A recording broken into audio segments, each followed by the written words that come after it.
thinks he can come in here and play my game. He knows nothing but go! Tyler, why? You're done. This is my ladder. You can't climb it. It's better than being hard-suck at Masters.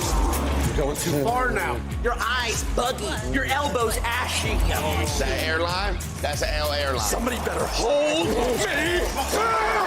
Okay, yeah. Do something then. Raw energy. Hard, blow the house down.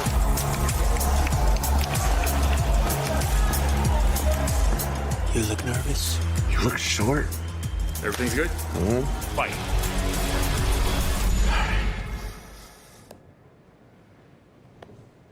Okay.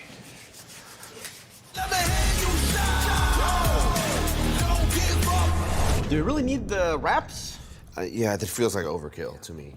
Everyone is playing, you're not yet. EWC Play is your all-in-one platform to compete in fantasy, pick'em, and quests for a grand total of $300,000 in prize pool. Build your dream fantasy team in 5 different games and track your score with live results tables. Predict the winner of every game, every group stage, and every tournament.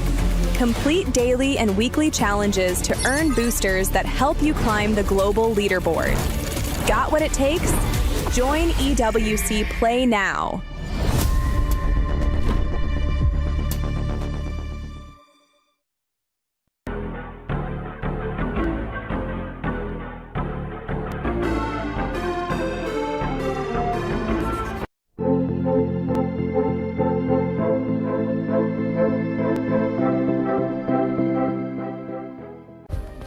Play is in our DNA.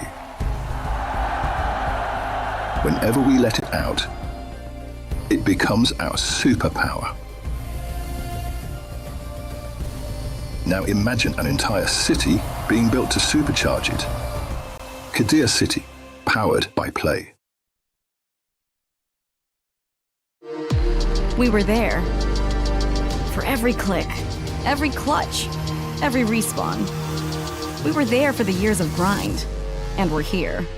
Now, the proud founding partner of EWC, powering the biggest event in gaming, shoulder to shoulder with the world's best, making history. Greatness deserves a stage. Lenovo Legion, reach your impossible.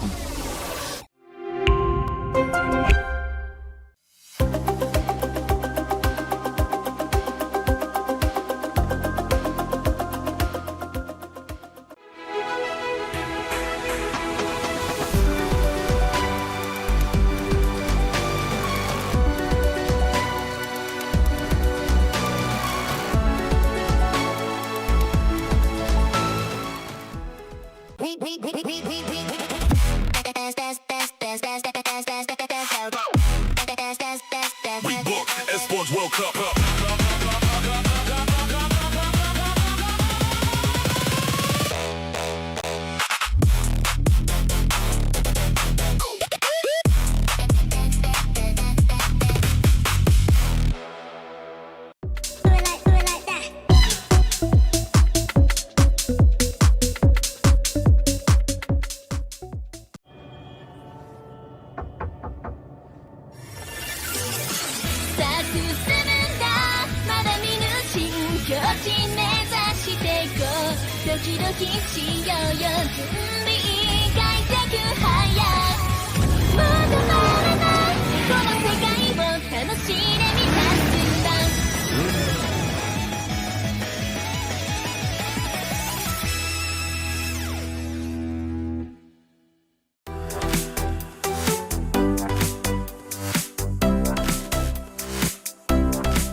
One of the biggest esports on the planet is back, with a tournament as big as the major itself. 32 teams enter the arena to fight for fame and glory, with only one match to define their path forward. Today, some will get one step closer to the next stage, and some will be just one step away from having their dreams crushed. The biggest prize pool Counter-Strike has to offer is on the line. 16 matches, all or nothing. This is the game you've been waiting for. This is Counter-Strike. Welcome to Counter-Strike at the Esports World Cup. We're live here on the B Stream, where we are going to be bringing you some action-packed days of mayhem here in the beautiful City of Lights, Paris, France, home to so much history and culture. And we're going to write another chapter in that Counter-Strike history, at least today and in the following days as well. I'm Darth Mike, joined here on the desk by your casters, your analysts as well. A little bit of everything, Mike. A little bit of everything. The man of mystery, Moses, and Dinko as well. Not a man of mystery. Not a man of mystery. Actually, just Dinko. At least he brought you onto the analyst desk this time. It's true. It's true. I get to have a little bit of both worlds here in Paris, but I'm looking forward to it. Esports World Cup. It's like the format is finally what I wanted it to be over the last years. I think we've seen some of the good teams just head home after one game in the last couple of years, which you're actually a big fan of. But I do. I like the ruthlessness. I think this format has made this like a much more legit event on the calendar. Sure, and especially for the teams that are and players that are coming to compete. And yeah, anytime you get multiple chances and multiple cracks at it, it's going to be a little bit of a brawl. But I think the biggest thing is how many good teams we got here. This event just has everybody. So I mean, the event down the stretch as we go deeper and deeper into it is only going to crank up in intensity. I have a theory that you just want to inflict the kind of formats you had back when you competed on everybody in the modern era. Yeah. Like, I think there's a sick part of your brain that wants them to feel what you felt. It could get sicker. There's some weird things from back in the day we could bring back, but Best of twos. yeah, no, that's a Who wants to modern. pick That's them actually out? a modern abomination. The best of two. We never messed with that stuff back in the day. We kept it out. No, you just didn't veto the map. You just had it we chosen just by said round. this stage of the game you're playing Nuke, this stage of the tournament you're playing Dust 2, this stage of the tournament you're playing Train. Have fun. Which I do have to say, you know, that's one way to force a well-rounded map pool on is just one way about to- everybody in existence. Yeah, everyone's got to work at it. Yeah, you good have time. a perma. Well, congratulations. You know what round you're going out on, and that's what's good to know. But it's not just about the Counter-Strike here at the Esports World Cup. That's the thing. We are part of a larger picture, and that's the Club Championship, because there are a whole lot of games on display here, a whole lot of action, and the teams are competing throughout, all to find that ultimate prize. Let's go ahead and give this a whirl. $75 million, 25 tournaments, over 200 clubs, only one club champion. The Club Championship is the beating heart of the Esports World Cup. Over 7 weeks, esports clubs send their players to compete. Every placement, every win, every podium earns points for their club. At the end of 7 weeks, every point counts. The club at the top walks away with $7 million and the title of best esports club in the world. It's not about being the best at one game. It's about being the best across all of them. Depth, versatility, consistency under pressure. One championship trophy, one title. Who will take it? Watch history unfold in Paris at the Esports World Cup 2026.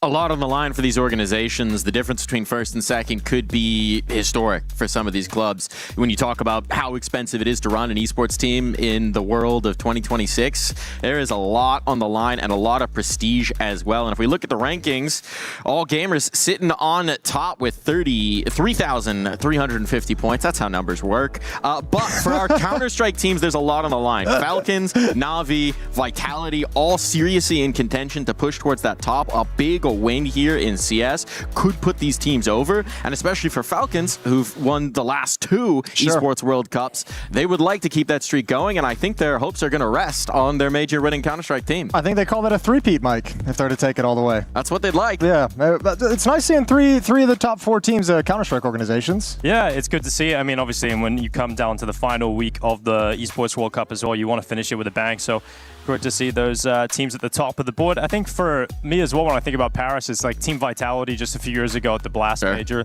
Obviously going to want to come in and pick it up here at the Esports World Cup, because I feel like this is going to be the last good look of Team Vitality for a while, because obviously they're going to have a bunch of stand-ins. Dang, really? Oh, sure, yeah. There is that. Yeah, we'll table that conversation for now, because they're going to want to play in front of this crowd. Optic lifted the trophy in Call of Duty in front of that crowd. Nice. And they are ripping, and it is the French crowd indeed. So if Vitality can get there, which we would expect, I think they're going to have a good time playing in front of the fans. I think for once, there will be another chant than the usual one that Apex hears. Is this where we're getting into the Vitality thing a little bit, or are we waiting for that a little bit later? We're leaving that for a moment, because right. it's Huashu Gaming who won in honor of Kings. Again, booking a whole lot of points for their organization, flying them up the ladder, and securing that trophy as well. A lot of prestige going in there and putting their key into the podium. They've also got a copy of this over by the Arc de Triomphe. It's kind of cool to see, in the center of Paris, right by the Étoile. So they update it after every series as well. So keeping track of it in the middle of town. That's intense. Tekken victory going through for all gamers. Zubair putting his team over the top. That's why they're top of the podium as well. I actually heard stories of this guy's run, quite legendary. Came through the lower bracket, went down there really early in the event. No one expected anything out of him, and he was like, this is like his second event ever. Just ran the lower bracket and took out the favorite in the grand final. I was hearing that. I was getting regaled with that tale last night. It was great. That's all I got. That's all I got for you. That's what it's all about, right? I mean, that's the beauty of having, even when we look at the Counter-Strike, the scale of event that we had, because we had the last chance qualifier coming into this. That was just a ton of teams battling for 4 slots, making it through. We have our championship week here, so we are going to be helping conclude this in the final week 7. It's week 6 right now, so you've got Rocket League, you've got chess, you got PUBG Mobile, you got Siege going on right now, but we will be helping close out the show here at the Esports World Cup in week 7 with our playoffs. Fortnite alongside that, Trackmania and Crossfire as well. There's a lot to play for here in these final weeks. Yeah, as you showed the standings also, I mean, yeah, for the organizations especially and some of those orgs and the people who work with them, yeah, this event, as you get down to it and you're in contention for that, this is a big deal. So yeah, as it goes down, I just love that Counter-Strike always has this position of honor where it's one of the games that gets to decide things. Yeah. Like if you're in Counter-Strike, you got a chance for those points, so the game down the stretch means a lot. You could be going down to lift the trophy for the Counter-Strike event and the Club Championship as well. That'd be amazing. That close it in the big arena as well. That's kind of the idea that you have when you come to Esports World Cup, is to have that level of prestige and honor at the end. And you also wind up with a lot of extra pressure placed because of that. I remember last year in the 3rd place decider game, it was like if Vitality won, their team jumped a spot and gained an extra $1 million. They didn't win. I remember that one. I don't think I woke up on the wrong side of the bed that morning, if I recall correctly. That was 3rd, 4th place decider against Falcons last year. Yeah, and Falcons smoked them. And that was one of the moments where like, oh, maybe Falcons has figured it out. Maybe they're here. That was also where the first cracks were showing. We were thinking, obviously, a little bit of shakiness. They patched over those cracks for a while. They did. We will get in that conversation a little later. Now we're going to focus in on the Counter-Strike format that we've got going on here, because as we were talking about before, this is one of the biggest formats that we get in CS. It is rare to bring this many teams under one roof to battle. So go ahead and give this a listen. One of the biggest and best esports on the planet is making its return to the Esports World Cup. In Counter-Strike, there's no room for mistakes or weak plays, and the tournament format reflects it, so let's see how it works. A total of 32 teams will enter the stage, and throughout a total of 10 intense days, battle for a share of the $2 million prize pool. It's a true marathon, and it all begins in the group stage, where our participants are split into 4 equal groups of 8 teams. Group stage features a double elimination format, with all opening matches being a best of 1, and the remaining games being best of 3s. Win 2 matches and you are through to the playoffs. Lose 2 times and you are going back to the airport. 16 of the best group stage teams move to the playoffs, where they will face a long and unforgiving single elimination bracket, starting in the round of 16 and then having to push all the way to the best of 5 grand final. And only then, out of 32 competitors, a new EWC CS2 champion will emerge. Who shall reach the peak, and whose hopes and dreams will be crushed in the process?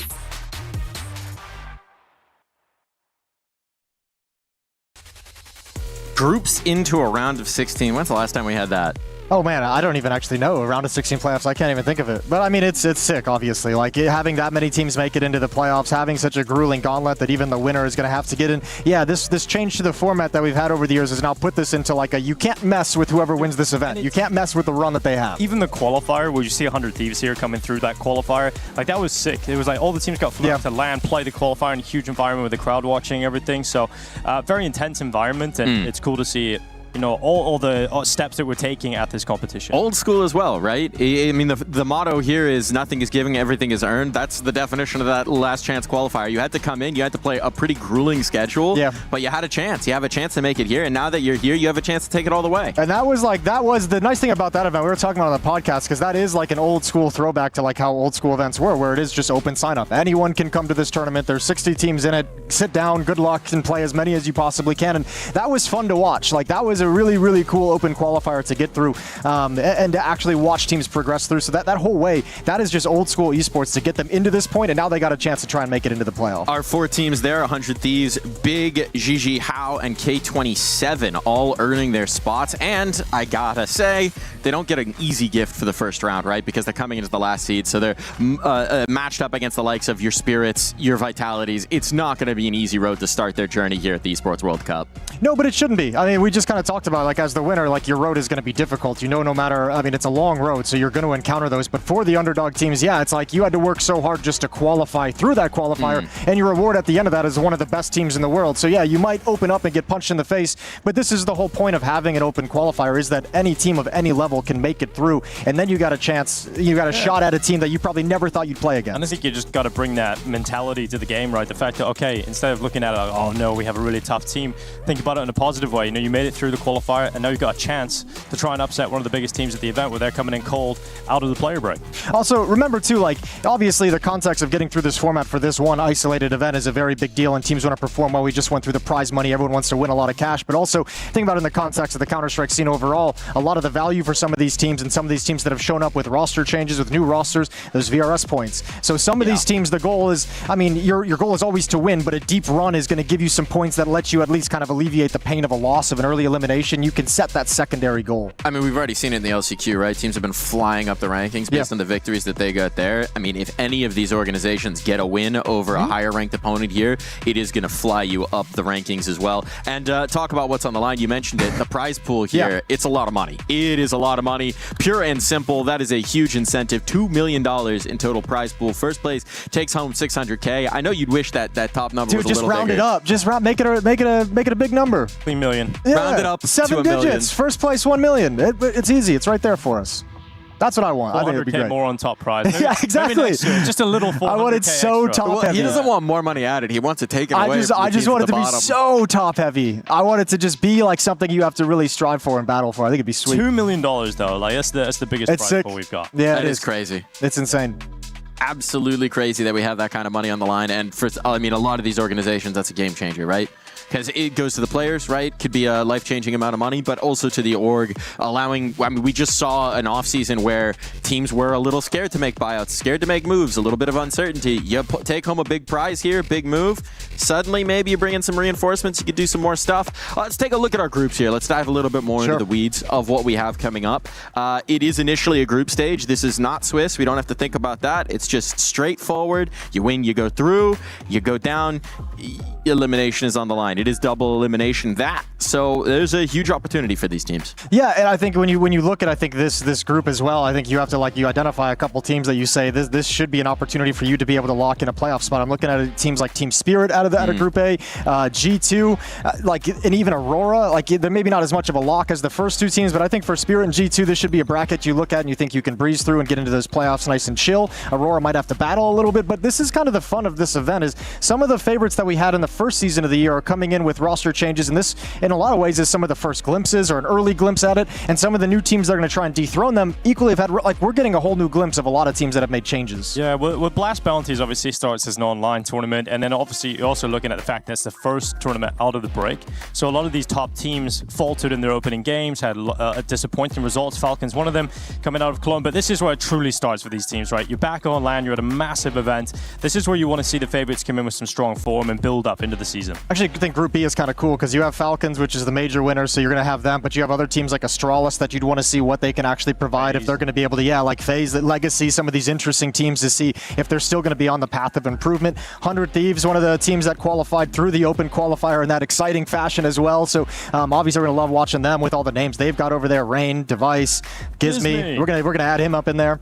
So yeah, Vitality probably should be coming out of this group. Mao's coming off that tournament win. Feels like they should be coming through this group. For me, two of the most interesting teams here, though, are going to be Foot and Paravision to see exactly where they're at. Foot especially for me. Not Paravision for me. Really? I don't know. Not a Flip fan. No, I like Foot. I'm not a massive fan of Paravision. So, doesn't want to get flitty with it. We do have Group D as well coming through. I think Na'Vi have a lot to prove, but should be able to do so in that bracket, right? I mean, a team that maybe had some rumors, maybe didn't go through with some of those rumors? It's been a couple major cycles where there's been some roster rumors swirling around them, but I mean, they keep holding pat, right? They just seem like they're confident in what they've got and feeling like there's still a little bit more they can milk out of those guys. I think the other one obviously here too is going to be Furia. I think it's this second half of the year, the second season for Furia is going to be really weird. Like I don't know what they should expect, but you have Fallen's impending retirement towards the end. Season. You just lost in the major final, which was a very limp performance after getting there and looking good, and then looking just flat in the grand final of the major as well. So I don't know. I feel like this Furia team is going to have a very rocky second half of the year. I'm curious to see how it gets started. It is the last dance, I think. Unless it's not. In theory, allegedly. We'll never find out. Potentially, maybe. We won't until it happens. No, today's our schedule. These are the games that we got going on. We're starting out with Gamer Legion taking on Luminosity. Then we check out that Foot roster taking on Tyloo. Yeah. The Mongols match up against Magic. And the Legacy take on Ninjas in Pajamas E-Star, who have added a lot of letters. They've got a long name at this point. 4 letters they added. Yeah. Good old NIP, we might just say. Bait over take on Perivision. Astralis, mibr.los. Perivision? Why did you say also with some new letters in it. Furia and Wildcard, Linvision Gaming, and Mouse. We are in Paris. That is true. That's true. We are. Paris. Wrapping up the day with Linvision Mouse. That's a treat to end on. A Mouse team coming off of a trophy lift. They did the thing. We're all very happy. They won that first tournament at the start of the year. They did that, remember, in Cluj last year as well? And then don't worry about what happened afterwards. Let's see if it repeats history. But Esports World Cup is an event where I think it's just going to be too much of a tall ask for likes of Mouse, but they're always a team that will get there in a quarterfinal, something like that. I feel like that's where I'm going to place Mouse in this event. I mean, anytime a team like Mouse wins an event, which we obviously know doesn't happen that often, I feel like that's always a point where, like, that's not even meant to be a dig or anything like that. That's because Vitality win all of it. It's just they're catching strays left, right, most teams don't win trophies all that often. But, like, anytime a team like that wins it, where you've had players that have been, like, knocking on the door and being a top 3 team and top 3 players for, like, 2 years now, I'm always kind of like, I feel like I always got to give it a little bit and just say, is that the one? Is that going to like change? Like, I don't think it is, but like, I always feel like I got to give like a team a space to like be able to prove that they can continue it. But that was a trophy they lift where there wasn't a lot of great competition, and now you come into an event that has all the competition, and that's the biggest concern. I got to say, the door feels a little bit more ajar this season than it has in the last couple of years, but it's time for us to dive into our first matchup. Luminosity take on Gamer Legion.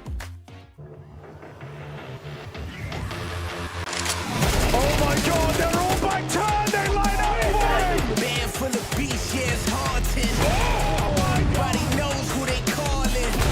Sound the alarm, yeah, we're marching. It's an army. China Falcons are away for this. It's an army. No, it's not a team, it's an army.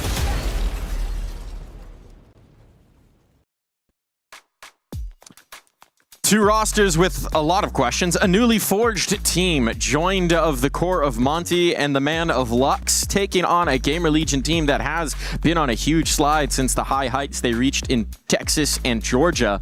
Now not feeling so very good at all in the Gamer Legion camp. No, it fell off massively. I think I was fell off real quick. Yeah, real quick. It stayed in America, actually, for Gamer Legion. Obviously, great runs out in Fort Worth and then in Georgia, in Atlanta. But then they went to the major and it just fell apart. It was just disappointing from the get-go. Maybe it looked like their calling fell apart. Like, it was just became so simplistic and so one-dimensional. It just really all crumbled. And then PR leaves, such an exciting young prospect you've got in your team. He's gone off to Mouse and won a trophy already. So yeah, for Gamer Legion, it's going to be tough to see where they go. I think the move that they've made is good. I think Flammus returning. He's obviously been with BetBoom for a little bit and looking good over there. But coming over to this team again, I think it's a good move for Flammus. Finally getting him out of VP.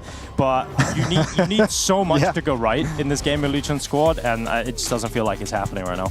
You know, I think both these teams you could put in a similar situation. Both of them coming into this with just terrible performances. Luminosity's coming in on a 3-match losing streak. They've lost 3 in a row, 10-13, 8-13, 2 in a series. Gamer Legion's lost 3 series in a row as well. They've won 1 map of the last 7 that they've played. So yeah, while it's easy to paint a picture of like, you know, both these teams struggling, I think the fact they're going up against each other, you're kind of at a coin toss situation. And this team that Luminosity has put together as they re-enter Counter-Strike at the start of this year, for those of you who are maybe new viewers, this was the team Fallen, and the Brazilians kind of won their first major on back in 2016. They kind of disappeared from the scene, and now they've come back in, grabbed the 4 players from Monty that made it to stage 3. That went out, what, 1-3 in stage 3, I believe, but it was still like an admirable showing. Didn't bring the player that made the team. You've dropped your IGL, and you've went to a new organization, and you've brought in a new IGL, and then your previous IGL has just had a miracle run through the open qualifier. So PR's gone on to have some great success. Now you've got the IGL, the other team, going on to have great success, and the rest of the guys are just sitting here trying to pick up the pieces. You've led into this very beautifully, right? Because this is our story of the day, presented by Crunchyroll, and fittingly for that presentation, it's a little bit of an anime storyline, Fated Rivals. Yeah, but you have to give us which anime character he is. That's a good question. Is it like a Naruto Sasuke thing? What are we doing here? Anyways, it's 2 friends, comrades, allies, now torn apart, right? The core has betrayed Gizmi. They left him out in the cold. They had signed before that major run even. Gizmi's gone and found himself a new organization, and the question is, who's going to go further? Mate, Dingo and I were just laughing on the way over here because back at the Cologne Major, after Monty got eliminated, we went down to the bar and just had like a post-shift beer, and the Monty guys were all sitting around a table having a drink. Like, the whole team, couple of the management, we went and sat with them and bought them around. We're like, commiserations on the loss, but it was really fun to watch. You guys played a cool event. Gizmi calling is really sweet. We loved what we saw. We hope to see you guys more. And then like a week later, it was like, all 4 members have left Gizmi, and they have gone to join a new team. And we were sat there like, we'll always have those beers. You know? The wild thing is that they knew. It worked out for Gizmi. It did. You know, he actually lucked out. He got a far better position over there in 100 Thieves, and I think I'm a lot more optimistic about his career than over there in Luminosity, to be honest. But maybe, just maybe, Dark Mike, this is the day they finally break that loss streak. I've actually figured out a metaphor for this. It's just Someone's occurred to me right now. Do you remember the? I'm hitting something that's a cultural reference that's right in between your ages. He nails these. There was an animated series in the early 2000s or late 90s called Jackie Chan Adventures. Nope. Yes. And in the beginning of it, okay, Jason knows where I'm going with this. The first episode, there's an evil organization trying to steal a shield, right? And the entire time they're trying to defend the shield, Right at the end, they realize no one cares about the shield. It's the talisman in the shield that matters. So the question is Gizmi the talisman, or is the core, the shield, actually going to be good enough to hold up? Take it away. Well, definitely the talent. I'd say I'm not super interested in this Luminosity team for the future right now. I think the players are good, they're interesting, but I think it was the fact that the storyline at the major was like, this is a ragtag bunch of players that have never fit into their other teams, that have somehow come together, and Gizmi's got them playing well. Like, this is a bunch of misfit players that have like come together from so many different failed projects. Misfits, you hear that? Yeah, that's another organization. Maybe that would have been a good branding opportunity. But they picked them up, and I just don't feel like Lux is an in-game leader that Legacy didn't believe in anymore. So they've thrown him to the side. These players have been thrown to the side by so many different teams over the years, and I think that was the exciting part, was that Gizmi brought them all together. I'll tell you what, it's going to be a nice wake-up call. Like, you're going to find out real quick if some of that magic from the major was like these players kind of playing well together and figuring it out individually, or if Gizmi brought something with his calling, because like we've seen that magic get brought over to 100 Thieves now. Well, now they've had their best performance ever as a team. So yeah, we'll find out real quick. You know, like whether Gizmi was the kind of secret sauce, the talisman, or the shield. I guess is. If I don't remember what the first one was. I think it was like the horse. It gave you either speed or strength. I don't know. It's been a long time since I watched that show. But what I do know is that we are taking it to the talisman of the nuke. That's going to be our map. It's BO1s for our opening round. This is just happening on nuke. Any thoughts on the nuke coming through? Well, I looked it up before coming in. Luminosity has kind of been leaning towards Inferno to try and establish earlier on in this roster's timeline, and they've lost all 3 Infernos that they've played. So I'm glad that they're not on Inferno. All right, well, the positive That's my angle. The positive is one of these teams ends their loss streak today. In a best-of-1 fashion, someone's going to walk away with the nuke victory. But we're all going to be winners because the Esports World Cup is finally underway here for Counter-Strike. Here we go. Pistol round going to be live between Gamer Legion and Luminosity, with Gamer Legion starting on that CT side. Luminosity going to be attacking into it. Dualies on Towson on Hypex. And the door's going to get blown open early, and they're going to go with some speed. Coming out hot. It's an upper rush, and Hypex to defend. Yeah, Joel Barrett is for the job. Gets his head taken off straight away here by Lux. Snacks and Flammer's getting 3 picks here for the CT side. And just Afro left alone. This round goes nowhere. the quick upper bust meets a very quick end. Yeah, nice and swift. I mean, there's defender left alive over towards the squeak door as well, so you don't get the kills you need right out of the gate. Not as fast, not as convincing to take that bomb site. Nice recovery from the CT side, and that's a good pistol round win. Yeah, one of these teams, that we're kind of making a meme out of it, but one of these teams will kind of get off this 3-match losing streak they have coming into the second season of 2026. And I think that's got to be a good feeling. I remember coming out of Atlanta, man, the excitement around Gamer Legion was crazy after they made that grand final. Yeah, I think in particular as well for Hypex. Hypex individually was having good events. Yeah, unfortunately, it has dropped off. But it'd be interesting to see if he can get back to anywhere near that level. Luck's going to take the initial damage down through the smoke. You know, one player we didn't get to touch on too much was Flamus. Very excited to see him inside of this squad. He's been playing very well with all the different rosters he's been in. And a stronghold to kick things off. The bomb trying to slip away. Lux will be hunted down and nothing given away by Gamer Legion. But yeah, great to see Flamus back in the Gamer Legion jersey and hopefully a level of permanence now for him. I bet he's happy as well to be back in it. Just, yeah, I think permanence is the name of the game, is just any kind of consistency that he's looking to get, right? He's had a couple deep runs. So you mentioned, the loss of PR is going to hurt watching him go on to win a trophy, but you've kind of replaced that skill with another player of incredible skill and talent. So Flamus has had impact on all the teams that he's had the short stints with since he left this roster 18 months ago and now rejoining it. Hoping they can bolster him, and we're getting a little extra pause in the action here heading into round 3. Yeah, tech issue, but could be resolved as quickly as possible. And it's always weird coming to these events, to the Esports World Cup, because as you highlighted during the pre-show, the fact that we get the honor of closing out the event at the end of all these weeks of play, but when you get here, everyone's already been here for like 5 weeks. We're coming in fresh. I know, everyone's exhausted. Let's get this started. And everyone's like, this is the end. I know. Everyone around the event's just like, we could see the light at the end of the tunnel. This is Counter-Strike's coming in to close things out, and I mean, good to see this coming through. Well, it'll be fun. I mean, obviously we have Falcons coming in and, off the major victory. But, I mean, you think about it, too. You also got Vitality. The last time we were in this arena here in Paris, the Accor Arena, is when Vitality lifted their trophies. IWU got his first major back at the Paris major to close out CSGO. So you got a little bit of history we're coming back into. Yeah, two very different paths for Gamer Legion. Yeah, two roads from that moment in time. Afro with his deagle, ready to try and take some heads off outside. Flamus not giving him that chance. So should be a nice and easy 3-0 start here for Gamer Legion, which is obviously going to put the pressure straight away on Lux's shoulders, calling this T-side. Don't get that buffer of the pistol or even second round play, so... I think that's a good point to bring up just briefly, since we've highlighted so much kind of the rough starts that these rosters have had, and especially on the Luminosity side, bringing in a new IGL, even though you have 4 players who have competed together and played together for some time, you put a new brain at the head of the operation, and it's going to take a little bit to kind of work out how he likes to call, how he starts to learn his players and what they like and what they're good at. So we're getting a little bit of a glimpse after that first test of 3 losses for Luminosity, what they've been able to work on since that moment. Here in this round, not a whole lot of investment, saving some cash for the gun rounds. Should be able to get mopped up by Rez pretty easily. Well, he holds on. Rifle trying to take down Lux first. Shadow cast against the wall. Second kill, no problem. And the spray down is good from Rez. Finally finished off by Afro, but this round's a nice and easy 3-0 lead for Gamer Legion. See where Lux wants to take this first gun round coming up in the next. But Gamer Legion building up quite a bit of money as well. Yeah, I think that's one problem that is now going to be there for Luminosity and you're going to be aware of, is not doing a whole lot of damage to the money of the CT side in those 2 rounds after the pistol. So cash has blown up. So all of a sudden Luminosity have a big mountain of economy that they have to whittle down before they can be able to get on any kind of a streak. First gun round for this T side for this offense is going to come in. Pistol round was a rush towards that upper bomb site. We'll see if they want to establish a little bit of outside control, play a little bit more defaults here in this first gun.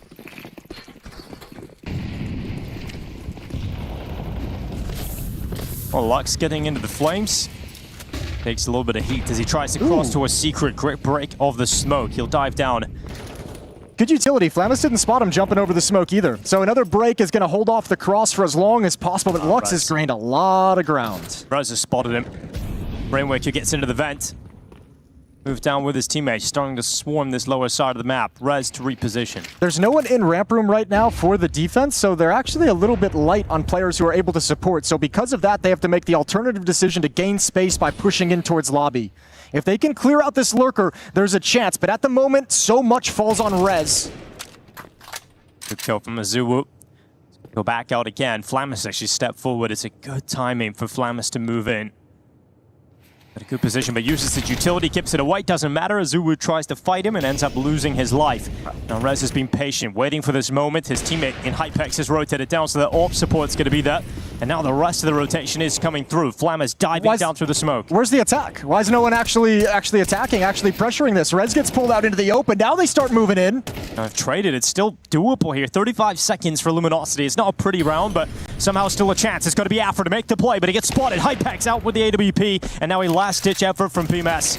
Very limited time and no chances. A 4-0 start for Gamer Legion. I think they just kind of stalled it out. I don't think Lux, I don't think Luminosity recognized kind of the advantage they had in that sort of situation. You get that player down vents to be the fourth player to attack and pressure that lower bomb site, but you're kind of waiting and pausing, spending a lot of time and allowing Gamer Legion to kind of regain the advantage by pushing lobby. They're the ones taking the initiative despite you being in good positions.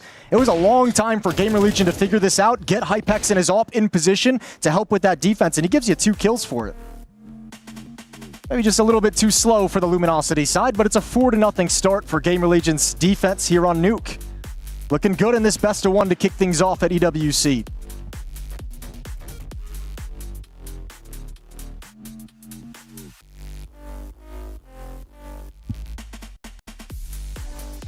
Now Luminosity immediately having to go and scratch their heads and try and figure out a way into this game. AK-47 for Azuwu is the one hero rifle available. The rest are going to be on pistols. And you know how quick these best of ones can get out of hand. You can pretty much lose the game almost immediately.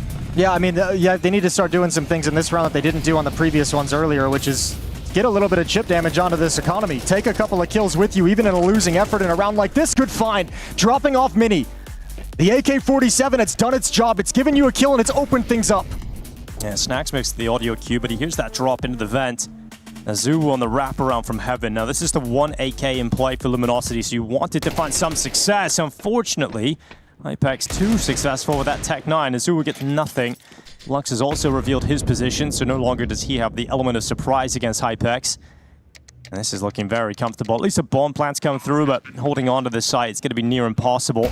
Snacks in the vent dies, so auto shotgun available here for a 3v3, and all of a sudden it is possible now because Hypex is pinned at heaven. Lux is keeping him busy, finally gets that kill, and now he can drop down. That's really nice patience from Hypex. That's really good to just chill and wait for your moment. Now all of a sudden, it's got to be the shotgun, it's got to be the deagle, and he's got one. Yeah, great shot from Afro. You got BMAS coming through as well on the Tech 9. It's just Towson's AK-47, and that is a brilliant double kill from Afro that's got them this round victory. They're not going to give Towson even a chance at winning this now, and Afro even gets that final kill with the XM1014. So great way to break through. Finally something to smile about for Luminosity. Yeah, good job from Azuwu. Just that one kill over in Mini is so important. It makes Hypex hunker down at the top of heaven. Even though he gives you a double kill, you don't really have information of what's going on the map. A nice free plant in the lower bomb site. You've infested the vents, cut off the rotation. Well orchestrated from Luminosity after the chaos in the opening kill. And that's their first on the board. Afro's got an AWP now. I mean, Afro really earned that AWP. He was the player that did everything in that last round. And even in the round losses they've had, it feels like Afro's been the player trying to create the play, trying to step through the smoke and get around back for you. So finally getting some reward for his ambition. And we've got Flamus, who's now moved up, aggressively taking this advanced position on the CT side. Oh, he gets spotted on the jump up. It's a good trade coming through. Lux through the smoke has nailed the second. Yeah, that's a huge double kill. It's a critical round for Luminosity. Money for Gamer Legion disappeared real quick off that previous round eco victory. A win here could break that economy and give Luminosity an avenue back into this game to run up some rounds on the T side. Rainwaker the lurk over in lobby. Rez and Towson must find him. Switch to that AK planted in lobby. No one from Gamer Legion continuing that aggression. In fact, they're starting to anticipate a possible lower hit again. Got 2 players in this B bomb site, which does give them a chance at winning this. A third now joining them. They're making the right call. Yeah, they're gambling right now because they don't have information on the map, and they're gambling perfectly. This is the coin toss, and it looks like it's coming in their direction. Nobody's scouting in the upper bomb site. The only X factor is Rainwaker as the lurk, but since he's not moving, it feels like they're going to commit here. However, if the bomb doesn't go in, they have a chance to fall back and go up the vents as a plan B. Your Gamer Legion, you want them to come as deep into the site as you possibly can get them. And Towson's taken 2. That's the bomb spilled. And now you've got to make a play for Rainwaker. You've got to get a move on. Such limited time. 15 seconds left. Afro try to be the hero of the team again, but if you're Gamer Legion, you just hide. You don't give them even a shot at getting into this round, and that'll end up being a 5th for Gamer Legion. They make the right call, and Towson does some spectacular work once his targets come into his screen. Again, I think new roster, and I think it's players not understanding what the priority is in that moment for their position. I think that's a round where probably you want Rainwaker as the solo man to get a little bit more aggressive at some point and start scouting things out. Start finding something. 3 players waiting at the lower bomb site with no intel of what the defense looks like. Have them just walk out squeak door, see what's going on in the upper bomb site. Be a little bit aggressive so it can help your team put an image of the map together. But here, it's just a lovely call from Gamer Legion. Flip a coin, head to the lower bomb site, 3 versus 4, and they walk right into your arms.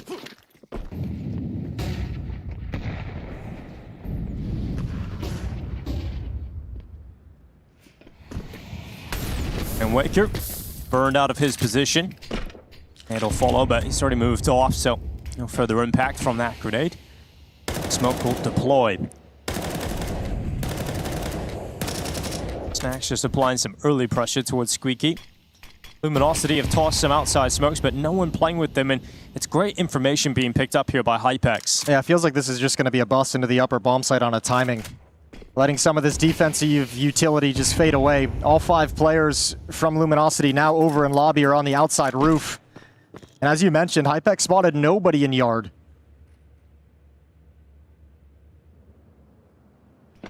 And Luminosity's found their timing. Here comes the hit.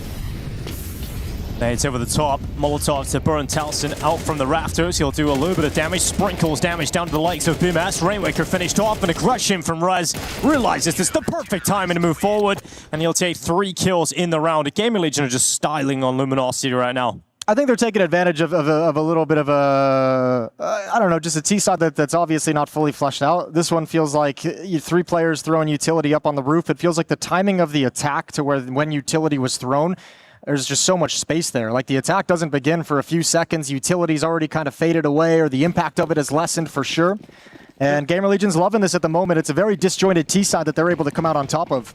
I think also when you look at this game, both teams have been struggling, but there is a clear difference between the squads. You know, Gamer Legion have had 1 move. Yes, you lose a significant player to your roster in PR, but you bring in a solid player in Flammus who knows how to just get it going with a new team because of how many times he's had to do it. And they have a lot more LAN experience together. Whereas Luminosity is the team who have come into the major, we're barely playing LANs, and now a whole new roster they've got to work with. It just isn't looking good for them. They're going to try and burst through into the upper site. They've got 1 kill here from Boomas, who will try and block with utility, and so that bomb plant will come through. So a 3v4 post plant here for Luminosity. It's really tough to hold on to it, obviously. Not just the weaker weapons, but you're going to have 2 flanks coming in. You have Flammus rotating all the way back around. He's going to go in through lobby. You got Snacks, who's going to be waiting outside mini for this smoke to fade. And then you're going to have a player coming in heaven as well. So 3 points on this retake, and you don't really have the weaponry to stop all of it. Well, time is ticking, so this is the chance here for Luminosity. I don't know why Gamer Legion taking so long to activate this retake, but they're coming through with the kills in the end, but got to get on that defuse right now, and they just about get there. Yeah, it was very late in the day. I mean, the reason it takes so long for that to actually come through, Gamer Legion do get the defuse and win the round, is they're waiting for those flanks, right? And that's the strength of it. But you got to say, good confidence, good composure to not panic too much. That does come down very, very close to the wire, but they nailed it. 7-1. What's the relevance to that scoreline, Jason? I don't know. It's just fun. Nice little meme. It's just a good number to put out there into the world. Little timeout coming through here for Luminosity. First T-side Baron of round victories, and Looking so good here for Gamer Legion. The only round that's been won by Luminosity was the low buy, kind of a force up with a hero AK-47, Azuwu dropping off Mini, Afro going crazy with the Deagle from that point on. Outside of that, you know, there's these kind of upper hits and upper execs haven't been effective. You haven't been able to find any kind of consistent... I think it feels like outside's where they've had the most success with that Lux double kill. They've been able to cross to Secret, but never like really grabbing control and taking it, you know? Tough times for Luminosity in their opening match here at EWC. We head into round number 9. They're down by 6. Not a whole lot of time left to put a few rounds on the board, give you something to work with as you switch sides at halftime.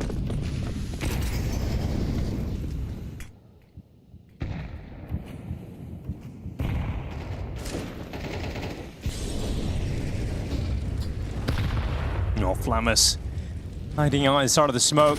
Aggressive, pushed up towards red. bmz, Azuwu, and Lux crossing behind him. Don't know it yet. Smoke's faded as well. Got Rez out here baiting for him too, so this setup is strong. He just goes, and the timing to look away is frustrating there for bmz, but Azuwu able to trade it immediately. It's also the bomb spotted on the back of Azuwu, so I think they're going to back away from that. Again, more pressure here on Luminosity to come up with a mid-round. I like this, I like this. Come up with the adaptation. Once more, it is Afro to be the playmaker, to step himself forward and try and find the solution for his team. Good headshot out towards Talcin. He'll look towards Heaven now. Snacks is the next target for Afro. That's a lovely move from Afro. Obviously, just a huge risk. There's no real craziness to it. Just kind of walk out HUD, and maybe you get killed, maybe you don't. But if you don't, you've got a huge advantage, and he's opened up a bomb site. One gap in that defense, and Afro finds it. And does Gamer Legion want to risk all these weapons in the retake? Got money. They've got a lot of money, but now that kill going in the way of Luminosity just signals that this one isn't going to happen for Gamer Legion. Hypex starting to retreat. Rez also falling back to save his weapon. And that'll be a second round, once again, won by Afro. Yeah, just waltzing out. And I mean, that's kind of some of the risks that we haven't really seen Luminosity being in positions to take. And maybe it is because of the scoreboard. Maybe it's because nothing's worked that Afro just says, screw it, I'm just going to go see what I can find. But needed to have someone who's going to be able to kind of work up the courage to make a move and see if you can create the opportunity. And Afro just does exactly that. One tap in towards Mini, opens up the bomb site before Gamer Legion could do anything to shut down the hole in the defense. And that's a second round, finally, for Luminosity. Gap is now just 5. Yeah, Afro going to be wanting to play well as in his home country. So far, he's really the only shining light for Luminosity. Second round on the T side. There's still a chance to recover this half, but you've got to just go on a streak now. Luminosity with AKs on everybody. We mentioned the money for Gamer Legion. Has still got enough to get a really good buy despite losing that last round. Okay, they want to be a little disruptive, seeing if anyone's operating a staging area over towards Trophy. Rez going to step through that smoke. Big risk, gets the payoff. Tucks himself into the corner, and that will free up his teammate who was there in support to rotate over towards Secret. So defense for Gamer Legion now bolstered and feels strong with these positions.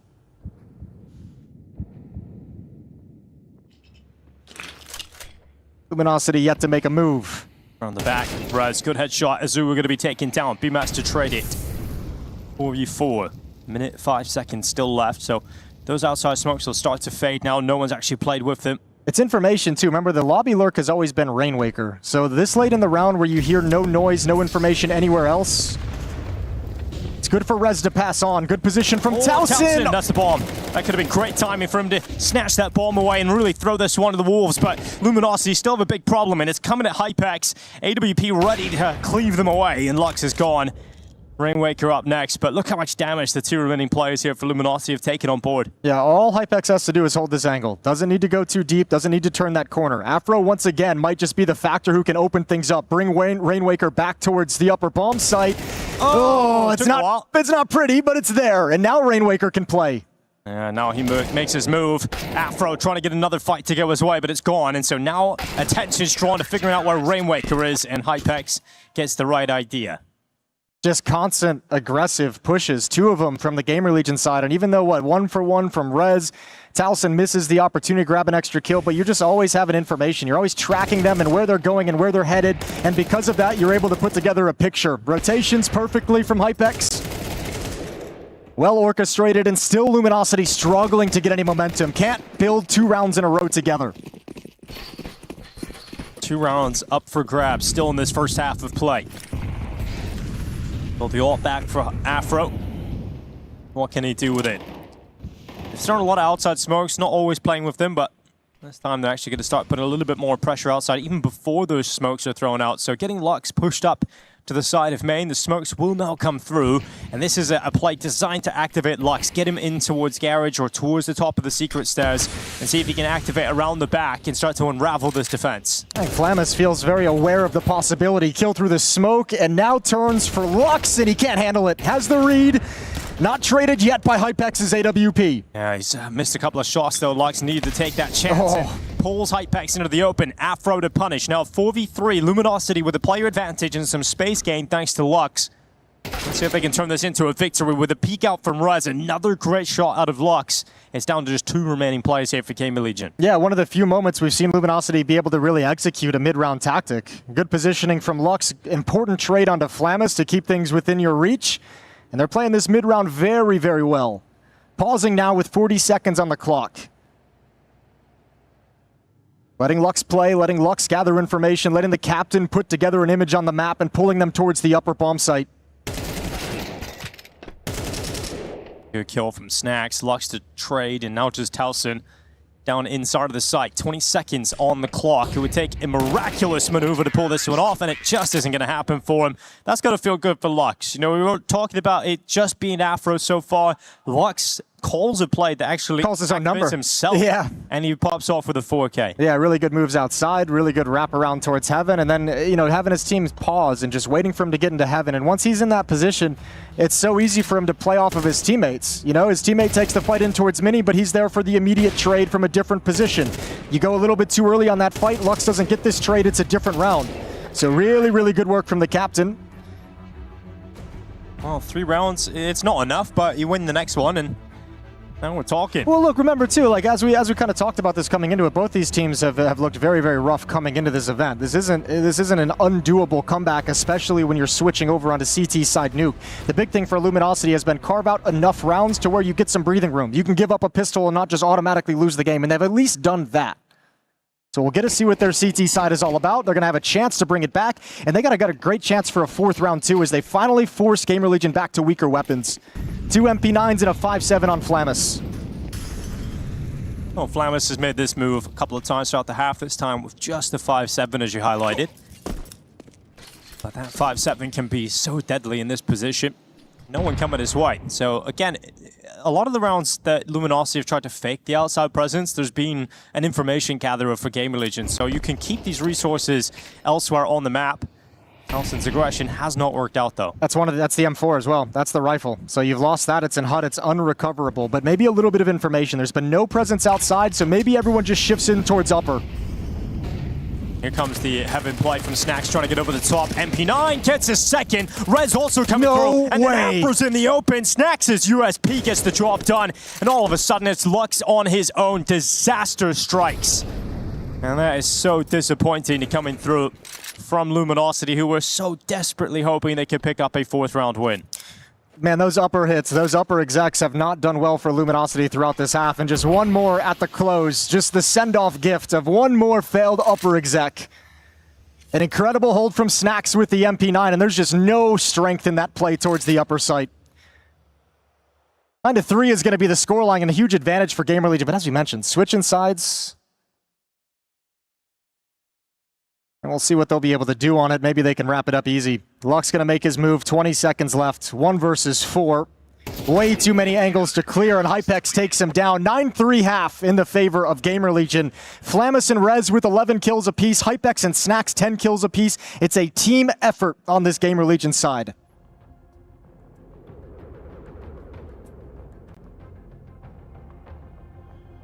The Luminosity, you know you're not going to have a great half of Counter-Strike when you don't win the pistol, or any of the first 3 rounds, in fact. But the fact, you know, getting 3 rounds, you have to just hope that Gamer Legion don't win the pistol, don't win a 4th spy, and then also have a terrible T side. That's the only way back into this map for Well, Luminosity. you know, the beautiful thing is you don't have to hope.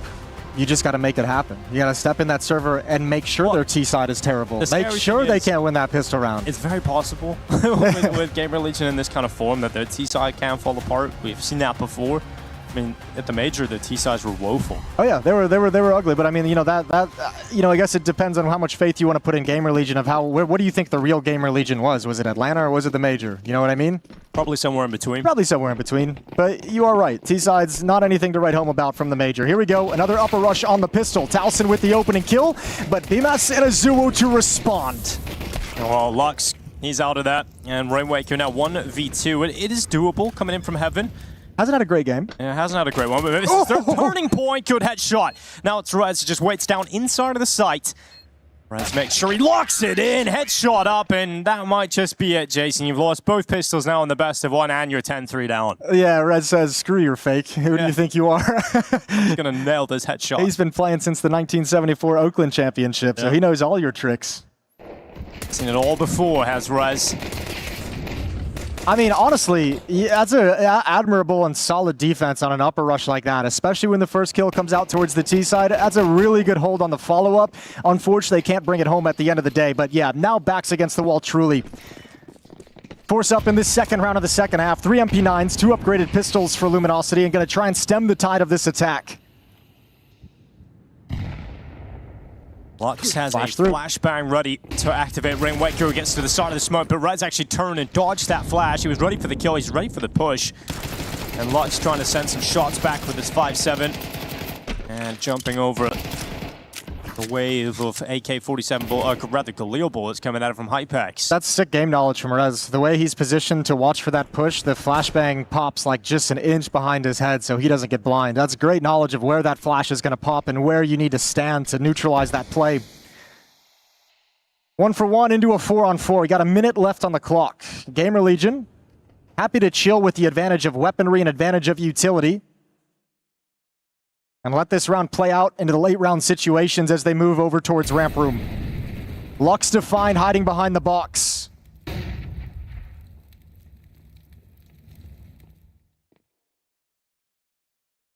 "40 seconds. Yeah, just waits 5-7 in hand. No one's clearing it. No one is checking him. Rez has an idea about it, but there's the kill from Lux. The punishment's already in. Can he get a second? No. Rez does get that essential trade. You've got Flamus removing Boomas from the equation. And a 3v2, now 2v2, as Azuo has a better weapon available. I don't know if Flamus spotted that second player coming from the same position, but that's information he could have passed along. 2-on-2, and that's 1 gone down. That's the rifle. So Afro's Deagle did great things in the first half in a similar round, but not this time. Good job from Gamer Legion holding on. Luminosity threw some tricks into the round, and they still come out on top, 11-3. And Luminosity have a very tough decision to make in terms of if they want to buy or not. Yeah, they don't have enough money to get a full buyout here, so decide to eco, decide to half invest. You know you're conceding 12, and then you got to play for overtime. So they've decided to go for the more conservative approach. It's the right decision, but just realizing they've got an absolute mountain to climb. Yeah, it's a tough call to make. See if they can pull it back. CT side nuke, they're saying, let's just get the guns and see if we can make it happen.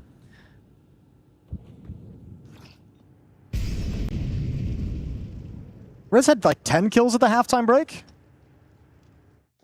He has 17 now. It's been a good start off for the start of the second half. Had a really good start. Make it 18. Yeah, nice and clean. Dowson spots a body in the upper bomb site, just jiggling towards Hut. No reason for him to stay committed to that kind of a fight. Flamus is going to wrap his way in, find an easy kill. And now spots another one. Feels the flank coming, eventually taken down, but the round is so strongly in favor of Gamer Legion, it's not a huge deal. Well, Lux can still win this. A 1v2 with the AK-47, they peek towards him, but Rez is now in unstoppable form in 19 kills to his name. He's trying to break 20 in this very short best of one. We're at 12-3 here for Gamer Legion. Luminosity, just the last event before the break, the last big LAN event before the player break. We were thinking this is such an exciting young team. They've finally found a place for all these players, but now it's back to the familiar sting of disappointment. Luminosity going to be starting very slow here at the Esports World Cup. Well, Afro's going to get aggressive with this AWP. Peering towards top of silo, forced out of the stats.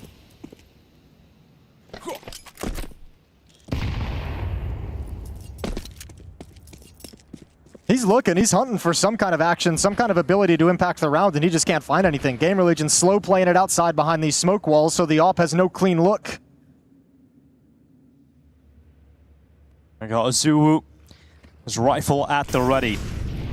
There's the flash, tucks against the wall. Flamus comes racing forward. Oh, damn. No chance when Flamus is doing that. And now Bimesco is cleared. Flamus is done with this map, killing absolutely everybody. And Towson will close it out. 13-3, pure domination from Gamer Legion, kicking off the Esports World Cup. This game wasn't even close. No, not at all. Gamer Legion just a statement win there, 13-3, so strong. We said the team was going to put the losing streak to an end today. It is Gamer Legion. You got to see a little bit, an element of all parts of this team kind of fire off. Rez having a great game, 19-7, but the way Flamus ends it, new addition to the team coming in, getting him started in the right way.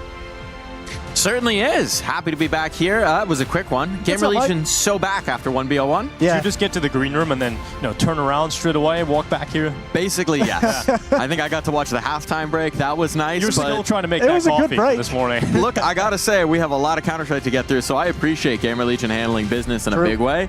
And I think that on paper, I looked at this and said, this is probably how it should go, but Gamer Legion had just been on that incredible slide where they weren't playing up to their standard, where they weren't playing up to their ability. This feels more like it. Yeah, it does, but it's going to be for these teams that we're trying to see like where exactly they're at after some inconsistencies last season. It's going to take the entirety of their run at EWC to get some confidence back in Gamer Legion, I think. Obviously, coming into this, you're like, just get started with a win. That's goal number one. Get started positively in this group. They've done exactly that, and I think it's got to feel good too when you have your newest player who just rejoined the team popping off like that. When you have Rez, your star rifler, popping off like that.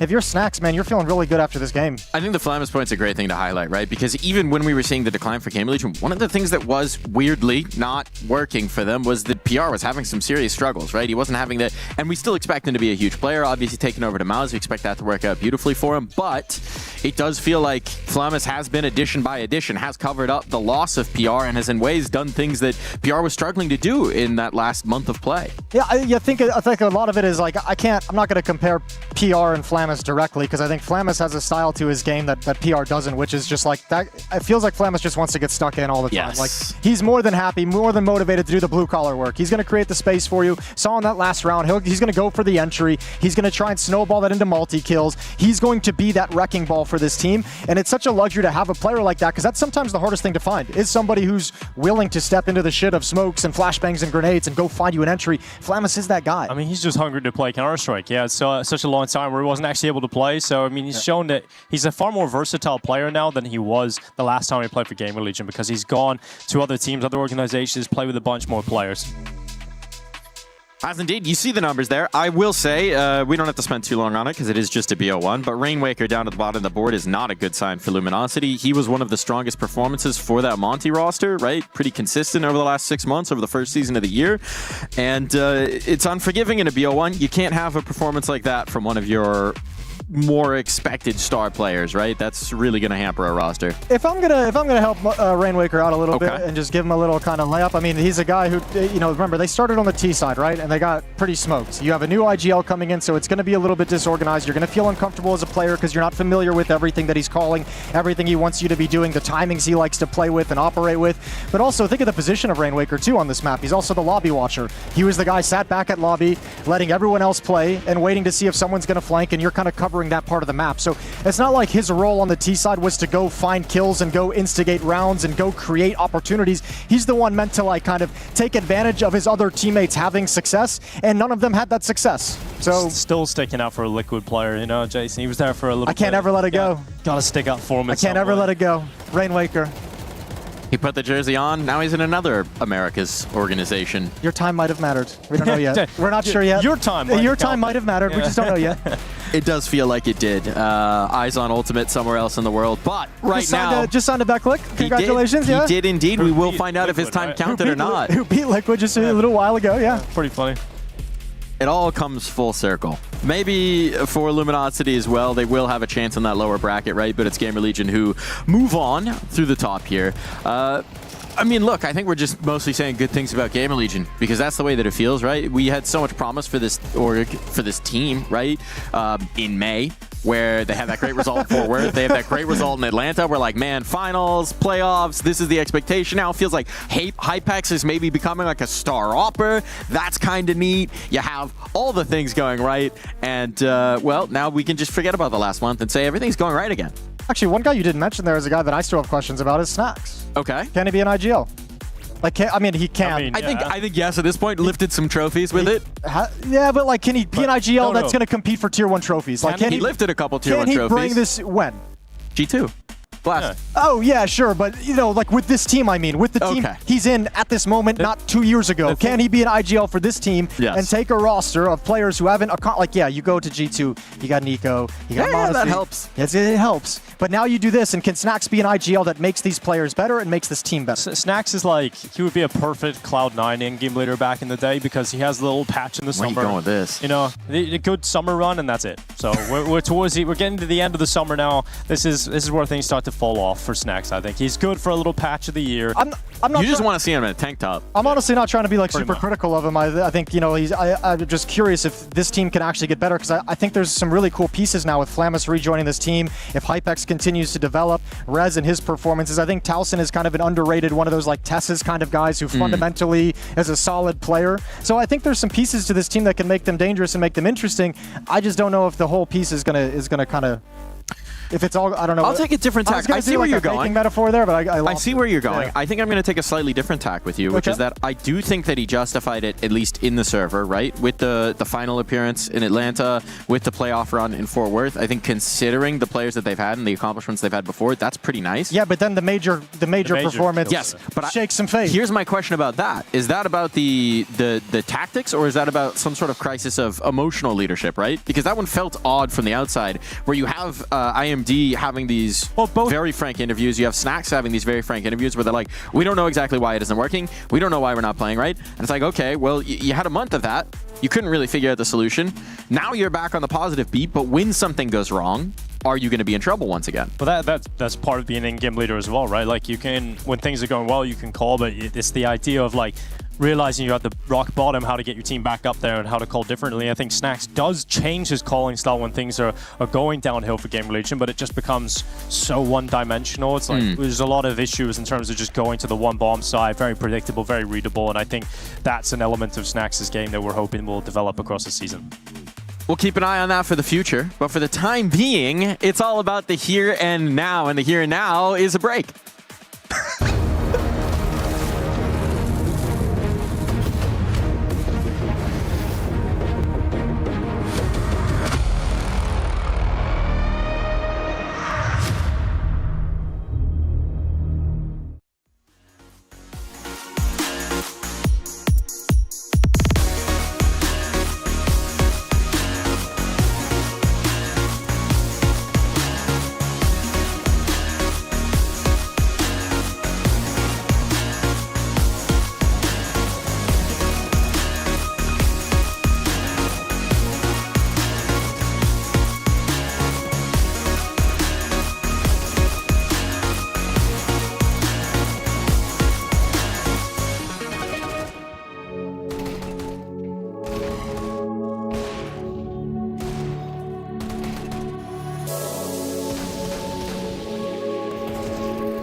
is in our DNA.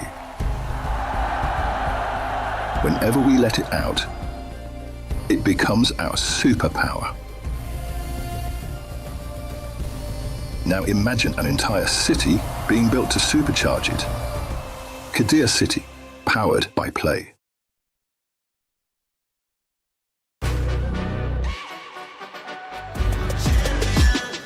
This ain't no regular thing. I came for the ring, you know what I mean. You see my name in the lights, better get right, I'm champion.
You go out first, I'll flash, and then we push. Got it? Roger that.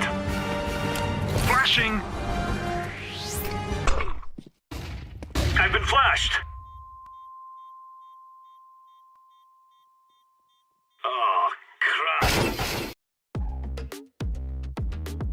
You gotta watch out when Hugo's flashing, and that was a flash of a first game here, but as we dive further into the action, I think things are going to be a little bit more even. Welcome back to the B-Stream here at the Esports World Cup, where we've got a game set to get underway between Tyloo and Foot, and I think we have a lot of questions about this Foot team in particular coming into this one. They made a change, a little bit of a weird circumstance there. It felt like Lonks benched himself, anticipating further changes, then there weren't further changes. What do you make of the whole situation? Yeah, a bit messy. I think there was probably more going on behind the scenes than we knew about at the time, and probably overshadowed a little bit by how good of runs they were having. Like towards the end of it, before everything really popped off, they had that deep run at the ESL Pro League. They made to the third, fourth place decider. Coolio gave that interview back at Blast where he just basically said, Lonks didn't talk as much as we wanted him to. We needed a voice within the pack in the mid rounds, and Lonks wasn't being that guy. And then on top of that, they also had the situation where he kind of wanted to bench himself and go to a different team to begin with as well. So it felt about as close to like mutual as you can really get at the end of the day. Yeah, I mean, you know, like it's just sad because they did look so good at the start of the year, and now I think the Xcloud move is not exciting. It's not like a name that really gets you super hyped about the future of the team, but I think he's a solid replacement.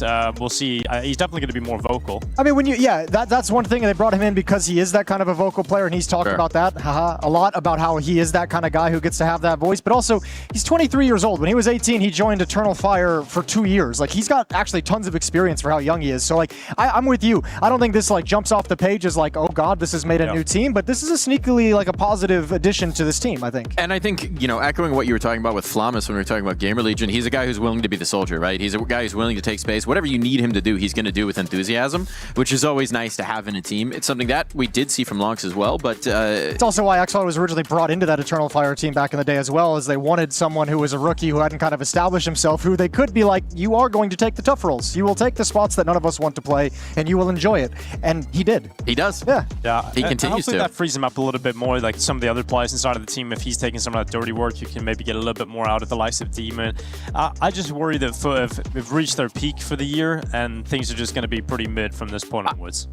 I will say, at least, very fortunate for them that they could keep this team together, right? I think we've seen 2 off seasons where these were big names, where we're all thinking the big dogs are going to come in and peck these players away, and they've managed to keep the core intact. I thought for sure Krabeni was gone. Yeah. I thought an IGL who could come out with a team of like 10 names that we don't really know and burst onto the scene the way that they did in the first half of this year. I thought Krabeni, surely someone would have taken a punt on him. Maybe somebody tried. Maybe he wanted to stick around. They had that conversation about how they wanted to play together. They've been together for a long time. So maybe they just did kind of stick it out and kind of ignore all those. I want to see today this Foot team in the first half of the year, super aggressive, super in your face, fast pace, CT side's really disruptive, always aggressive, always taking fights, always 2 people working together in tandem in those I want that same attitude back. I want to see how much has changed in Foot from Loux's departure.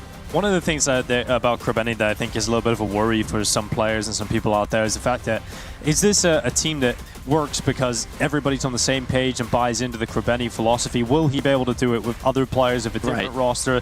And I think that hasn't really been answered yet. But if you bring a new player in and you're able to get them back up to the same level again, then I think we do start to understand that Krabeni is the real deal as an in-game leader. But if they do just like drop off and it was just a flash in the pan, I think that's when you start putting a little bit more question marks. That is something that like they've even echoed, right? I know Coolio said in interviews before that they have this idea that they're not really sure that anyone's going to have the same success if they go to another system, right? It's working in this team with these players.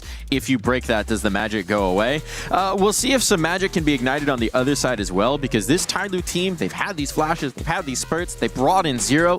He seems quite exciting as a prospect, but we're still not seeing that next step taken from Tyloo where we really start to think of them as more than just an upset team. Here's my problem with Tyloo is you mentioned Zero. He's been in the team for 7 months, so like you kind of like know what he's going to change and what he's going to bring to this team and if it's going to elevate them, and the answer to that is not really. And then the other 4 players have all been on this team for over 2 years. So when I look at Tyloo, I'm kind of like, you're here. Like, this is what this team gives us. This is Tyloo. Like for me, there's no more wiggle room for this team to go up.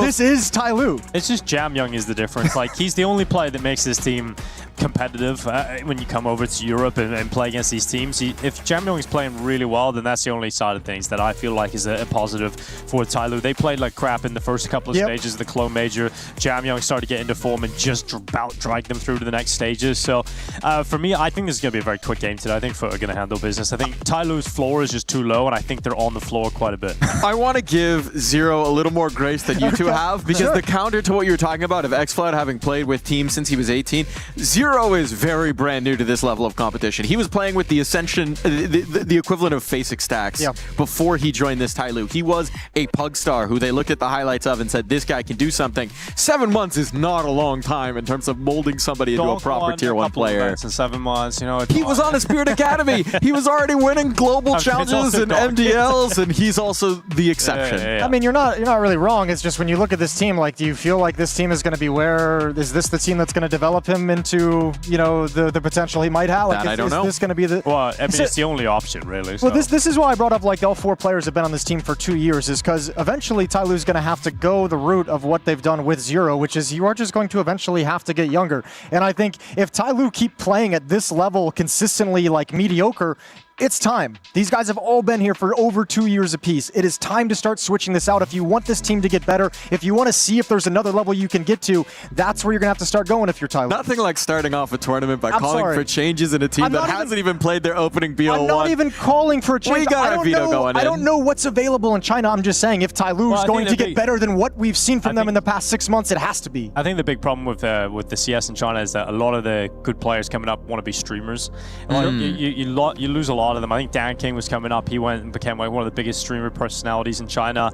Jamyoung even left Counter-Strike for a while, went to Valorant, came back. So I think that's the problem in China, is like the talent coming up, there's a lot of other options and they don't necessarily see being a professional player is the pathway. I forget who it was. Wasn't there someone from the Chinese scene who just came out and basically said exactly like that? I think some of the young players don't want to... behind the scenes with some guys. Someone gave a public interview where they were just like, the younger players in China like don't want to come up and be professional and compete within these teams. So I think there's also like a little bit of like a philosophical, bigger picture, like identity crisis going on in some of these orgs. Like we actually don't feel like we have like a stable core of players to pick from at the moment. That is a challenge. We do have Mirage as our decider. Interesting, I think, to note for the future that Foot did float cash till the last ban. They haven't played it yet. Tyloo have played 1, so we'll see if that cash comes up somewhere in the future for either of these teams. But Mirage, neutral territory here.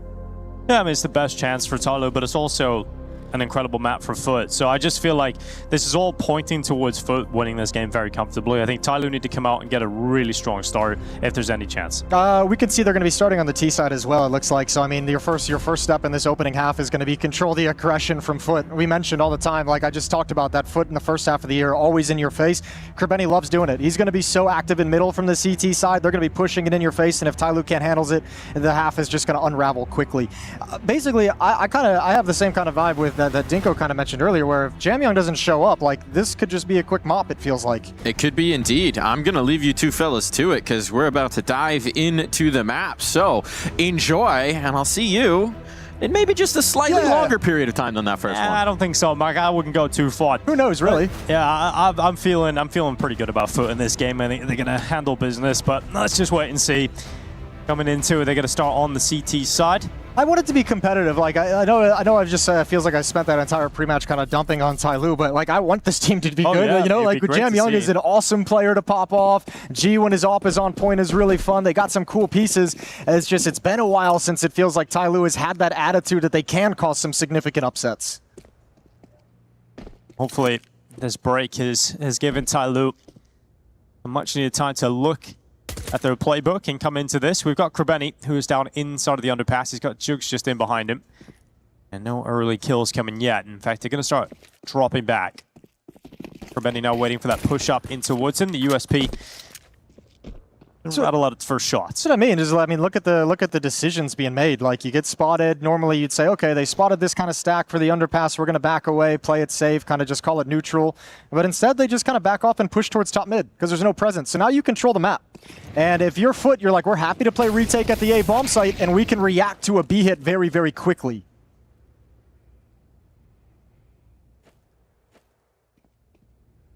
Xcloud waiting up on short, USP in hand. Still not spotting anybody, but Mercury's actually slipped into the connector smoke, and he's got some decent control here. Yeah, they're happy to keep him in this position to cut off rotations and flanks, and then the exec is coming to the B bomb site right now.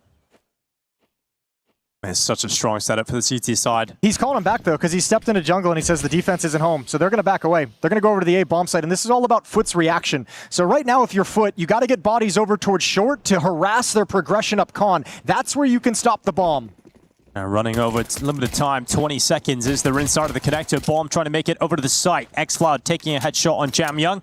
15 seconds left. That bomb plant finally starting to come through. Here comes the retake attempt out from Foot. First shot's good, second even better from Jugs. And they know where Mercury is, but dealing with him is a whole other problem. Mosaic fighting on from the ramp. Good work. 2v2 held, time ticking. And a kit still available here for Symmetry. He gets onto the site. He's going to actually just hold it. He's going to pull it. He's just going to stick it all the way. And he's done it. He's just stuck it. That's why you buy the kit in a pistol round. And that is the way Foot have stolen it away from Tyloo. It's also why you peek the bomb in the two. Like, someone had to make the move on the Tyloo side of things. I think each of them thought the other one was going to be the guy to swing and to check. One of them knew they were being held. And none of them wanted to be the guy to peek in and check on it. Or maybe just not anticipating the kit. Like, they took way too long to activate the peak. They should have seen that. They killed the player with the kit in the previous fight, so it should have been a call out that there's a kit in play. Either way, that's a heartbreaking round. Tyloo, they actually work it very well to get the opening kill, work the map, gather the information, play away from the stack.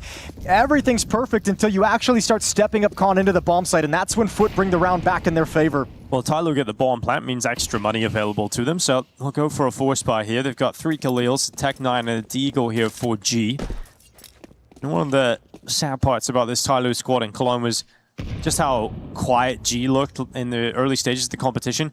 The positive sign was he did start to grow into the tournament, and we've seen a little bit more out of him, but we haven't been seeing the G we got to see in early stages of 2025. Felt like when I talked to him at the major, felt like the frustration of some weak events and weak performances across the season had really just kind of weighed on him and dragged him down. You got Demon's MP9 just under the apartment's windows. Here they come swinging in towards him. Isaiah to remove Demon. Xcloud's going out into the open. And just the one before being traded. So Tyloo have done a decent job of getting down into the site. Kerbeni moves forward. Good spam away. Anticipates the position of Mosaic. And a second kill comes in. Just making this retake look far too easy. G's got to pull off something special in a 1v3. Sees the shadow, sees the chance. Second player's up next. Gee, this could be brilliant. A 1v3, Clutch teed up, and he's so damn close to driving it home. But Symmetry steals it away, survives on 4 HP, and that is a devastating end to the round for G, who was so close to the miraculous moment. Some nasty shooting from G, and even takes the aggressive stance. Maybe takes that fight a little bit earlier than Symmetry would have thought, but still comes out on top of the clutch. Very close, but if you're Tyloo, you're very happy with a bomb plant. 4 kills in the round as well. You've done damage to the economy. You've now made Foot nervous for this round 3 if there's going to be an investment. And Tyloo is going to buy up some upgraded pistols and armor. So a little bit of extra danger coming in this round. Galil on 0. Tech 9s and a Deagle picked up for Tyloo's attack.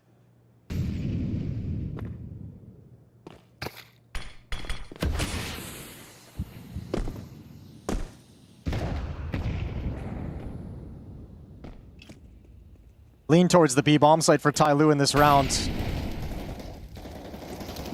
Jamyoung gonna cross as the spam ends. He's got 2 teammates coming through the underpass to collectively take control of middle.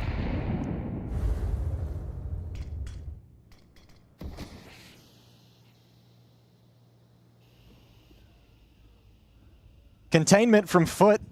Happy to play behind the utility.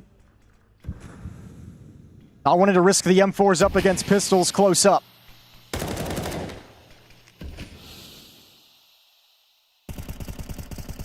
Into the window. xFlow sits inside of the smoke.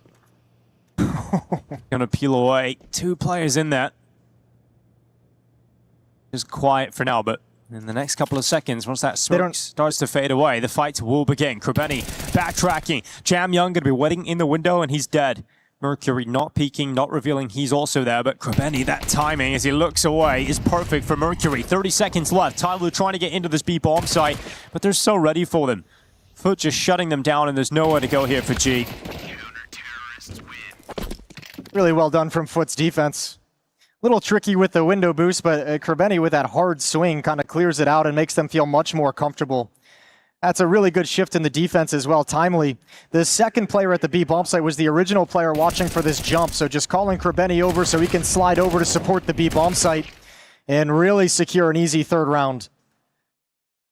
Guns coming back in for Tyloo. They might have invested a little bit too much into the previous round. A couple of Galils in play, a little bit of utility's been dropped in T-spawn. Some of it's missing, but Tyloo calling a 5-man attack towards the A bomb site out of spawn.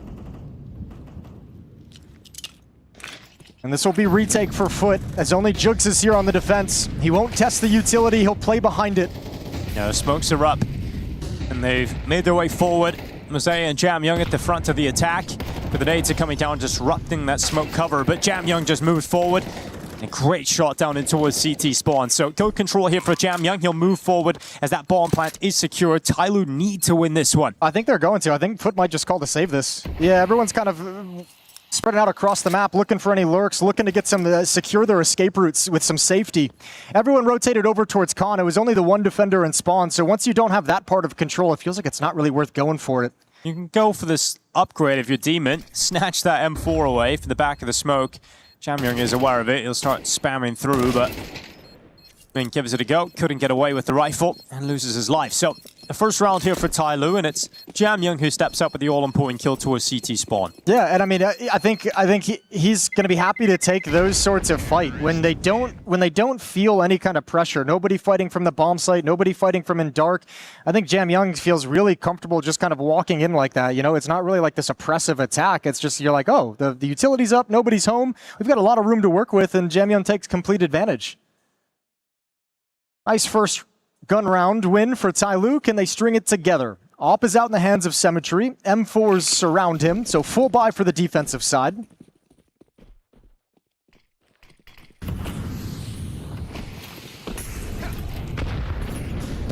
Jamyoung going down into the mid-fight. It's going to be 1 quick kill from Jamyoung. xFlow to trade out. A 2nd kill coming through from xFlow, and I mean, that's just a fantastic start to the round here for Foot.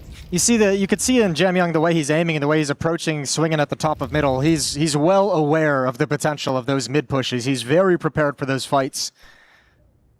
1 for 1 out of him in this round.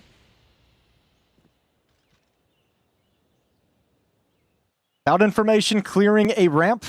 Making sure nobody's home, no presence here. This will let Demon know middle of the map is probably being worked. And Tyloo is starting to come up connector right now to challenge the A bomb site. And Molotov towards xFloud, and his feet will burn a little bit. Step out towards the ramp. Trying to cross that bomb over to the site, and the smoke does go up. G realizes he's being detected, takes a pause for a second, and then goes back to it once Zero has taken out the threat of xFloud. So Tyloo are putting themselves in a decent position here, but the problem is this fight, this all-important push coming out of Palace as well, but Symmetry's just killing everybody before this flank even comes through, so Zero's gonna die in just a second, hasn't been spotted. What? How does he not get that kill? Zero ends up going down anyway, and that is kind of ridiculous. So 4-1 for Foot, but great shooting out of Symmetry. I mean, just look at how comfortable Foot is playing with that success of the mid aggression, right? Like the 2 kills from xFloud are massive. The trade-off on Jamyoung, the follow-up from the swing from Mercury, but then you get yourself a man advantage. And Foot, I mean, you mentioned this is such a comfortable map for them, and when they have that success, so well versed on how to play it and close it out from there. Now this is Zero just taking that early damage, but that's such a great fight to win for Symmetry, coming through Murder Hall, and then the wallbang as well. Great shots from Symmetry's AWP. And we got Tyloo, who are down to AKs. They've got no weapon to rival that sniper on the other side. Just going to go for a simplistic hit of the A bomb side again, it looks like. They've gone for that mid utility, but 2 through Palace, 2 through ramp, hoping Zero can get out with one here, and he has. It's a good opening kill for Tyloo. Well, they've gone back to where they found their only success in this half so far, and it looks like they're going to be able to challenge for this round as well. Double kill from Krabeni. Somehow, some way. And Foot now have the position of Jamyoung over towards T-Spawn. They know there's only 2 players inside the bomb site, but with utility up, they can't do anything about it. So it settles into a 3-on-3 post plant. There's a kit, but there's no smoke for the CT side coming back in. Yeah, Mercury waiting down at the firebox. G's just waiting on top of Tetris. There's the peek out for what? Mercury doesn't get the kill on the low HP player. Krabeni actually gets one more. Finally goes down. Time ticking though. Symmetry would need something special and just can't amount to the task. So that's going to be another round for Tyloo, found with success on the A bomb site. And you're now starting to, if you're Tyloo, you're starting to get to a point. You've won 2 rounds now at the A bomb site with just those straight up execs. One of them was a retake, nobody home. This actually had defense inside the bomb site. You still find the opening kill. So now with 2 rounds of success on that tactic, Foot call a timeout, and it'll have to be a conversation of how they want to handle this. Is this time for panic? Do they feel like this is a hit they can't contain? Do they need to bring an extra player over? Or do they just feel comfortable that this is just 2 misplays, 2 mistakes, 2 poor timings, and they can just continue business as usual? I think there's another unique factor for this timeout is the fact they don't have enough money to get a full buyout. Tyloo have busted them up with these sporadic round victories. So you've got Krabeni and xFloud who don't actually have a full buy available to them. So perhaps just figuring out where they can put those limited resources and coming up with a defensive setup that isn't going to get punished out the gate. Well, those players have been guys playing in the middle of the map as well. Krabeni towards Khan, xFloud's kind of been the supportive element working in tandem with them. So if those guys aren't going to have resources and strong weapons, all of a sudden you lose some strength in the middle of the map, which has been something you've always wanted to have on this map on your CT side of Mirage. Porte 2, Krabeni with the Deagle, xFloud with the MP9.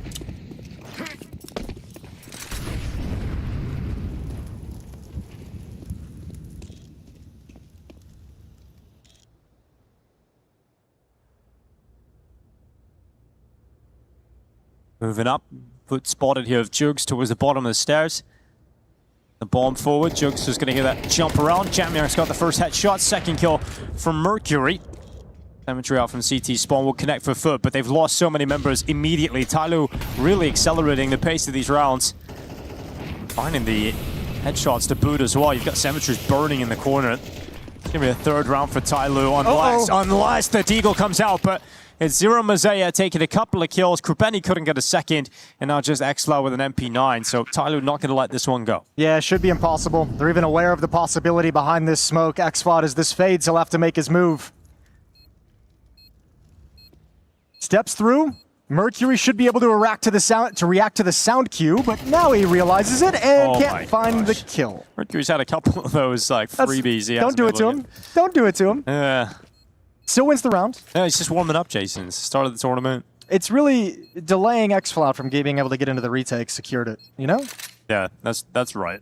And honestly, it's a positive story here for Tyloo because you've broken that money fully now, Foot. Yep. And you're one round away from tying things up. So really, you should be looking at a 4-4 scoreline off the back of this for Tyloo. All the rounds so far being towards that A bomb site. Yeah, you're feeling really, really good right now if you're Tyloo. You love the fact that you have this A exec that you can seemingly keep going back to.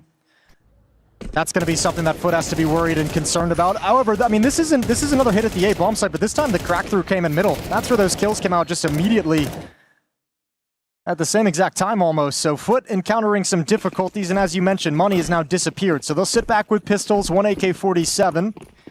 And Tyloo's starting to build up some steam on this T side of Mirage. There's the but from Krubeni. Shot of Jesus whizzes right past.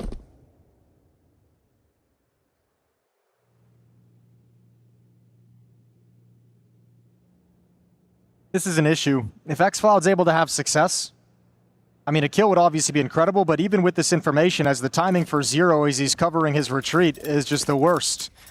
So a big jump, and now xFlout is saying, nobody's at A. You all have pistols. Just roll the dice, go to the B bomb site. I have a fast flank. If Tyloo play this too slow, they're in trouble.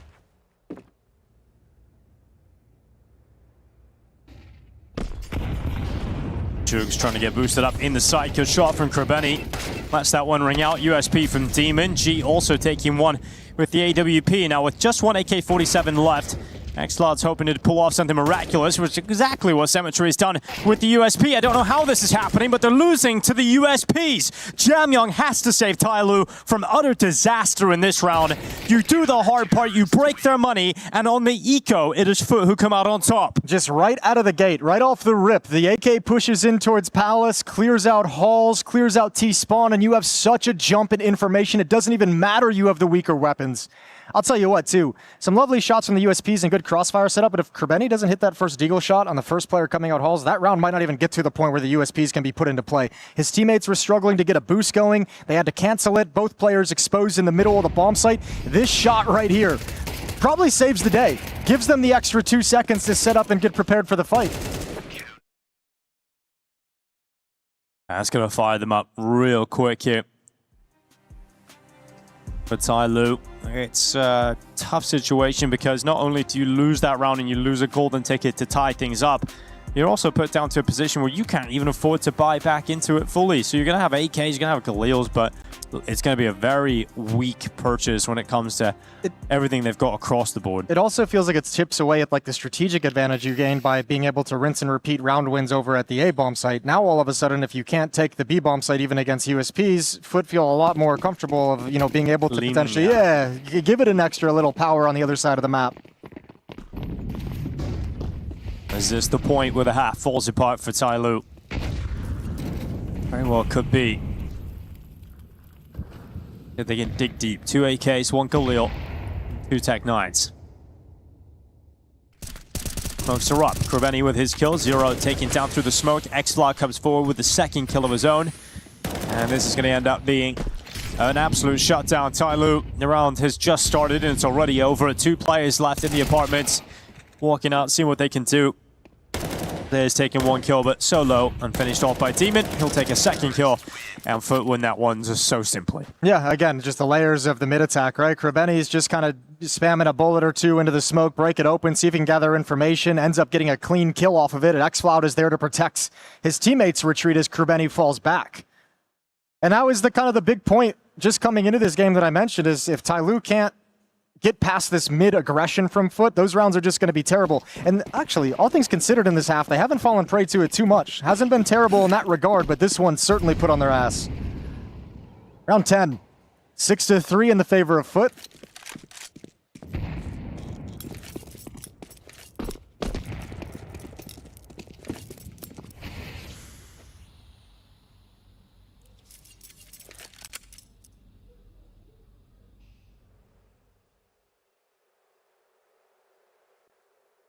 And just Glocks here for Tyloo. And should be shredded very quickly into a 7th round victory for Foot. I have to say, we were walking out of the Well, we're going back to the green room, and the chess opening ceremony was on, Jason. That was wild. Crazy. They had some sort of like martial art coordinated dance going on. Break dancing off there on the stage. Team Liquid have figured it out over there, by the way. Got Magnus Carlsen. Yeah, they've made some very astute roster moves in the chess department, haven't they? Wonder how much of a debate it's much that easier when was. you just get one player. Yeah, exactly. Great if you could do that in Counter-Strike. Oof. A dink with a Glock. Gonna really matter too much. And he gets dinked again. Still up on his feet. It's that third dink you really got to worry about, you know? Yeah. 1 and 2, not a big deal. You can take a couple of dinks. All right, Zero doing what he can. AK-47, good headshot onto Cemetery, and he's had a chance out for Krubeni, but regardless, it will be Krubeni's kill. 7-3 as we get in the last couple of rounds of this first half. Joking goes to the notes because they desperately need to figure out a way to get back into this. Well, they know. I would be surprised if this is anything but a finishing move towards the A bomb site. I don't know if it's going to be an exec. I don't know if they're going to send pieces in middle, but I mean, you know, you've still you've won 3 rounds of the A bomb site. You've lost the previous time you went there, but well, you know, why not keep going at it? It's what's given you that success.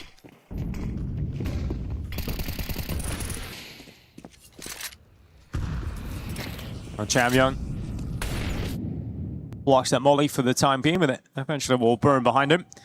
Got Zero, who's ready for the push. Krubeni's not making any secrets about his aggression through Palace. He will call off the push as that corner arrives and will fall back. But you've got the information that you've cleared out Palace. You're going to make Tyloo a little bit more paranoid, a little slower in terms of approaching that direction. I wonder if he's going to try and like kind of do something tricky with that, right? You've shown the information with the footsteps. If you make that kind of a run in Palace, you just got to assume that somebody heard you. So maybe trying to see if you can force a reaction that you want to take advantage of, but Tyloo has been called back towards A. They've said, we heard the push, we heard the footsteps, we heard you clear everything out, but you didn't clear super deep. So we'll come right back into this because you've probably shifted the defense away due to the fact that you saw none of us. Mercury into a connector. You've got Xlad and Jugs who are making their way up through middle. Demon's got that headshot. Jamyoung gone. Cemetery to make a quick follow-up. We're standing here in a 4v2 all of a sudden for Foot, who have won the essential kills, and the last finishing move towards the A site will end in defeat for Tyloo. Last round of the half, and Foot looking for 9. Yeah, they've really clamped down really nicely at this A bomb site. The last couple times Tyloo have come in this direction. Just not wanting to lose that whatsoever. This time Tyloo's not able to find the openings in middle that they were having in previous round. Not getting as easy of a route to run towards the A bomb site as well. And Foot making this very difficult, making the attack very disjointed. The 2 prongs of it for Tyloo could never meet up and coordinate. So last round of the first half, 8-3, and this will be a more standard, typical A exec. 2 Tech 9s, a Mac 10, 2 Galils for Tyloo. And on the defensive side, it's not retake, they'll make a stand. Xfloud playing dark, and Jugs in the bomb site with him. Well, Mazeia's Mac 10 getting the opening kill, but can you get another one? No, Jugs gets the double. Zero dives out of Palace, the Tech 9 finds one in the feed. Mazeia very low and finished off. The Zero has to go and be the hero. Bomb is down on the floor. They'll collect it. Throw it back towards Tetris. Got plenty of time. Stats going for him.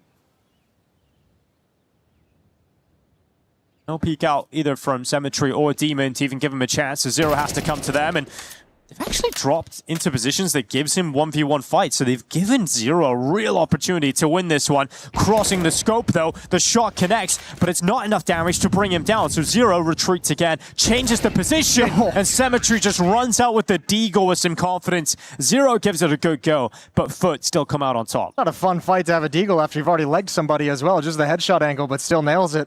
Really good half from Foot, but I mean, you got to say, Tyloo had their opportunity, they had their chance. Losing that eco round, losing to the USPs, that was the moment in the half where they could have taken control.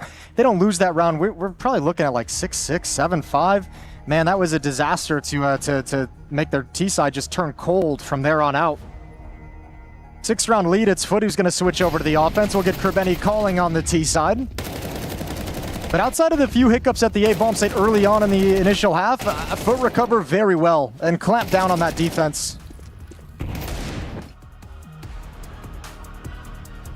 Over on the other stream here at the Esports World Cup, we've got Team Spirit taking on GG How. How's that going? Currently, Team Spirit not winning. Okay. Which means they are currently losing. But it's just started, Jason. It's just they're just off the blocks over there. And GG How, interesting team. Sassanito, Bibu, Mini, Synopsy, and Osama. So, you know, not exactly the biggest names in Counter-Strike going up against Team Spirit. So they're massive underdog story over there. We'll see if they can get a win.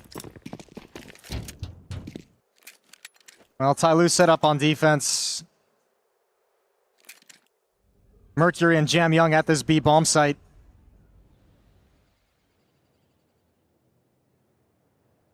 Foot 3 players over towards middle. They haven't made their move just yet. Still waiting around the corner for aggression. 2 players in the B tunnels, including the bomb. So likely going to be a fast route run up short to turn the corner and cat into the B bomb site.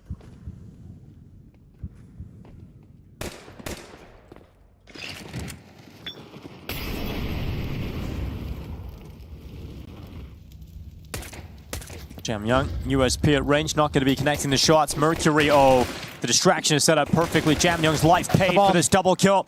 And Mercury got 2. And yep, as you highlight, the bomb is down inside of the apartment. So Tyler have to run back and try and get that. It buys time. The other way around. Foot. But, we got Jugs with that headshot going forward into the market. Mazeia's up next. It's an absolute disastrous pistol for both teams. Very messy, but that bomb has been collected by Symmetry, trying to get across. He's made it into the site. So Zero, you have to clutch this.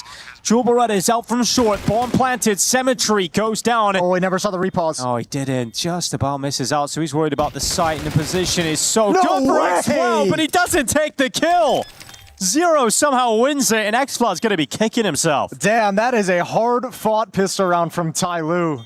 Just dropping the bomb. Mercury, that's the critical kill, that second one. That extra time it buys as they have to go pick it up off the ground, jump up into the halls. That is everything for Tyloo to be able to rotate over and recover the pistol. A new breath of life for Tyloo on this CT side, and yeah, gut-wrenching for Foot. That reposition is so strong.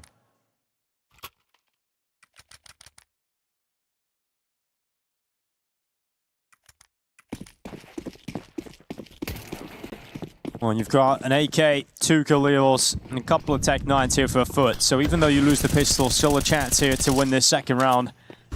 Tyloo going to be aware of that. Kind of shoving a round or 2 of this lead into the middle of the table, though, with this kind of an investment, with this kind of a buy. But over the last few months, we've come to realize how good Foot are with some of these weaker weapons. It's been their strength and their upsets against some of the bigger teams. Robeni getting inside of the connector smoke. Oh, it's a very passive defense. They've got room. They've got actually some space for these AKs and this Galil to be put into play, and the Tech 9's close up. Had to be a trade. And Mercury's done very well there to get 2 kills out of it. Symmetry eventually trading, but the fact that Tyloo are finding more and more success denies even the bomb plant from Foot. So that's a comfortable close there from Tyloo. Yeah, shout out to Mercury. We've seen a couple of questionable little segments out of him in this game, but that's a very nice round from him here to get a second kill, to be able to double up and prevent that trade. That's a very, very good double kill to secure the round for Tyloo. So well done from Mercury. And out of that victory to put them up on 5, we're going to get a little tech pause in the action as we have an issue up on stage. So we'll get that solved and we'll come back into the action. So I haven't seen the gun rounds yet on this T side, obviously, for Foot. Just this 1 second round buy. CT side, they were playing very similar to, felt like, to how they were playing in the first half of the year. I expect T side to be similar as well, you know, just based off that. Maybe have a couple more options in the early rounds as well with X-Floud on T side. He's going to throw himself in there. So, yeah, I'm really interested to see how this is going to go down for Foot. That tech issue is resolved. We're going to count down coming back into the game. It is a good thing for Tyloo this tech issue doesn't last that long, because they were just starting to build some momentum up, and you don't want to concede that and ice yourself out. Yeah, 2 in a row to start this second half. Now you should be able to secure a third one pretty handily, considering it's just Eagles you're going up against. Although you just alluded to it, a nice bit of foreshadowing. Foot had some crazy Deagle rounds in the first half of the year. Let's see what they can do here. Mercury looking for a fight at range. Yep, that's they've added another Deagler to the team. X-Law, great shot, opening things up, but no further kills yet from Foot. So Tyloo, important trade to come through. Kropeni is dead. Yeah, very important kill to get. Also, I mean, you could see how much Zero wanted to make that move towards jungle to play top con because they lost their eyes in Mercury in the middle of the map. He's the guy meant to have some information on this scaling. So Zero's got to pick up that gap, which makes it so G is playing all on his own inside the A bomb site. And Foot is going to give plenty of opportunities to these Deagles to find another kill.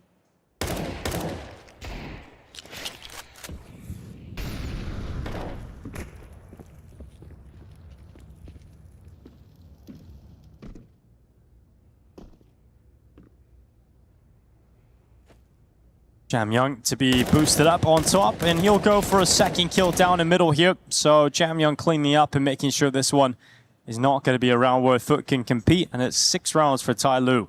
We're going to get into the gun rounds next. Yeah, but they've closed the gap nice and quick and pretty efficiently as well.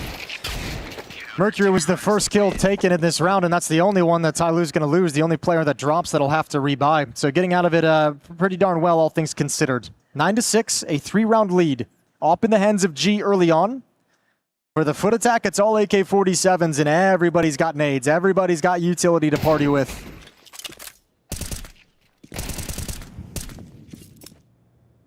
But a very decent start to the second half here from Tai Lu, and I want to see G's all start to ring out as soon as possible. And you don't have a challenge on the other side when it comes to this round, so have free reign of the map, but he's just going to be playing passive in behind the CT ticket box. Xcloud and Demon walking their way slowly but surely through the underpass.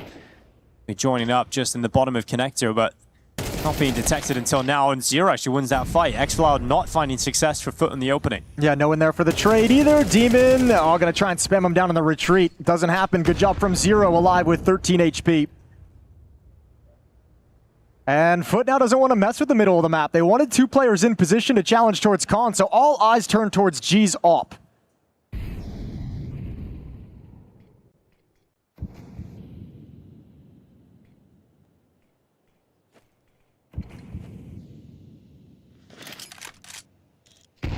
And Foot's being really patient. They found G looking the wrong direction, but cannot connect the kill fast enough, so he punishes them for it. And Tai Lu in a very secure position, 4-on-2. Yeah, we got Krabeni now coming through. Timing just about spots out Zero, but these trades are so effective from Tai Lu. I mean, it's good to see Tai Lu playing to this level, and I think they surprising to see how strong they're starting the second half, and then obviously another great addition is G being able to show up for the AWP immediately. Yeah, it was good composure as well for Tai Lu. I mean, you have a 5-on-4 as well, but nobody's peeking after that. You can see Foot, like, they're kind of trying to figure out exactly how they want to try and finish it with a split towards the A-bomb site. 2 coming up ramp, 2 coming up con in the 4v5. But no one from Tai Lu's really doing anything at all. No one's moving into the open. No one's giving away a free kill with the advantage. G's very lucky to get away with his life in that kind of a situation. But outside of that, Tai Lu's coming storming back. 4 in a row to start the second half. The gap is now closed to just 2 rounds.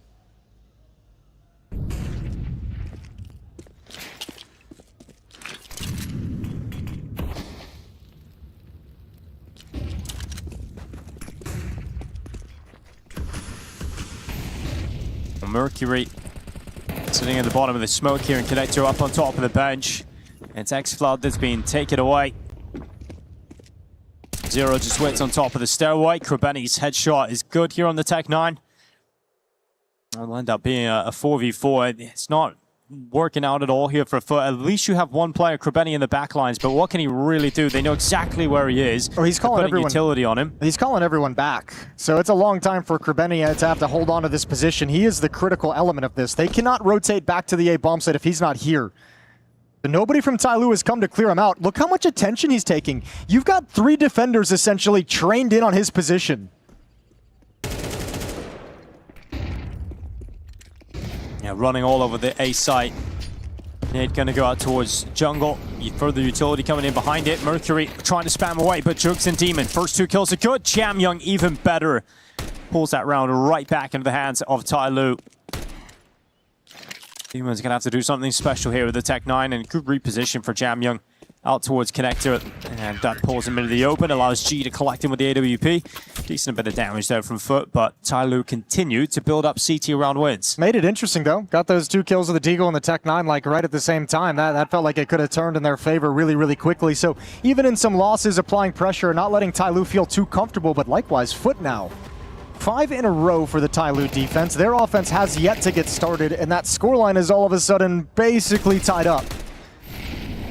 So a timeout right now to talk things over for Foot, and they're going to pick up AK-47s again. We'll see what they can bring out to play from the playbook this time. Cemetery will have his AWP as well on the T side of Mirage.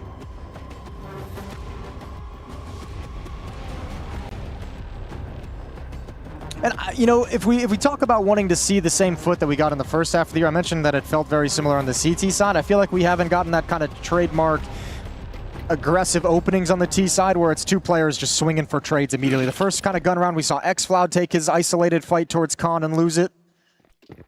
But haven't seen them able to kind of like snowball their way into a bomb site with something real aggressive.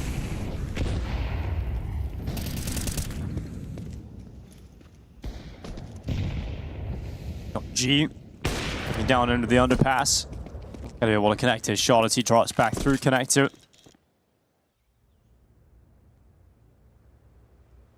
Benny makes his way down mid. Cemetery assisting with another smoke towards Connector. So close to the opening kill here, Foot, with 1 HP left on Mercury. This is a dangerous round for Tyloo, though. They're giving so much freedom on the map. Look how much room there is to operate before anyone from Tyloo is going to spot this. Look at this, Kurbeni, same position as last round this time. A little bit more potency perhaps, but Zero actually wins the all-important fight, prevents Kurbeni from getting that early warning system as well, and Jamyoung's just shredding them. Tyloo are destroying them now. This is brilliant individual skill on display. A surprising performance from Tyloo, but they come out with a strong level on the CT side. Juke's trying to do what he can, but Jamyoung unstoppable. 3K coming in, and you know, coming into this, I was very down on Tyloo. I know it's across the board. The only positive for me is Jamyoung, but it's definitely been a team effort across the board here from Tyloo, and they're really impressive. I think in this stretch in the second half, I think they've started to get a little bit more faith in everybody, and it feels like it's gone the other direction for Foot. Obviously, look at the panic. Back-to-back rounds, back-to-back timeouts. It's their 3rd and final call. There's no more ability for them to chill the game. And this is a round, I mean, coming up, look how tunnel visioned everyone is. Second, no one's kind of focused over towards window, hasn't been cleared out. You're kind of taking a risk that you're going to hit this really crazy timing the defense isn't ready for. Kurbeni's going to win that first fight, and then you kind of explode. But when he stops that cold and the second player goes down, there's nothing to follow it up with on the Foot side of things. Really, really rough day in the office for the offense. There was quite a few difficult words there. I know, I did. I don't know why I did that. I was being fancy. But it was good. Kurbeni and Jugs, 2 rifles. Yeah, this could all... I mean, the wheels have come off for Foot right now completely. This is Tyloo's domain at the moment. Great to see this level from Tyloo. Best of 1 on Mirage, and they're taking their chances. Haven't seen them hit the extremities just yet, Foot. Everything has been based off mid-control and has kind of sprung off mid-presence.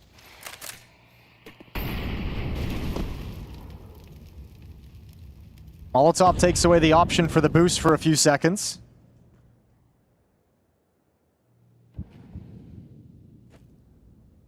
A passive defense as Mercury falls out of the window room. Tyloo happy to play containment, understanding the economic situation of the rounds, knowing they're going up against weaker weapons, knowing Foot won't have all the nades and utility. Happy to play safe and let Foot be the ones to have to make the move.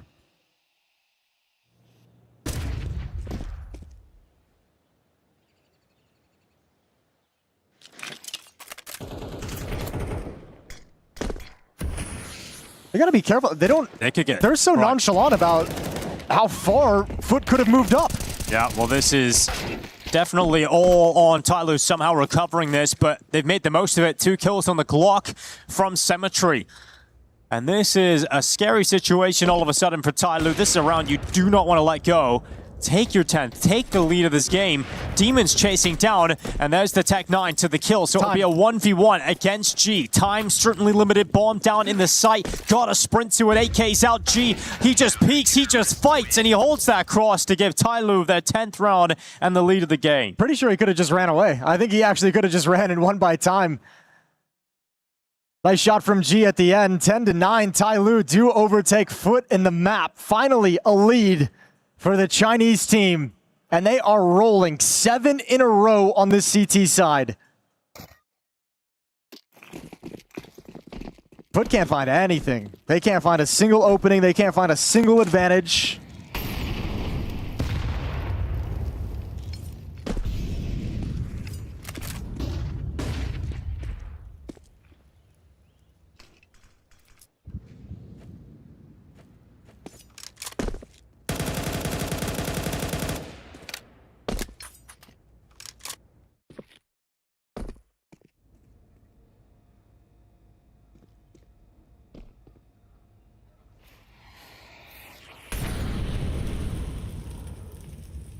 And once again, the middle of the map is where Foot head. 2 players top mid, 2 players underneath the window, Demon and Xfloud.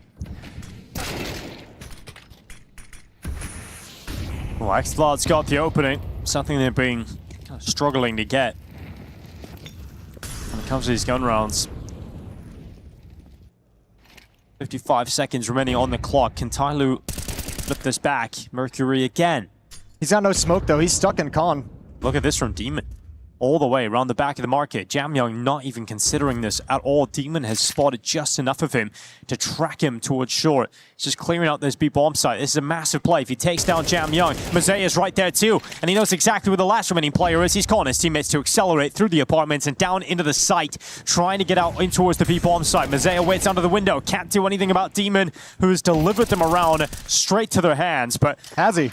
This is still up for grabs for Tyloo. It's a tough one. You've got a flank coming around the back here as well from Jugs. As G dies, there's not even really a fallback plan because Jugs just comes straight through, and that'll end up being a 10-10 scoreline. That's the only round in the second half where Tyloo has lost control of the middle of the map to the extent that you let a player activate with that kind of a flank. All the kind of chaos, all the fights going on, some of the pressure just took eyes away. Normally we've seen Mercury doing a good job of like hanging around in the area, playing market, looking back towards the murder hole, but this time Demon's just able to get way too much.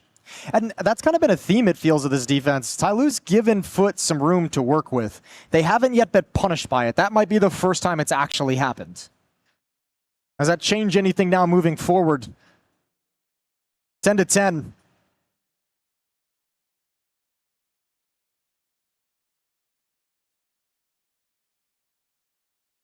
And live into round 21, Symmetry 16 kills with the AWP in his hands. Jugs with 15. Good performance all across the board from the Foot side. And they've just now managed to get their first round on the board in this second half.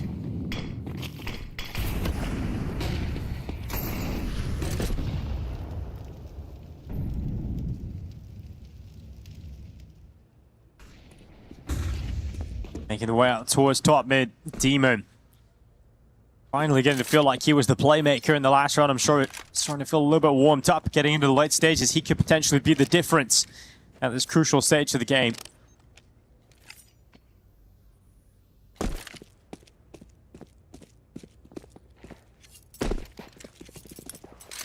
Start grouping up, heading over towards the B side of the map. 2 players to defend.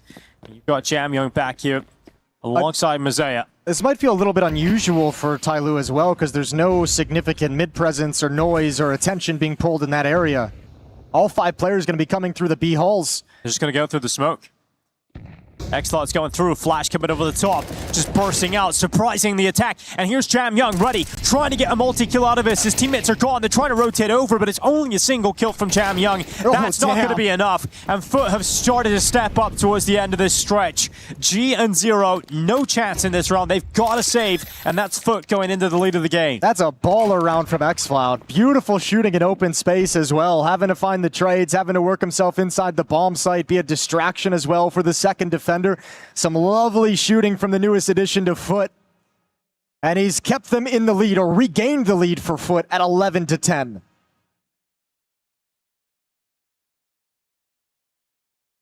Dude, when all this intense music is playing at the various stages, it makes me feel so intense inside this Counter-Strike game, too. It's like, wow! I know, it's transferring over. It's the first best of one of the group stage. Best of one, 10 to 10. It's never been more intense. Exactly. We feel like we're on the precipice of the most coveted accomplishment in all Counter-Strike in this game, but this is just the opening. It can matter so much, though, in this format. You know, double elim, yes, you got another chance, but you never know who might be down there. Those best of ones can create a lot of crazy upsets. You end up finding yourself a difficult opponent in the lower bracket. But get through this opening game if you can, and Expo certainly trying to get his new squad over the line. And let's just say this, too. It took a long time. This is the first point of this half where we've seen the Foot offense actually seem like it's cooking now. 2 rounds in a row. Bringing it right back, right when Tyloo took the lead and looked like they were knocking on the door of a map victory. Foot said not quite yet.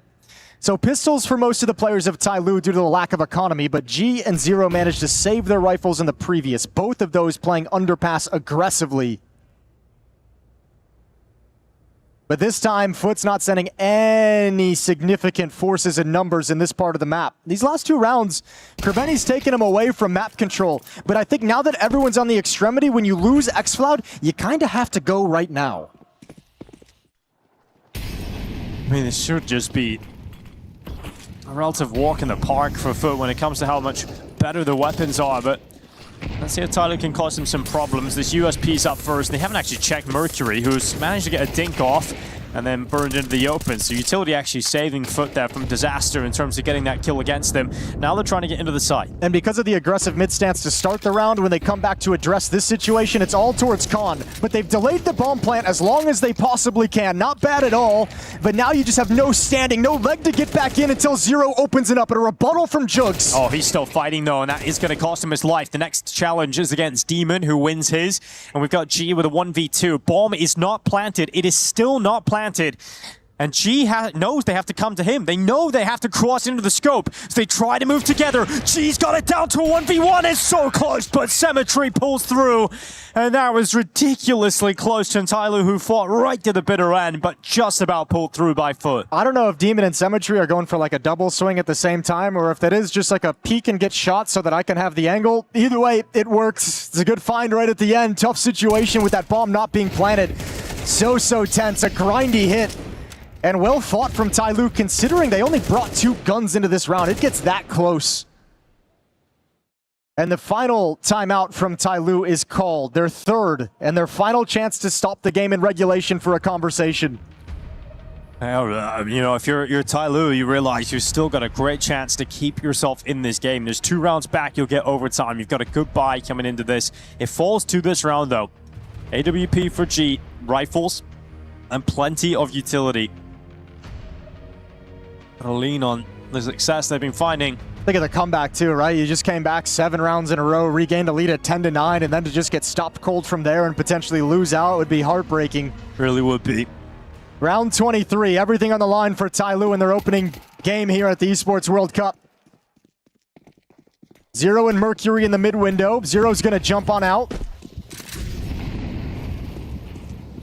Xfloud straight down middle. Mercury going to be caught moving to the side of the smoke. G, missed shot. Going to be spammed down through the boxes. Demon making quick work of him. 4v3 here for Foot. Looking to close things out, and this is more like it. This is more like the Foot we expected to see here at the Esports World Cup. That's the trademark Foot from the first half of the year. They just waited for the right moment to deliver the uppercut, kind of sell you on some slower plays, lack of mid presence, and then crank the pace up out of a timeout. Tyloo gonna drop this opening map of EWC. Demon pushes in towards CT, loses that. But Jugs is gonna close out the map 13 to 10. Hard fought victory, but Foot have got the good start that they wanted. Yeah, it isn't the one-sided affair that I thought it might be. Tyloo really impressed as stage throughout that game, especially that CT side, being able to come back and stay in it. A couple of strong individual moments across the board from the team, but not enough to handle Foot once they finally figured it out down the stretch here of Mirage. Welcome back, Mike. You got a little bit more of a break this time. A little bit more. I didn't think I was going to have it at half, but Tyloo had some fight in them. They battled back in. Respect to Tyloo giving us a game there in the second half for sure. But nice to see the resolve from Foot as well, right? They can rally, win their challenge, that they can get it over the line, that the pieces that we know can activate do all throughout. Yeah, it would have been nice for just like mentality and comfort of being able to like be a little bit more confident in Foot, but that T side started out a little bit shaky, but nice to see them find it at the end, and that last round is a thing of beauty. That's like the Foot classic. That's like textbook Foot. I mean, if Foot play like that, they've got a chance at doing damage at this event. If they play like how they did in the earlier stages, there's no chance when they come up against the bigger teams. So it's a positive sign to see that they still got it in them. Yeah. I mean, I think positive sign too. Xflat I thought was excellent down the stretch also, which is huge. I don't know if like maybe the T-side calling was bad or if individuals were a little bit quiet, because some of the ideas they had felt a little bit individual, not like that there's no game plan, but just that like this first play is this guy looking for this timing fight, and they were losing most of them. When Xflat started heating up on the entries towards that B-bomb site, game just ended there. It did. I mean, ultimately, it's ideal when your entry can't just kill everybody. That makes life a lot easier. But you would imagine that over time, some of the spacing, maybe following him in, there's just that little bit of chemistry, making sure you're on the exact same page as the moment comes in. Yeah. You got to imagine that improves as they get reps in. Yeah, I would imagine it. Yeah, I think it would as well. And I mean, those reps are going to come. Remember, early stages of the second season, we're all getting into the swing of things. We are indeed. You can see the scoreboard rolling through there. And Xfloud, yeah, he's middle of the pack technically, but if you look at the ADR, that tells the story quite nicely that he is creating that space. He's getting those assists, he's leading his teammates in and making the bubble for them to then fill. He was playing really well in tandem with Kerbeni in the first half as well. On the CT side, I thought those two were a really nice 1-2 punch in middle. So I thought that was cool to watch as well. I think also a couple of rounds in that first half where Foot, and actually even at the start of the second half, where Foot had a number of moments where it looked like they were about to win a low buy scenario. They had a couple of chances here and there, so could be a different story. They win those, that like we've seen them do throughout this year so far. And for Tai Lu, it's just kind of a bummer because like it is like sort of what I was saying is like this is just the Tai Lu we know. It's still the same story. I don't think anything's really changed in any significant way. I still don't know where to assess this team if Jam Young is not just blowing up on the server. Like even G, you mentioned, had a quiet major. It's been a while, I feel like, since we've seen G consistently popping off with the AWP. So right now, it just feels like at the moment, this team is kind of just sort of like so focused right now on Jam Young. If he's there, maybe we get a game. If he's not, this team is going to struggle, and it's a bummer to watch because at various points, we've seen them kind of pop off and make a positive step forward. It just doesn't last. Yeah. I will say, at least, we saw some flashes from Zero, right? He had the 1v2 in the pistol round, the round to end the half as well. Yeah. Nearly pulled off a 4K clutch. So there were some flashes. There's maybe some promise for the future, but they will be headed down to the lower bracket. They will be playing the loser, if I'm not mistaken, of Linvision and Mouse. You could probably take a guess of who we expect to be down there. Linvision and Tai Lu always play each other. It's like, feels like it just has to happen now. So, you know, played at the major as well. So, I mean, that in terms of getting into a lower bracket game against Linvision, you're going to love that if you're Tai Lu. That's definitely a little bit more comfortable. You're definitely going to hope it's not Mouse down there waiting you for know you. what's coming. You're very familiar. Yeah. Yeah.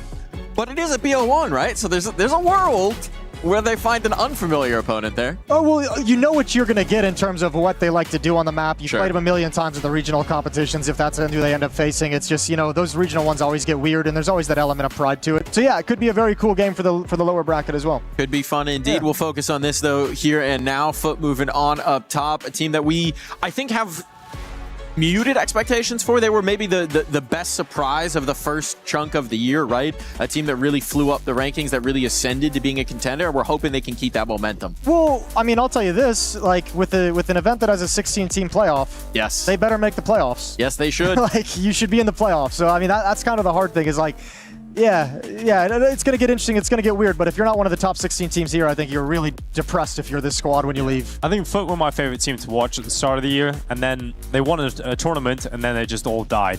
Because it was Laux had the health issue, couldn't go to America for that stint when they went to Fort Worth. And those events felt like the best opportunity to do some damage. And then they just fell apart and never came back. Put some respect on Coolio's name, the one who ended the Vitality Dust 2 streak. True. And Coolio, the star fragger. Maybe, you know, if fair point. If Xflat doesn't work out, I know who's coming up next. Yeah. Why not? Let Coolio shoot. That's what I say. That's what the fans say. That's what the people want. Just a little bit more cool. Well, I mean, interesting. Like, it was leading into the major after that little bit of a run where they played without Laux and it just looked a little bit rough.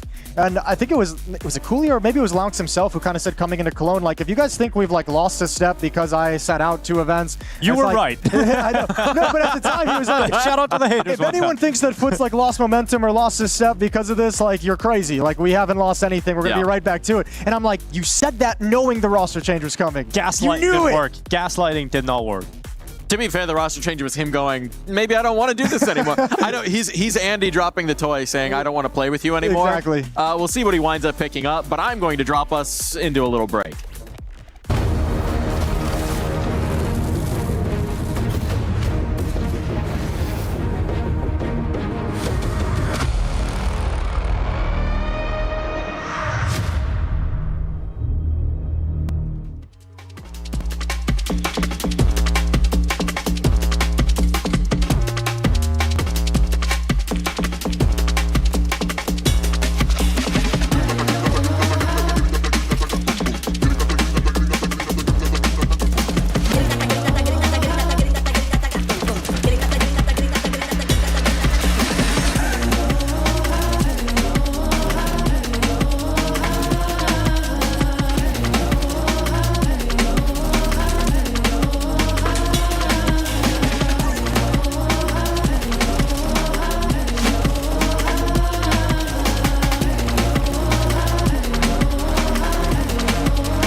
everyone, and welcome to Fill in the Blanks with Team Legacy.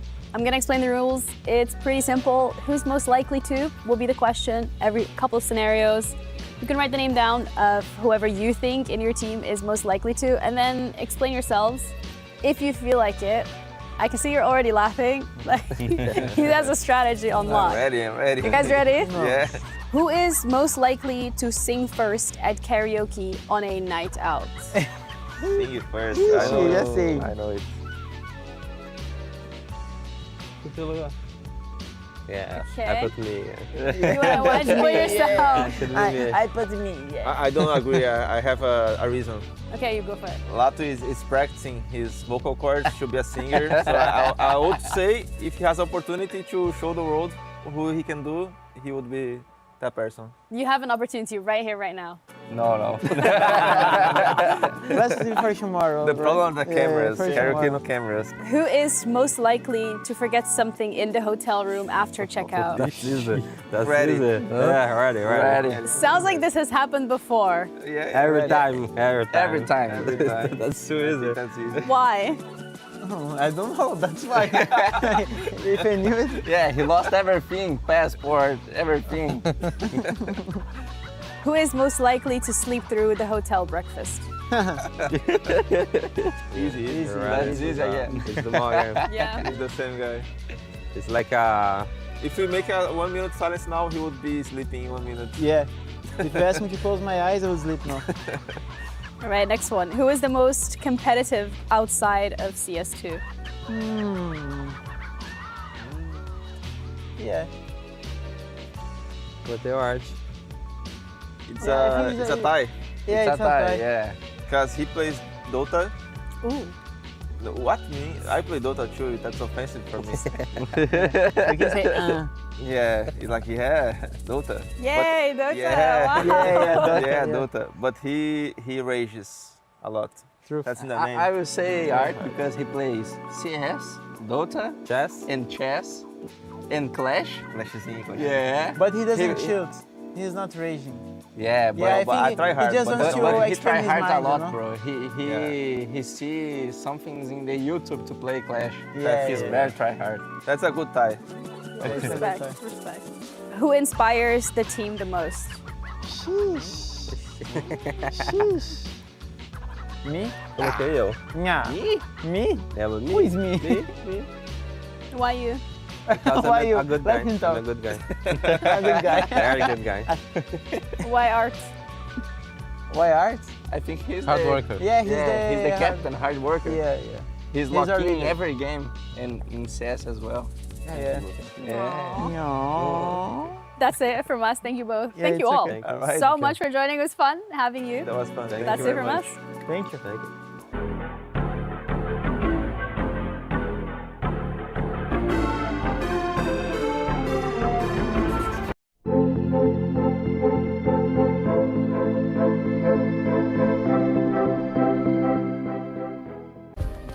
Play is in our DNA. Whenever we let it out, it becomes our superpower. Now imagine an entire city being built to supercharge it. Kadir City, powered by play.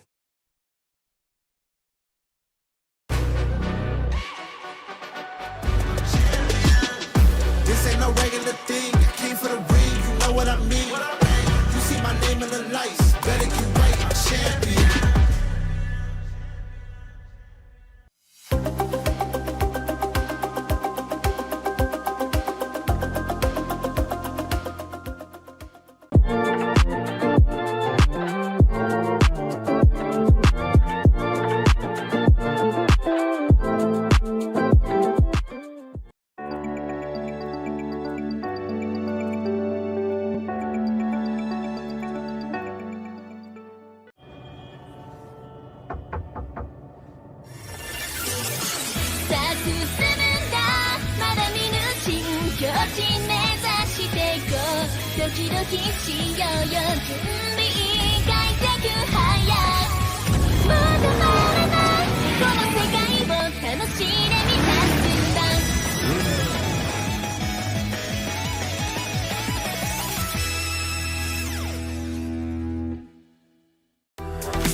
The reigning champions of Counter-Strike at the Esports World Cup enter the arena. They have a matchup on their hands against a shockingly challenging team in Magic, a team that tends to take teams to their absolute distance. None less than the Mongols. Last time these teams met, there was a map that went 48 rounds, if I'm not mistaken. 25-23. Well, luckily, you know, Jason, we're standing, so let's, I think, you know, we're going to have to get comfy on our feet right now. I think it's going to be like a 2-hour game. This might be our Best gym of session. one. You know, you say the world champions, some of the world champions are here. Yes. Not quite the same team. Yeah, very, very different team over there now for the Mongols. Very crazy what a year can do. That was kind of my approach to this too, is what a difference a year can make. How quickly it can happen. Because I had completely forgot that they're the defending champions. Like they haven't been playing championship quality Counter-Strike maybe since they actually won this trophy last year. I mean, it was shortly after that Senzu left the team under still somewhat confusing circumstances. And then Mazinho a few months later has now hopped off to join up with him. I mean, nice to see those guys reunite, I guess. Not so nice for the three that have been left behind. Yeah. Techno, Blitz, and 910 returning champions here. They're also without Mara behind them, but it's the two new additions who are going to be our focus today. I think Darkmeister and Tikwa coming in, potential young prodigies. You know, they just seem to constantly be able to reach into the heartland of Mongolia and pull back new teenagers who are amazing at Counter-Strike. Well, the jury's still out on these two. We haven't seen it quite yet, but yeah, like that potential has been there when we've seen them train up Mizinho and bring Senzu out of nowhere, and you're like, oh god, they have just a ton of talent over there. So maybe it happens again, but I think the real key is what you already mentioned, is Mara not being here. Like, how are you going to train these guys up? How are you going to take, you know, how are you going to mold these players into what you need them to be if you're not around? And that's not a blame on him. I don't know why he can't make it, but obviously not able to be at Blast either. Missed a couple events earlier this year, but it feels like we're starting to get a sense that the Mongols aren't on the right track without him here. No. Like, nothing feels positive. I have very little faith in the Mongols in this version of the team, and even less when Mara isn't here. So I do think Magic have a good chance of winning this game today.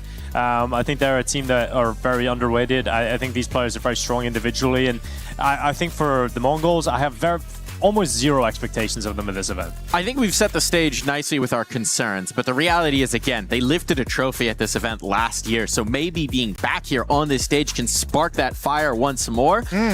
Is there fire in the Mongols? I don't think I've ever seen fire in the Mongols. We'll find out about that. We'll find out about that, but first we're going to take a look back at that journey 1 year ago.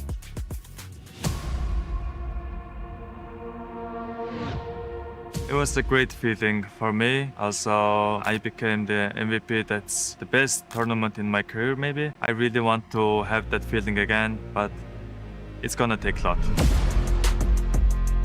I actually think that it's going to be tough for Mongols to win again. I think they just have a new team and they need time to get back to a really strong level. They were at the prime last year when they won it. I think it changed a bit since that, the level of other teams and themselves. It might be hard for them to win, but they can always make a surprise.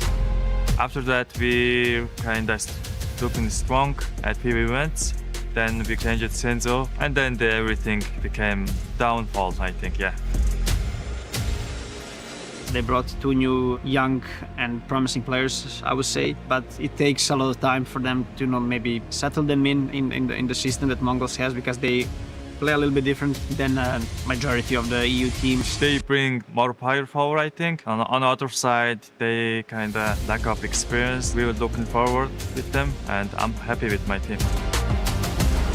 I think it will be really hard, to be honest. I think they have a lot of talent in that country. People are shooting really good. All of the players that they had in the team and that they have in the team right now. Anything is possible in CS, especially it's because of it's the beginning of the season, but I don't think they will defend the trophy, but still, there is a chance.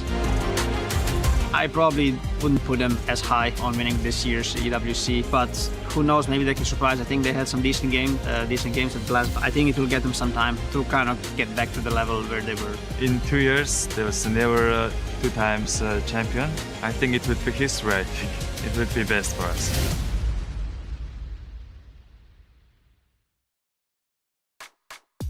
I do think winning the event would be best for them. That would be ideal Dude, if they can make that reality. The best line ever is like, because we've only had 2, there's never been back-to-back champions. It's crazy. Techno came out with some great lines. They could be the first. They could be the first indeed. Yeah. I mean, incredible as well to remember that Techno was the MVP of that event. He had a monstrous run of form at EWC last year, which is not the typical, but if there was going to be something to lift a team now with 2 new young additions without their coach behind them, a Techno God series would help. I mean, that's probably the conversation you have to have when Senzu departs and then Mizinho departs and you bring in the new guys, is the conversation is to go to someone like Techno and be like, your position and responsibility and roles are now going to have to change. You now kind of have to be the guy. Yeah. We've lost a lot of firepower. Now you have to step up into that role and be the Senzu, being the guy who's being able to bring us numbers, high volume fragging, because these other guys are going to come in and it's going to take time. So yeah, I think that's the conversation likely, is you look around and you point to your only kind of experienced rifler left and you're like, you're the one. You're all we've got. Yeah, I think also he's going to be important, especially with no coach, to be a second voice for Blitz inside of the team and be a big part of the sort of structure of this T side. I think for Techno, at least he's a very candid player. So when you ask him a question, he just tells you straight up what's going on inside of the team, and saying that when Senzu left, it all went immediately downhill. And these two new players bring firepower but no experience, and that's the other thing we're looking at for this team. Techno at times feels like that kind of player who's maybe a little too willing to be sacrificial. He's like, what does the team need? I'll do it. Doesn't necessarily think about himself. Sometimes you got to focus on your crosshair. Sometimes you just got to think about that. Pull a Techno MVP back in. That's what I mean when I mentioned that, like, that's the conversation you have, is because you've got to let him know, like, you have to be a little bit more selfish now. Like, we need you to be that MVP, to EWC 2025 MVP performance. We need that out of you more consistently. So be selfish. Tell us what you want. Tell us what we need to do to activate you, because we have to put you in roles to where you can deliver for us, because you're probably the guy that we can rely on more than anyone else on this team. I feel like he's Mongolian Rez now. Like we're Mongolian we're Rez. going to talk about it for years to come. The 2025 EWC MVP. All right. That's his Oakland. We're going to talk about it for years to come, and we're never going to see him hit it again. Well, if it worked for Rez to keep him in a jersey for a very, very, very long time, so maybe it'll work for Techno as well. One interesting note, they did mess around with this at points last season. It is Techno sitting center console, right? At one point, they tried to move Blitz middle. He's back on the periphery where he prefers to be. Always a little bit of an interesting conversation with this team, a team that does nothing to the ordinary. A team that I think could be a very pleasant surprise through this season, Magic, right? Last season, they showed themselves to be at least a challenging opponent for anyone to go up against, right? Not a team that you can just write off. And I think this season they're looking to take that step and show they can be the same thing, that same hurdle towards more of the top end teams. Sure, I think it's an interesting, for me, I want to see exactly what this team is made of at this event, because now you have some of the top dogs that they're going to be able to run into. Some of the upset wins they've had, like they beat FaZe, and they beat Heroic, they beat some of these teams that we're used to hearing and used to saying out loud at big tournaments. But you look at that FaZe lineup, and that's a big transition. They're going through some issues of themselves. So how impressive do you want that win to be? I think Magic is showing skills and showing they can upset. I just don't know what the ceiling is quite yet. Like that for me coming into this is a very winnable game. If you want to kind of make a statement that some of these upsets you've had recently are the real deal, like you have to beat the Mongols in this kind of a situation right here, right now. Yeah, ripe for the taking, I think. And I would still have Mongols as favorites to win this game, but I'm really not surprised if Magic come out on top. Like, it's that kind of game for me. It's just like a 55% lean towards the Mongols coming into this match. We're gonna get another Mirage. Not too shocking, I would say. And it was the map they went 48 rounds on. 25-23. It was the map they went 48 rounds on. Settle in. I think the onus is really on Mongols to show us that they're still the team that can stay 48 rounds in the server against a Magic. Yeah, I would say so, but I do like Mongols should come into this and just try and psych themselves up. That even if we have these two new players, we're still a better team. We have way more experience in the core than this Magic squad. But yeah, I think they have to mentally prep to realize it's going to be a tough game. I think the advantage, or like the thing that Magic can lean on in this is, like, Mongols have never been like a tactically crazy team. Like there's no insane depth to this team. There's nothing like tricky that they're throwing at you that you're getting beat on the map before like the fights even begin. What they've always been able to do is do the simple things that you can read really, really well and have a lot of really strong individual and talented players behind it that give good performances on very basic things. But now you're bringing in two new guys, so it's like, yeah, if you're Magic, you're like, the Counter-Strike isn't going to blow us away. They've got two rookies out of Mongolia that surely we're going to be confident going into fights with and swinging into fights against, right? Like, if you're Magic, yeah, you might be underdogs, but you have no reason to be afraid or feel like this is a loss that you're going to take, right? Like, you're coming into this thinking it's right there for the taking. Certainly. And for the Mongols, all eyes on the new guys, right? Tukwak is being hailed as maybe that next huge talent out of Mongolia. Crazy that they keep finding them, but I can't wait to see if indeed he will live up to that billing. Hey, man, if there's only one team in Mongolia, they get their pick of the litter. They keep rolling in. They just keep rolling in, don't they? And we've got our pick of the litter here, so I'm going to let you guys take it away to see how this game goes. Thank you, Mike. Yes, indeed. Mirage is beginning, as we said, alluded to, 25-23, the scoreline the last time these two teams faced off on this map. A Mongols victory in a very close affair, obviously. Let's see what this one has in store for us. Magic going to be starting on that attacking side, coming at this Mongols defense. They're going to play retake at the A bomb site. It's Blitz here at home at Ticket Booth, and 4 defenders at the B bomb site.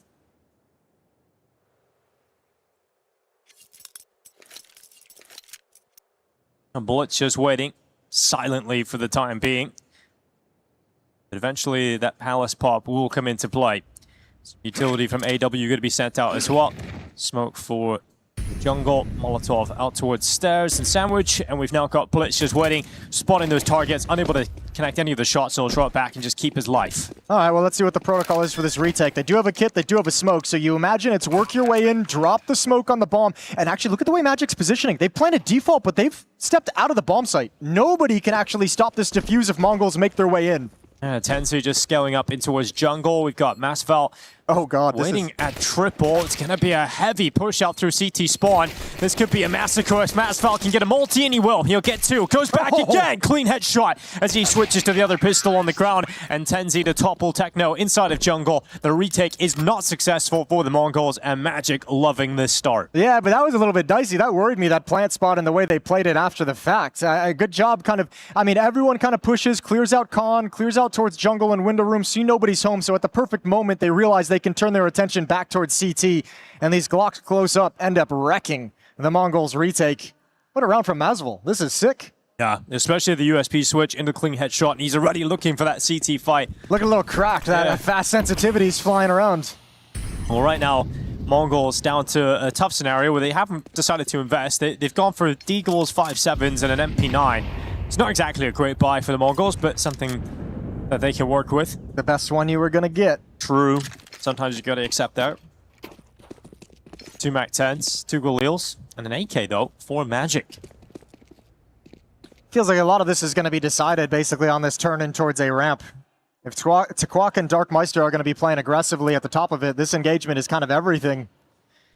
If this goes in the favor of Magic, too quick and too convincing, you won't be able to defend the bomb site or cheat anyone else over.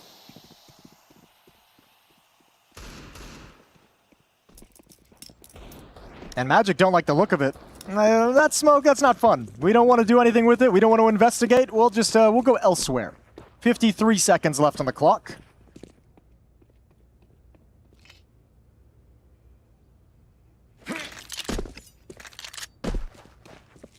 AW tossing a smoke out in towards the window. Gotta say, 2 rounds. Great smokes out of AW. Nailed the smokes. He's really nailing it at the moment. Killing it. AW obviously formerly a part of the P-Vision team. So still wanting to finish at the A bomb site, but not wanting to send most of their forces towards A ramp with it smoked off. Reconvene towards middle, now up Con, the main thrust comes.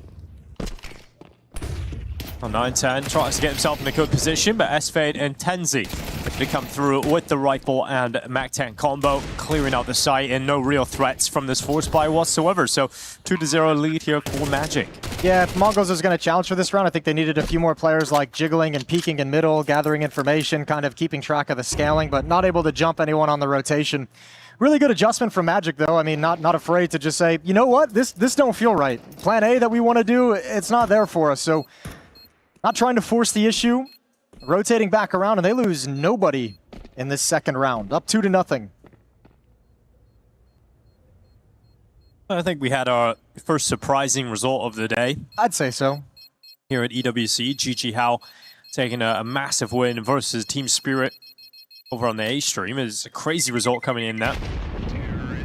13-10 as well. Donk putting up a massive performance, a 1.58 showing, and easily 0.57 performance from Shiro. So, and I mean, with their showing at the major, Spirit's one of the teams you put in like the battling for this trophy. You know, that was one of the teams coming in, was probably one of 3 like S tier teams that you'd say it feels like this team is most definitely going to be contending for the trophy. It's crazy. 3 S tier teams. I was doing the tier list yesterday. It's a hard tier list, isn't it? It's like, wow, this C and D are really heavy. Yeah, we were talking about it at dinner last night, me, Chad, and Yanko, and we were the same way. We were like, yeah, we have like those 3 teams in like the S tier. A tier was like 1 or 2 teams, depending on who you talk to, and then like everything after that, like. Yeah, it's just lump in the loaded up C and D pretty much. Yeah, I think a lot of teams are just kind of in limbo, trying to figure out what roster move is going to make them competitive again. I was going to say, it's also a hard time in the season for a tier list because of all the roster changes. You don't quite fully know what they look like, what they're going to look like, what their potential might be. I was quietly confident in Aurora. I was hoping they were going to be able to put something up, but yeah, I played big earlier today. Didn't go so well for them. 13-9 loss. How'd Blame F do over there? Give me the Blame F stat line. He was middle of the pack, 15-14, 1.1 rating. Okay, admirable. Yeah. Admirable. Yeah, that's a weird team over there for Aurora. Yeah, and I mean, it's going to take some time for that to be put into place. Obviously, some of the strength of that team is Ash stepping in as the coach as well after the good work he's done over the past few years with Gamer Legion. And miss working with him. Yeah, miss working with him on the desk and at the broadcast. You know, either he had way. a great run, though. One event. Yeah, it was great. It was fantastic. It was a good one event to do. Nice over for Aurora. Good luck. Oh, we got a deagle for 9-10 with tech issue resolved, and we're ready to get into the action again. I mean, it shouldn't really be too much to write home about in terms of a round here for the Mongols. So far, so good for Magic. Little change of pace here in this second low buy round for Mongols, and they can't contain anything. The Magic showing him a different look. He's still going to have 2 MAC-10s in hands. That's your teammate you don't need to kill with red HP, but that's a nice frag to find, and Blitz has been spotted as well. 3-0 for Magic. Guns coming out next. So now we've got a team called Magic, a player called Magix, and a player called Magisk. And if they're ever all on the server at the same exact time, I will quit. I will just leave. I don't think that's going to ever happen, but... Just throwing it out there. Oh, something is rumbling in the arena. It looks like Rocket League over there. Is that Rocket League? Yeah. I was hoping it was chess again. No, chess is right over on our left side, but it's crazy how many stages there are inside this venue. I mean, we got 2 Counter-Strike stages right behind us. Something's going on over there, and then eventually onto the STC main arena, we'll have Counter-Strike going there for a second week. So much going on here at EWC. If you're watching all the games, your wait is finally paid off. Counter-Strike is here.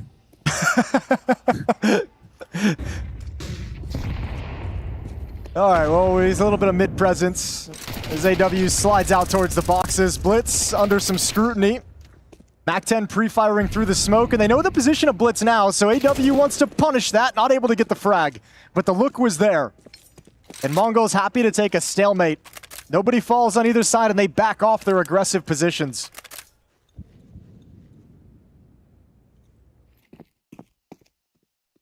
Yeah, the Dark Meister not having a great time, losing quite a bit of his health early on, but still standing, still fighting. That shot baited out of 9-10. Under a minute left on the clock. He hit him. The 86. Yeah. Impressive. But he's hoping for a little bit more damage as he goes back in again. But he's not going to have a fallback now. You missed this shot. If it's not a jiggle, if they swing this. 9-10, this is fight until you die, and it happens immediately. Well, that was some mad shot from Asval. 9-10 just gets absolutely deleted. Now they're just flooding out of the B apartments down into the site. Dark Meister taking damage on board, 9 HP, cleared out by AW. And now we've got Techno and Tikquak in a really tough spot here for the Mongols. But let's see if they can just back off and save, because that's the only option left for them. Yeah, and not even an AK-47 to recover. That was a MAC-10 on the hunt. Magic pulling out a really disgusting game in these first 4 rounds. Working Mongols on the map, and I mean, very early on, they've established some pretty important successes. They've been able to batter down the defense at the A-bomb site. Now they've been able to do it at the B-bomb site.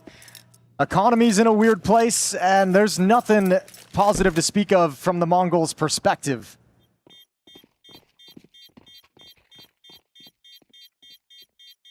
Magic having their way with them inside the server at the moment. 4-0 start on the T side of Mirage.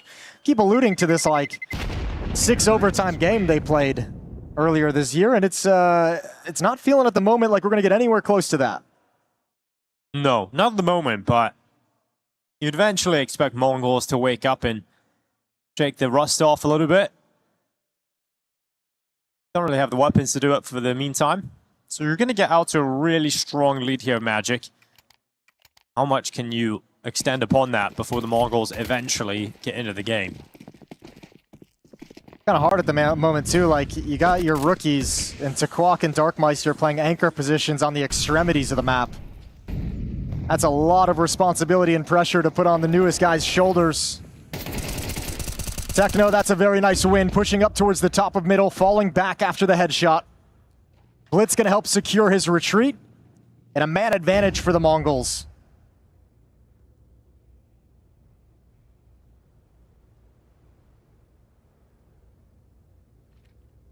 They're just trying to arrange themselves to recover this round, Magic. Got one player in the connector now in S-Fade. What he can do from this spot. Tenzi, ooh, getting pushed right now by Dark Meister. Gets the information on that without putting himself in harm's way. Minute left on the clock. Like they're trying to figure out He's trying to force some movement, and he's getting it. He's got it perfectly from Techno, but that's the low HP player. Mongo's not too miffed about that one. Oh, a good trade at least coming in from Magic. But look at what he's done after that. That kill makes it feel like it's going to be a finish at the A-bomb site. Defense shifting away. Meanwhile, the bomb creeping into B halls, and Magic have a very strong hit coming into a bomb site that's only defended by Darkmeister. Now Darkmeister trying to get back in position to deal with this. 30 seconds left on the clock. He's got Blitz who's coming right back at the right time. Magic's haven't pounced at the right time. They're giving a lot of time to play in the middle of the map. S-Fade gonna make his move. Good shot from Tenzi. Now it's Blitz in 9-10 to close the gap. Yeah, they're stuck in the apartments here. S-Fade trying to be that final release 15 seconds. 15 seconds to get this flank going. To be effective, the bomb's still waiting in the apartments, but S-Fade's got to go. He's got to make his move. He's taking so long, and he's waiting for the flank to come around the back. You don't have the time for this. You've just got to go. He could get it on elimination, and he had to find that kill. There's no time for the bomb plant, but he nearly gets back to a special maneuver that would have been a ridiculous round victory. Yeah, but it's not all a loss for Magic. I mean, they still get some wins out of that at the end of the day, even in a round loss. Those couple of kills right at the end, keeping that money low for the Mongol side. They had 2 players with cash who now have to drop some guns over. Very, very close affair. And yeah, he could have moved a little bit quicker, but man, flanking in through market like that is so hard. Like, you can't make that noise. It is so difficult to find the timing. He gave himself actually a great chance by pulling that player in a little bit closer as well. Like, yeah, he had a fair fight for a round win, basically, with that market player. Well, Mongol's going to have to play on the breaking point as well. No cash built up, so extra nice that they find the opening kill. 9-10 with the pick. Mid-aggression in back-to-back rounds has netted an opening kill to the Mongols' defense, but traded off. Good trade. Followed up here by 9-10. That's 8W cast aside. Into the open. Moon hunts down the follow-up response. He's down to 22 HP off the Tink, and look at this from 9-10.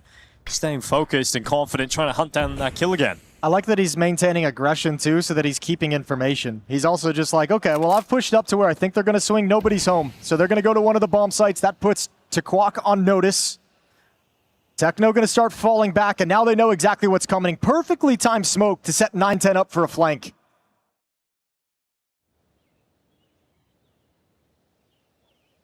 Out they go through the smoke into the rifle. Good trade, 1 for 1. And Techno going to try and move up and get in behind the ninja boxes. He'll climb up on top of it. Flank from 9-10. It's all about this. Coming around the back. That's the insurance policy. Techno not even looking like he's going to require it, as Moon has to try and drop back into Palace. The AWP on his back. Grenades will come forward. That'll be enough. HE grenade searches him out, collects him, and the Mongols have got into the game. All right, there we go. Now we're seeing the life in the Mongols. You mentioned they weren't going to stay down. They'd wake up at some point during the half. Happens pretty quick. 4-0 into a tech timeout, and then Mongols have come back into it with that momentum broken up. And winning a round like this when you're on low economy is great. You get a rebuy, you pick up a free AWP, so still a very strong loadout for the CT side. And round 7 begins.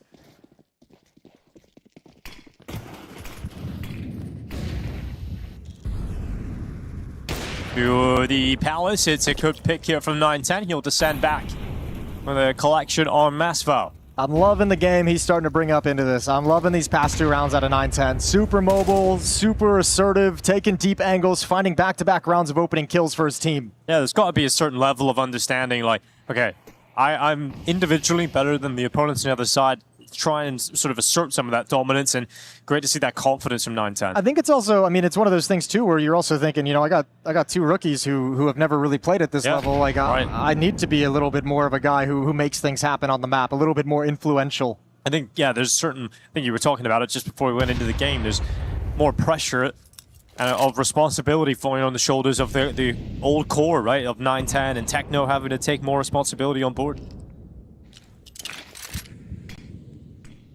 Right now, a good start to the round, thanks to 9-10, and no response yet from Magic. I mean, losing these opening kills in the past 2 rounds has really neutered the kind of aggression that Magic want to bring out. I saw him having some more aggressive openings when they're in 5-on-5s, but look at it now. Look at the way Mongols has been able to run this clock down. 35 seconds on the clock, and just now, Magic have used utility to get mid-control. They're gonna pick up the pace off this pretty quickly, I would imagine. Scaling into the B bomb site should be quick. Darkmeister hopping back out of the window, looking for a fight up through short. AW gonna go down, Tenzi to trade it, and now a 4v3 15 seconds. That's all they've got left. Bomb goes down on short, and that should be the chances with it.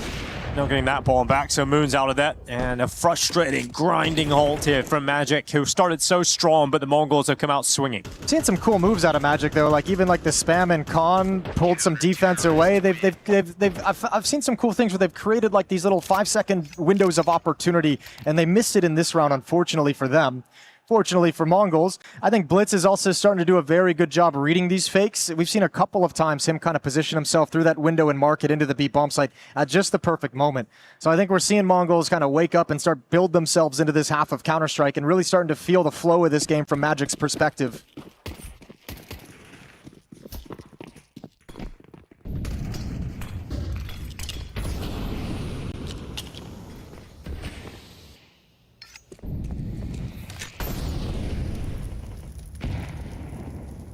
Oh, Moon will find himself out in middle. Smokes are up, one towards the window, one towards the top mid cross. Magic have got themselves in a decent position in mid. 2 players in the underpass, 2 towards top mid, and Blitz is looking for this as the smoke will fade away. He's got the headshot, S-Fade dead. And so Mongols, another great start into the gun rounds here. Yeah, and this is about to be 4 rounds in a row. I mean, this is 4 rounds straight of opening kills for the Mongols. That's been a huge change in how these rounds have played out, and now Blitz is able to double up. Triple kill in the round thus far. And yet again, Magic, before they can even make their first move happen, they're on the back foot and probably a lost round in their future. Yeah, just it feels like they've disappeared entirely. I mean, it's just been superiority in opening kill department. You know, obviously Blitz just wins this round on his own. But it is the 2 older players inside of this squad, the 2 more veteran Mongols players that are actually showing up with the most amount of impact. So you got 9-10 and Blitz winning rounds of their own. And that's the thing. That's why I was saying I like how 9-10's been playing these past few rounds, is that op is starting to get just so influential. Like Magic, the way they're scaling on the map is so much slower now that op is actually ringing out and grabbing some opening kills. Their opening moves are a lot more cautious. It's changed a lot of this game in the favor of the Mongols. So Masval and Tenzi going to save these weapons. Mongols not interested in any kind of a hunt. They're happy with 5 players surviving and bolster that economy. And we're 2/3 of the way through this half of Counter-Strike as they tie things up at 4.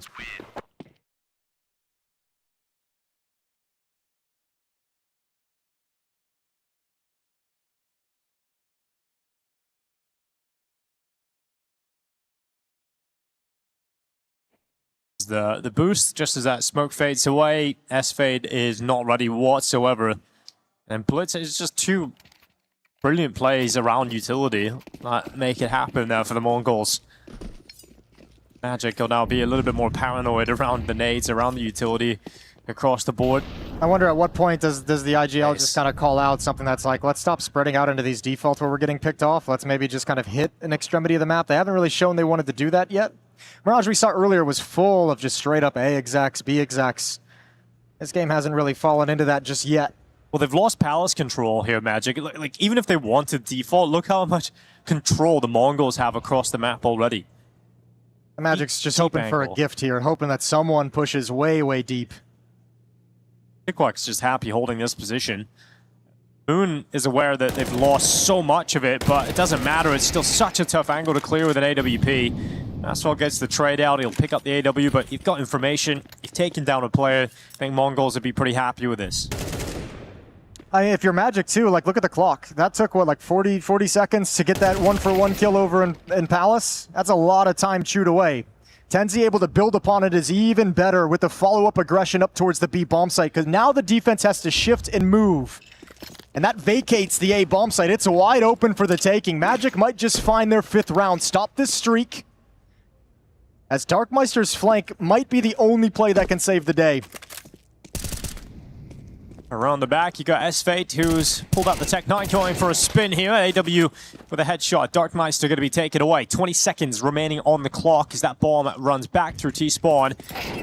What? 9-10, he's got a little bit of a warning. Oh my gosh, he's got into the open. He's been punished for it. Yeah, but the bomb's here. This is a one-on-one for the round. Yeah, this could actually really work out all of a sudden for Magic. This round is absolutely chaotic, but it's over. on the crossover, it's ridiculous. It's insane that this is happened. The time has gone away, and Blitz has just stayed alive. I actually don't understand what is happening in this round. I don't think anybody was keeping track of what was going on there. Magic just completely stalled out. Couldn't find the fight at the end either, and Blitz is just hanging around, wondering where everybody is. I think trying to do too much strategically in that round is Magic. I think these last 4 rounds have really shaken them off their game. Remember, this is a pretty inexperienced team, and I think you see them there trying to do a little bit too much and trying to be too tricky and not wanting to take the direct engagements, even though they have significant advantages.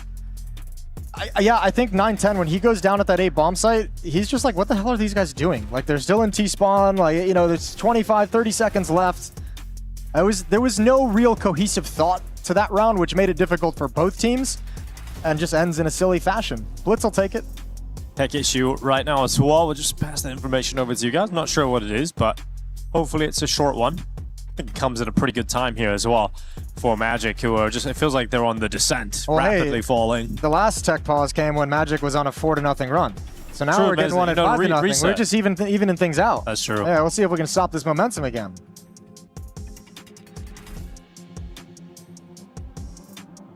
The Mongols holding on, nursing this 1-round lead. Tech issue resolved. Freeze time is back underway, so round 10 coming in hot.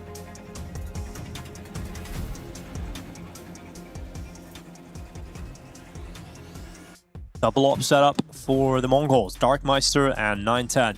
It's good to have a Meister back in the server. Yeah, miss the Meisters. Been a while since we've seen Olaf in that. It's kind of cool. I mean, side tangent. It's kind of cool seeing like some of the old school like CS:GO players, like in like kind of the inspiration that they've given the like Venom Zera, all the Zera players, the Meister players. Where's the Moses? Been asking myself that question a long time, man. It's coming. It's like the promised son of America. He will come one at of some these point. days. Techno 4K. Stepping up. You know, he just thought he liked what Stewie did. He doubled it. Yeah, he's like, we can make that better. We can improve upon 2Ks. Yeah. Smokes down forward. Top connector and window. Well, you can see what the Mongols are thinking at the moment, which is they're really sensing that this is going to be a play towards the A bomb site. 4 players leaning towards this side of the map. 3 of them committed to the A bomb site itself as well. So Blitz in the power position of having to watch for jump up. Oh, well, you had a lot of targets. You actually managed to land one, so not bad there from 9-10. Just a leg shot though. Blitz to finish off the rest, and Masvel sending one deagle shot back, but it doesn't really matter unless you can get another one going here. Bomb is dropped at top con. 35 seconds left. Missed shot from Darkmeister. Masvel trying to get out of Palace, but they know exactly where he is, and the second op can look for him. And Moon is now hiding in jungle. 25 seconds. Trying to get that ball back, and he will be caught. So 9-10 to drop him on the USP, and it is one-sided as hell right now. Yeah. The Mongols have full control of this game. Feels like Magic don't have an idea how to get some control back in this at the moment. They don't seem to have any great plans of how to get things started. Round openings have been in the favor of the Mongols on this streak. The 6 rounds in a row now for the CT side. And it's getting real scrappy on the side of Magic. It started out so clean, so good, but once they got knocked off their game, they haven't been able to find it again.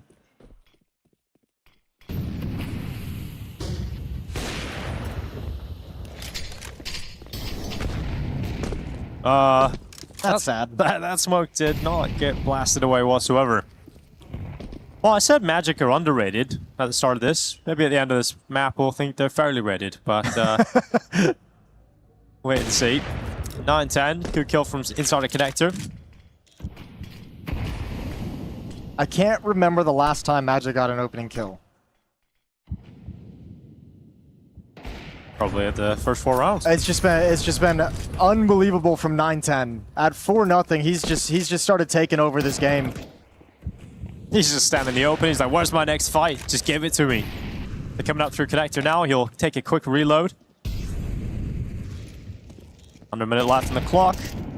There's a head shown. 9-10. Just target practice. Eventually get. Oh, he got a little overeager there. He did. He couldn't hold himself back. Blitz also dying at the same time. It's all right. The A ramp play from the CT side is really, really strong. Good kill on the cross. Labored, but he's got it, and that's the bomb on the ground. Yeah, that's the big one, right? The bomb going down. A new challenge presents itself to Magic.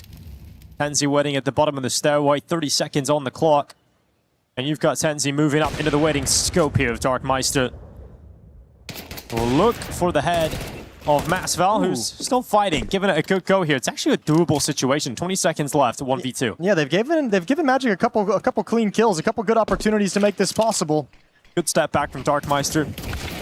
And he waits for that reposition towards CT from Techno. They peek out, play together. And that'll be a 7th round here for Mongols. 7 in a row. It just continues unrelenting. Blitz has been a beast over in Con. Double kills time after time. 910's AWP has been just a nightmare for Magic to deal with. Opening kills, taking good lines, not letting them cross. Mongols have elevated in this half above Magic. Looking to close it out on 8 rounds in a row. The Darkmeister looking for his opening kill here in the round. Would be another one added to the tally. Yes, it will be. So Mongols again. Last round of this first half picking up an opening frag. No trade either. And that's the other side of the story, right? The fact that, you know, highlight how many opening kills are going Mongols' way, but it's how little trades are coming in from Magic. Well, it's because, I mean, again, it's been so much of it has been with the AWP. You know, and that's the strength of the AWP, and especially when you have 910 playing the way he is just these angles. How are you supposed to get those trade kills? Not enough depth to this T side to recover this amount of 4v5s over and over and over again. Unforgiving.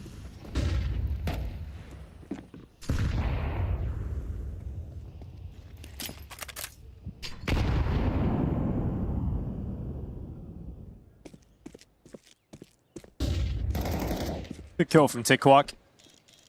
5v3. Easy pickings, it seems, throughout the rest of the half here. The Mongols, in dominant fashion, take 8 rounds in a row, and we'll be closing out the half with a 4-round advantage. Yeah, I mean, it looked like it was going to be a really cool, interesting game in the first 4 rounds, and then it got kind of dull. Like Mongols just so good that in those 8 rounds, so dominant that man, Magic they struggled to even find a chance. There's not much to say about it, really. Like, if you're just not getting any opening kills and not trading any of them out, you're just constantly playing a 5v4. Yeah, the 8 rounds that Mongols win in this half just felt like every single round was kind of like Mongols get an opening kill, and then Magic spends 40 seconds moving the other 4 players around on the map for just like one desperate thing, but they can never find a way to get back into the rounds, can never find an equalizing kill, can never find a gap in the defense. Mongols plays that very, very well once they woke up. We switch sides, we'll see if it continues. Mongols maybe inflicting a little bit of punishment for Magic making them play that like 5 or 6 overtime game on this map a while back. Not happy about it. And here we are looking at the Mongols defending their EWC Championship with an opening match victory looking forward in this second half of Mirage. Pistol round is live. And Mongols are heading directly towards the B-bomb site.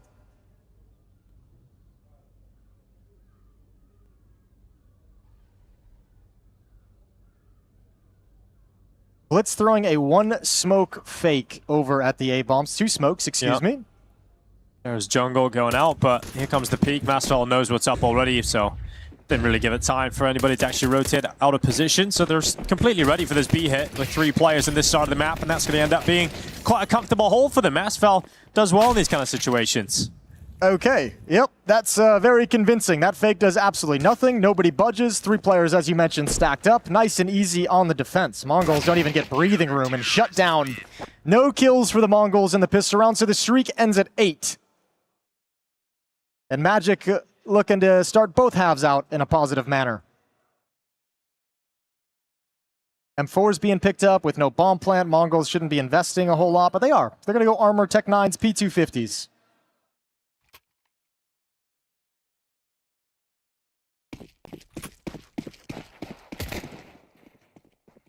Alarm bells ringing from Magic, but maybe they can pull themselves together. Tech 9s, P250s, and here come the smokes. Yeah, it's just going to be a quick attack here for the Mongols, hoping they can overwhelm the defenses here for Magic. Still feel pretty confident Magic should be okay just with the positions they've got, especially with an opening kill going their way. Techno unable to really unravel the defense at all, and the bomb plant will be the most that the Mongols seem to collect in this round. So cleaned up in the end by Magic. They've lost a single player thanks to Tikwok. That is it, and another round here for Magic. So they're good at starting halves. Yeah, I mean, they're going to be super pleased with this. A full investment out of the Mongols. They invest everything. They get a bomb plant, but only one kill. Yeah, you're loving that if you're Magic. Next round shouldn't be any kind of a force for Mongols. Not enough damage dealt to kind of take that risk, so should be sitting back. And Magic going to continue closing that gap, whittling away at the lead that the Mongols brought into this half. It's down to 2 already.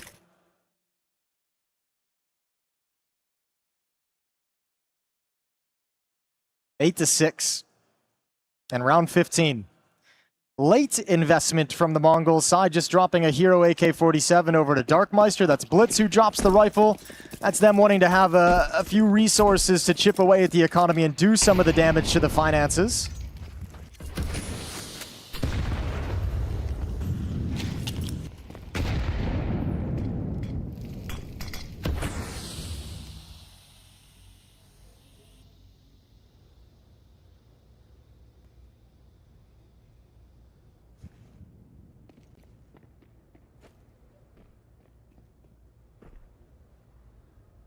Didn't like getting smoked off and not wanting to press the issue through it. They reconvene, readjust. So Blitz will bait for Darkmeister. AW with the challenge ahead of him. 3 defenders here in middle.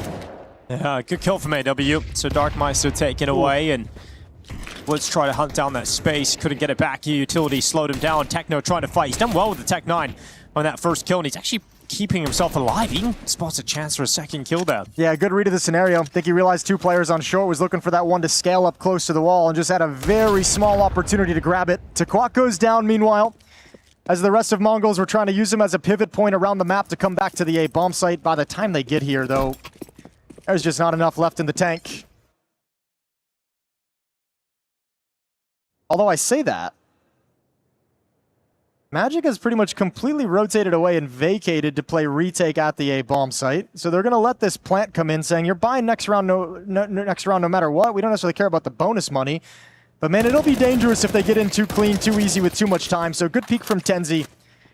And that should remove the danger in the round. Yeah, bomb plant again here for Mongols, just keeping that residual cash ticking on over at least, but at this point, Magic have, again, closed the gap just with a strong start in the half. Helps Blitz out a bunch getting that bomb plant, though. I mean, he was the one who dropped the hero AK. He's got 3,800 for the next round, so he's going to be super pleased to get a little bit of extra cash at the end of the day. 8 to 7. Magic 3 rounds in a row to start the second half. 1 more to match their 4 in a row to start the first half. It's about at this point, though, that Mongols was able to gain control of the half and just kind of run away with it from there. Nothing's changed yet so far in this one. Esfade dropping down into the underpass. He'll toss a smoke out, and Darkmeister swinging out. Ooh, taking a little bit of damage, but we'll drop back to safety. 910's turn now. When the AWP came out in the first half, this is when 910 took over the server. He's looking to try and put some of that stamp again here at the start of the second half. It's a really nasty angle to get this early on in a round is here, because that AWP can just remain parked there for however long he wants to be. If Mongols is going to finish at the A bomb site, he can just have that angle and see if anyone lazily wanders in. Magic more concerned at the moment with the middle of the map, not wanting to relinquish control and presence there, so they'll allow the A bomb site to be taken. Once again, another retake tactic. They'll clear out middle, make sure there's no lurks, make sure there's no late plays coming.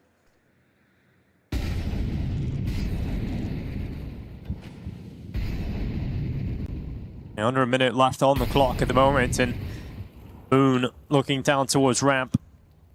They'll go out into the open, and no one selected yet. When detected. He's playing so risky. No one's watching Palace.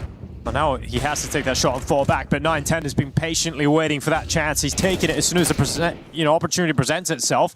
Techno's got a headshot right back, and a 4v3 here for the Mongols. Good shot from Darkmeister. 9-10 on the follow-up, and yep, same story. 9-10's ult comes out and immediately stamps its authority on the game. Yeah, Peace grabs that angle real early in the round, never felt any pressure, no smokes in his face, nothing to take him away from that position on the map, and it's just orchestrated perfectly from the Mongols. Apply that pressure, the execute begins, but you've already got players in phenomenal positions to support the scaling. And Magic is just shoved to the side. 9-7, 2-round lead again for the Mongols. And money is gone after this buy from the CT side. This could be the map right here. If Mongols take this win and break them, they might just march towards a victory. Another opening for 9-10.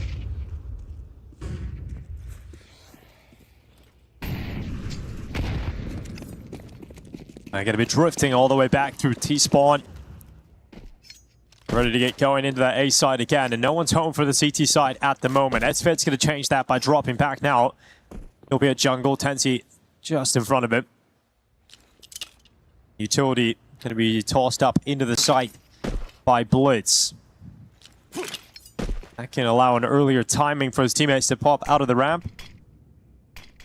And you just don't have anyone home. Again, retake, but with only 4 defenders, no one's actually holding on to the bomb site itself.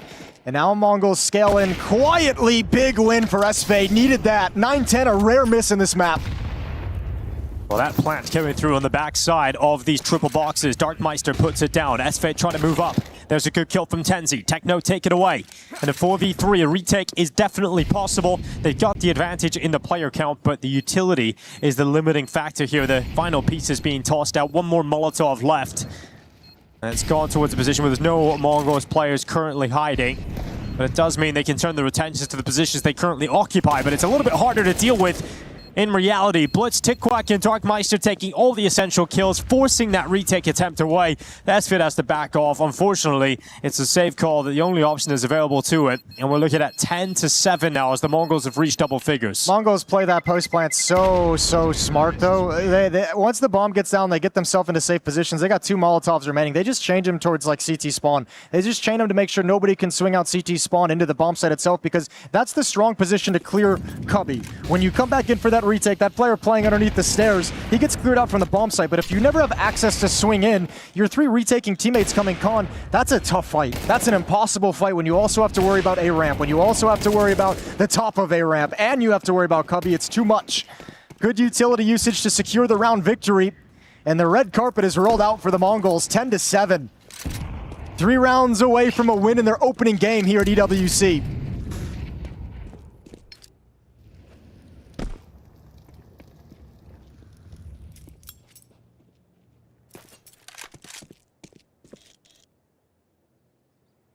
Nine-10 is 6-2 in opening duels in this game, providing Mongols with 6 5-on-4 advantages with his AWP. Absolute beast mode.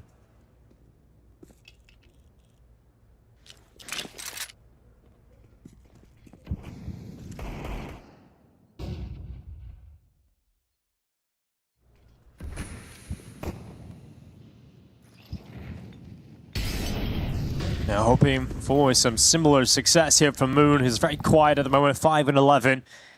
He's the only player with anything worth talking about here for Magic. And his priority is saving it for the next round. His priority isn't going to be trying to make a play, trying to win the round. Which, obviously pointing towards a very comfortable victory here for the Mongols in this round. Darkmeister, that was the challenge that felt most likely to go the way of Magic, and it still goes against them. Masfal, though, with an unlikely bit of success and a second headshot out of the USP. So the kills do rain in for the Mongols regardless. Moon is moving towards the B bomb site. Bomb isn't planted yet. Like, he could do something special or just lose it. And that's what happens. 9-10 just takes his head off, takes that AWP away. You talk about prioritizing the save, he just throws it away. Well, I mean, unfortunately for him, at that point in the round, it's like the USPs did just enough to make it feel like that round is doable. And you know, I don't even mind him going for that swing and that fight in that situation either. Like, you have it zoned in, clear that corner, relatively safe, just gets deleted as he swings out. But yeah, he just kind of got pulled into going for that round when it originally wasn't going to be in that way. It happens. So 11-7. 4-round lead, 2 rounds away from a map victory if you're the Mongols. An AK-47 brought forward by Tenzi. And you have to imagine if there's one remaining, Magic going to call a timeout here and a time for a conversation to start one last run to try and save the day here at the tail end of the map.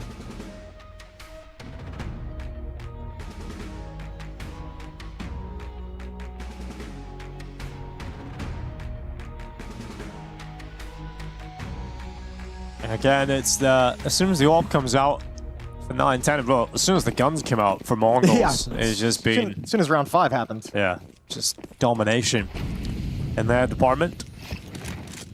No orb on the other side, so 9-10 can peek with impunity and look down in towards middle.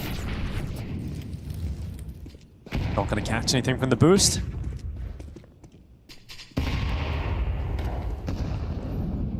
Smoke didn't break nearly as much as he would have liked. Techno looked a little bit nervous when that doesn't completely clear. Nobody home in middle for the Mongols as well, letting Magic keep their resources in this part of the map. I think wisely, S-Fade starts to back away from Khan to join up at the A bomb site, which has been a particularly painful point on the map for Magic throughout this half. And once again, Mongols kind of zero in on this position. Moon will drop some utility down. He goes out for the peak. Darkmeister to the headshot. Moon gone. Tenzi's going to draw back and play from the bottom stairs. Not by choice, but by necessity. There's a flash comes in towards his face, but he'll re-peek out this time with some confidence. His teammates racing in. Oh my god, Mongols take all of them. I don't know how they've got every single kill in that scenario, but they'll be very happy about it. As Masval, all of a sudden, hopeless in a 1v4, he'll take that first kill and then get taken down immediately in response by Techno. It's just, I mean, it's really well done from the Mongols. Once Moon goes down, his smoke gets so negated. That smoke can be very tough to deal with, but he peeks before it pops, gets his head ripped off, and then all of a sudden you can kind of get past that smoke and sort of ignore it if you're Darkmeister. A shot right here, really, really nice as Moon tries to swing out after the fact. But 9-10 supporting, looking for that peek from the boxes the whole time. The defense never sprung, and he was ready for it. All right, Magic, is there anything left in this map for you on Mirage, or have the Mongols won it 13-7? They're playing in France. They picked up 4 for Mass. Why not? And 9-10's got another one. Dude? Yeah, just go for it. Opening kill for 9-10. It's been the story of this game so far. 9-10 dominant season search. Dude, of 20 kills. It feels so bad if you're AW having to burn that smoke just to get into the bomb site as a defender, just to safely cross in. Got Blitz inside of Khan, trying to get up towards Darkmeister. Good headshot.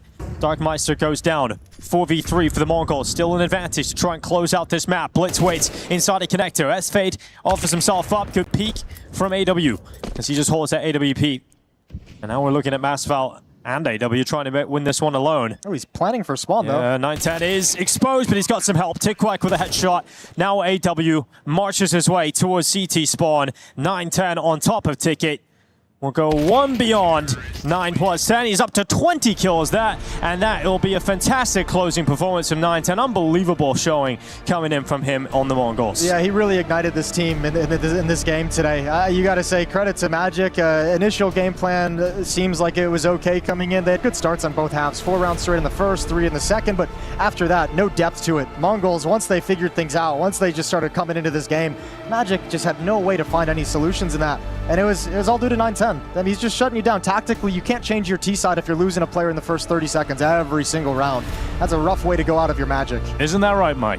It is indeed. Nice to see that the reigning champions of the Esports World Cup here are ready to play. Here we go. Now we've got our when they storyline. rejoin the server. Champions have taken down That's Magic. my job, baby. Yeah. Storylines and narrative. That's the life of a host. They've definitely got a chance, Mike. I think they can do it. They can indeed. I mean, look, it's exciting at the very least. They can beat Magic, but what you have to say is, right, the core worked, right? Because we saw even a slow start from the youngsters, I would say. Darkmeister in particular having a cold start to this map. So it's nice to see that the 3 can be relied on and give the young guns time to sort of grow into the moment. Sure, I'm just happy to see kind of what we discussed is where you have to turn to your veterans of 9-10 and Techno. I mean, Blitz to a certain extent, but as the IGL, you're going to look at those guys and say, you are the 2 that really have to step up and have more impact than I'm used to getting out of you, and I need you guys to help me out in this one.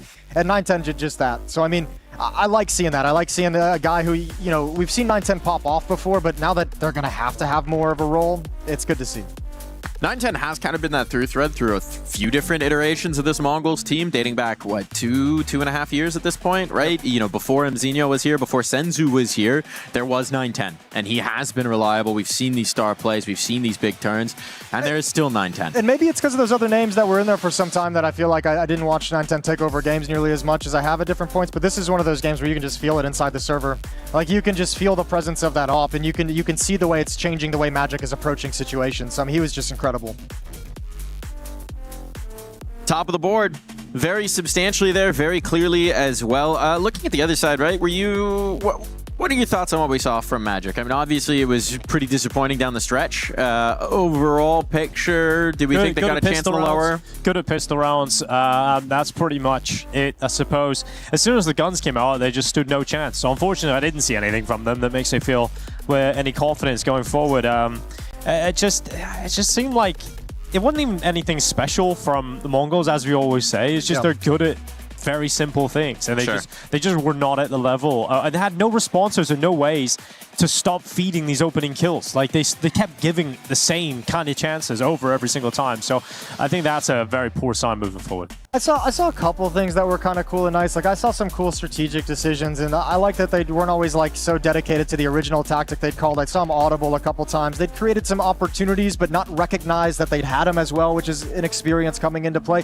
So yeah, saw some cool things. The problem is just night and day. It's two different teams. You have the team that got the 7 rounds at the start of each half that look cool and doing cool ideas and running over Mongols, and then you have the team that just disappeared out of the server. And you also just have a situation where, yeah, maybe we have our doubts about the Mongols, but they've been playing in a very different weight class from these guys over on Magic for a long time. So we'll have to see how they swing when they're up against the top-tier competition, but here it was comfortable. Also, it's a statement for the Mongols too, right? Like, they beat them in the previous series, but you get brought to that many overtimes on a Mirage as Mongols. Like, that's going to piss you off against a team like Magic. So you come back into it today, and I guarantee someone over breakfast is just like, all right, boys, we got Magic again. Let's show them that we actually are 10 times better. Like, we know we're 10 times better. The last game shouldn't have happened. Let's prove it. And they did. One interesting thing. They were 9-10 times better, Jason. 9 to 10 times better. Yeah. Do we do this now? How does that work? No, we're not on camera. It's all good. That's reserved for specific numbers. Specific series of them, perhaps. I think one thing to keep an eye on for just how this particular version of Mongols is going to function was Darkmeister breaking out the secondary op. That might have been a function of the fact that he had 1 kill at that point, was looking for anything to get the second. But it might also be a game plan, right? Because we know Senzu liked to break that out in a previous version of the Mongols, a fair chunk of the time when he had the money. Every team's got a secondary offer, right? Like, you have to be able to bust out a double off from time to time. So yeah, it was cool. It was fine. Again, it's almost like one of those things too, where it's like, how much do you want to put on this on Mongols playing a great game, and how much do you want to put on Magic just kind of, disappearing? Like, I don't know what percentage you want to go to each one of those, but, I think Darkmeister and Tequak, they felt and looked nervous when I was watching them play at the start. It felt like they got more comfortable and more chill as the game went on. Certainly, once their teammates start stepping up and making the game easier for them, you see them have an impact, but I saw nothing like overly positive or overly negative from either one of them. It was just like, fun. You guys did good.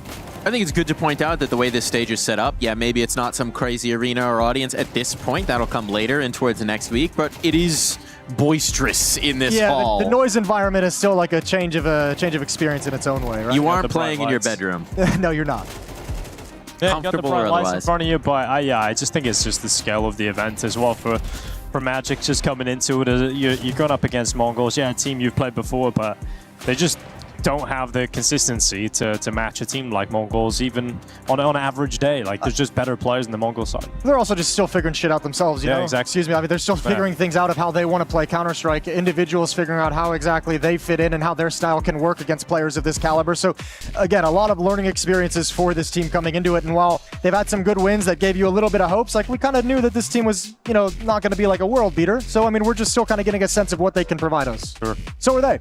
So are they. We're all in this together, man. And, I mean, considering the environment as well, like, normally if you were coming into a tournament like this, right after a roster change, bringing in 2 very fresh, unproven, you wouldn't have expectations. But I think because of that storyline last year, because they lifted the trophy last year, you can't help but have that thought in your mind, have that memory. It does create just a little bit more of a pressure, because you'd imagine that Tequak and Darkmeister were watching this team back then, rooting on the pride of their country. I don't think they necessarily have expectations in terms of where they can finish in the event, but I think if you're 9-10 Blitz, and Techno, you have expectations of the baseline of how good you should be, and you have expectations of the kind of Counter-Strike you should be playing at a fundamental level, and that's where the expectations of a team like this can sometimes, well, yeah, they're not saying we have the potential to go win the trophy again and back up our championship, but we have expectations that we should be playing good Counter-Strike. Right. Yeah, let's beat teams like Magic on the way. Exactly. Yeah, exactly. That's the team that you should be taking down every time for your Mongols, and it's good to see them do it. And I mean, you feel when you're playing crap Counter-Strike. Like, if we talk to Magic right now, they're going to tell us this was some of the worst Counter-Strike they've played. Sure, you know? Yeah. Like, you can feel it inside the server as well. And when we look at the bracket, now having gotten a win, right, the Mongols are going to be in a much stronger position to potentially make it into that 16-team playoff that we've been talking about, which would be a nice outing for the first time at one of these caliber of events with these young players, right? It'd be nice to get that under your belt, to get as many reps as we can in this kind of environment, as many reps on the stage, just to get them a little bit more seasoned. Yeah, and I mean, anytime you win and have a decent enough run, it at least gives you that like confidence that like the things you're talking about, the conversations you're having are having an impact. So it can bring the team closer. Yeah, I mean, look, there's no way to say that any win they get is going to be awesome for these guys. It's just about building some confidence and showing that what you're working on is the right thing, that you're on the right path, that you have the right read of the situation. But I think more than anything for the Mongols here, they're just like, we just want to get the young guys experience, and we're just going to keep moving on wherever we can. Na'Vi, 3D Max will be whoever they play next. Those are winnable teams too. Those are winnable teams. One of them may be a little bit more challenging of a winnable than the other, shall we say. Winnable teams, but again, teams. BO1s, you never know what's going to happen in that first round. Wins and beating. That's what's going to happen in this bracket. Na'Vi versus 3D Max. It'll be interesting to see how that goes down. I think 3D Max, obviously, a team that just want to do well. They're French, so might as well. It is the home crowd. Yeah. It is the home crowd, certainly. I mean, it would be wonderful if they could get to the playoffs and play in front of a bit more of that crowd as well. So you'd imagine motivation's going to be high for this one. But hey, look, I think if we've learned anything today, it's if Gigi Hao can do it, anyone can do it. It's just a reminder, update from the A stream. Gigi Hao, one of the last chance qualifier teams, came in, terrible seed, first round matchup against Spirit of all teams. They beat them. Thank you. Yeah. They smacked them. Take it. Pretty impressive to see that happen, and that was with Donk playing well. So, you know, that's, I think upsets and best of ones are always something that has to happen, but there's got to be at least one, and that was one that I didn't expect to happen, to be honest. That was like the least likely in my mind to happen. I feel like Spirit of all teams usually just slaughter the lower ranked, like the low seeds. Well, you have the donk factor has always made them pretty upset proof. So yeah, this is extra shocking for that reason too. But also it's just like, it's really frustrating watching Spirit right now because I'm like, they make the move to all the roster changes. Magix comes as an IGL. It's like, oh man, I don't know if Magic, I've never seen it before. Like, you know, this might be a drop off. They go to the major, impresses everyone, hangs in every game, overtimes, big stages, absolutely sick. Looked like they could have challenged for the trophy. And you're like, all right, he can do it. Spirit's really, really good. And then they come in and you're like, oh, god dang it. Yeah, it's happened again. They are like that up and down team for sure. I think, which is weird to say, I think they have looked better without coaches behind them, which we just need to bring back. Bring back the frog. Yeah. They need to have a conversation with Mongols and tell them how to pull it off. Exactly. You know, how to style it out because, you know, Mongols. Look, I mean, we're in Paris. I think the Yabyabich might be staying low profile, keep himself safe, keep his legs safe. Yeah. It's a dangerous town for him. And it's apparently a dangerous town for Magic. So Magic dispelled, but we'll be moving into our next match after this.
everyone, and welcome to Fill in the Blanks with Team Legacy.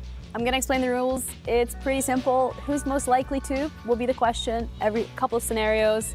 You can write the name down of whoever you think in your team is most likely to, and then explain yourselves if you feel like it. I can see you're already laughing. He has a strategy on lock. I'm ready. You guys ready? Yeah.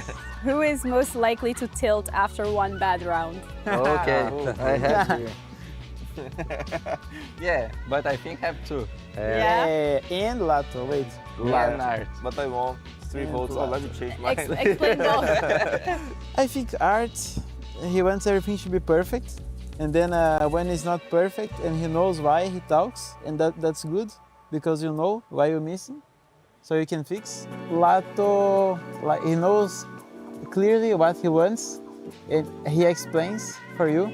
And if you don't do what he's expecting, which is basic in everybody's mind, GG's. He won't talk. He won't talk. Yeah, GG's. Who is most likely to spend the most money during an event? During event? Oh, I know. The Prego.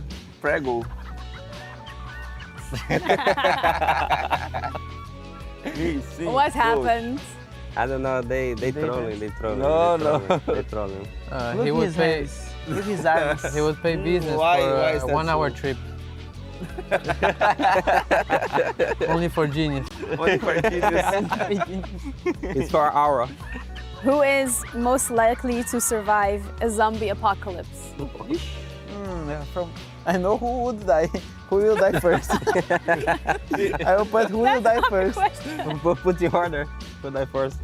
Who should survive, right? Yeah. I have a reason. I have a reason. No, What's the try reason? can't survive. Because when it's apocalypse zombie, you don't have a lot of food, and try is usual to eat raw food. Yeah. Yeah. So he Good can eat reason. raw. What about art? I think Dumal is going with the gym a lot and in good shape, so I think I can run. we are like we can't run. I think art because it's more. He will sleep every day in the. Yeah. He will die Until it sleeping, finishes. sleeping, and the zombie eating. And that's it. Who is most likely to be a famous influencer? Yeah. A famous, very famous one. The scene. Why are you going for that? Nah, for You're Dumal? trolling? Yeah, you're trolling? No. I think Dumal can be an influencer. He's very big in China, and you're big in China, you're good influencer already.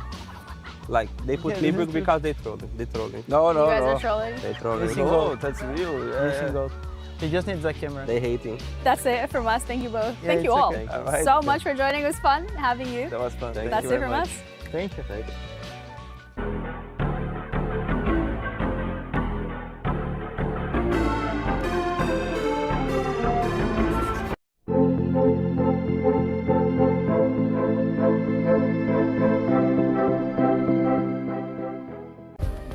Play is in our DNA.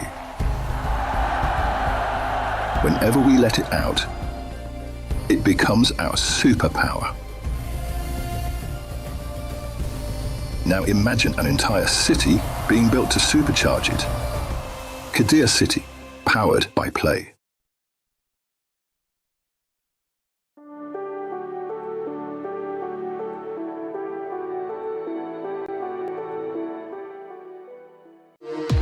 We were there.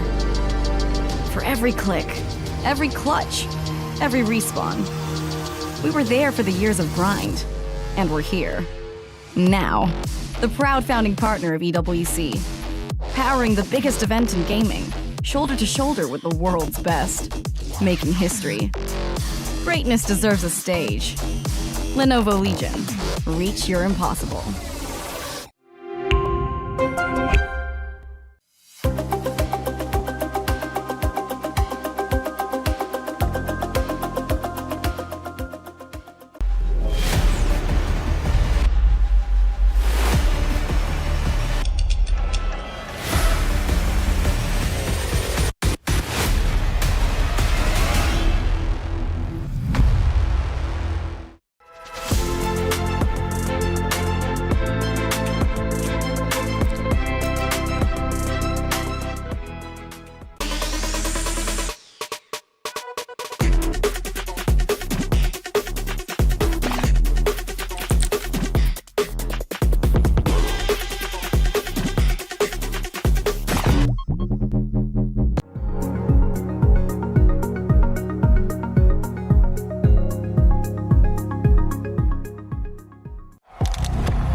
He can come in here and play my game. He knows nothing. Let's go! Tyler won. You're done. This is my ladder. You can't climb it. It's better than me hard-suck at Masters. You're going too far now. Your eyes buggy. Your elbows ashy. That airline? That's an L airline. Somebody better hold me. Okay, yeah. Do something then. Raw energy. Blow the house down.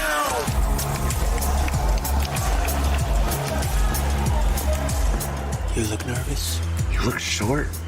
Everything's good? Mm-hmm. Fight.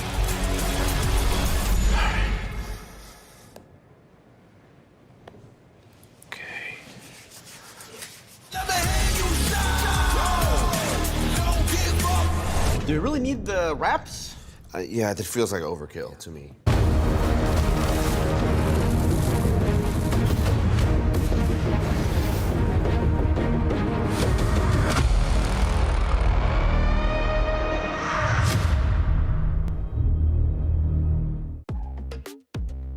Welcome back to the B stream here at Counter-Strike at the Esports World Cup, where we are coming to the close of our first set of 4 games, our first half of the first day of the first week of the Esports World Cup. Around here, and my first time casting what's going to be a map that's pretty new in the map pool. Really I'm not spoilers right it. out the rips. I wonder what that could be. Skipped a lot of steps. Yeah, sorry, kind of skipped that part. I thought you were just gonna go with my first time casting, and I was like, what, did we get amnesia on the way over? Yeah, first time casting with you, Mike, as we're gonna get Jason out. Perfect. See you guys tomorrow. No, don't commit to that in writing. We will be locking in here. We can't go without your voice in our ears for very long, Jason. I understand. But we do have, speaking of an established presence, we have a legacy entering the server because that's the name of their team. And over on the other side, we have a team with a lot of legacy in the game in NIP, now with the E-Star on the end, and some new names coming along with them as well, specifically one, Note, who we haven't seen too much of yet, but has had some promising debuts. What do we think about Note? I mean, look, I think more than anything, this is a big task for him stepping into a team in NIP that, as you mentioned, they have that legacy, but that legacy's been forgotten about quite some time ago. That's a long, long time in the past in early CSGO. So for him, it's about trying to reinvigorate this team that kind of has been on a weird path. For Legacy, an odd offseason, you know, making roster changes. Sure. They had a couple out there that they were going for, pursuing, that kind of fell. And Sani they wanted to get, weren't able to snatch him out of MIBR. So they've come back. They've brought Nissim back off the bench. He kind of unbenched himself, now back into the lineup. They bring Tri over as an op, and that should still be an improvement. I think Tri should be able to bring this team a good angle to the opping. I think that's something that Legacy we've been lacking for a little while, is a really consistent AWP. I think Tri will bring more consistency to the table. So yeah, I think I'm still excited about Legacy. I still think they're going to be an interesting team down the second season of the year. I think Tri actually upgrades them significantly. So I feel like Legacy coming into this game are definitely the favorites going up against the NIP squad. But I'm just wondering, you know, where is the ceiling of Legacy? Like, what can we expect from them? Because it got to a certain point where we're expecting them to win some smaller tournaments and do well at events like this. But I'm not quite sure where to place them yet. And I think we're going to find out pretty early signs in this game. What I really need to know from that camp is just what was the conversation with Nissim? Like, how did you get past whatever issue was happening there? But that's a conversation for another day. For now, I'll tell you later. We'll focus on NIP. Maybe they were just sitting around one day, they're saying, "Oh, we really miss him." Oh, brought him back. Oh, that's even a groaner for me. Yeah. Oh my goodness. That was good. That's good work. That's good work. That's some of the best you'll get all day, I think. That just might be, to be quite frank, but over on NIP, they'll be hoping they can do one better. The story for them this last season was Stown coming in on the op. Stown and Opper. We just watched Grinkle, their old Opper, actually do pretty well with it. What do we think of Stown on the big green? Well, I mean, both these teams have players adapting, right? Kind of changing. Sure. Art is having to adapt as an IGL and come in with a new philosophy. He's doing a good job with that in Legacy, and as you mentioned, Stown's going to have to pull a device. He's really gone down the path of device, which is a hard one to follow. It's a hard act to follow, switching from the rifle to but without all good the role majors. model, though. It is a great role model, but I mean, yeah, I don't want to follow that act up out of Denmark. Look, I mean, there's no way to predict whether a rifler's ever going to be able to become a good opper. It's about watching it on the progression of him swapping over. This will be my first like clean look of casting him as an opper.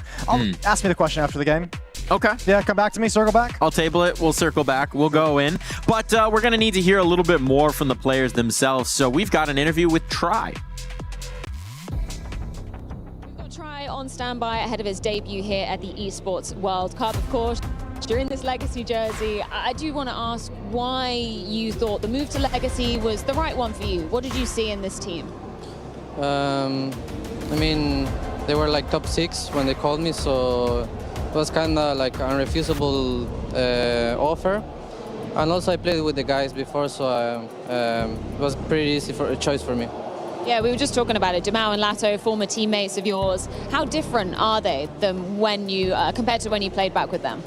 I guess they're more mature, same as me. So it's been like 4 years, and 4 years in CS, it's a lot of experience. So I guess they're like more mature players. How much practice have you been able to have with this Legacy squad? We had like 1 week on Brazil, and then almost like 3 weeks on Europe. So it's been like a whole month. And obviously I want to ask about your first opponent here at EWC. It's going to be Ninjas in Pajamas. Firstly, what do you know about them? How familiar are you with their game style? I haven't played them, I think, ever, so I don't know how it'll be, but we prepared for the match, and I hope it'll be an easy game for us. How much is the prep specifically tailored to NIP as opposed to you kind of getting used to playing in this new Legacy lineup? Not very much, not much of prepare for NIP. It's more about us because like the map pool, the maps we had left on the best of one, they didn't have many maps played on that map. So it's just kind of like more focus on ourselves, the preparation. Okay, very much looking forward to it. Thank you so much, Trey. Good luck. A lot of time practicing, actually. A month. I don't know that I would have necessarily anticipated they'd had that long 3 weeks reps here in Europe as well. We'd expect Legacy to be hitting the ground running in that case. That's an experienced GM over there. What I took out of that interview was when Freya asked him what he saw in Legacy that made him think that that was the team to join, and he said, well, they invited me when they were ranked 6th in the world, so I couldn't really say no. And that does help. That is a mark of some damn good GMing. You take that high ranking you're in and you go get the player you need. Yeah, absolutely. And Try also was playing for some other teams that weren't necessarily anywhere near that level. So or existing anymore. It's a great deal. Rosters that perhaps no longer are a thing at all. Yeah, so he couldn't really go any other direction, could he? So I was happy to see that. And what are we going to get as a map, Mike? That's the question. I think we already know, Dinko. Oh, really? What map are we going to get? I think it's going to be Cash, and that would be I love Cash. My first time casting Cash. Ever? No, not. Maybe. No, surely not. You're not that young. I'm not 100% sure, though. I mean, actually, he is that young, but he started young. Exactly. You got to remember. No, I can't. It was my first game, actually, had Cash in it. Okay, so it's all good, yeah. Yeah, there we go. That's good to know. No, first time for me as well with it coming back into the pool, which I love this map when it was here. So, I mean, I'm really excited. I think it makes some cool Counter-Strike, and it's going to be a good look at both these teams who, remember, teams haven't figured out Cash. Like, we don't really have, like, go-to kind of ideas of how to, what's successful, what's the proper meta. So this is the period we get to see, like, the brains of each team, of each IGL, and what you can kind of piece together to game plan some ideas of how to handle it, and maybe they work, maybe they don't. And when you just drop in and you don't scope, generally with the AWP, that's a pretty good tactic. That's repeatable. Yeah, super repeatable. If that happens in this game, this would be a legendary moment. Okay. You're really setting our expectations high. I'll tell you a wild shot. I'll tell you what I'm expecting. EWC. Legacy are a very bullish team. They want to get activated. They want to get in your face early. Yeah, we know that. They're going to do that here on Cash. It's a map that tends to lend itself to it. Look at Dumao to be shouting, to be in their face. Lato alongside him. Art doing some crazy stuff on the other side of the map. We should have some fun. Can I just say there's one name that we haven't really touched upon that we really should touch upon before the game goes live, and that's Kaspersky. He is good. He's an absolute monster, mechanically super gifted, and I think that's probably the most valuable piece of this NIP team that's coming up is the potential that he actually has as a player. So we're still kind of in this point where it's like, man, I hope NIP can do good so that we can keep seeing this guy's career move forward and forward and forward, because it's clear he's got talent, he's got skills. He's another name that, I mean, certainly the rumor mill was focusing on, of thinking that he could potentially get an opportunity to move on, but they've retained him and they've continued to build this team around him. So you'd imagine they got to continue to build that and prove that this is the jersey he needs to remain in. I mean, you need to build him a team that makes him want to stay, right? Yeah. That's eventually the point it's going to get to if he continues to progress as an individual as well. Certainly he's someone that a lot of teams and a lot of GMs have their eye on, of a player to just kind of keep on your list. Well, if there's one thing that I know from the Ancient Wisdoms, it's that Cash rules everything around me, and so we'll be ruling this game indeed. And I'm going to leave you two to it, I think. Thanks, Mike. Thank you, Mike. See you later. I'm looking forward to getting into this. Cash with NIP versus Legacy. I think the other side of things is that we didn't talk about too much is the fact you got Snappy still in this squad who's really trying to figure it out in CS2. CSGO, towards the end of his career, in that game was just like finally got a tier 1 trophy under his name, had a great squad around him, and Ents got picked apart. He had a great opportunity at the start of Counter-Strike 2 where he went over the Falcons. Didn't work out for him over there. So he's been in this rebuilding period with the Ninjas for a while, and watching his players come and go, having to rebuild again and again and again. I feel like he's got a good amount of talent around him now. The pressure is back on him to, okay, you've got the players around you, you've got your supportive pieces, you've got an experienced coach behind you. Make it happen. Yeah, he's got some cool. I think saying he's got some good pieces is a nice way to phrase it, right? Like Shush is a guy that I kind of have as like one of those, you know, solidly reliable, you know, fundamental role players. Going to do good things for you. Not going to do anything super crazy. Kaspersky is the X factor. Stown, I think that's the question for Snappy. Is like you still have two players of question marks. Stown as an opper, and Note. Well, what's he going to develop into? What is he going to build into as a player, and how can you utilize him there? So. Yeah, it feels like the majority of Snappy's career has been rebuilding projects. He's got another one right now. He's trying to climb up through the ranks.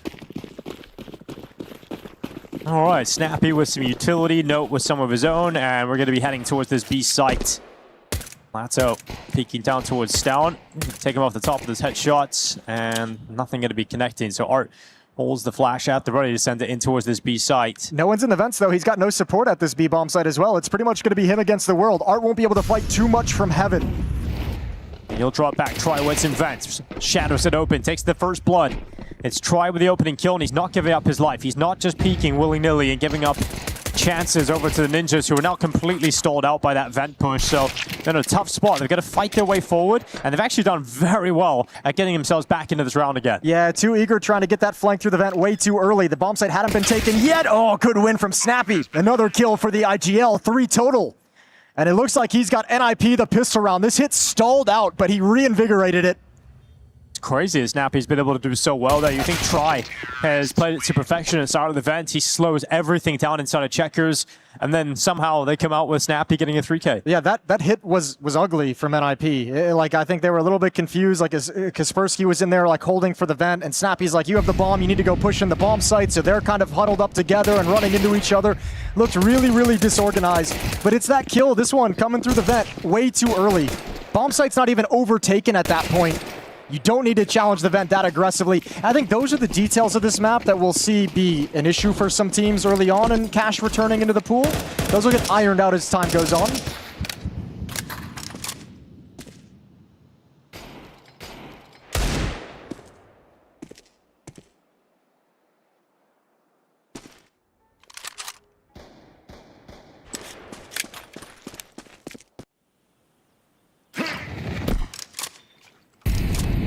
Going through the motions early. NIP knowing it's up against a low buy, so not trying to go crazy. Going through all the details of utility to flush any pistols out into the open. And Snappy not ready to commit his forces just yet. So 4 players towards the B bomb site, apply some pressure, force out some defensive utility. And now NIP will spread back to the other side of the map.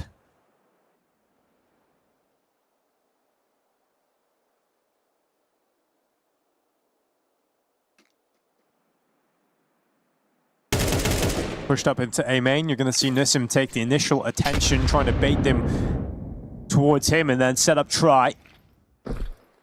But Kaspersky's very diligently checking that corner, knowing this is a very likely setup. And the 5-7 will come through with 1 kill being sent forward as Nissim manages another. And this is getting a little bit scary now for NIP. 20 seconds left. They've lost another member to a 5-7. Snappy and Shush in a tough spot, pinned behind the A main smoke. With the forward setup from Legacy, NIP, even when they get these kills, these trades, they're not gaining any space from it. Legacy have such a strong hold on this bomb site, 3-on-2. Yeah, looking for the headshot. Shush just wrapping around into the site. Doom out dead. Deagle comes out. Art's got it, and that will be around picked up by pistols for Legacy. Oh, such cool game plans, though. It's not just the forward setup in towards A main, it's also the supportive flashbangs that are coming through just perfectly timed. First player takes his fight, wins it with the 5-7. Flash comes through, second player gets activated. And even though you've cleared it out and forced this aggression back, if you're NIP, you haven't gained anything. You're still trapped behind this smoke with nowhere to go. Your door player's coming out, so the hit's disjointed. Really well constructed from Legacy to snatch a round away.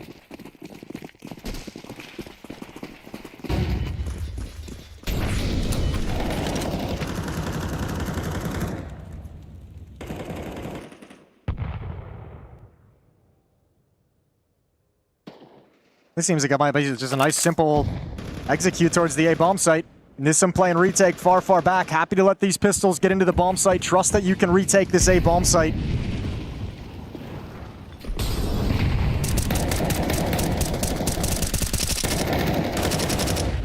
That's a good kill from Dumal. The smoke, Kaspersky dropped. They're trying to get that bomb plant. They've done damage towards Church, but they can't stop the plant from going down. So it'll end up having to be a retake here for Legacy, but should be relatively easy for them. Yeah, this is a very retakeable bomb site on this side of the map. As utility fades, nades, the advantages go in the way of Legacy. Utility out into the corners, and they just stream over, and there's no resistance whatsoever. So Legacy win 2 in a row. All 5 players survive on this retake tactic, and it works perfectly.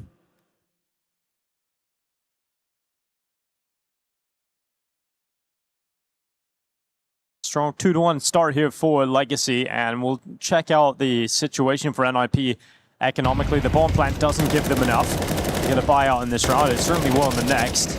So an eco coming up, and a 3-1 lead going to be carved out by Legacy. Strong start as well on the CT side. It'll be very important. I mean, there's a lot of new viewers as well to Counter-Strike, I'm sure, tuning in, who've just been watching the other games, the EWC, Jason, and Cash. Traditionally, what would you say was the more favored side over the years? Oh, God. I think it was pretty even back in the day. I feel like back then CS just felt, I don't know, I always felt like this was a little bit more T-sided because of the way it's open, but it usually played around a 6-6.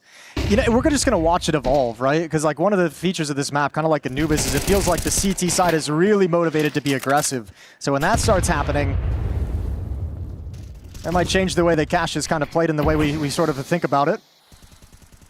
Yeah, I think that was the most fun I had when I was learning how to play Counter-Strike was on the CT. Cash was always fun because you could be aggressive on the CT side. It felt like you could make moves both on T and CT side. It also felt like, I don't know, I always felt like this map was like a little bit like snowball-y momentum based. Like there were some teams that were just so good at like taking mid, and like if you faced off against them, it's just like the whole thing is on that, you know, and if you can't stop it, you just kind of lose.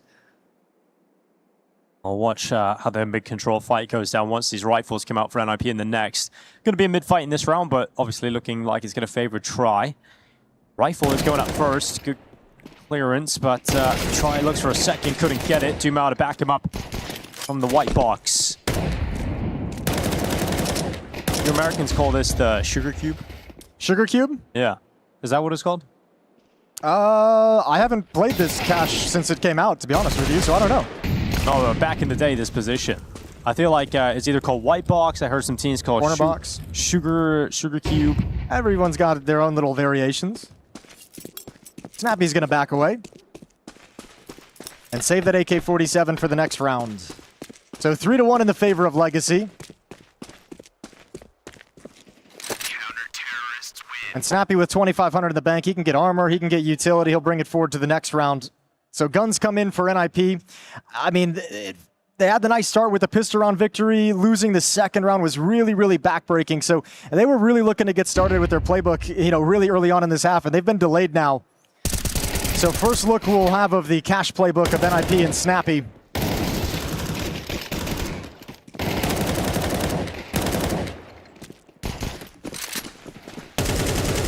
Ooh, that's some spam damage. Dumal down to 20, Nissim down to 43. And Kaspersky down to 14. Yeah, it's unconfirmed, which is probably a bummer. He actually doesn't know. He's just like, oh, I lost that engagement. Lost a lot of health, yeah. Sends it back just as good as he got it, so. Yeah, but I mean, look at what it's doing with Dumal. I think they're forced to kind of rethink how they want to defend this A bomb site now with Dumal at 20 HP, Nissim at 43. You have some like really rough HP to defend this bomb site. And it's coming in this direction. 20 HP on Dumal will be the point man on the defense.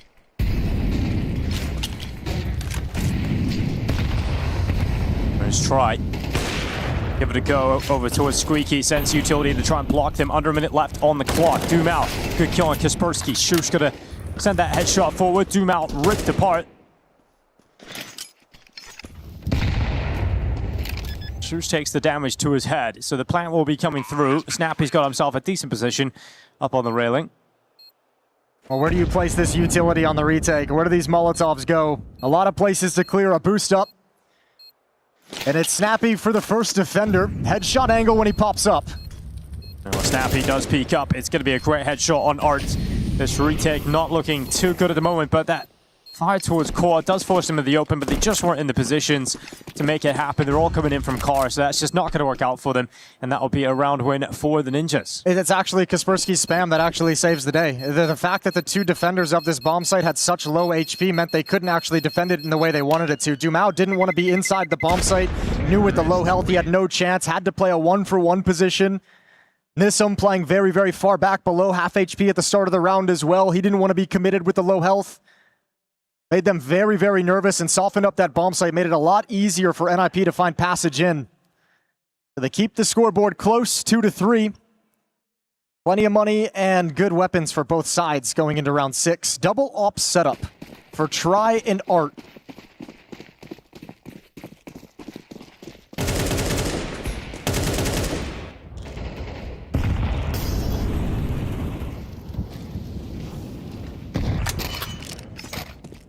And again, towards the A bomb site it looks. A lean in towards A main, one over towards door. A couple players creeping in that direction as well. B bomb site's gone largely ignored outside of the pistol. That was a good shot. That's Note. He's taking heavy licks. The grenade gonna go after him. Could go from Try. Kaspersky removed. Going back again is Try, but this time not connecting. In the meantime, Nisum sliding through the back of the smoke, trying to reposition to quad. It's got to be a real cat and mouse fight between him and Snow, but the flash comes in at the perfect time. Great help from Art. Results in 2 kills from Nisum. Make it 3 here on default. Snappy trying to move in, but Legacy just cut the legs from underneath the Ninjas. NIP couldn't create an opportunity to cross into the bomb site. They were taking those fights towards Highway, towards the AWP of Try, climbing up the ladder. They're all focused in that direction, and Nisum is just chilling inside the bomb site, playing around the smoke, calling for a flashbang from Art. Legacy just have some very, very good protocols and plans during these set pieces from NIP. And you can see the difference of when those defenders actually commit themselves and are willing to get scrappy inside the bomb site during those execs, and what we saw in the previous round where their health was just too low to get involved in it. Bomb site is much harder to take. And a timeout called by NIP as they talk things over early. 2 rounds back.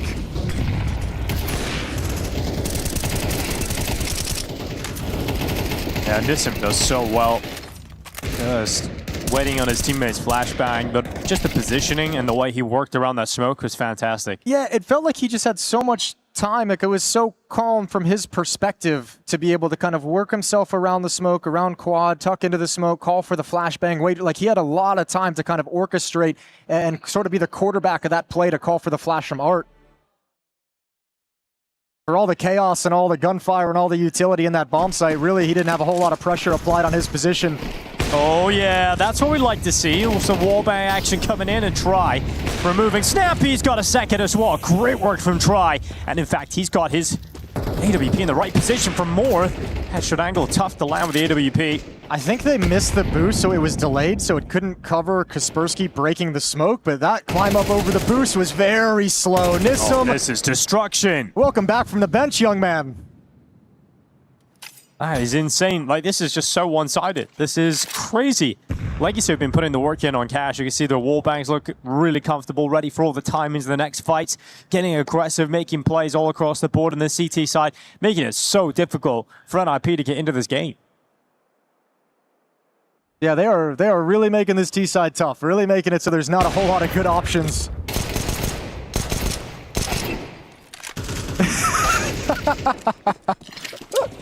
Oh, well, at least something goes the way of the Ninjas. But Shoes, let's see if he's got a second. Lato gonna stop him from moving any closer towards CT. 5-2 up. Poor Art. Yeah.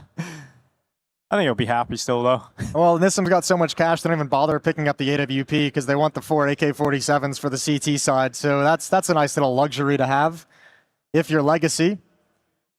And yeah, I mean, the game, like, it's not blown out just yet to the point that NIP can't recover, but it just feels like Legacy is building into that point where there's nothing NIP can do. Certainly getting to that point, almost the point of no return. We still haven't seen them mess with the B bomb site either. Like, not even really like a player over there to harass.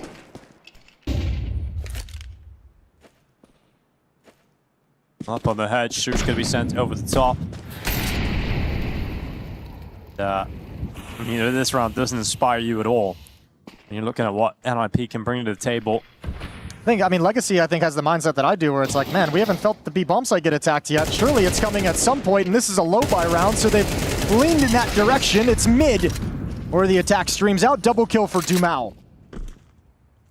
There's down with a quick one. Nice shot back from Shush's Deagle. And now Art's in a weird position. Yeah, sure is. He actually nearly turns in time for that. I don't know how NIP have got themselves into this situation, but they really have a shot at winning this round. Tri needs this kill, and it's a tough fight against that pistol. You can see how tentative he is about rounding the corner, but Tri sticks to it and gets that kill. All right, smoked off. So this retake will be delayed unless both players want to come out upper. And they might just do it. Op on Tri leading the way. Nissim with the AK-47 in support. Shush is waiting, AK in hand, looking up on top. Nissim steps forward just a little bit worried about going a little bit too far forward, and Shush is actually taking his head off, and you can't ask Tri to win this. There's just no way he can get back into this. And he will just extend a little bit too much, not aware of the angle, and Shush takes the headshot. As ridiculous round to one lose for Legacy, but also fine if you're NIP. I think Art kind of got a little bit lost in how that round was playing out. He pushed up into a very aggressive position underneath the vent after Dumao had gone down in middle. So they have access to vents at the point that he slides in. And then they're pressuring B main as well. So he's just got two different choke points. He's got to look, and it's all down to timing. That's the kill that opens it up, that puts Art in a tough position. And there's nothing he can do to recover the scenario from there. So NIP, despite how dominant Legacy has felt, they're staying in this game just by their fingertips. Are at the ready. AWP connects straight towards Shush. And he's going to think about going again here, but 2 ops for Legacy. 1 for Art, 1 for Tri. Already Art has chimed in. I think it's a nice call as well if you're Art, where you're thinking, okay, you just had success at the B bomb site, hadn't gone there much. You might just try and test it again. Let me get an op here and just dissuade that idea just right out of the gate. That idea is out the window. Time to adapt and try and overcome if you're the Ninjas, and they go towards the A site this time. A very, very in-your-face defensive stand at forklift and on top of the balcony. Oh, door swings wide open. It's going to be Dumao to finish off Note. Nissim's done well to get a kill right back on Kaspersky. Missed shot here. Stown tries to retreat a little bit further back into main. But at this point, you've got 40 seconds on the clock, but you're just sitting there and you realize that you can't win the round. It's done, and you're just trying to stay alive, which very difficult task ahead of him just with how committed Snappy is here. Oh yeah, he can't go anywhere. He's basically in this corner until the round is over. And I mean, Nissim seems well aware of the possibility. So if they ever go on a hunt and there's money available for it, I imagine this gets checked. 6-3 is going to be the score when all is said and done. Still no real thread that NIP can grab onto that's like something to work with, right? Like they've got nothing that's like, at least we have a first step.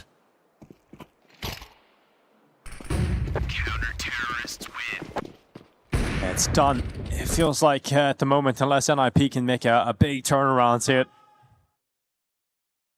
I mentioned Kaspersky as the big name, the X factor for NIP and how important he is. He's got 0 kills so far here on Cash. I think there's just so much pressure being put on the T side. Like, even if you have a game plan, it is being disrupted to a level that is forcing you into making these mid-rounds and making these adaptations. And NIP just doesn't seem like they've got enough depth on the T side of Cash yet to figure that out.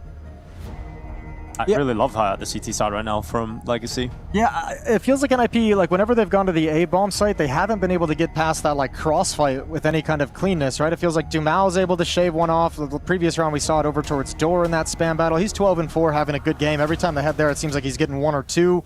Bunch of different setups they've had to contend with as well. I just saw a brand new one there with forklift and balcony. We've seen the Nissim play inside the smoke over towards quad earlier. A lot of different ideas going on in NIP without getting any success at the A bomb set. It feels like very much like having that success is the game plan for this T side, and without it, they're floundering trying to find a different idea that can bring them success. Round 10, 3 rounds remaining in this first half.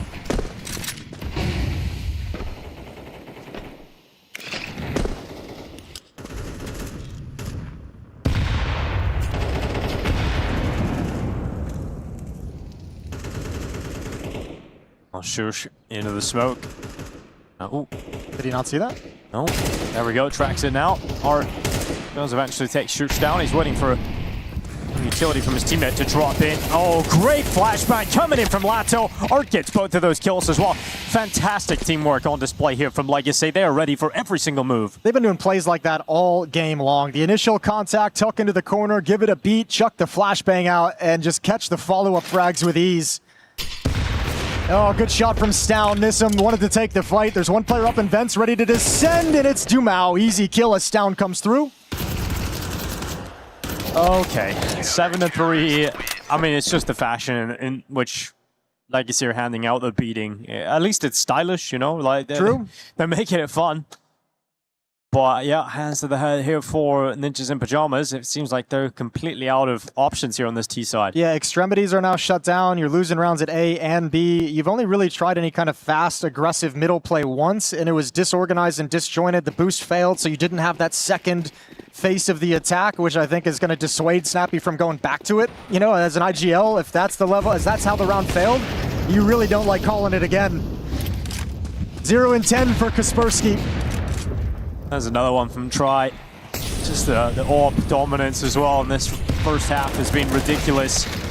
What a dude! That you know, to be fair, outside the B bomb site here on Cash is just ratty enough to maybe be in our position. Oh yeah, there's a lot of ratty little plays. There's a lot of aggressive plays, and he loves that. Yeah, it's great to see. I mean, if you had a game plan coming into this, it's dead. Like from the get-go, whatever you thought you were going to get to do if you're NIP.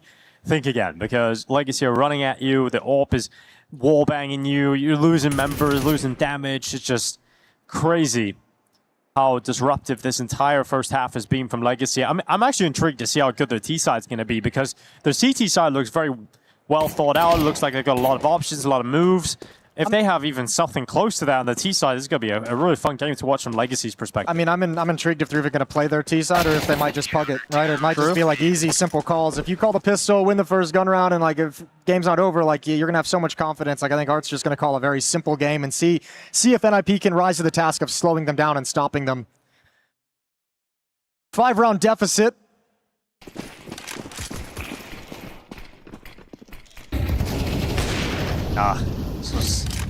He's been a monster, hasn't he, over in middle? Real. Nice shot from Stown at least. But here we go. 2 MAC-10, Snappy and Shush taking them for a spin. 2 AK-47s and a Galil here for note. Oh, we're going to B-Rush. You don't really have any ideas. Let's just get in and see what happens. Let's at least get a bomb plan here at the site. Yeah, rifle up here for Lato. Art trying to come through the vent. This time, Stown's actually caught him. It actually feels like the best round so far for NIP. Oh, this is just a spam battle going on, isn't it? No, and Lato trading out blow for blow. Oh, not too. Oh, okay. Oh, we're Vertigo now. Yeah, and you're going to hold. The bomb just gets planted. Smoke just pops up in the choke point. So we'll pause and take a breath. Look at all the utility on Try and Lato. Nissim, they've got 3 Molotovs to use, 2 smokes in this retake. 3v3, 2 of them. MAC-10s, and I mean, they haven't even seen a lot of their opponents in this game. NIP getting spammed, getting flash killed, but Kaspersky's had enough. He's trying to hold on to this desperately. He's doing good on his own, but he's finally taken out by Twice the time. That'll cost him. He can't get to that defuse in time, so that'll end up being a 4th round secured just about at the end of the half here for NIP. Yeah, just isolated rounds. The scoreboard is just brutal. Never able to string 2 in a row as NIP, but I mean, look, for how that felt, how dominant that felt, for getting out of it with 4 rounds is not too shabby whatsoever for NIP. Just barely managing to scrape together to keep the scoreboard respectable, but a long way to go, and definitely in terms of quality inside the server, and I think that's what you're touching on is Legacy's looked so much better inside the server on the CT side that now that we switch, what's it going to look like here? Yeah, they've looked so much better at Cash in particular, is like just on the map, and this is the difference. Like we talk about all the strengths of NIP's individual players. You know, Kaspersky's a great player. You know, Stown can step up and be great, but I mean, you can't handle getting spammed down through a wall when you can't even see your opponent. Yeah, some frustrating elements there, but they'll forget it really quickly if they win the pistol and then convert what they couldn't do in the first half. If they're able to convert and get that good start on the CT side, forget about it all because then we ball. Pistol round of the second half is live. Dooley's on Stown, Dooley's on Kaspersky as well. And Legacy gonna open up with a nice simple B-Rush pistol round. Yeah, the drop down here from Stown. He'll get himself into the corner, and Jewel Barrett is at the ready to rattle them away. And he'll send out some shots, but Lato taking 2, Shush and Stown both dead. And now the smoke goes down for that CT cross. So flash at the ready here from Snappy. That's what I mean. Like, you're just calling a B-Rush. You're just saying, we feel like we're so dominant, have so much momentum. We're just gonna play this simple and grouped up and see if you can stop it. Retake will come after the smoke fades. No kit, so it's got to be right now. And 5 players to find. There's Nissim. Good headshot on towards Note.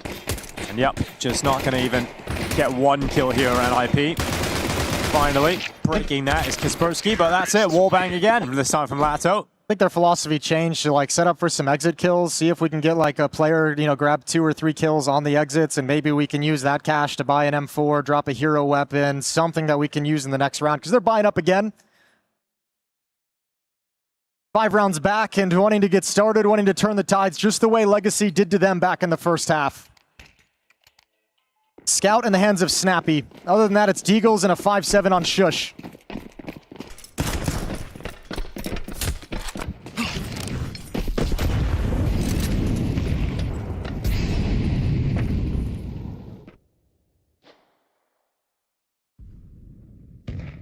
Well, a couple of Deagles in play for Note and Stown. Kaspersky also getting to wield one. Gotta hope for some great shots out of them to get yourself into this round. Otherwise, double figures for Legacy.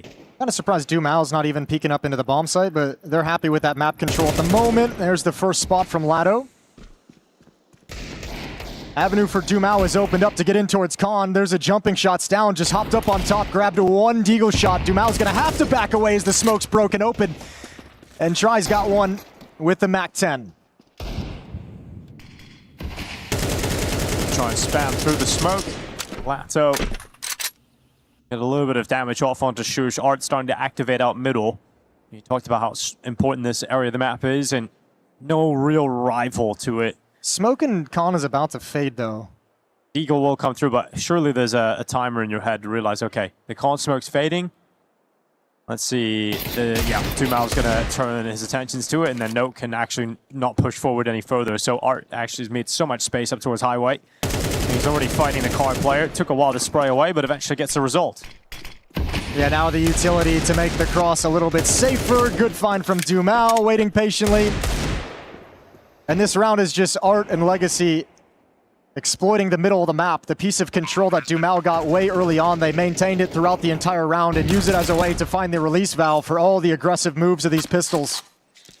Some weapons recovered for the NIP side, but you're not going to win this round, and it's nothing too exciting for the next. 10-4, double digits for Legacy.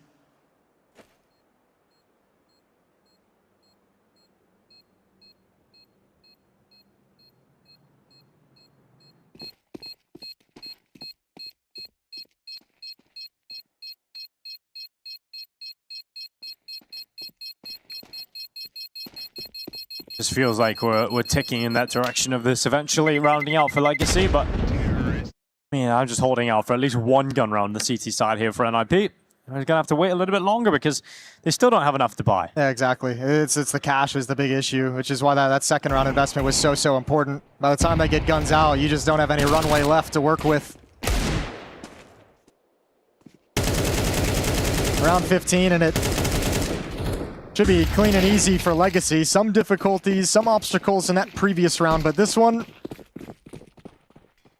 be able to breeze through. His investment, upgraded pistols, some light armor.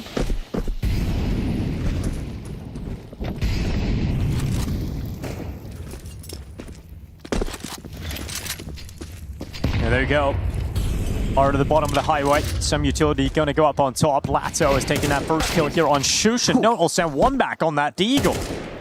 He steps into the open though, perhaps feeling like he's got a hot hand, ends up getting put in his ass by Try. But again, you notice how Legacy has kind of picked this up aggressively, and look, this is against a low buy, so I mean, take that with a grain of salt, but like, notice how they're pressuring up highway from middle, and at that point, you have your player Try over in main, who's kind of like just judging contact, just judging the juggling of aggression, what fights they're taking, who's peeking where, and just waiting for his moment to strike in. So even though you're in two different parts of the map, they're kind of pincering the same portion of it. Kaspersky is only going to take it away. So 11-4. Legacy a couple of moments away from celebrating an opening win here at the Esports World Cup. A dominant opening win, too. If you're down, you'll wait for these kind of moments to get the AWP out on the CT side, but you got one crack at it. Yeah, you better deliver. Straight away. We need some hero performances. I like watching this out of Legacy, though, because I feel like Legacy is one of those teams where I feel like we've been waiting for them to take the next step. Obviously, the conversation about Lado and Dumao has been done to death, but especially watching this team in kind of some of the impressive performances they had last year through some of their rise, they've kind of been up and down. I don't know. Once again, I'm like getting this sense from this lineup that there is going to be something to it. This is a fun team to watch. Yeah, I actually like this Legacy squad. I think Try is a great AWPer, and he's more consistent than what SadSim was, so I think it definitely levels Legacy up. And just the story of Art, like kind of figuring out and reinventing himself as a leader, as an IG, as a tactician, as a leader of men, that whole conversation, that whole story has been really, really cool to follow and listen to Art kind of tell it in his own words through the occasional interview. We get another B-Rush. It's probably the most Art map pool in the history of Counter-Strike as well. Cash only adds to that. We've got Shush spraying away, getting himself two, but eventually getting traded out, and both of those kills gone immediately. Lato and Art straight into the site. Here comes the rotation from NIP. Oh, break the smoke. Someone's exposed. Good kill. Necessary kill. And there goes another Kaspersky with a double through the smoke. It leaves Art in a 1v3. All right, this would be a special clutch from Art. Takes the reload, blocks Heaven with the smoke, and buys himself just a little bit of time. He wants to find one kill while that smoke is up. Really nowhere to play that's comfortable for him, but he's nearly got a lineup of two right there. Note just chases him down, and Art puts his hands to his head because that was a low percentage chance clutch, but he's seen the opening there. Yeah, if they weren't lined up, he doesn't go for that repeat, but he felt like he had to have gotten him so low that he just wants to swing for it. Well struck from Note. Nice job on the defense from Shush and NIP. Double kill as he senses the rush coming.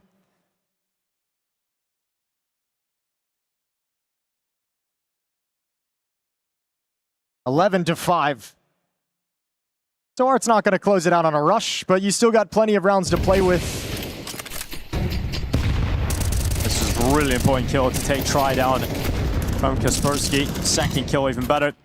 You combine that with Shushin. Two players win you the round there for NIP. All right, preemptive smoke to defuse the Molotov. Gives a feeling, a sense like the middle of the map is going to be under attack, so the defense sticks around, hangs there for a couple extra seconds, which keeps Note isolated at A. Yeah, time to test the young man. Let's see if he can do anything about it. So the AK goes forward, Lato going to be caught.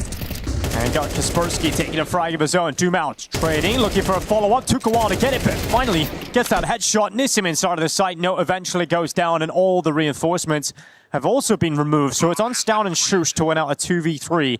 Two players low HP over here for the post plant. Well, peering into the bomb site, Stout is trying to keep them pinned in, but has no information to relay over to his teammates. No noises being made. No peeks, no jiggles, nothing coming out from Legacy. Danish duo trying to get this one back. Moving forward, closer and closer to the site. Can't get the shot off. Downstead shoots in the open, fighting on three fronts. He just can't pull it off. That'll be map point here for Legacy. Stylistically, man, Legacy is just kind of brutal when they have these kind of like forceful hits with multiple players coming through one choke point. It's like two of the players are doing the standard hit of trying to take over the bomb site, gaining the typical space, running the typical routes. But it's like that third player or one of the players in the attack is like actually just pushing through the smokes to attack the rotators. And that seems to be the real strength, I feel, of Legacy at times, is like that rotating supportive element is coming over thinking about what utility he's going to throw for his teammate, and he's all of a sudden got an AK in his face. There goes Art, straight into the open, straight to middle. Snappy has taken Art out of the question. Now an advantage here for the Ninjas, but what can they do with it? Got Dumao on the hunt for a follow-up kill in mid. He just can't take down anybody. He's really close to removing Stout. Swung a little bit too wide. If Try's able to get a kill, though, as you mentioned, a couple players softened up top. He converts. Good headshot, but brought low, so might not be motivated to look for more fights. Can't push that if you're Stalin, though. Your low HP is going to force you to respect that Molotov, which might just funnel them right back into Lato. Takes the high HP player down, also taking spam damage. This map's made of cardboard. Dude, look at the HP on some of these. This can go so many different ways. Each player has a high HP player and 2 low HP players. And Nissim climbs up into the heavens.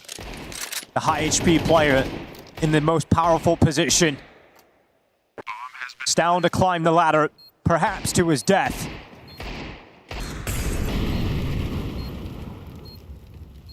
On the CTs to make the move. Stalin still with utility. Gonna force him into the open. Good headshot from Shush. Try dead. More pressure here on Nissim. Pieces it together, sees the second target, and he will see them off. It'll be Legacy with a 13-5 win, a dominant showing versus the Ninjas in Pajamas. And the first look at this Legacy squad with Try at the helm is an impressive one. Yeah, I mean, that's a lovely performance out of Legacy, leaving no doubt whatsoever. And I mean, you could feel it inside the server. We were talking about in the first half, just felt so dominant. Even though NIP scraped together like a number that you're okay of having, the vibe of it was just like Legacy. They've got protocols, they've got all the reactions necessary, they've got game plans. This team was just like 10 steps ahead of NIP today here on Cash. Complete control coming through from Legacy, and I mean everything firing, all the win cons. I think it's nicely put there, Jason. All the young guns doing exactly what you expect them to do, and it is brutal to try and stop that when you're the Ninjas. You also had 4 players for Legacy on 16 kills apiece. So it's like, it's not like you can shut down one player or one part of the map and be okay. Everyone is delivering from Legacy in all their different positions and roles.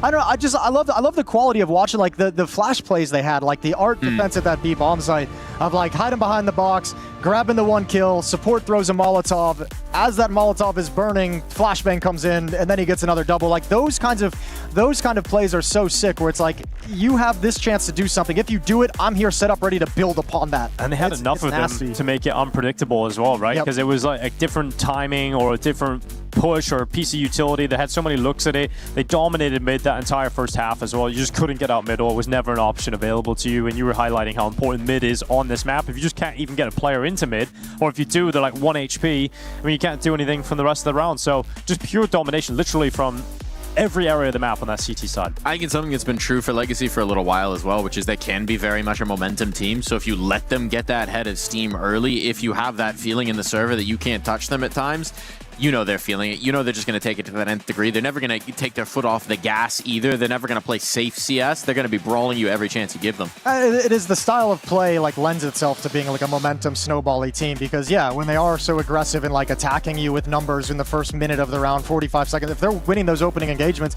they're going to keep coming back to it with full confidence. So I mean, it does just kind of break you down over time until you can stop it. And then maybe they change. And if we look at the other side, right, we do have to mention it. NIP, they're going to be very disappointed with that debut. Yes, it's just a BO1. Yes, it's on the new map coming in, but you're not seeing the firepower we were highlighting early from Kaspersky. You're not really seeing, I mean, no Under Pressure did decent in some of those rounds, but it's a tough situation to be in. You really just didn't see anybody necessarily step up to calm the firepower coming at them from Legacy. I think the biggest disappointment from NIP, I don't think, you know, for me, I'm not going to take any big takeaways as like a grand picture of NIP as a squad overall, but just I think for them on Cash, the disappointment in the conversation is going to be how poorly they played it, probably relative to their prep and practice, which we hear all the time. But when I'm watching them play Cash, and Snappy's called fast mid, for him and Kaspersky to come out the mid smoke, and then 2 players getting boosted up over the top, and they mess up the boost, so it's disjointed. It's mistakes like that that make you feel like this team was so disorganized on the map. For whatever reason, the game plan didn't translate in, players not focused, whatever it might have been. Or I'm just like, you looked so lost on the map that I can't even fault you for looking poor individually. Yeah, and especially when you got a guy like this running at you, tearing heads off as he enters space, enters the sites. What can you do, right? And I mean, this is an exemplary stat page. The problem is there were also like 3 more of these over on the Legacy side. Yeah. Yeah, 2mal is always the player you look to inside of this squad, and obviously with Lato on the other side, that's the duo you keep talking about. And Lato, I feel like he never actually seen an opponent. It was always a smoke kill or a wall bang that he was getting. It was just so frustrating. I'm sure to be on the other side of that, but I just love this duo, and it's great to see them have even more firepower available in the team with Try. And I'm excited about this team. I think they play a fun style of Counter-Strike, and I think it really fits the current map pool that we have in CS. What did you say? The map's made of cardboard? Yeah, it felt like that. Like literally every wall was just wallbang was coming in. Kind of old school, huh? I felt like I was on Vertigo or something. Like we needed a spam map. It's been a while, you know? Yeah. It wasn't every map in like 1.6. Yeah. Like cardboard. Every time you go back and watch a 1.6 hot frag movie, it's just like, wait, so no wall mattered? Yeah. Even Nate went through walls in that game. Bring it back. Let's make it truly weird. Be killed from anywhere on the map at any time. I mean, I think for our first cash over here on the B stream, that was a lot of fun to watch. Little firepower coming through, little highlights. It was like a great blowout. I think I highlighted that on the map. Like, it felt like at least we're watching this one-sided win, but we're seeing cool things. And because I think with Cash being such a new map, we're interested to see how teams are going to approach it. And I think Legacy brought like a lot of cool ideas on the CT side, a lot of great team play. They had so many ideas and so many different setups at that A bomb site. You talked about Dumont, and we had him up on the stat screen with that excellent scoreline, but like he also got the most attention of anyone in the server. I feel like that NIPT side was like rinse and repeat at the A bomb site.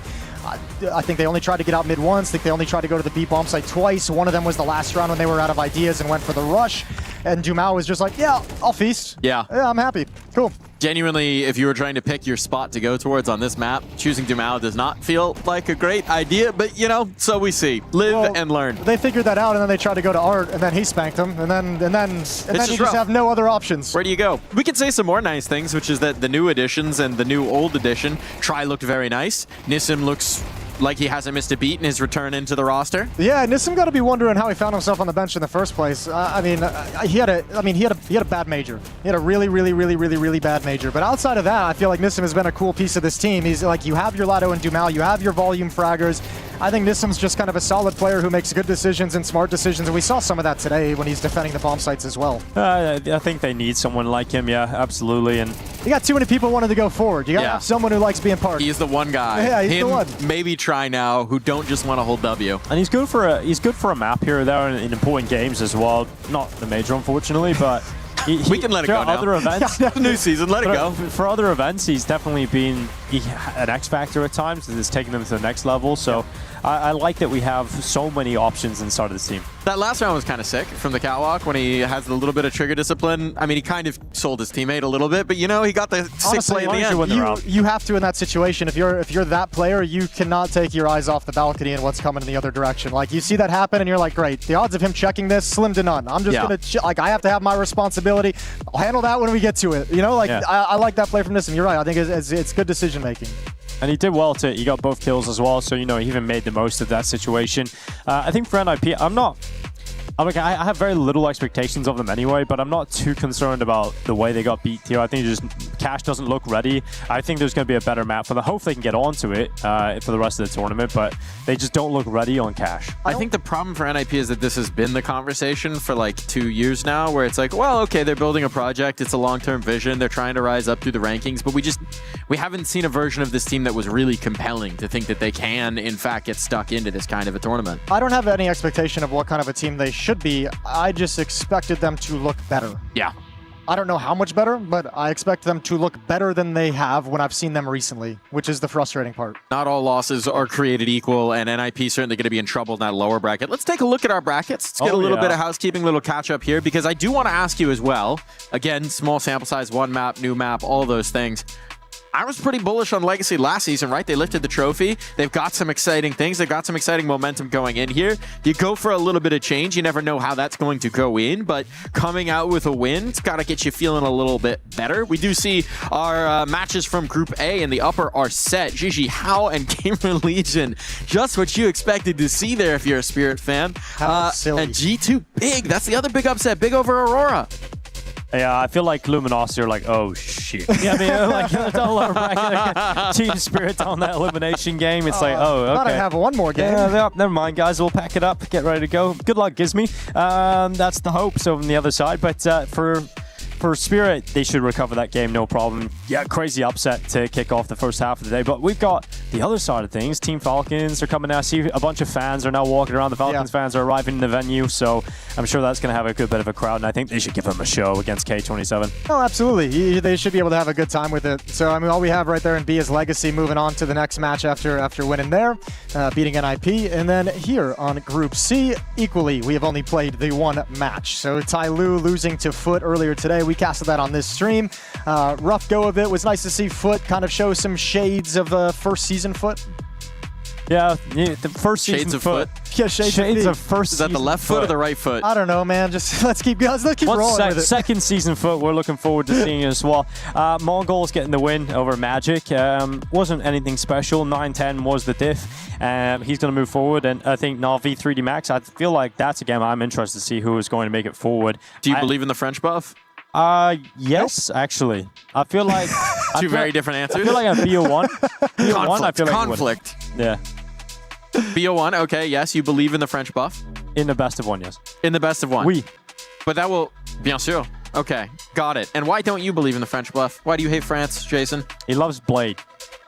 I do love Blade. That's true. Who doesn't, though? It's not a hatred of France. It's that I don't think 3D Max is good enough to take advantage of the French buff. Okay, so you think you need to get to a certain margin of ability without the French buff, and then the buff puts you over the top? Well, not to put you over a Na'Vi. Like we were talking about like the tier list earlier. Like Na'Vi's like one of my A team. It's like the 3 teams in S, and then there's Na'Vi You're in A. just saying that because Na'Vi staff just walk behind you, Jason. There are also 2 versions of Na'Vi. There's Na'Vi in every circumstance, and then there's Na'Vi when Blade has had like 2 weeks to prep for one specific matchup because he's been circling it on his calendar because he's known about it for a while. And what we know is that there are more games coming to Gay. These gentlemen are going to take a much-deserved break. We're going to bring in Buckethead and All In when we come back here at the Esports World Cup.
Play is in our DNA.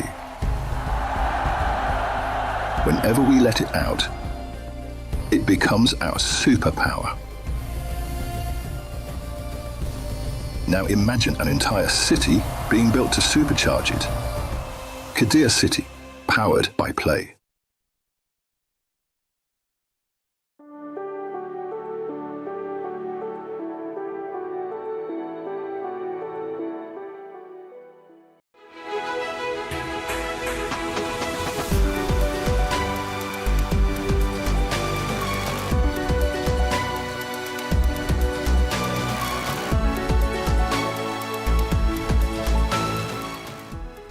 The human body was built to move.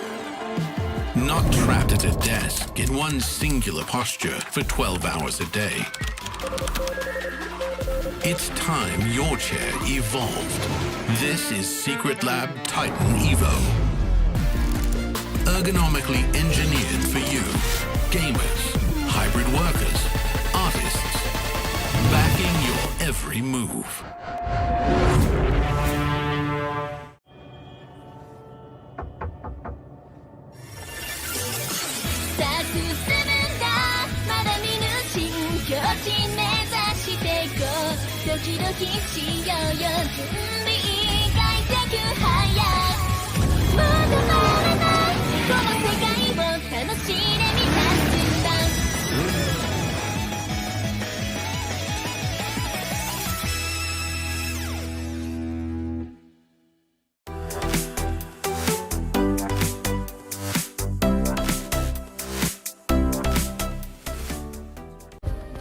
Play is in our DNA. Whenever we let it out, it becomes our superpower. Now imagine an entire city being built to supercharge it. Kadir City, powered by play.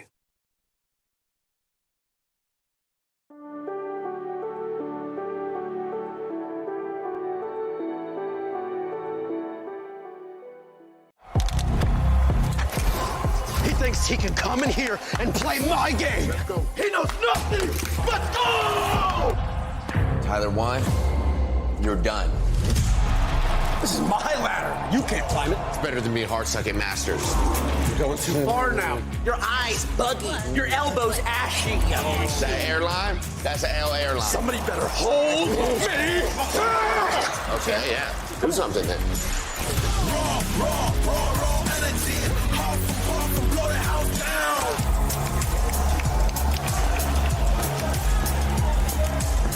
You look nervous. You look short. Everything's good? Mm-hmm. Fight.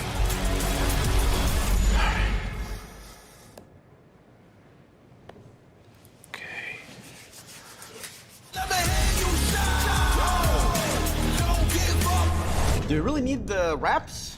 Yeah, that feels like overkill to me. We can do this. I'm in position. Area clear. Got him.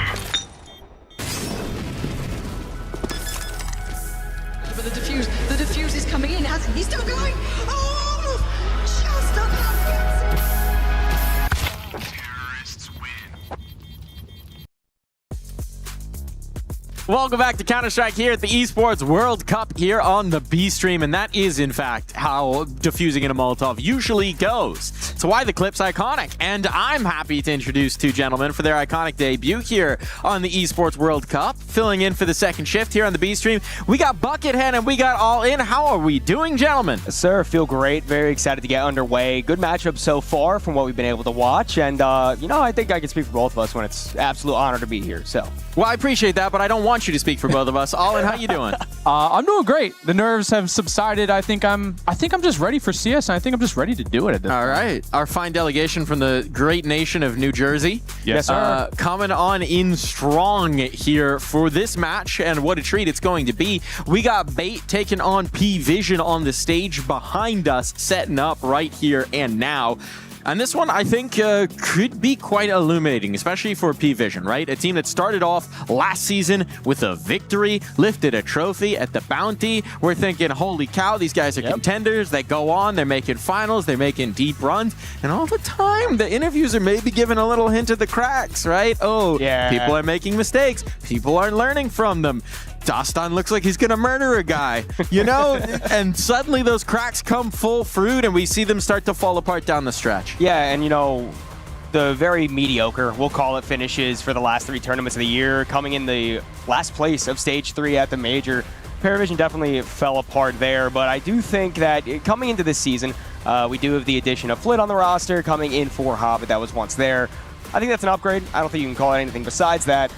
So, should be good feelings over there. It'll be interesting indeed, but talking about bait, since they are on our screens right now, the eyes, I think, on the young Opper. They made some, again, a team that was having a little bit of a different storyline at the beginning of last season, swapping around the Opper, had one guy come in for like 2 seconds, he then went out. They found Sizzy, this young 16-year-old potential phenom.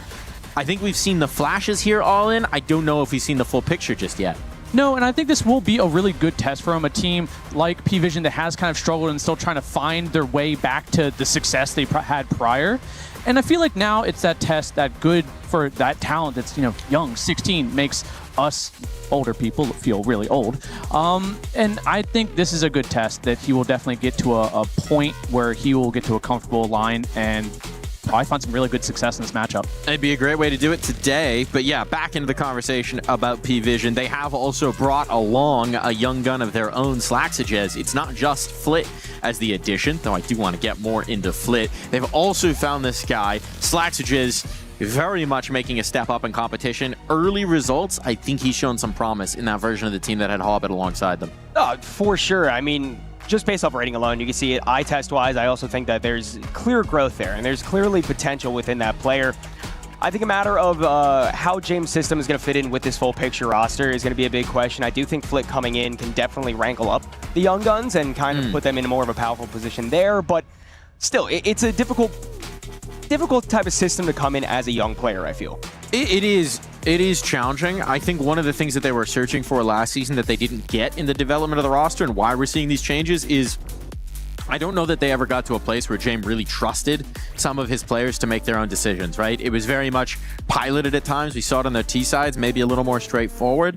But now, if we want to get some insight into the team, why not hear from one of those new additions? We've got an interview with Flit. Flit's back, and he means business in his Paravision jersey. Welcome to EWC. First of all, your first official, obviously, on land with Paravision. How comfortable are you feeling? How much prac have you guys had? Thanks, and we practiced a lot. We was playing around more than a week. We started playing at boot camp 1 week before tournament, but not gonna lie, a bit nervous because my last official was more than half years ago at the big event. It was Chengdu. A little bit nervous, but it's good, I think. We should start and play more matches as we can, then take these good feelings, you know, and just play. It must be a challenge to get used to, or get back to used to being playing on land, right? After you said such a big time off. How do you stay fresh in those moments? Because we saw you playing a couple of games for VP, obviously earlier in the year, then you had a couple of officials, but what have you been doing to stay on top of your game? I was not the fresh. I was playing Faceit every day. I think I have more than 500 Faceit matches for this moment when I was benched. I was playing Counter-Strike all my day, and that's it. Obviously, with this, you get to reunite with James, whom you won the major with back in Rio. What's it like being back with him? It's really nice to play with him again because our vision of CS, I think, closest one, and it's really nice to play with him and Dastan also. I hope we do good, like we show good play of CS and on good tournaments. Has James changed at all in his calling style? Of course it's changed because game is changed, you know, day by day, new meta, new players, new generation, Xiela. Look at how this guy moving, look how Slackjaw is moving. Of course, because of them, game style is changed. Speaking of game, your first best of one here versus Bait. How are you feeling about this one? I think we're feeling good. It's best of one. It's will be a little bit nervous, I think, because it's always best of one and we still new team. Slack Jets also playing not too much games with guys, and it will be a little bit nervous, but I think we are good and we try to show our CS. And this good team, we try to win this match. Very much looking forward to seeing how it pans out. Thank you so much for your time. That's Paravision ready to make their debut here at EWC. Story nicely set by that interview. It is the reunion, right, of that Outsiders major winning roster. Flit reuniting with Jame, with Dostan, trying to reignite that fire. But we do have to remember, we haven't seen that version of Flit in this game. It's been a long time since we've seen that top-end version of Flit. And the question is, can he do it here in Counter-Strike 2? I think, you know, him being very honest in that interview about the nerves of coming back, you know, he's been grinding a lot, 500 games played and face it in, what, 6 months or something along those lines. So definitely he's prepared to bring it. And I do think that this is the best opportunity to do it, going back to a system that you're more comfortable with, playing with players that you are comfortable with, and then having some few new additions that are young and hungry to win. They are indeed, and we're going to be hoping, or P-Vision are going to be hoping, of course, that he can help to mature those young players as well, right? Because that was something that they were lacking at times, is that secondary voice along Jame. They were looking towards Zwei because of his experience in Spirit, but we have to remember, Zwei is also still very fresh into his career. He's still a young gun himself. You know, expecting him to be a more mature player is one thing. Expecting him to teach everybody else might be too much to ask here, Allen. Yeah, I mean, not necessarily teach, but help guide is probably the premise they really want to abide by. Are we getting kind of fixed? We're getting a cash. Oh, another cash here. We've been blessed. Have you cast a cash yet? No. Yes, we did. We did. Finals in Canada. True. Finals in Canada. Well, this isn't going to be a Canadian cash. This is going to be a cash français, or another one. Good enough. But this should be fun indeed. I'm very curious to see how a Jame-led team plays cash. I am also curious, and I'm a bit nervous to see it, in all honesty. I don't really know how it's going to lead itself into it. It's going to be a slower paced, as we know, but cash doesn't necessarily lead into that. You need to have the aggressive players on the T side. You need to make sure that mids are control. You need to make sure that you're getting the pressure in the extremities. So I don't know how to feel. I was just checking. They do, in fact, have 2 officials on catch. Bait haven't played it yet, so this is a debut for Bait in an official for us to see what they're going to be bringing in and what Alex666 is going to be doing to try and summon up the number of the beast. But P-Vision have played FaZe and have played Big in the XSE Pro League. They lost both of those. Interesting. So maybe looking to change that script here. Yeah, but I mean, at least they have something to go off. They can figure out why they lost. I mean, then you have Bait, who haven't played an official one. Maybe they've scrimmed here and there, but other than that, it's not too much really you can base it off of. I'm going to be basing my reaction to this match off of Dastan's face. That's going to be my thermometer for how pleased he is with this new version of his team. Very stoic. Well, not so much.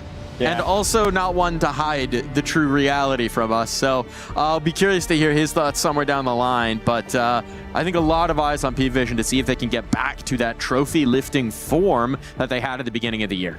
I mean, you know, the only other tournament they played this year so far was a 2nd place finish. So at the end of the day, I mean, it's potentially there. It was over in China. This year? This season. Yes, indeed. And now it's time to get into this season properly here. So, gentlemen, it is my pleasure. Take it away. All right, Anthony, it is time. It is cash, as we discussed before, and it is Bait starting over on the CT side. It'll be exciting to see what the young guns can bring over to the side of P-Vision. NPL pair of dual Berettas, as the T's do want to get a bit aggressive towards A. Already set up outside of main and Squeaky. Utility waiting over, waiting to see if the CTs want to make any move, but as the smokes do rain in, seems like it's going to be a fast hit. NPL posted up here on Fork with those dualies as mentioned before. Armor intact still, but here comes the push in. NPL finds the first one towards James, trying to reposition, work around that smoke, and Flit gets that quick trade there, brings it back into a reasonable 4-on-4. Bomb starting to make progress towards that site and will be planted. Bomb is planted.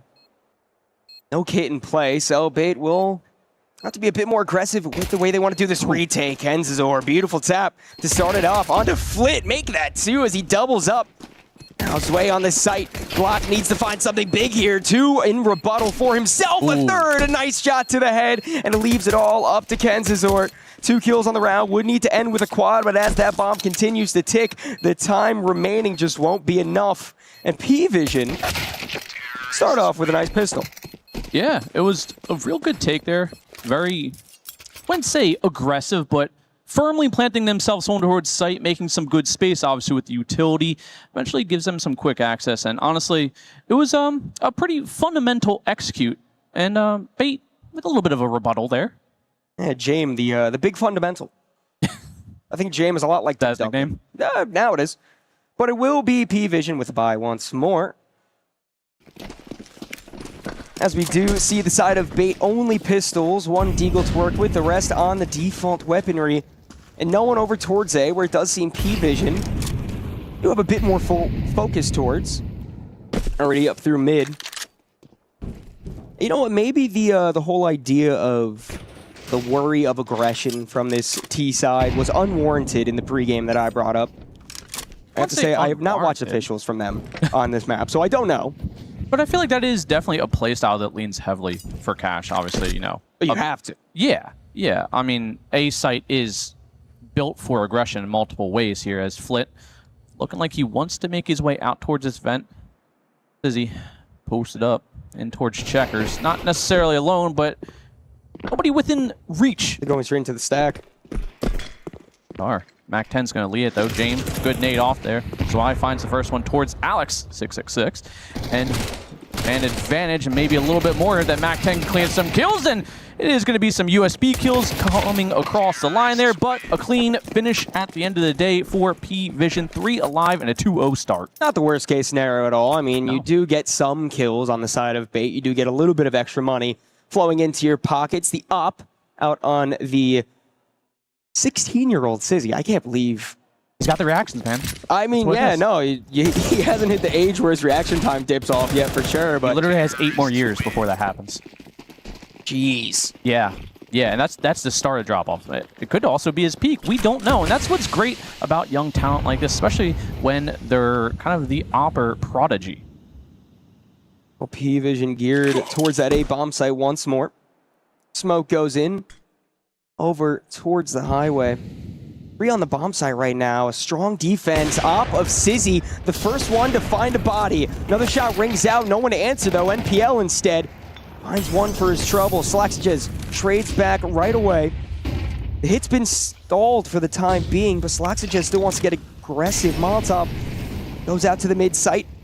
Alex takes a bit of damage through the burn. Sizzy, uncharacteristic miss. P-Vision try to push out onto the side. It's going to be up to Slaxages, who does get dispatched of. And James now forced to fall back. Can't take the aggression there. Sizzy absolutely lighting up the scoreboard in this round. 3 for him, and it leaves just Zwei. Zwei with the weight of the world on his shoulders, but not necessarily all of it. There is some money saved up for him personally. Only $50 left in the pocket, so it'll be a tough buy if they even want to focus towards it. Takes contact here, but it is Sizzy, a 4K, and apparently that's just the big game changer that Bait need to bring out here. You know, giving that Sizzy that ability to, you know, get the pick, make some space, completely halt a take. It's only positive remarks so far from him. You know, I was having a conversation with Mike in the green room, and we were kind of saying how Bait has so much potential. I mean, each individual player on this team has such a high ceiling, but Bait as a team, it feels kind of, can sometimes be less than the sums of their parts, if I may to say that. And Sizzy is another player that, I mean, the ceiling for this player is so incredibly high, but he's so young, inexperienced. You can't rely on someone to be able to put up the big numbers every single time. Oh. But a game like this would be a great one to do so. It would, and it's a great proving point against some tenured players on P-Vision over there. Obviously looking at James himself. But he's going to be post up. Tries to, again, it's only Glocks and a single Deagle thrown together here for P-Vision. He finds one towards Zello and flash over top. Again, stalls this push just a little bit more and slowly but surely denying access to A main. Oh, making a triple. Give him 4. Why not? You can't just run into the scope. He's going to be there. He's going to be trained on the angle. He's not going to give up any free space at all. Ascenthio also wanted to take space for himself. A labored spray on this way does get the job done, and it's all up to the IGL, who at least is able to find one with the P250, but that'll be all she wrote. And Bait do tie up the score. I'm a little bit taken back. That no one's really, we're only on the 5th round here, but calling it ahead of time, mid's been just kind of left to its own devices. Not too much action going on, not really any utility being thrown out there, and it's just kind of a very muted point that, mid's normally the focal point because, you kind of break off to wherever you please at that point, but then again, it's still early on. Yeah, early on, I mean, it feels like P-Vision's definitely trying to get some conditioning in towards A main, expect the aggression there, but this is really the only time they've had guns. The second gun round has been coming to play. Kenzazor boosted up. Only good for 1 as the new addition of Flit dispatches of him. A 4-on-4 as the mid control you were talking about being so desperately needed has been taken. Yeah, now we're kind of seeing a totally different game at this point. We're seeing Bait spread out 2 to a site, obviously doubled up in towards that vent and checkers area. Zenthal, he's going to have to be the first point of contact here. Might spot a barrel or a shoulder out if he's ever so lucky. And it's just battle of the jiggle peaks at this point. Sit and wait, sit and wait. Who peaks first? It's Ascenthio. Gets the opening kill, and now the worry of B main is the presence of all the players still remaining for P-Vision are there. Sway creeps in through the site, gets a double for himself, leads the 2 remaining players of Bait completely out of the zone. Bomb will be planted, and we'll have to see if Bait want to go for this retake. Nah, I don't think they really should. The money's fine, but CT side, you have AKs. No, unless some random pick can happen at this point, I think they're kind of, yeah, there we go, wave that white flag and just concede the round. They had some good momentum. The money's built up there for the CT side to at least a comfortable position where they don't really have to adapt and overcome anything. They're just going to go back to dropping that off the Sizzy and maybe trying to focus a little more on that mid presence now that they saw that P-Vision have kind of called it to attention. Yeah, Sizzy buys himself, Kenzazor, Ascenthio both get drops over to him. Everything will be fine and dandy. Boom. Just one big move, though. Only one for now. And as we said, the buy to come back out for the CT side. Just good positioning there on that vent. Zenthal with a good position, but Sway just kind of lurked his way in towards site, knew the position of at least 2 of those players there. And that's just a heads-up play that kind of comes with the territory of being... Sway starting great, excuse me. Yes. Slaxajez still playing okay for right now. Hasn't had a pop-off moment quite yet, but early days still in the game. As a different focus on mid for Bait. 3 stacked up in here. No presence fully being felt from the T-Force quite yet, though. Game boosted up with the op. Won't be able to catch body quite yet. Almost a wall bang as he brought down just a little bit. As Bait do start to reposition. Start to fall off mid just a little bit. Getting it in the trusty arms of Kenzazor. Now we've seen kind of in the first minute a lot of the action kind of happens, and now we're seeing it maybe slowed down a little bit here, starting to give way to the battle of the mid presence here as Kenzor just barely dodging that op shot, but coming out unscathed. And maybe a nice little flash towards mid, gain some ground here. Flash ineffective, but is going to be Kenzor down over towards boxes. And now, man advantage for P-Vision with 40 seconds left. It's Way gonna come out into the site. Ascenthio first to find a kill. NPL taps at a few heads, make it one more. Tries to spray, can't quite land it, and somehow gets Jame behind Slaxajez. But Ascenthio is there for the immediate trade. Very nice stuff out from NPL. And we do still have quite the close game on our hands. Still tied up. Money not great for P-Vision. This is kind of, this is what I was expecting out of this match, in all honesty. You know, maybe a few standout stars here and there, but a very close game. Yeah. I mean, they're kind of all on that same level of they made some additions, they made some changes, and I feel like this is one of those, we've seen some really close games today on the first day, and we've seen some not so close games. And I feel like this is going to end more towards that first half where it's potential for overtime. Yeah, I do think on paper, if you're just looking at it, this is probably definitely one of, if not the closest matchup in the first round of games. And I have to say, I mean, I am more excited for this P-Vision roster with Flit than without Flit. Hobbit played surprisingly well for his short time on the side of P-Vision, but I do think Flit, in every way, is just kind of a player you're more prone to want to get on your team, a bit younger, still quite a plethora of experience under his belt. I mean, and you can just gel with your IGL from a past experience. That always being away from the game brings the hunger back. It does. It does. It really does feed it. And even if you are playing 500 matches, in the span of however many months that was, it does bring a certain flair back to it as Alex takes that first contact towards main, spots out one of those deagles, but sprays through full blind, connects to the head as Kenzazor finds a kill on James in mid. And the numbers slowly falling down to just a single player, Zwei. Ooh. Down to 17, and he's out too. Alex closes it out, and that is going to be Bait back in the lead. Quite the serious demeanor for all the players on both these teams. Jame also off to a little bit of a slow start. But, granted, money hasn't been great for a lot of the rounds on the side of P-Vision. Not many bomb plants. But, with that being said, the op is back out. And you know what happens when Jame has an op? He uses it. Right? That looked about right to me, but I think real close. Right over that right shoulder there, and battle the ops. Sizzy right now kind of in the lead, but maybe not for long as, again, back to contesting mid early on, minute 30 in the round, and the T's slowly starting to find a foothold here and there, but nothing really to contest fully in this mid position just yet. Smoke a little deep. Flit still with a bit of vision, but no one pushed up to an aggressive angle where that would be useful from. And again, another very slow, very methodical round out from P-Vision. What we're definitely more used to from this side.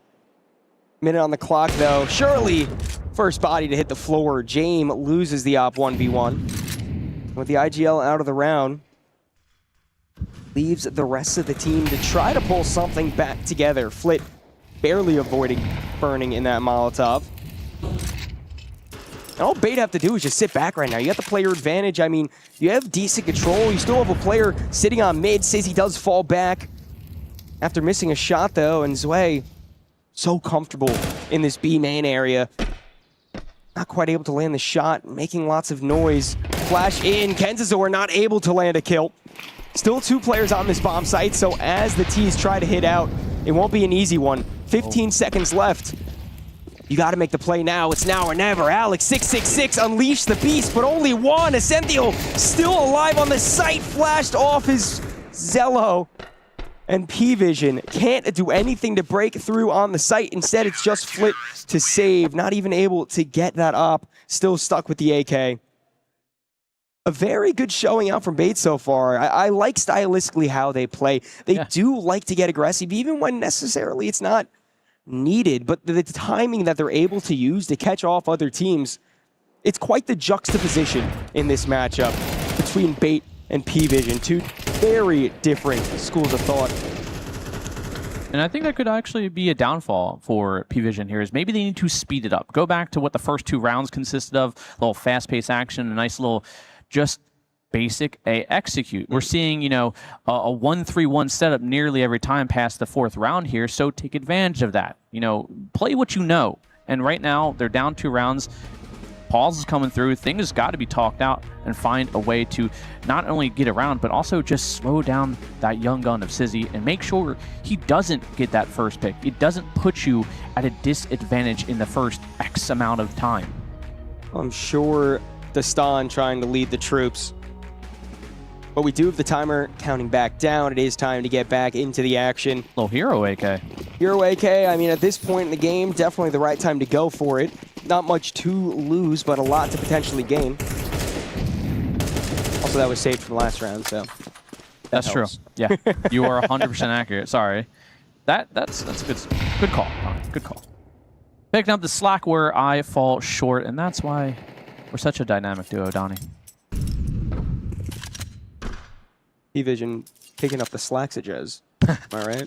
The other new player on the team, again, not quite having huge impact yet, but hasn't really been put in the position to do so. I mean, most of the impactful kills have come from the side of Zwei, busting into the bomb sites, and speaking of busting into a bomb site, P-Vision are lined up outside of B, no one showing their presence to the Opposizzi, who's been so mobile this game so far. Jame only legged, but it does allow the pistols to try to push out a little bit further. Sizzy repositions in the close angle on the doorway. Flash doesn't catch him off, and he takes down the rifle of Flit.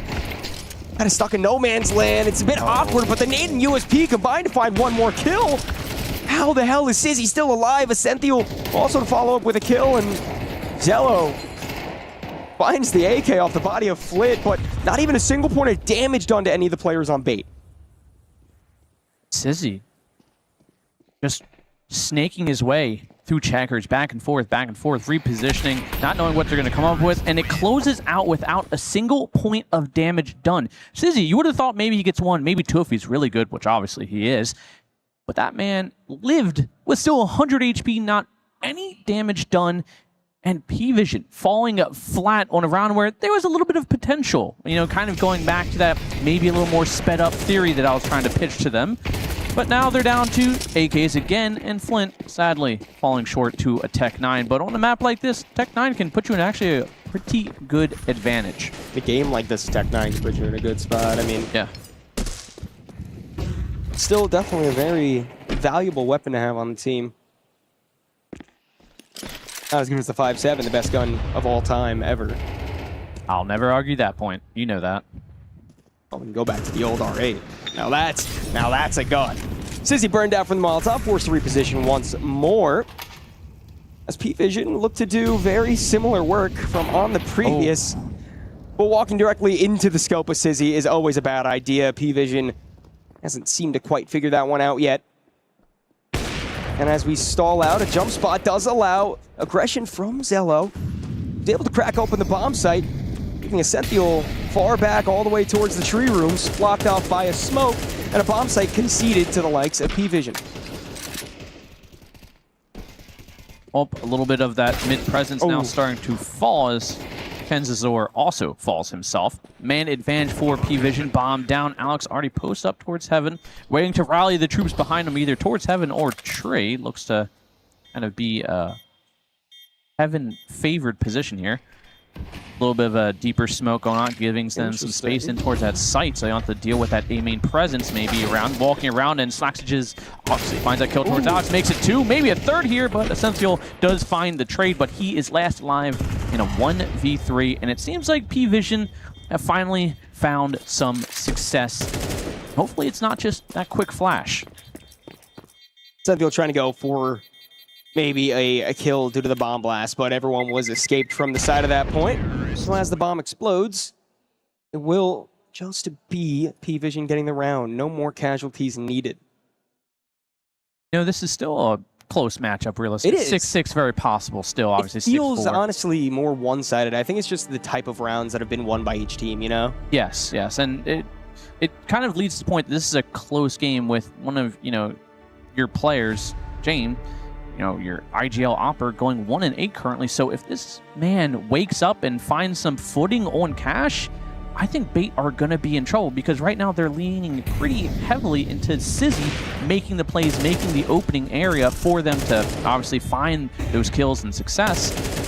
But if James can start to kind of counter what they're throwing at him, then this P-Vision could kind of swell him to the second half. Well, first time out for the side of Bait has now concluded, and we do get back into the action. We'll have to see. It, like you said, it is very possible that P-Vision do just come straight back into this and tie it up and have a very good start to the second half. It's only a matter of time that we can find that out. A lot of utility up in mid, and this is back towards what we saw earlier in the half. P-Vision wanting to get a bit aggressive out mid. Very good play, but Kenzazor might smell it out. Oh, turns away at the worst possible time, but the spray missed from Zello and Kenzazor. Although blind for so long, able to find that kill, fall back.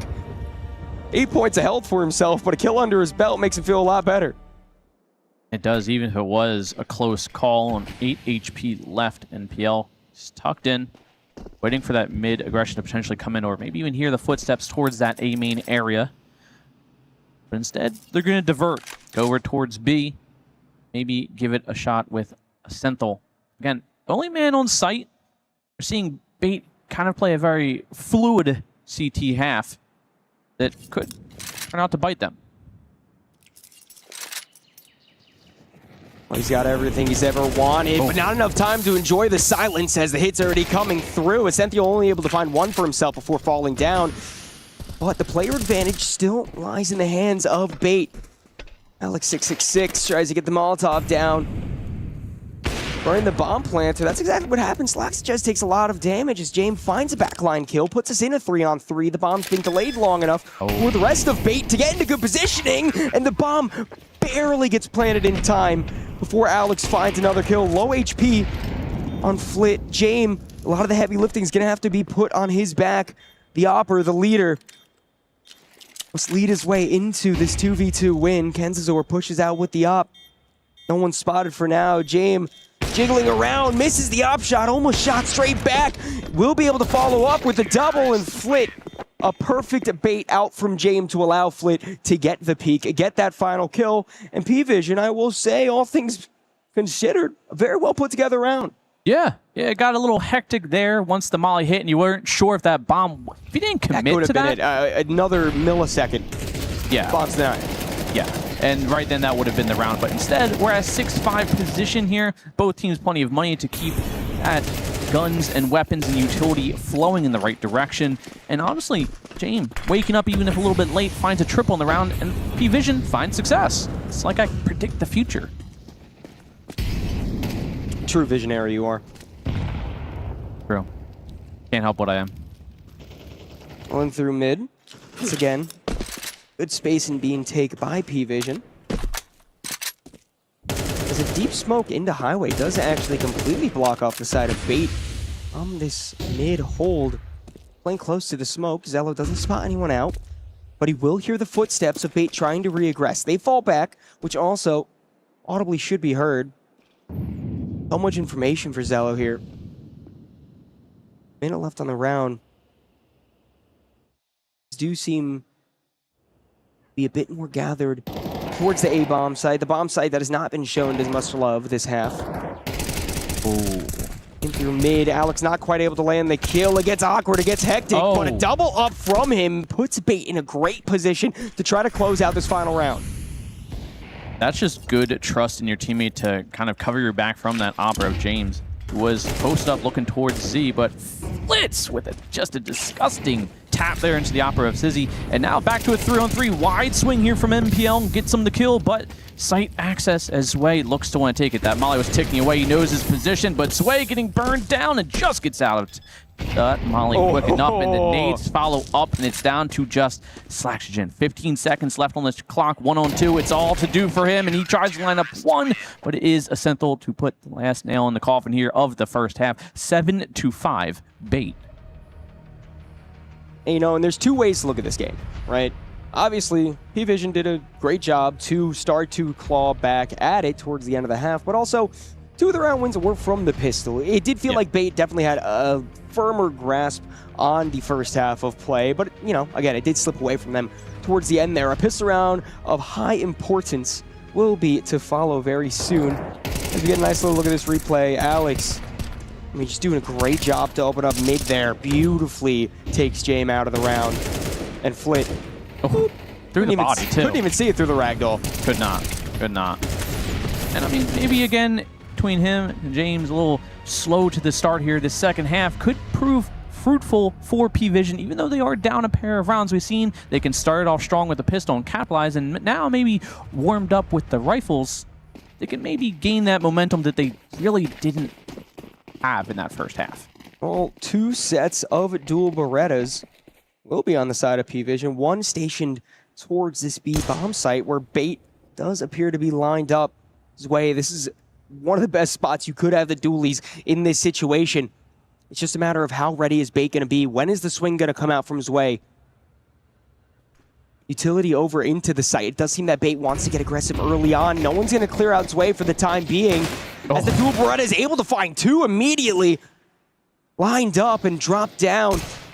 It is Bait to try to have to swing back into this round somehow, some way. But with only 2 players left and the position known of both of you, it feels almost impossible. Able to fall back.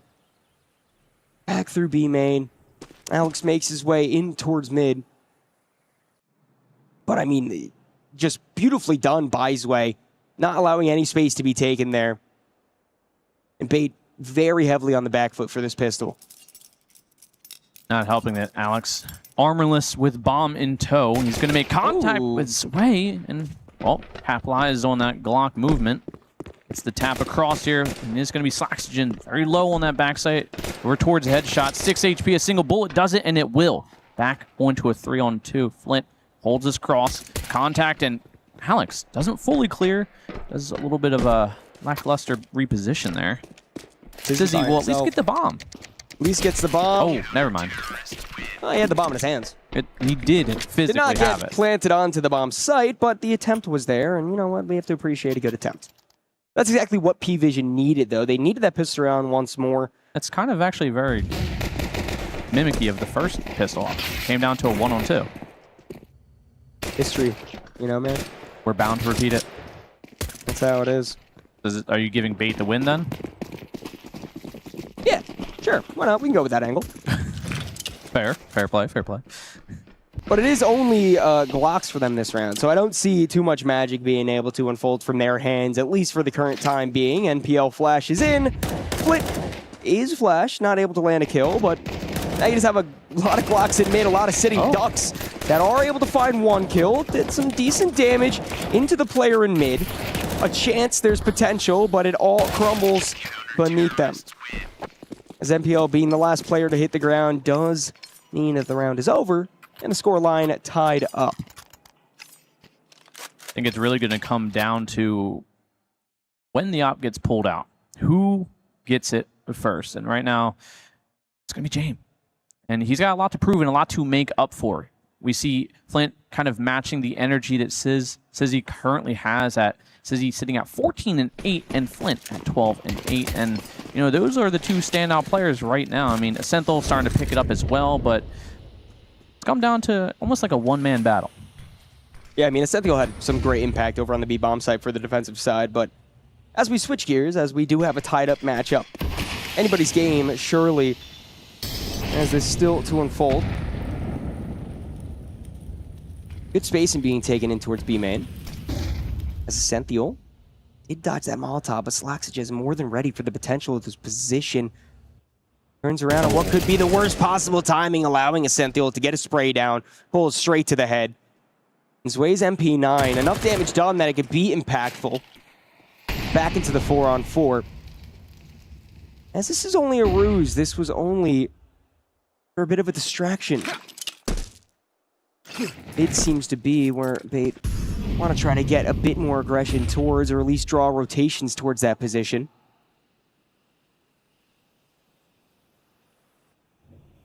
Vision, I feel like not fully wanting this B site, but I think it's kind of left to their own devices at this point. It's what it has to be. It's way. I would have liked him to walk through that smoke for a split second there, but wouldn't have worked out. Sizzy finds skill towards James. That's the op out, and actually a man advantage for Bait. A little bit of a missed molly puts Zwei in a good position, but it is Kensor to find the kill, as now this CT side is slowly crumbling, and they might be sent to a save here if, for whatever reason, the nade can't get a kill, which it won't. Does some good damage to Molly. Follow-up, a little short on it, and they will just call it a round. And NPL, already off on alert, confident in his teammates to take access to that site, should at least find 1. Anything you take away from the CT side right now is very impactful. Headshot found. No gun saved for Zello. Split nearby might meet the same fate, but a very good job from Bait when the guns do come out. To be able to spread P-Vision a little bit thin, make them question what's to come, and then strike at the perfect timing. give them the lead straight back. Sizzy getting an op for free as well. Obviously scavenged off rival offer James. And Senthil with a good position there. You did get the pick. Kind of open it up just a little bit in the MP9 of his way, falling a little bit short, finding one, but that is it. And NPL on the lurk. It's kind of a big play right there. We're seeing the money not really in a well-off enough position here for P-Vision. But enough where it is at least going to be rifles, and Zello might fall down to another MP9. Timeout being called by P-Vision. Just make sure they know exactly how they want to try to combat this round. Guns on 3 on the side. Split drop that op over to James, so left with nothing but a bit of body armor.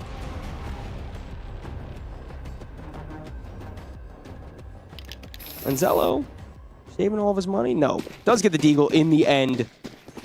It's gonna be a hard sell for P-Vision here, but one that... Short on utility too. Yeah. One that's important and impactful nonetheless.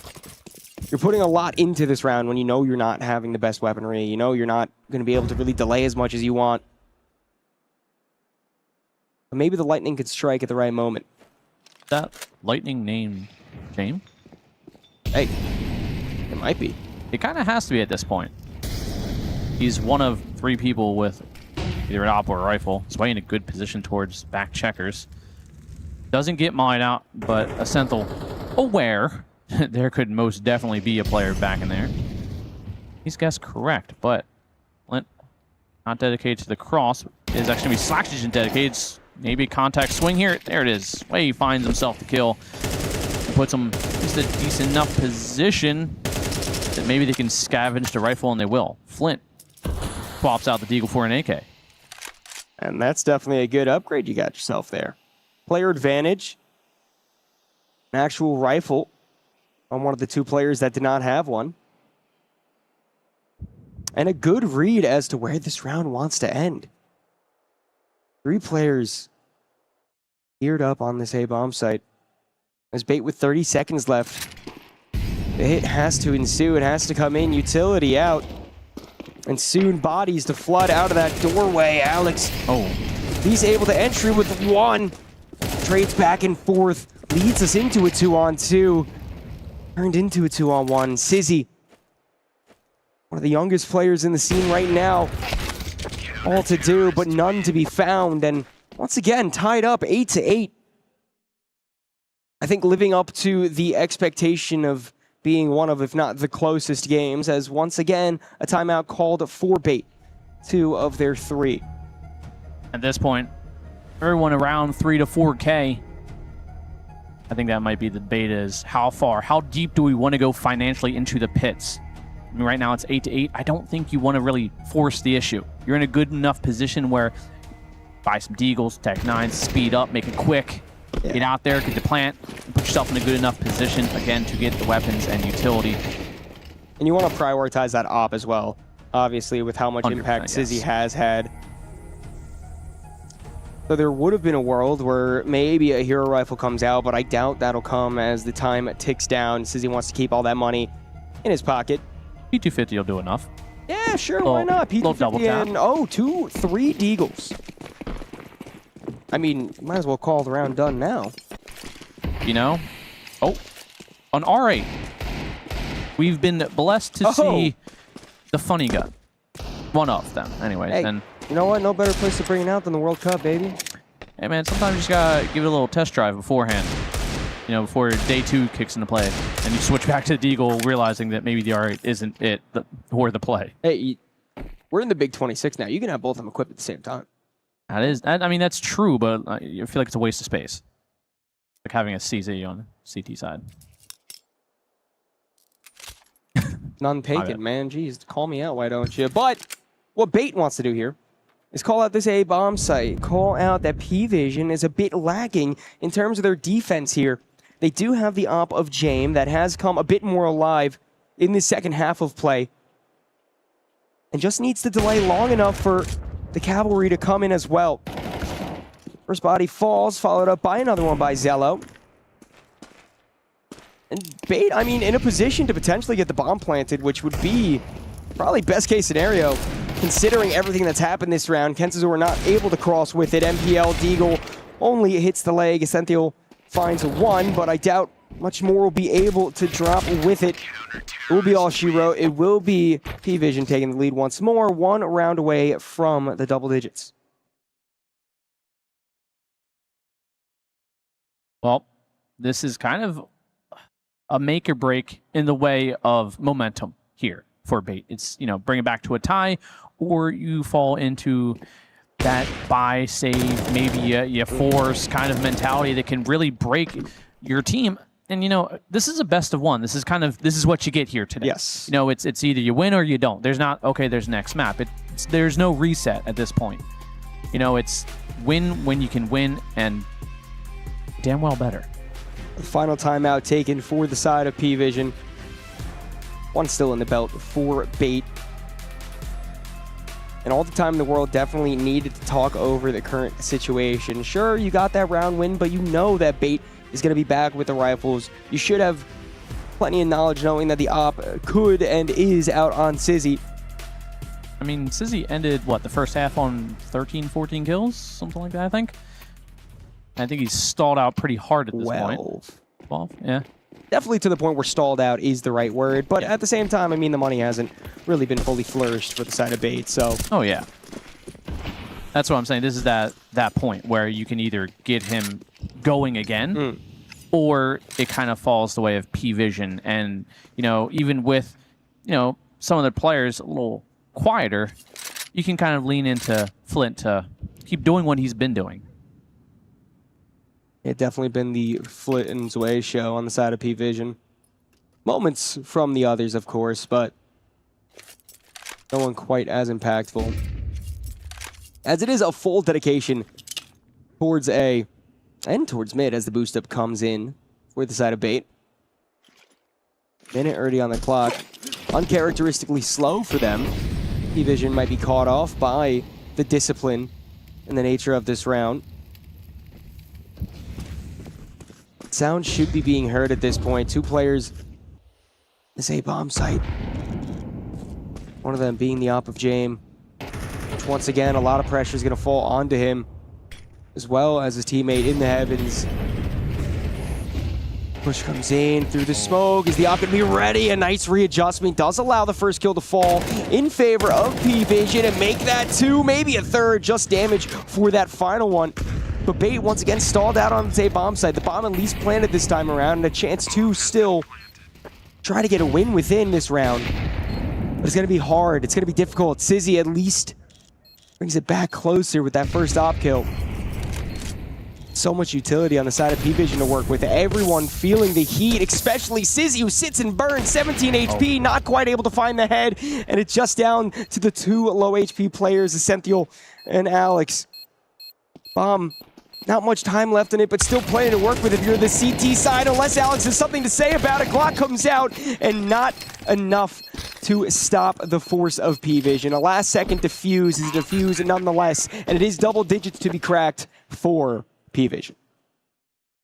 It's a hard-fought round. Yes. And I think a lot of that came into play.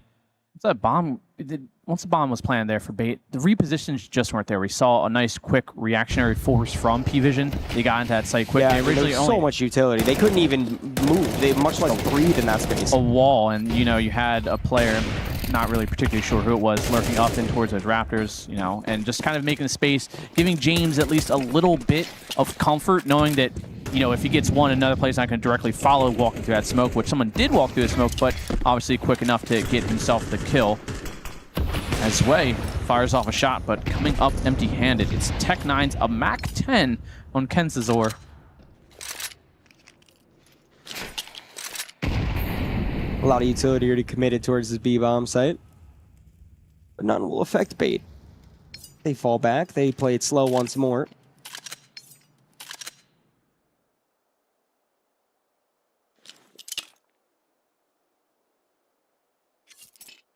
Smoke being set up towards mid. No one on the side of P-Vision there right now.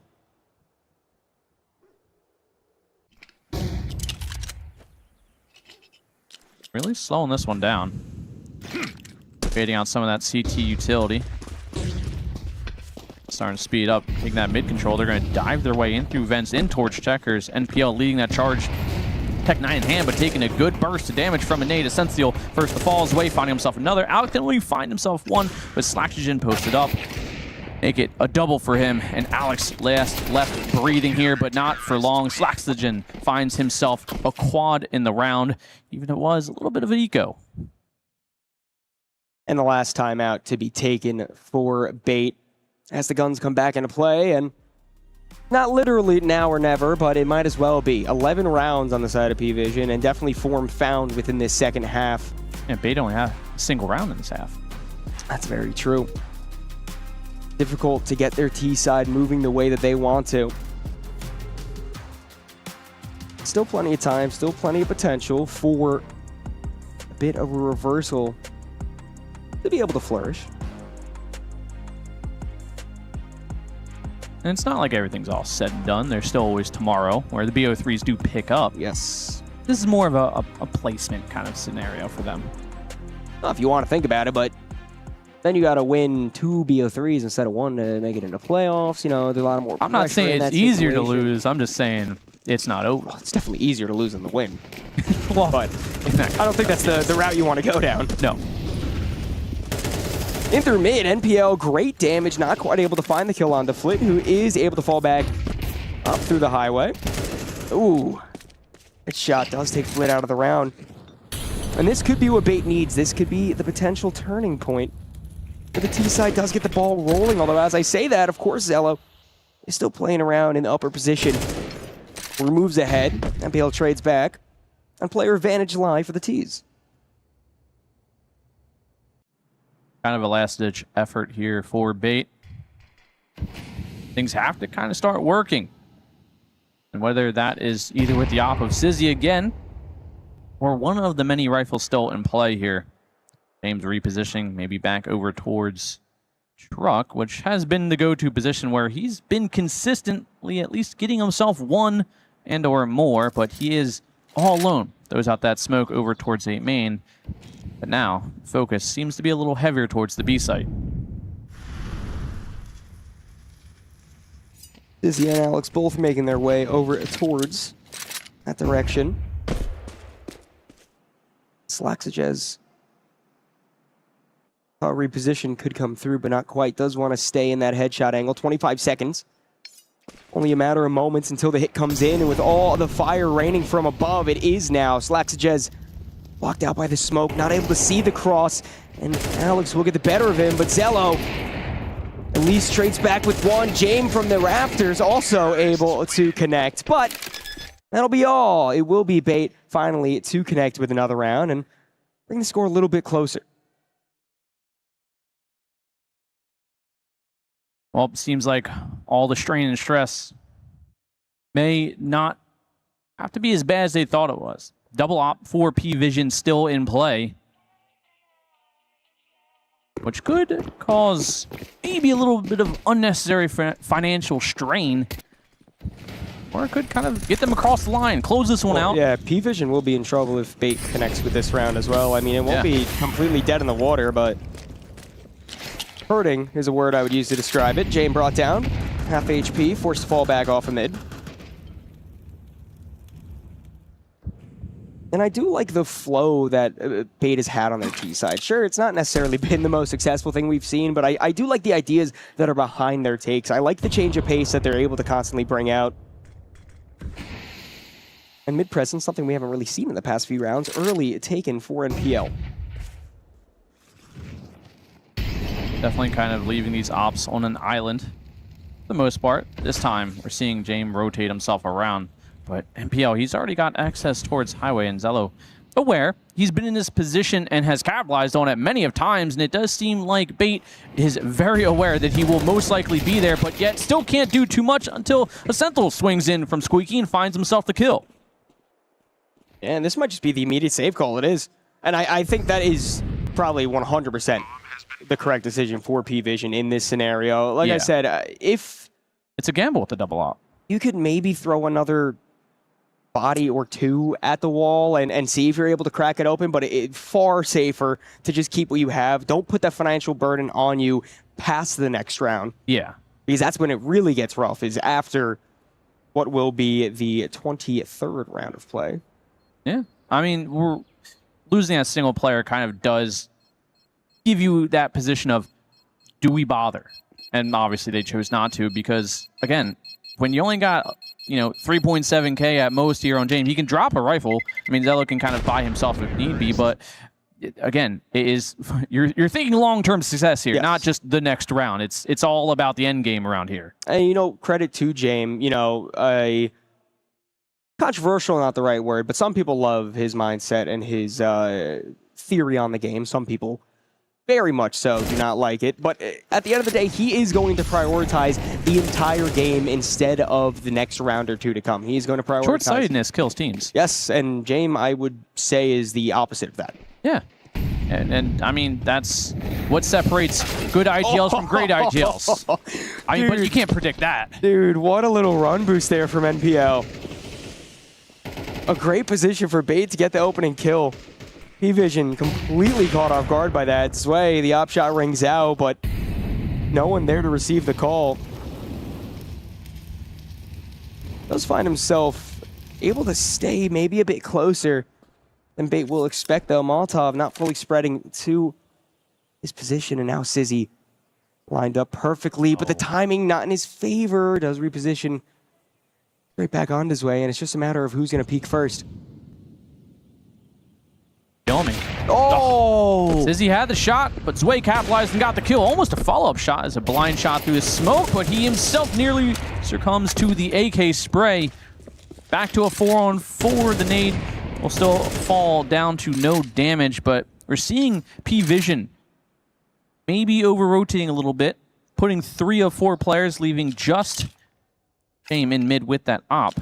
Putting A-site wide open, and Alex kind of playing a little bit of a bait-and-switch scenario. He's going to throw some utility, maybe pull 1 or 2 more players over, which could quite easily give them advantage, because we already see one floating that way.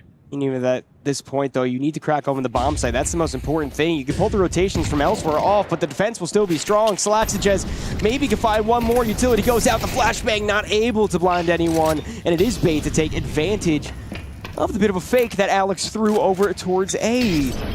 Dello and James, an important decision ahead of them, and I think it's safe to say that the save is going to come out once more. I really like the call. I like the call to just, again, pull those CT players over. We haven't seen either team really not commit if the utility's there. It's barely, if ever, we've seen it. Maybe a handful of times in the first half, but it's a good time. It's not something you always want to throw out there. It's an essential kind of piece of when need be. And that was around it needs to be, because we're tied back again 11-11, and that money for P-Vision not as well off as you'd like to think. Once again, definitely living up to the title of, on paper, one of the closest matchups. Bomb explodes. 3-round gap, I'd say, was the biggest. Yeah. 4 in the first half, I do believe. Yes. Yes, I remember. I can count. You can. Proud of you. And that's the run boost we were talking about early on. Avoids the volley altogether. That's sick. That is a really, really wonderful way to open up the round and take advantage of it all the way through the end. But we do have the round of 23 ahead of us. The turning point for either one of these teams. Loss bonus built up for P-Vision, but a loss here, I mean, that's going to be very detrimental to what potentially could fall next round. But all rounds of regulation confirmed at a bare minimum.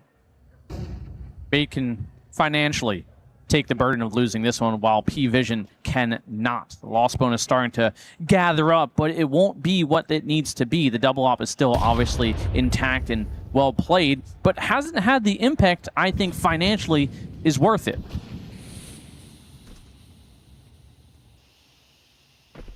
Interesting setup for P-Vision. Oh, B's way, good readjustment, does find the opening kill. It does fall back, exactly what was necessary within the moment, because Bates still want to push on through, and Slaxages The position does get checked by NPL. No need for discipline there. Just take the kill while you can. Leave Zwei stranded on an island all by himself. In a position to still at least find one more. Flash does come through. He's forced to hide behind the boxes as rotations come in. James deleted out of the round as well as Zwei. Only 2 on the side of P-Vision left against the 4 on Bait. A save once more.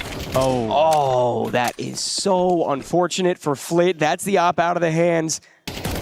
And Bait try to push forward, try to aggress and take all the guns away from P-Vision. Perfectly executed by them. A bit of luck on the side for the wall spray, but hey, you take luck when you can get it, man. You sure can, especially against the team that had you up against the wall for a pretty short period of time, but gathering themselves up after a pretty lackluster start to this second half, have definitely rallied behind the team here as things are picking up and potentially about to close out. It's make or break, OT or done. Round 24. Moss and MP9 on the side of P-Vision. It's on 2 of the most impactful players as well. Bait want this to be done early. Bait don't want to play around. Bait just want to swing on in, and that's 2 kills already found. The bomb site completely under-defended.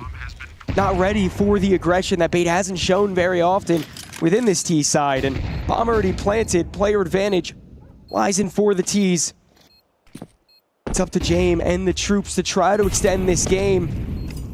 Or it could be all done in favor of Bait. Utility reigns in for the retake. Bomb about halfway ticked. P-Vision need to get a move on. Good damage onto Sizzy, but better onto Zwei. Traded back by James, but no time, no way. It is P-Vision to fall, and it is Bait to take it all. Opening round matchup won by the side of Bait, and a return from our dear friend Mike. Potentially, yeah. Wow, nice victory coming through there for Bait. Looked like they were in trouble for a good stretch of that, but gunning it out all the rounds against P-Vision. That's usually where we expect a James-led team to thrive. But when the Piper came to collect their due, P-Vision finally running out of the cash they needed to make it happen. That is a tough way to lose. Huge victory for Bait. You gotta love it if you're a fan of this squad. Yeah, and I'm a fan. And I'm at this point, I think Bait has sold me. On the young gun alone, great first half out of Sizzy, slowed down, but at that point, obviously, the team themselves started to back him up a little bit more, even if, we saw a little bit slower to the action in the beginning of that second half, closing it out and still making it a really good game. Overall team effort, I think that's what the most important thing is. Bait, although, not every player on the team has to be positive for that type of situation, but so much impact from each player when their name was called, and that was plenty to put it over the finish line. Yeah, certainly. And I think towards the end there, we also saw Bait start to recognize and manipulate the P-Vision side, right? Yes. Yeah. We saw the tendency from P-Vision, they were very quick to stack sites, right? If they detected presence, they were moving numbers over. That's kind of a quintessential James thing as well, right? Because it gives you the option to save if they go towards the other side. So you saw those fakes, you saw those manipulation, get a pick over towards B, suddenly we're on the A side, throw a couple flashes A, suddenly you're pressuring B. I think it was very nicely done overall. Impressive as well from, Alex, who, again, we have to remember he's had some time in the role now, but it is still relatively fresh. It's been, what, a year that he's been taking over the IGL role here? Yeah. Coming up on. Give or take. Oh, man, that is a lot longer than I actually thought it was. But time moves fast, man. Not losing the impact on the server as well. I mean, still very capable of leading a team and being able to put the numbers up every single time that he's asked. It's honestly just really nice to see from Bait. I do think that this team has a bright future. They got some promise. They got some promise indeed, and they're going to be looking to take that to the next step. They will, if I'm not mistaken, in the bracket, be playing the victor of Vitality or 100 Thieves. So you're either going to have the expected result and play one of the greatest teams Counter-Strike has ever seen, or you're going to play a team that beat that team. Those are your choices, really. Kind of a crazy next step, but they're going to be happy to get one dub under the belt. Yeah, when you word it like that, it's a bit scary, in all honesty. Either the best team in the world or the team that beats the best team in the world. You know what they say, nothing is granted. Everything is earned. It's literally what they say, around here at least. People, they're saying it. The streets are saying. And I mean, it really does stick, and I do feel like Bait earned this win. It was hard fought, and they've kind of swelled back into it towards that latter half. not for a lack of trying from James, throwing out the double op there, trying to mix it up a little bit. But again, it wasn't really fully capitalized, I feel like, for that huge investment, that potential. And that's why we saw them, 3, I think almost 4 rounds trying to save every round. I mean, it's a smart call, but at what point do you kind of just have to say, we have to commit to it? It is the trap this team falls into sometimes, right? Which is you can only chase that economic security for so long. Eventually, you do have to win some rounds. Yeah, it didn't help that James was struggling a bit, especially in that first half of play. Wasn't really putting up the great impact with the op that he is capable of, and when you're going one-on-one against a player like Sizzy, who can just pop off at any time he wants to, that op loss is going to be quite impactful and painful. I like we set that up nicely in the pre-show, right? Talking about Sizzy, talking about high ceiling, low floor potentially at this point. Again, super young player. I think we saw both in this game. We saw the high ceiling in that first half, for sure, really taking over, especially out the gates. We also saw some rounds maybe where he was going missing, where maybe you'd like a little bit more safety from his decision-making. That's kind of the flip side. You're going to have a little bit of a high-risk, high-reward play at times, right? I mean, kind of bouncing off what you're saying about him is, he's kind of a versatile opper. He's not the turret op. He's not a boring opper. Sizzy, we saw him kind of just motioning all around the whole map. You remember a Sizzy flick? Yeah, I mean, that and just him in checkers being alive when there's 5 Tech-9s pushing him, and he doesn't take a single point of damage, and it's impressive in that feat. Granted, that's the first half, and it kind of, again, fell to the lower end towards that second. You do have to play 2 of them. That is how Counter-Strike works, unfortunately, sometimes for teams. But hey, a dub is a dub is a dub, and everybody else came along to lift him up over that line, right? So looking at the team picture there for Bait, I think they're going to be very happy reflecting on that one. And hey, it was the first Bait cash, if I'm not mistaken. Yes, first time they got a rep on it, so very happy to take a dub. I do also want to give some credit to some things that P-Vision were showing. There was one round in particular where I really liked their setup. They had a player tuck checkers playing full contact. I believe it was Sway. They had a player boosted up on site, and they had a player playing the default box on B site. They waited for the contact from the boosted up B site player. Checkers player swings. Default player swings. Thought that was a nice trap. Nice little ideas as we're continuing to see this map develop in the current meta. Yeah, no, there was definitely signs of life and signs of very good ideas coming out from both teams. Paravision, as we expect, a bit more tactically sound and did kind of have the more interesting ideas behind them for that. And I do think that that could be a map that P-Vision do tend to go towards in the future. It's just they haven't really found their sweet spot yet. I mean, they've been trying to work it into the pool. This is now their 3rd one. They have lost every single one. One of those in overtime, all of them fairly close. So you can see the ideas, but the question is just when is it going to gel? When is it going to click? And that's a question that P-Vision's going to be looking to answer pretty quickly, right? Because they did have those great results last season, but as we know in the VRS, it is a brutal mistress. And if you keep losing games, you're going to be sliding further and further down the rankings before you know it. Yeah, and that's really where some teams can fall short is the momentum. And kind of looking at that alone, like see that nice little match summary. And I mean, the scoreboard kind of, it looks even. It looks like this was a 13-11 game. Yeah. Shocker. So, I mean, it's one of those things where it's like a single round changes it and it's an easy flip. So again, it's not like P-Vision, they fell short, but they didn't fail necessarily. In the grand scheme of things, this is definitely a map that they can keep in their back pocket and maybe throw out at a team that doesn't mind playing it, but doesn't specifically specialize in it either. Some nice numbers coming through from the Sizzler. Opening duels in that first half is what I'm particularly looking at. That was a huge help to them. 5-0 in the beginning. Obviously not having the same opportunities T-side, but that's the life of an opper sometimes. So I think, looking at him being the beacon on the defense, that's not bad. Not bad at all. I mean, even though T-side fell off a little bit, still respectable. Still a better round swing, even if it's not a great round swing. But you know what? At the end of the day, Sizzy, I think, definitely deserves the player spotlight. And who doesn't love a little sizzle? I really am excited to see what the future holds for Sizzy. So young, so talented. It's only a matter of time. Yeah, this is always a good reminder. It goes for some of P-Vision's players as well, right? When we look at Slaxages, when we look at even Zway, he's still so very young. There's a long road ahead of all of these players' careers, so we're just kind of looking at that continued development, looking at what they can do. But of course, in the world of Counter-Strike, it's unforgiving. We want to see results, and we want to see them now, and I'm sure for those players as well, they want to show the best that they can do at every opportunity. Yeah, and I think there's still plenty of time for them to do that. I mean, they still have tomorrow to kind of fix what needs to be fixed, work on what needs to be worked on, and capitalize what did work. I mean, there's still life in this team that I think is like we kind of hinted at earlier. There's a high skill ceiling to a lot of these players, and it's a bright light if they're guided correctly. They have the right backing, they have a good solid coach behind them, IGL, which obviously proves to be pretty fruitful in the end. If everything aligns, then players can really shine. Give them another year in the house together. Dastan will have them working good. Dastan will have them cooking. We're going to cook up a little break here before we get into our next match.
Welcome to another edition of Chicken in the Box, here with Astralis. I'm here with Stair, player 1, Ryu, player 2. Stair coming in very confident to this one. He's obviously going to get to look inside his box and discern whether there is no chicken. Ryu, you want the chicken. That's the goal. You've got to get it out of his hands. Or maybe you already have it. Who knows? We're going to have to find out. Let's open the box. I'll open the box. I'll see. I'll have a look. Okay. What's your initial reaction? I did tell you the script already, so you should be able to win. But what do you want to know? But he's trying to throw me off right now, you know? He's speaking a lot. So you got the chicken? No. You don't have the chicken? No. Really? You sure? Yeah, I was wrong. So what's in the box, if it's not a chicken? Nothing in the box. You sure? I think so. Should I look again or? Interesting. Yeah, you can check it out. Let me just make sure. That was a quick look. That was like, you don't want to, you don't want to show anything, you know? It's as if you have the chicken, you feel me? I don't feel like that was a really quick look, you know? I've been honest and said. It's if you don't want to look, you know? You don't want to give anything away. I saw it already. I have to double check. Like, is it there? Is it not there? You know? No, I really think it was very fast one. Like, you don't want me to see anything. You feel me? Should I check again or? Yeah, check again. Okay. You sure? No chicken? No chicken. Nah, I don't know. Something's throwing me off here. I didn't see You've been anything. speaking a lot from the beginning, you know? It's weird. He's quite quiet. I think he was louder earlier. At the beginning, he was a little bit, you know, like he was trying to throw me off. Now he's confused, you know, because I know what he's doing. He's walking it back. I didn't see any chicken in the box. What if he's telling the truth, though? Have you considered both options? I'm an honest man, you know? I'm a very honest man. That is a lie, and that's why I'm going with, I want to swap. I think he has the chicken. Yeah. Please open your Are you sure? I am very sure. Stair, you were correct. You bluffed him out properly. You swapped boxes. You had the chicken the whole time. You know me. That's a good I game. I was confident. We'll come back better next time. Good game, I guess. Shake hands and good luck in the tournament. Have a nice one. Chickens in the box. Yep.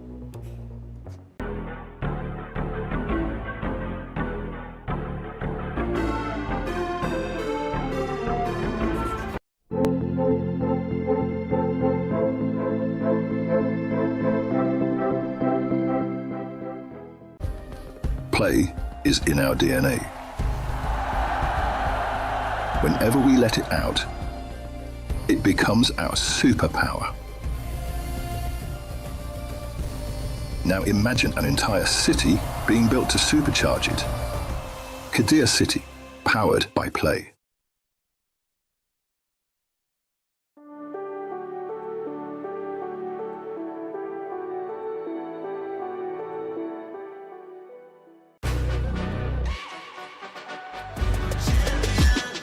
This ain't no regular thing. I came for the ring, you know what I mean. You see my name in the lights, better get right, I'm champion.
He can come in here and play my game. He knows nothing but go! Tyler, why? you're done. This is my ladder. You can't climb it. It's better than being hard-suck at Masters. You're going too far now. Your eyes buggy. Your elbows ashy. Is that airline? That's an L airline. Somebody better hold me. Okay, yeah. Do something then. Raw energy. Half blow the house down.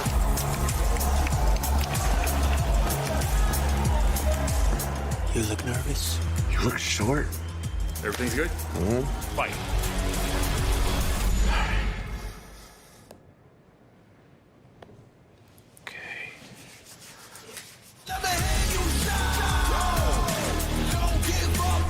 Do you really need the wraps? Yeah, that feels like overkill to me.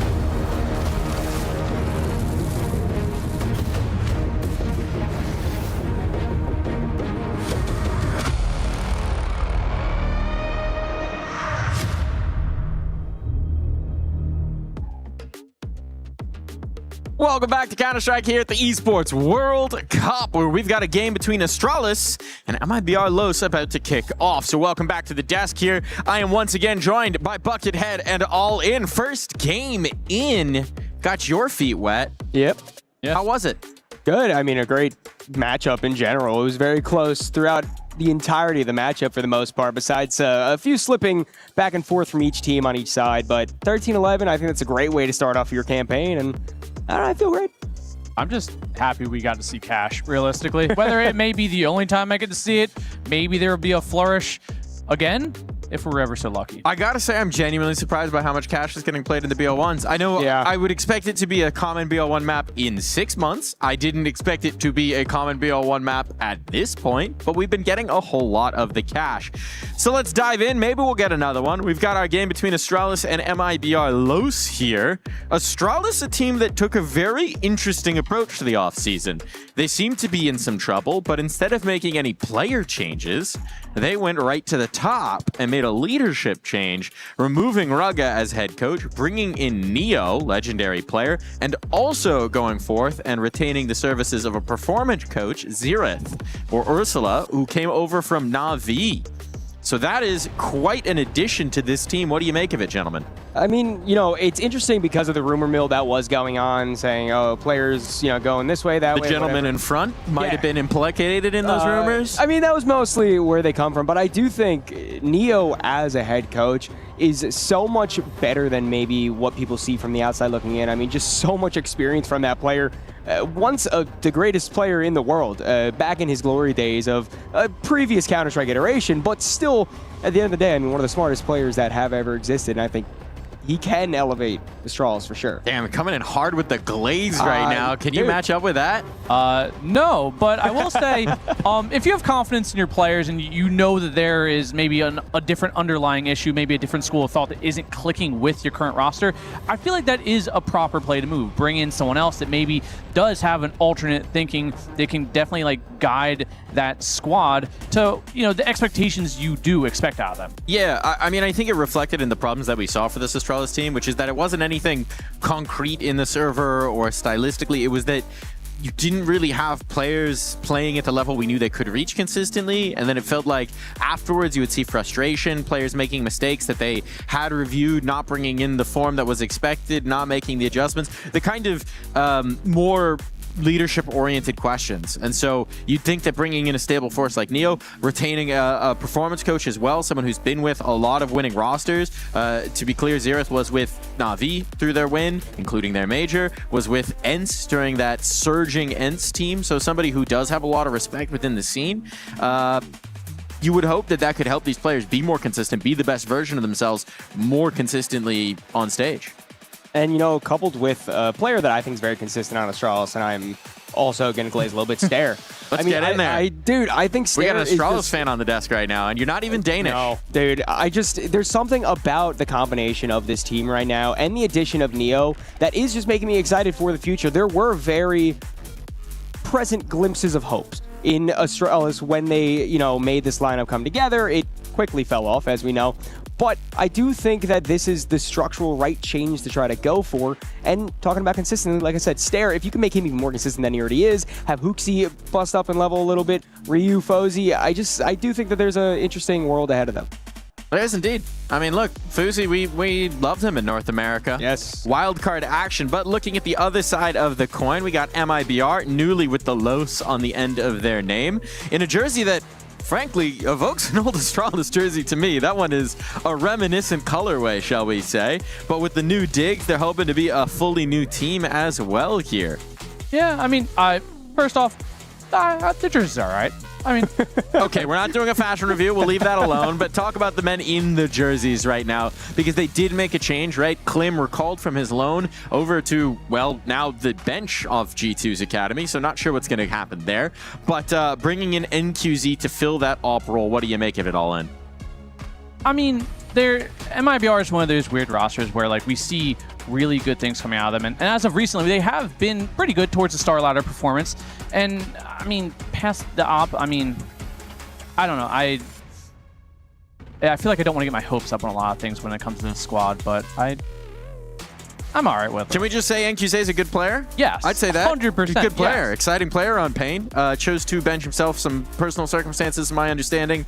Wound up not having a place in that team when he came back. So he finds a new home. I think that's a very exciting prospect here. Another exciting prospect is just seeing Insani on the server in any way, shape, or form. A player that literally can take over a game and win a game by himself, and has done it multiple times. And every single time that he is playing, I do think that your eyes automatically get glued to him, not only because of, again, his high performance, but stylistically, he's just a fun player to watch. And, I mean, there's been a lot of speculation that some other organizations might be trying to woo his services. Yes. Chose to not go anywhere in this particular offseason, but we know that there's the potential that could come up later down the line. So mibr also looking to make an appeal, frankly, to their star player that this is his home, that this is where he belongs, that he deserves to stay, or that he should want to stay in that jersey, rather. Yeah, I mean, winning definitely makes you want to stay on teams a lot, and I feel like if it isn't going to happen now, then it's kind of, you know, he can maybe open up his mind a little bit to other prospects, but,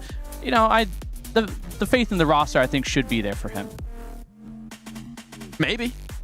It all depends on what you do. This is not a what have you done before, it's what have you done lately. And the question is, for mibr, it's been a while since they were title contenders. It's been a while since they've been pushing to that top. Getting that started here at the Esports World Cup would be a huge move to inspire faith in this team. I mean, I do think that mibr as a whole unit is a team that's always capable of an upset. You know, you never want to completely count them out of a matchup. I do feel like unless they're playing, you know, the tops of the world, they can still definitely swing a lot higher than people may expect. And I think Astralis is a fair matchup for this sort of idea to be found. I do think it's a very real possibility that mibr can just come in very strong back behind their players and get it done today. Yeah, I mean, I think for both these teams, neither one's in a stable position, right? Yes. Neither one has reason to be overconfident. They've both got a lot to prove here at the Esports World Cup, and you'd imagine a dub early on here would go a long way to doing that.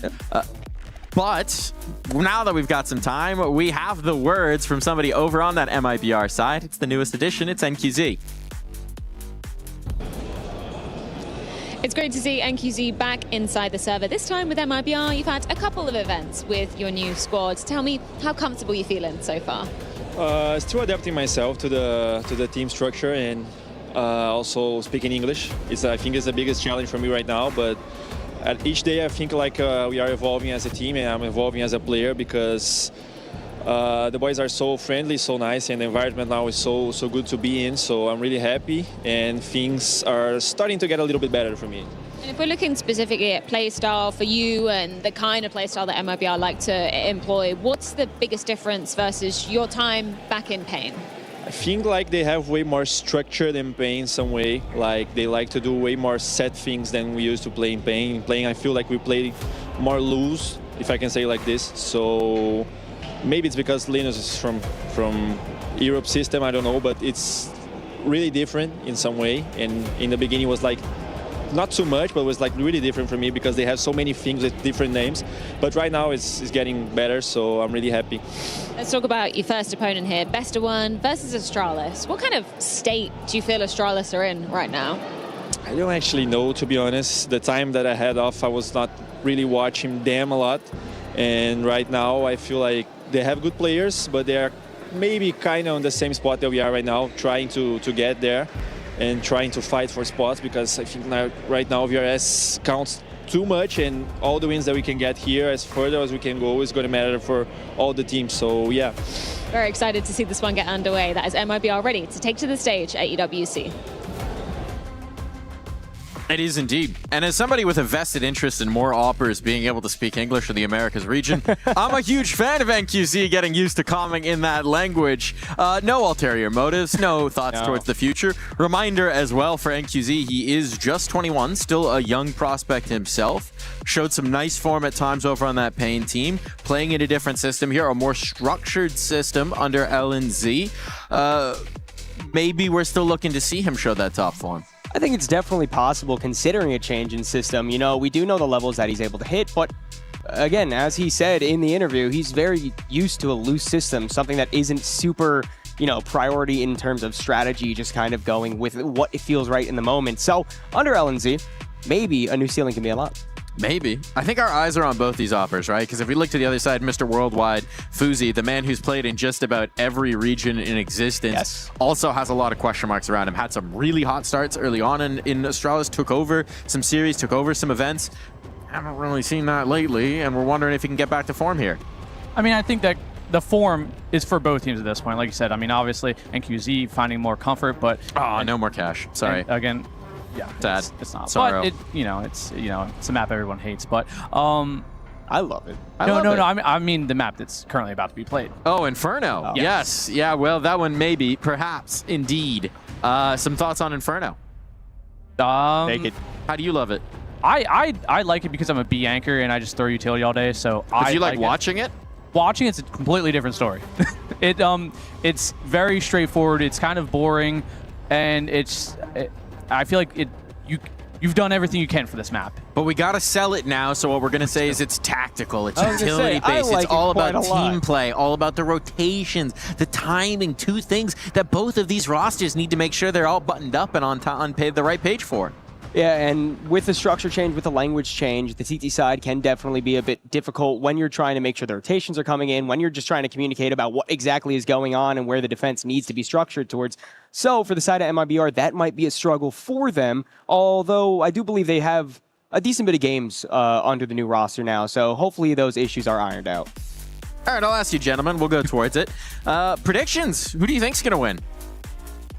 Interesting question. Astralis. I do think... Like, both of you on unison. That's a synergy right there. That's a caster duo that's on sync. Why? I just feel like Astralis are a team that is more stable within their current situation. As we said, both teams are a bit shaky with the current form, but I do have more faith with the Astralis lineup that is being presented to us right now. And mibr, I feel more individually I would have faith in, but that's not the type of situation we're going to have on this map. I kind of have to echo the sentiments that Donnie said as well. I mean, Astralis had... if you argued personally. I would love to, but I already made the Astralis All right, stump debate. Why is mibr going to win? There we go. We're throwing your actual opinion out the window. Because Astralis aren't comfortable yet in their current position with maybe their new upper end management, and you know, maybe they can... Neo's just too intimidating a presence standing behind him. His arms too big. His resume too good. I mean, yeah. My steak too juicy, my lobster too buttery. Life's tough sometimes, you know? Okay, so basically you're not buying in. Astralis have to really fumble something early on and give mibr some form of confidence that they haven't had as of very recently or recently at all.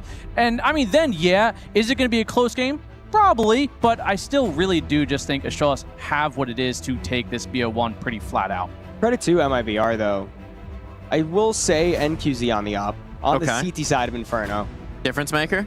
It 100% can be. The T side, we look at that, you know, how the op is on the T side of Inferno. It's not necessarily the most important or impactful position to be, but when you're on the CT side, NQZ is a player that can, you know, anchor down a spot. He's mobile. He can do what needs to be done, and as I said before, Insani's on the server. So I think anything can happen with Insani. Full circle. You know, we haven't talked about some of the players on Astralis. One player I've got my eye on this season in general is Ryu, right? Ryu, back in that multi team, had some very impressive results.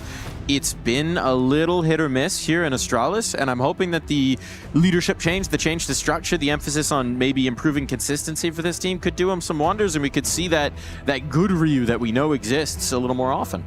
Yeah, I mean, once you make players comfortable with, you know, your coaches and everyone else around you, it brings that drive back to what your former mentality was when it comes to this game. You know, you get a little more comfortable, everything kind of clicks into place, and, you know, you just tend to play better.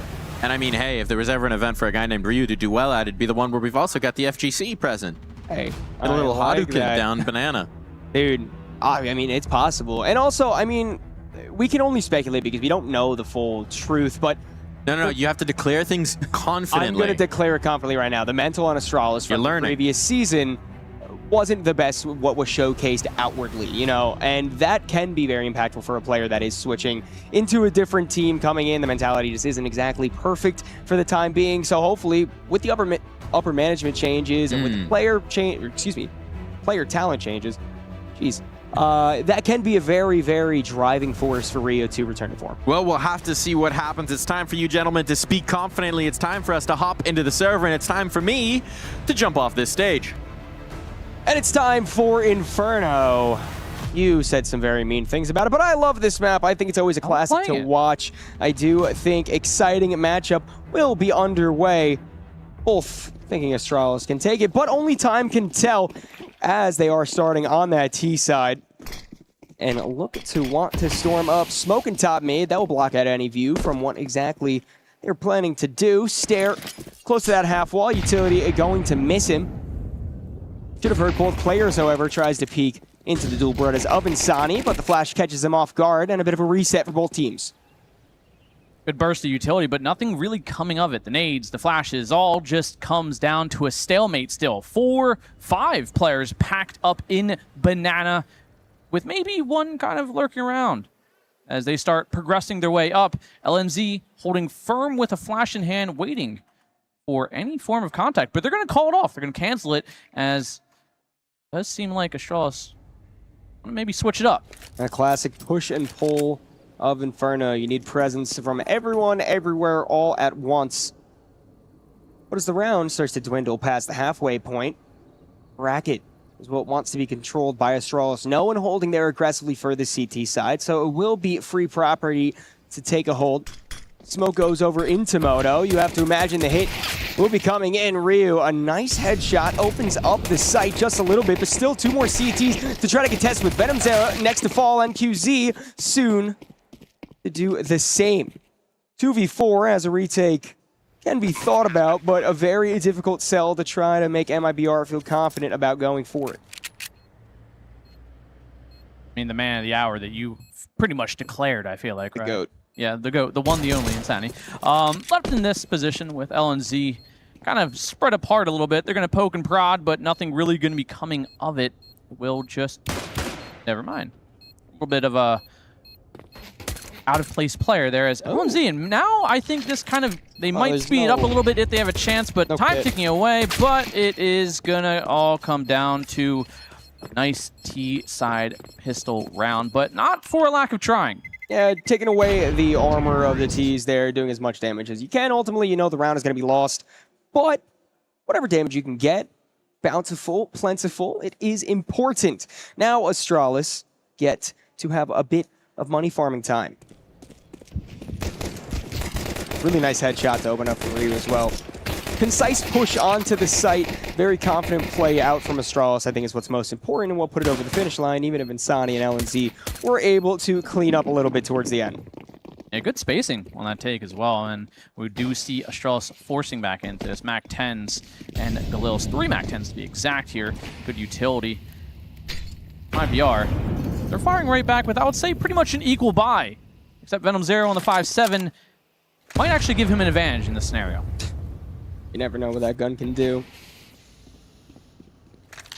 Once again, Astralis want to focus towards A. And that is the right read for the situation. Only one player, only one SMG to try to contest with. Remember the good old days of the Astralis stack? Remember that was a brand new thing? Yeah, 5 guys stacking in one position. And then everybody did it the same day with one of their pugs. Whether they liked to or not, you just had to. That was the trend. I mean, still like the Astralis stack, honestly. Yeah, every once in a while. But a bit of a fake setup towards B. just to try to keep the presence focused there. I mean, it will work. They're dedicated to his stack. Astralis reading this round beautifully. 35 seconds left. Now, the real take of the A bomb site and commence. An MP9 in brackets, the only thing between Astralis and a bomb site.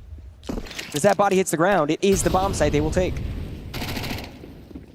Obviously, the round prior going the way of Astralis is going to leave mibr.los to put themselves in a nice little 4-man save position. Give it a go on the next round, but for now, Astralis starting it off with a pretty confident 2-0. And they're going to go right into a free round after this, leaving 5 players alive for them. Definitely gives them that bolster in the economy where they can feel a little more confident and maybe throwing a little extra at them. Yeah, it's a save for MIBR, so you know what weaponry you're going to be working with for the most part.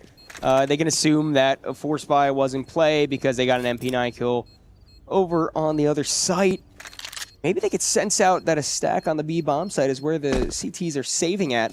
I don't know how aggressive they want to go and try to throw anything into it. Doesn't seem aggressive enough as Stare recollects with his team at the bottom of Banana, and as the bomb explodes, everyone that is alive will stay alive. Well, now maybe they can filter over that 5-7 from Venom Zera or the Brazen. Oh, now he just buys one himself. So, still a nice little buy for mibr.los. But before this one really starts going a little sideways for them, to make sure to at least find some success.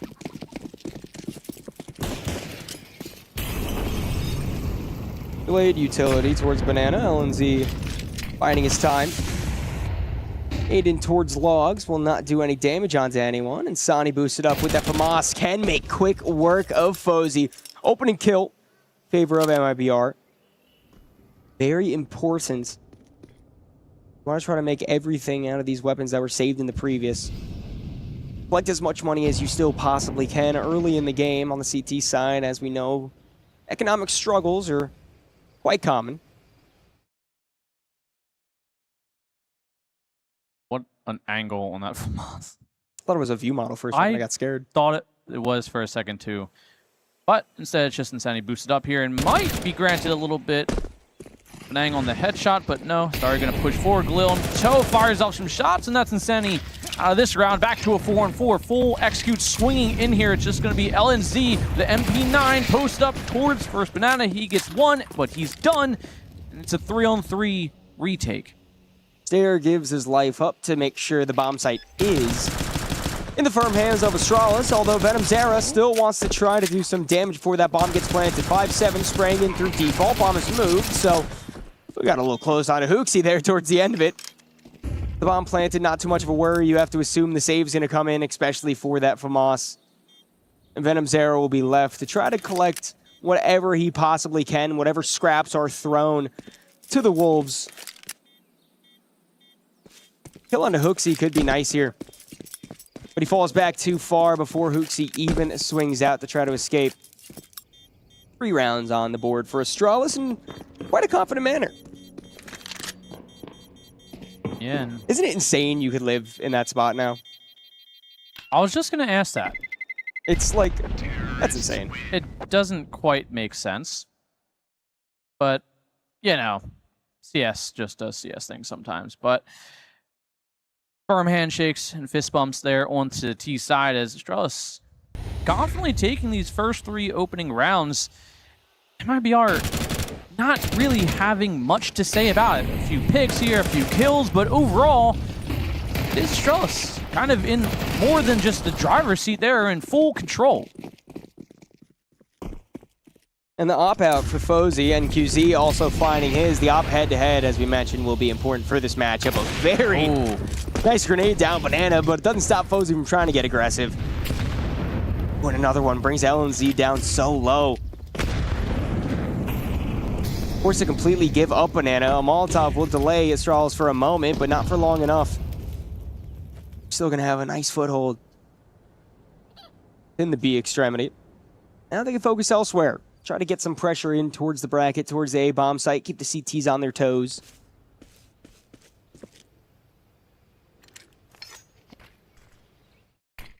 mibr dedicating a lot of manpower to this A site, and I think they may have read this one right. Little arch smoke, flash in towards lane. Astralis slowly but surely creep their way up mid, leaving just one single player on that B. Venom Zera should probably rotate fairly soon once this smoke clears. 50 seconds on the clock. Astralis going to start speeding things up. Molly out towards that big pit area, forcing one into the open. It's got a little bait. See a player tucked in there towards that truck. LNZ close range. That FAMAS could be very deadly if it's not cleared. But it will be by Ryu. Through Moto, not able to land any shots. NQZ on the back of the bomb site. Thiop able to ring out. That's 2 nice kills. And now up versus up. Bozie's no match. mibr stab back very swiftly. See the reaction out of LNZ. He's happy with that round, that is for sure. Dying for the greater good of the round and right into NQZ to clean things up, and he sure does. It's a great setup there from mibr. You know, a little bit of a gamble, but it paid off. Timeout being taken for Danish side as we speak. Neo, the new coach, getting to talk a little bit to his team. Try to figure out exactly how this T side wants to flow in motion.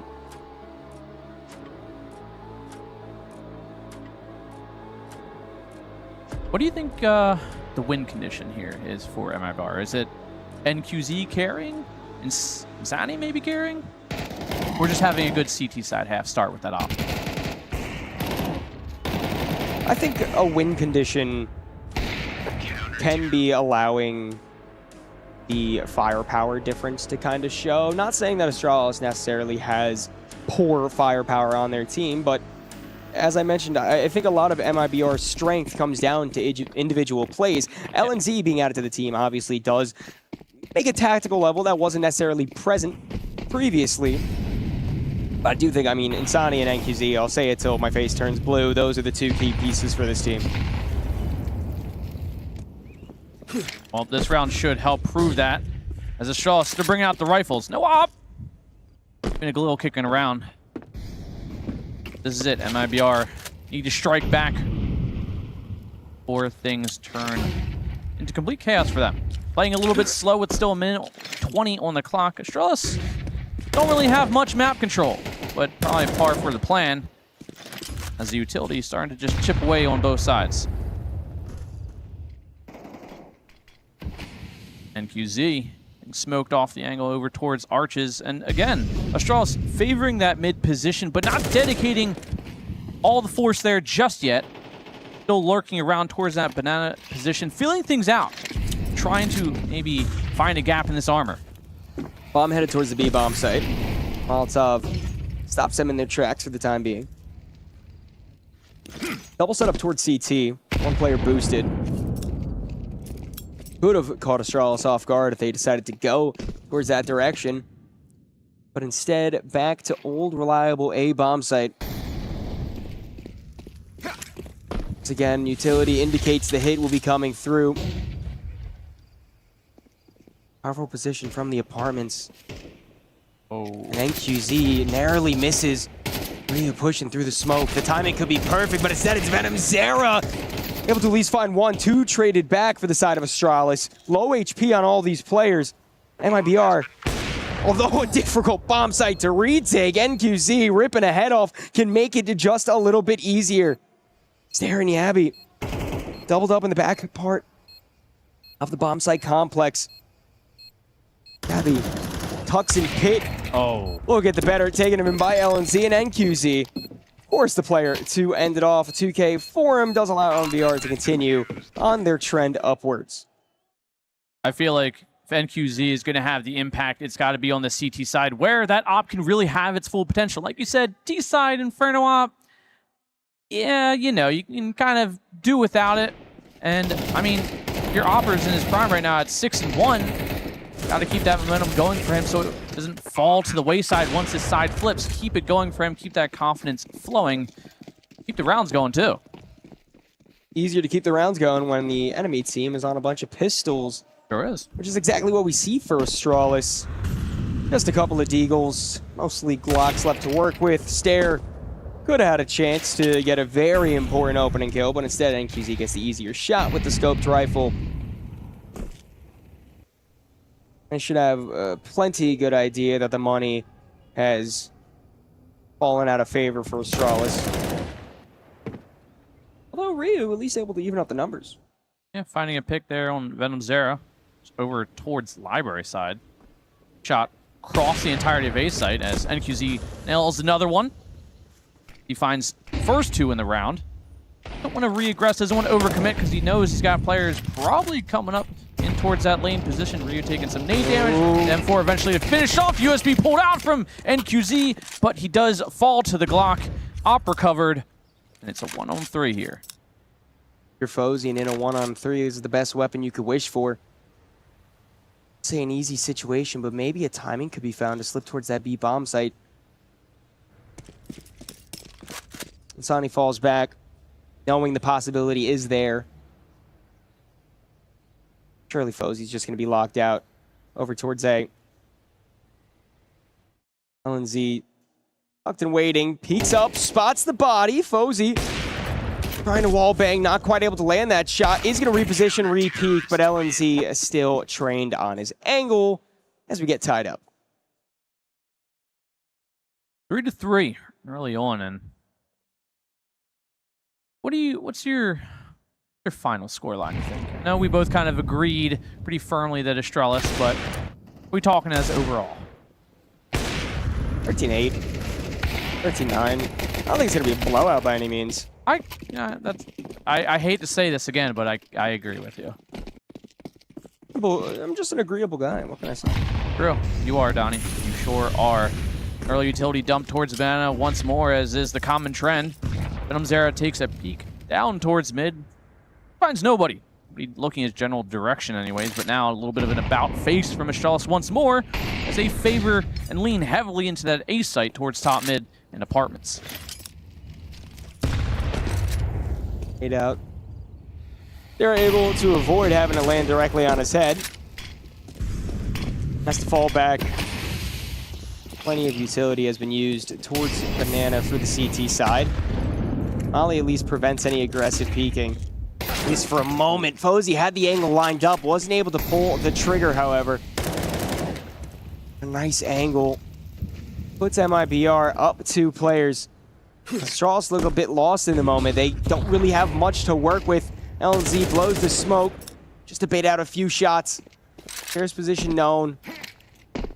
Astralis not being graceful about the fact that these 3 players have to try to go for this take. No options left for them.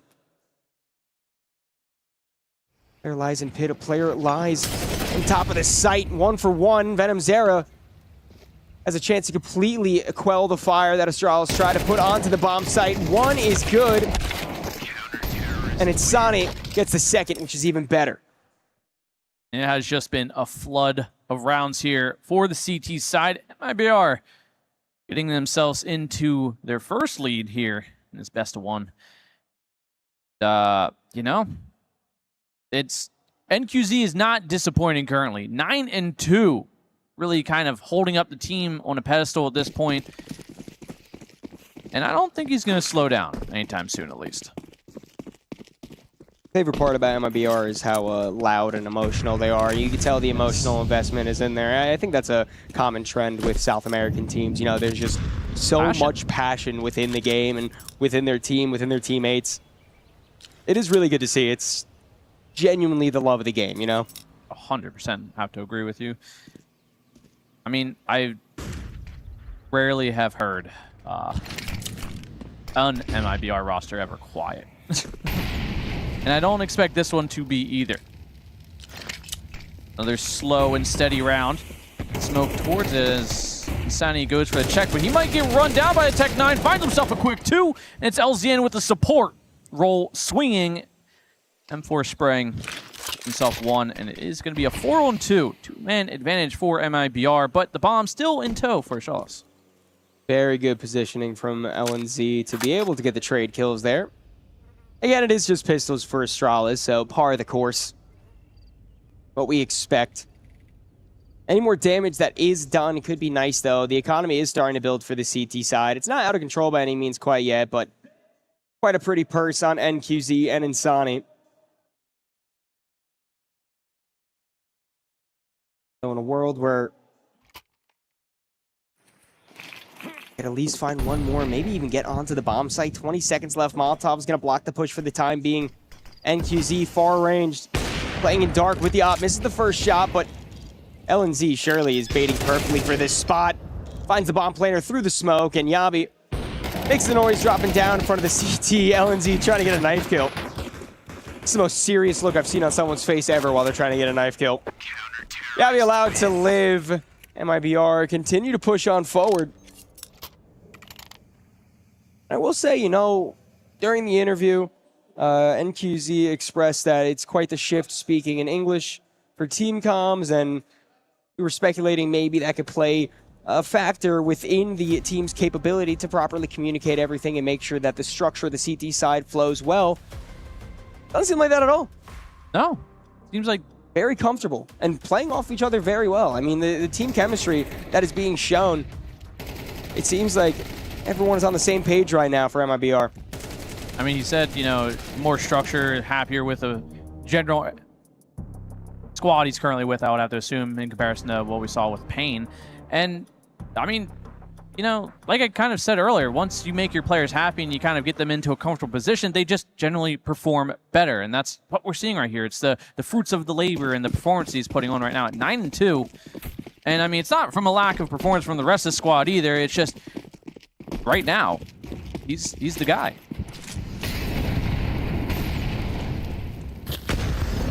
Nade falls right in his head. Stair knows that he's down there, maybe spotted a pixel. But NQZ falls back. Very, very standard take of banana that we see. CT's Pete utility behind it.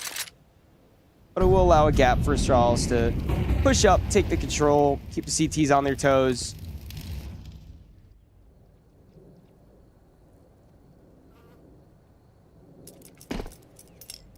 Really surprised at just how kind of slow and drawn out Astralis are currently playing. They're not playing down to the last second, but they're definitely biding their time.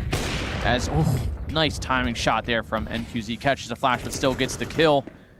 Going to reposition over towards Coffins, and Astralis are kind of playing scared, but playing correctly. Ryu gets the kill over towards Venom Zera, in towards that arc position. Molly out.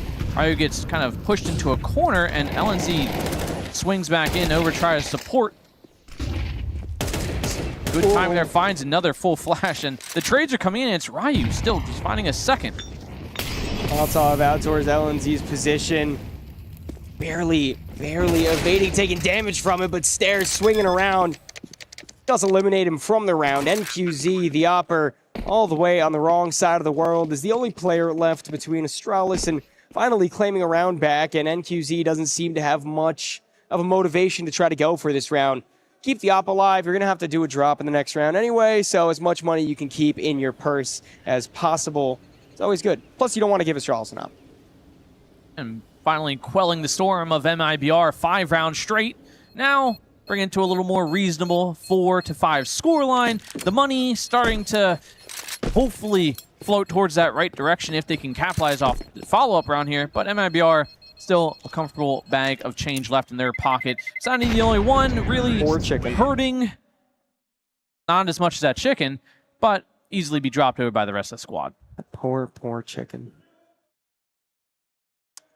Emotions on both these teams. Yeah. Definitely an important matchup. As everybody knows, best of ones are the first matches of this tournament, and then we go into the best of threes. Really nice shooting out from Astralis all around that round. You love chicken. That's why I was so upset when the one exploded. Yeah, but now can nourish our bodies. Aggressive take for Astralis up through Banana. A lot more pressure than we've seen previous. Stair boosted up. No one quite peeking. Ryu. Very important frag over towards the other side of the map. Stair not spotted out by Insani, but eventually as he tries to aggress a bit more, Insani will even the numbers out and restake a claim within Banana. A little bit of a gamble. Finds himself one. Uzi gets the trade off, brings it to a 3-on-3, but they're still not committing to that B site. It's all a little bit of a ruse, all part of the plan as they swing 2 players from the CT side over to that B site. Only 2 B left with NQZ and that op Posted up. Should be good for one. Shadow gives away the initial take there. Ryu first victim. He's still got 2 more lined up for him. Really good off angle there, but now his position fully known. He's going to have to go shotgun with the op, and he's good for at least one more. It leaves just Fozzy by himself. The opper with the AK might be better than the opper with the actual rifle itself, and now the one-on-one. LNZ being quiet about this retake, making his way up towards bracket. Seems that both players are ready for the peak, but who's going to have the better shot? It's Fozzy. 1v3, clutch of 4K on the round. And you see what that means to the leader of Astralis. Hooksy, a bit of a pop-off as he's proud of the men under him being able to pull it out. A timeout taken for mibr, and with good reason. You definitely need a bit of an emotional pause after that. Yeah, that was just really good, solid, just gunfights out of him. I mean, Boozy taking the 1v3s, and somehow he was just gifted 1v1, v1, v1. There was obviously NQZ playing that shotgun range over towards lane.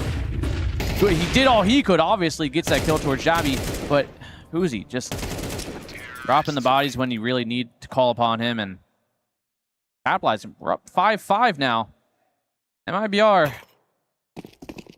a little bit of a hero op for NQZ. Mac 10 can make really good work this round. Eventually vacuum up some money as the NQZ station towards Banana takes quite a decent chunk of damage. Flash in, Ryu able to clear some space within the apartments. No one's going to be holding aggressively towards the extremity at all. Instead, it's 2 CTs stationed on the site itself, and as the NQZ op does rotate on over, maybe a bit of a chance to try to maintain this A-bomb site. mibr almost fully committing to this. Bomb makes its way back towards bottom Banana. This could be the perfect sell. How long will mibr fall for the ruse?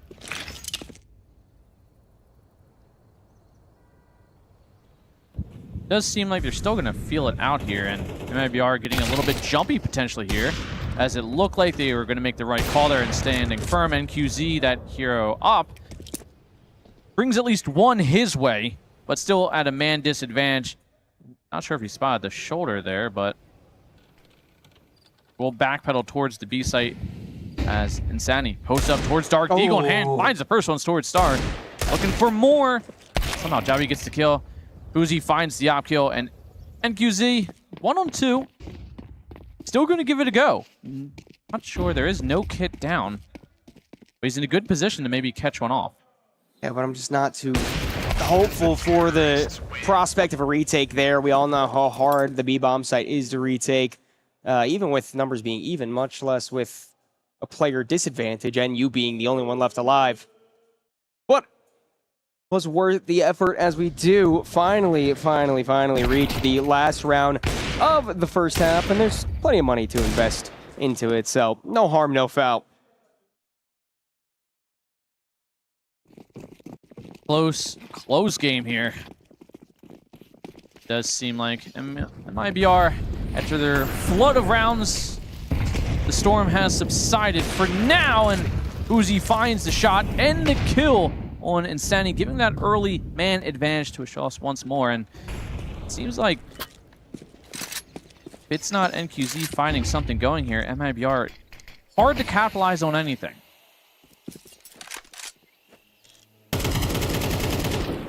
Almost a spray through the smoke, LNZ. Almost catching a stray. He does not. And it's time for Astralis to focus elsewhere. Once again, the classic push and pull of Inferno. First minute you spend that banana, the second minute you spend in arches. Oh. NQZ gifted a quick shoulder peek, but met abruptly by a molly as they return the favor. Backpedal, give up some space towards top mid, play a little more turtled in towards that site, favoring that arches side, and Astralis, again, not committing to initial contact, not feeling comfortable with it, but they've done the job they were supposed to do. Venom's era, awful on the island, by himself with no real reactionary force close by. B-bomb site will begin to get hit. Venom Zera, bit of a rough game for him right now, but that could all be turned around depending on how many he's able to get with this hit. Only one forced to fall back by the Molotov. Bomb gets planted, but a 4-on-4. If you're going to retake the bomb site, this is one of the best positions you could be doing it from. Plenty of presence felt in CT. It's now or never. A chance to tie up the half. Chance to put yourself in a good position going into the T side. Yuto forces HooXi to switch positions. And now the flash over. Able for the CTs to come in through Coffin. They are able to find the first kill, but LNZ and all others will fall. Just Venom Zera, the last one. First on the site, last one to fall. Astralis do have a round advantage as we head into the second half, 7-5. I like the mind games Astralis are playing with them right now. You know, mibr were looking confident when it was 5-3. And once the Astralis got something going for themselves, they started throwing the fakes. They got pulled in from some rotates. And I think they played their hands well to recover from a pretty potential terrible first half performance into a very reasonable one.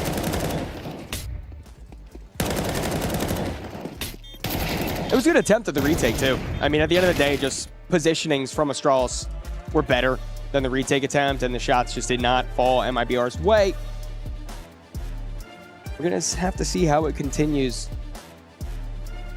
Talked about the tee-up being a little bit less impactful than the CT-up on a map like this, but even with that being the case, Fozy, 12-8, a little bit of a slow start to this game, but definitely found numbers and multi-kills as the rounds advanced further and further. A headset off. Oh, we're probably all fine. Yeah, I'm sure. Just fine. But what's not fine is if mibr can't find themselves this opening pistol. They find themselves at a pretty significant deficit if they can't capitalize off the second round. Even if it does, maybe they force, maybe get some bomb plants. Any advantage they can get on this T side, they need to take full advantage of it. Because if not, then you give Astralis that confidence to keep the surge of rounds going for them. Well, we see the timer ticking down, and we are about to get into the second half of play. Gulbrud is out for Fozy. Almost completely blocks for the T side. 1P250, excuse me. Elsewhere. Ryu, a jump spot. Not sure if he spotted a player, but the bullet whizzing past his head definitely gave him an idea that there's at least one. At least, and seems like mibr are going to take a page out of the Astralis book and favor that top mid position. Whether the commitment is there or not is soon to be realized. Gotta be posted up, finds that first contact, takes some chip damage away from Venom Zera. Uzi with the dollies. A good crossfire position with Rayo, but Venom Zera swing finds one. Uzi finds a double, triple! Somehow even catching a flash, taking full advantage of the dolly's power, gets himself a triple at close range. Firepower definitely helps in that type of situation. Pray and pray, and it works in your favor. And now Stare a chance to try to get those last two, only able to get damage onto LNZ. Nabi's position unknown, tries to fire a first shot, not able to land any. Instead, he falls for his trouble, and he leaves it up to the IGL to try to battle back through this 1-on-2. He at least has some utility to take a stab at it. No armor, no kit, but he's got to speed it up. Probably smoke off towards pit, maybe a little flash in towards lane, but he will be met with the full force of mibr and a nice little crossfire. He actually finds himself one, gets it down to a 1v1. LNZ. The IGL going to have to do it all here, spamming away. He just has to buy the time, and instead he goes for the high ground. The knife's actually in, he's tapped it, and somehow the knife comes through, but it wasn't from LNZ, but still won the round, and they both pull out the knives. A gentleman's duel, truly at its finest. Yeah, just wasn't expecting the gentleman's duel in the smoke. Both have the same idea. Unfortunately, HooXi, just not enough time to defuse the bomb. But a little bit of fun. A little bit of fun in the pistol round. I like that fun here. Second knife kill of the tournament already, if I'm not mistaken. What was the first one? It was during Spirit game. Do I remember who knifed who? No. I think I'm pretty sure Zontic's got knifed. I'm just gonna blindly take your word for it. Because why would you lie to me? Even if you didn't know you were lying to me. Oh no, you can trust me. You can trust me. Just like how Australis are going to put trust in this force buy. MP9's Deagle, FAMAS, and the M4. Definitely more than enough firepower to make this round competitive, but mibr faring better. All the utility in the world they could possibly want. One measly smoke grenade for the side of Australis. No kid either. That could be the real kicker. As we've seen in the round prior. But this is a nice little lane stack from Australis. Having 3 players. Kind of back to back, all watching different versions of angles here. As, I mean, that's a setup. Handful of nades is going to hurt, but if they just walk blindly in without maybe flashing or smoking, that they break apart. Look to gain some ground. A little bit of map control to regain here. Good position for Gabby. And he lines up 2 and puts them down. The FAMAS of Fuzi spraying away. Can't really find much. And somehow mibr have found their way in towards the site. Obviously, 2 players lurking the way up towards halls. Could put a halt abruptly to this one. Position of 1 should at least be known, and that's exactly what happens. Yabi. It is Maker. But Hooksy might not be expected to be from the same position, not catching a timing on anything. Stair makes noise. Stair is the perfect distraction for Hooksy to jump, and now NQZ. Great efforts with the op so far, but can the Galil provide the same power? Not quite. Instead, it's the Galil's big brother, the AK-47, to get that final headshot and allow Australis to stab back, deny the conversion round for mibr, and put them in quite a bit of problems with how much money they got in their wallets. Kind of comes down to that tale as old as time. Win, lose, win, lose, win, lose. You just keep forcing till it's 2 losses in a row, and mibr answer that question with the firm, yeah, we're going to keep going. Galil's in tow, obviously with the bomb plant, giving a nice little influx of that money, giving them access to some weaponry that they might not have had. Now it's a completely opposite story from the previous in terms of the util. 8 already being spent, now only 2 smokes and a single flash. On the T side, you have to imagine it's going to be a pretty telegraphed hit with what's going on. Racket control being taken. A great setup from the CTs. Rio Fozi able to combine for some kills. Yabi also wants to chime in for one himself. Molotov goes down to stop NQZ's advancement. Being very loud. With mibr's push up through lane, it actually turns itself into a 2-on-2. Oh. And great damage done through the smoke onto Hooksy. Almost exactly even on both these sides. No kit on the players, but 1 down. Underneath the porch, NQZ, close range, low HP. Stair finds the better of him, and now LNZ versus Hooksy. IGL versus IGL. And once again, Hooksy is able to close the round out. 1 away from double digits, Australis are. And the CT side looking nice, calm, and collected. Sure, rounds being close, but all that matters is that the rounds are being won. You're right, up until it comes down to the finances, it's obviously going to hurt. Only having 1 alive so many times in a row here for Australis. That CT side obviously pretty expensive to exist on, let alone to die on. So, they got to keep these rounds a little more composed, maybe start making sure a few more than just a single player survives. But again, winning the round is the end goal. But sometimes in the long term, got to keep the bodies around. Well, Yabi will be on the MP9 with the aforementioned money problems that you were speaking, but MP9 is still a whole hell of a lot better than the pistols that mibr are working with. Plus the close range really put some nice work in. Heading exactly towards Yabi's position. Ryu elsewhere in the apartment's able to net himself a kill. Yabi perfectly timed with a swing. His teammate steals the kill, but instead MP9 still able to collect 3 easy kills. Double digits found for Australis. And it does seem to be a slow descent for MIBR. Still plenty of time to battle back. AK's now in the hands of all the players. But pressure mounting with every single round that comes.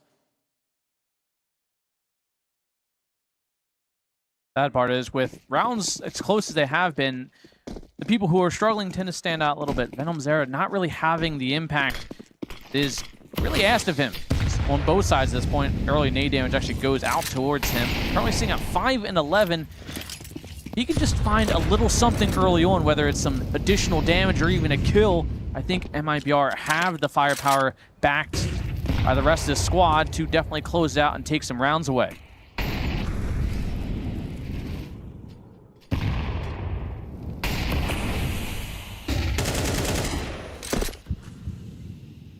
Standard setup for this T side. Good damage all around. No real progress anywhere. Still stuck in bottom mid.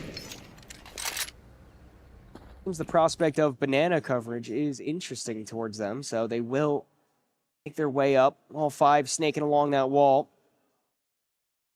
Dry clear. Play for them as no one's holding, but Scarab close by. The flash is perfect. He goes down, and this is a real chance for MIBR to try to establish the site. Bozy swings with the smoke. He won't be able to find anything, but instead it's Hooksy. Another multi-kill for him. Still alive on the bomb site. Bomb gets planted towards default. MP9 spraying through. Venom Zero only brought down to 4. And a 3-on-3 retake. Definitely a doable position for Astralis. They won't know how much health they have in the advantage department, but still, they should have an idea that not all these players are fully healthy. Smoke goes over towards Banana. Molotov towards the new box. No players affected by that, but the hit nonetheless comes in. Hooksy able to find one, and QZ spraying, barely not able to get it done. Instead, it's Yabby, has a kit, has the time, and puts Astralis 1 round closer to victory. I thought the crossfires were going to do it there for MIBR. They look so firm and planted. It's just, again, Hooksy, that MP9, just finding everything Astralis needs to get themselves back into that bomb site once more. And yeah, there we go. The initial burst, the 2K, followed up from a 3rd. But Gabby just sweeping it up towards the end.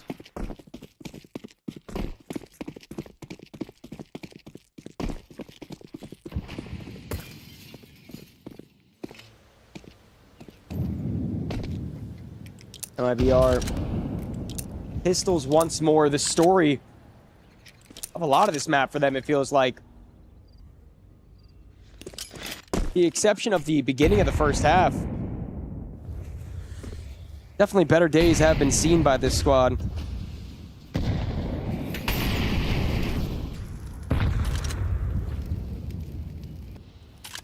I feel like if there's going to be a round for MIBR to win, it's this round. Something about Tech 9 armor on Inferno just is scary. And they might catch the timing here. Oh, they're going to wait it out. Jabby can only find one, though, before he does get traded from Brazen. Starry going to swing and find the backside one instead. He doesn't clear out that top banana. And now it's back to a man advantage for Astralis. They're still hiding for the moment. LNC able to evade any contact, however.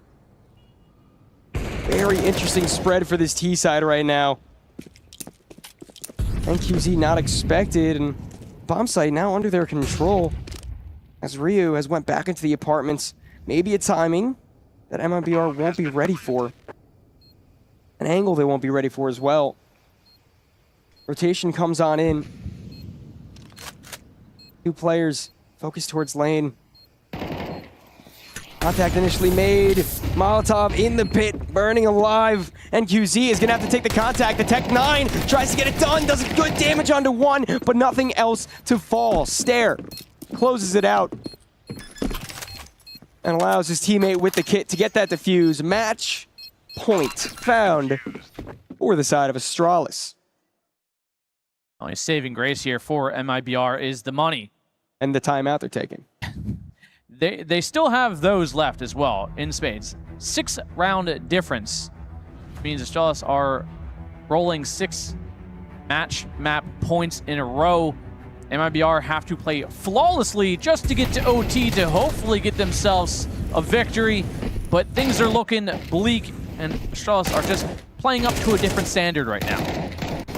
Yeah, I mean, at least they have money for the AKs, but no op on NQZ. I don't think he's had a single time on the T side, actually. And they've just been having such a difficult time holding onto the bomb sites. It's not necessarily getting onto it. It's just holding for those retakes that MIBR really hasn't seemed to be able to do. Which is a little surprising. I mean, like we've talked about earlier, B site, a hard site to retake into as a CT, and it seems like Astralis haven't struggled, surprisingly enough, when it comes to retaking that site. Granted, I mean, MIBR doing the very least of getting in towards site. Again, it's the post-plant positions where they seem to be lacking a little more coordination with. Was he forced off with the flash? Nano once again giving up. MIBR without a real finding reason in the round so far. They will start to put a bit more aggression towards Banana, and Sani at least clears out towards the corner. Not going to keep his presence felt there. Fall back, meet up with LNZ, and then maybe as a team you feel a bit more confident maintaining the contact. Waiting to see if Astralis want to reaggress. Ryu brought down low towards the other side of the map. Bozy getting aggressive. The op so close. So many T's lined up. A headshot found. Asani not quite able to trade back. And the smoke goes down. Stare of shooting range. Instead, Yabi, the one to collect all the kills. And now it should all be said and done. Astralis still 5 strong. Flash goes in, try as you might. You're not going to be able to crack open this bomb site. There's no way. A backstab behind you as well. The IGL closes it out. Hooksy, honestly, very impactful on that CT side. And Astralis look very strong within their first game here in Paris. That they do indeed, gentlemen. Very nicely shown there from Astralis. A lot of leading the way with the op as well. Not always something we get to see on Inferno, but nicely done. Strong game from Fuzi. Yeah, not only that, but I mean, we've seen good impact for the whole team, and it kind of fell to MIBR to solely rely on NQZ and his op in that first half, and past that, he never really had the op on the T side, whether it was financially or by, strategy. It just really fell apart.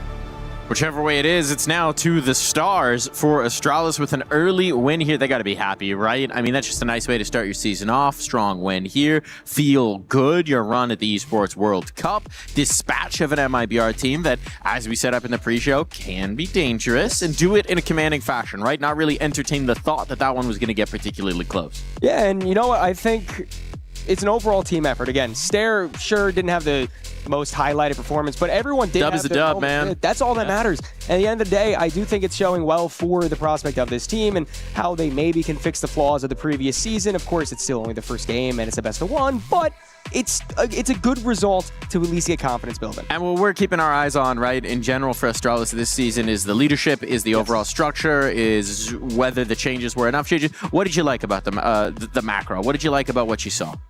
I just think that there was very good communication within the CT side of Astralis. It felt like the flow was just perfectly designed where each one was able to capitalize off moments that their teammates were making for them. Even with lesser weaponry on the likes of Yabi, still able to capitalize with many multi-kills. And on the T side, I mean, Fozy did very well with the op. I said it before the game. I didn't really think the op was going to be that impactful on the T side, but Fozy was able to prove me wrong and make quite a lot of space there. Yeah, I mean, I'm pleasantly surprised with what Astralis really brought back to the table, especially on that CT side. We saw some really good coordination when it comes to retaking that B site, which we've said 101 times. It's a tough site to break into, especially on a retake. And they did it pretty flawlessly a lot of times. The good spacing, good trading, good everything overall. There might be some flaws on the first half, but the second half, totally different. And if I might make a point, I do think Please do. MIBR's ability to hold on to the bomb sites in their T-half was a big reason of their downfall and why they weren't really able to capitalize on much of anything on their T side. Sure, they were getting onto the bomb site. Once you're there, you're going there with a disadvantage. And honestly, in most of the retakes, except for one that's coming to the top of my head, you're not even getting many kills. You're letting the CTs just run to the bomb site and completely overwhelm you. Just going to be outskilled in those retake scenarios. Not ideal, obviously. I mean, the scoreline tells the story, right? It is the Inferno. We know that. We set up this nicely earlier. The Alpers were kind of the tail of the map in terms of the stat sheet, lighting the way for both of them. I got to say, personal bias, always been a fan of Fuzi. It's nice to see him back to form, right? After his stints in Wildcard, after his stints in just about every roster that you can think of. He spent some time on Rare Adam. I think it's a rare thing we see for a player who maybe was a bit besmirched in his early career over in that Young Ninjas team, made the promotion up to the main team, maybe didn't perform as well as he could have, went on a world tour. Now he's back in the region. We've seen it over the last year. He really does have the stuff to hang. Yeah, and I mean, obviously he's kind of coming back into his true form, you know. I feel like he's back into a comfortable position where he can be confident in his role, and it shows, you know, 19 and 13. I mean, closely matched by NQZ at 18 and 12. Sure. But it wasn't as reliable. That they didn't have to rely on Fuzi as much as we saw MIBR have to rely on NQZ. All right, you guys want to get weird with it? You want to get, like, extrapolate way too far out? Probably. Let's do it. Do we think this is an Astralis team that's ready to be a real contender again? That's ready to compete here at the Esports World Cup and maybe down the stretch? Off one BO1? Yeah, we're extrapolating. I said we're getting wild. I mean, I didn't say, do you want to be reasonable? You said yes. Compete is a bit of a open-ended question. So if I may ask, just for a more specific, like, what are you saying or expecting their ceiling to be? Here. Playoffs here? Yeah, I do top think 16 can make playoffs here. I don't think that. Do you think they should? I'm going to make you be more bold. You know what?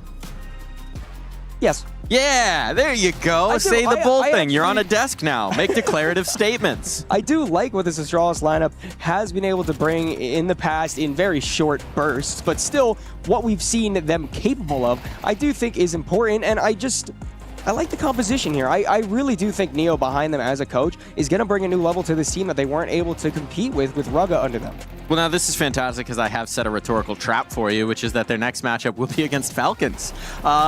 Major winners, you know, they've got some players on there of a certain caliber, shall we say. Do you think this is an Astralis team ready to take on Falcons? No. No. I mean, it'll be a competitive matchup. It'll be a 2-0. And I think that's a fair result from Astralis facing a team against that. You put them against a team like that, of course, they haven't really limit tested themselves yet. MIBR is a tough team, but they're not the team to beat, you know?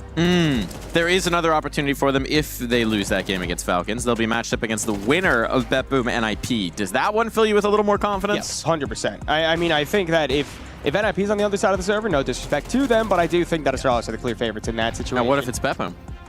If it is BB, I do still think that Astralis have a very, very good fighting chance. I think that would be a 3-map series. I do kind of favor BB just in forms of recent form and what we know their ceiling can be, but by no means do I think Astralis have no chance within that matchup. All right, I've tried to pin you guys down through some very interrogative questions. You've nimbly dodged most of them, avoided giving definitive statements. I can appreciate a diplomat here. I can understand that as well. Still, I think there's a lot of promising signs. I think some of the questions that we had, some of the things we wanted to see, Fuzi performing, Ryu performing, the overall structure working well. Working well in retakes is a great indicator for the synergy, for the communication coming through. You know that there's going to be some changes to what they're trying to do with Neo coming in, just with their approach to prepping games. It's nice to see a little bit of rejuvenation here for Astralis. Yeah, and on, you know, taking a glimpse at the first half of this map, you saw them kind of play a lot of like psychological back and forth, like, oh, we're throwing utility here, it's a bait, it's a switch, maybe we're committing. They always consistently took that top mid confidently with minimal resistance, and then it wasn't always the commitment there, which means they're fine with saying this isn't going to work. They're not committing, they're not over-committing. They leave themselves enough time to turn around and kind of switch it up if need be. I like how we just get to watch the map back a little bit. Yeah. It's a lot of highlight. Just a highlight reel, one might say that game was. So I hope we enjoyed these particular highlights in miniature. Did you enjoy them, Buckethead? I do. Honestly, looking back, I did kind of realize that MIBR was... There was a lot of opportunities for trade kills that weren't necessarily coming in, and that can be a part of the language barrier that was touched on before during the interview. I mean, I think that one only lasts for NQZ at this point. He's the one swapping it in. The other guys have had, like, what, 6 months calming in this point? You'd hope. Maybe you're not perfectly fluent, but you're finding the language of Counter-Strike that you can all agree on, right? That's a very fair and honest statement. It's a beautiful thing, honestly. It really It's a beautiful thing. CS as a whole was flourishing as a language and as an esport.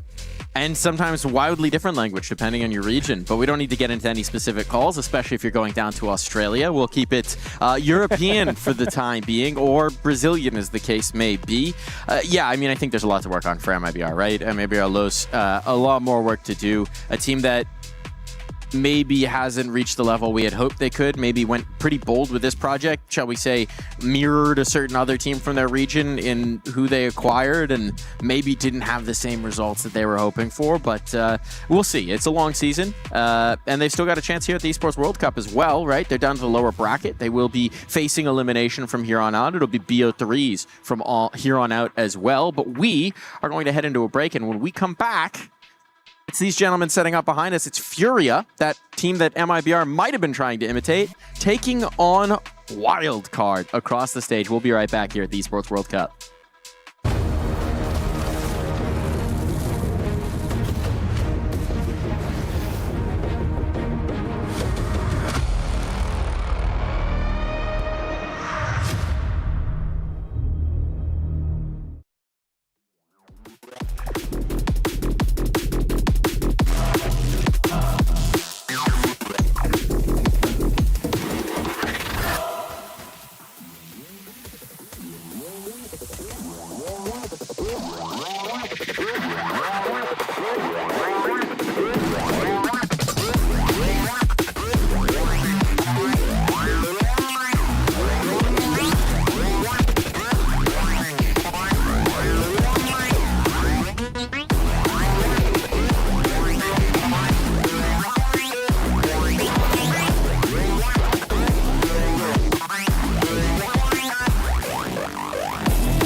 Maka and Lucky have got to bring this one home. Mikaze and Alexi swing on the short side, a nice headshot, but low. Both of them low. That HE will do the job. Lucky bowled over, and Mikaze looking out for Maka. Elevated, perfect, finds the headshot. Na'Vi get their 11th. All right, well, Mikaze with some more impact. He was doing a good job in that first half, finding a couple of opening kills. Now he wins a big clutch. And that bomb going down does make things a little bit more interesting for 3D Max in this, but seeing Na'Vi so close to 13, you got to wonder, what are they going to be able to scrape together? Lucky with that kill onto Wonderful there. That's the only reason the round gets interesting whatsoever. If we catch it in the replay, I think Bit does a great job.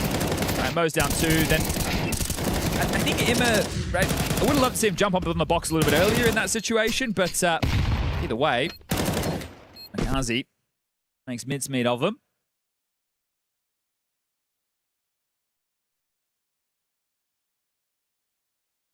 It's been tough for 3D Max throughout this map just to get consecutive rounds. It's only happened on one occasion, and that was their first 2 on the CT side. Otherwise, it's been very spotty.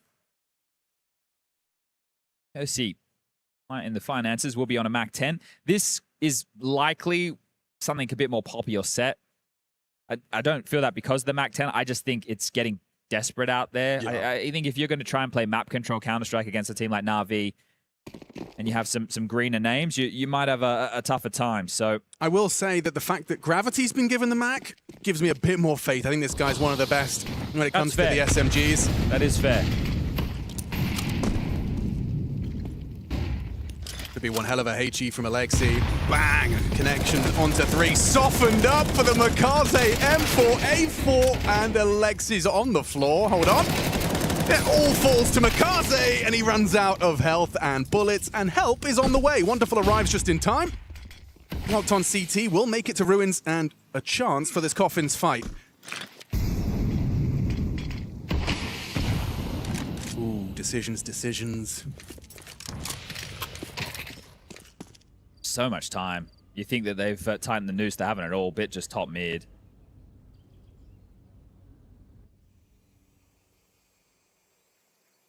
Be one of those cut noise moments. You hope that they start playing for info and push through, and you can catch them off guard, or they over-rotate. They will concede the bomb plant with this setup. Wonderful. We'll call the CT smoke. Imma has floated away.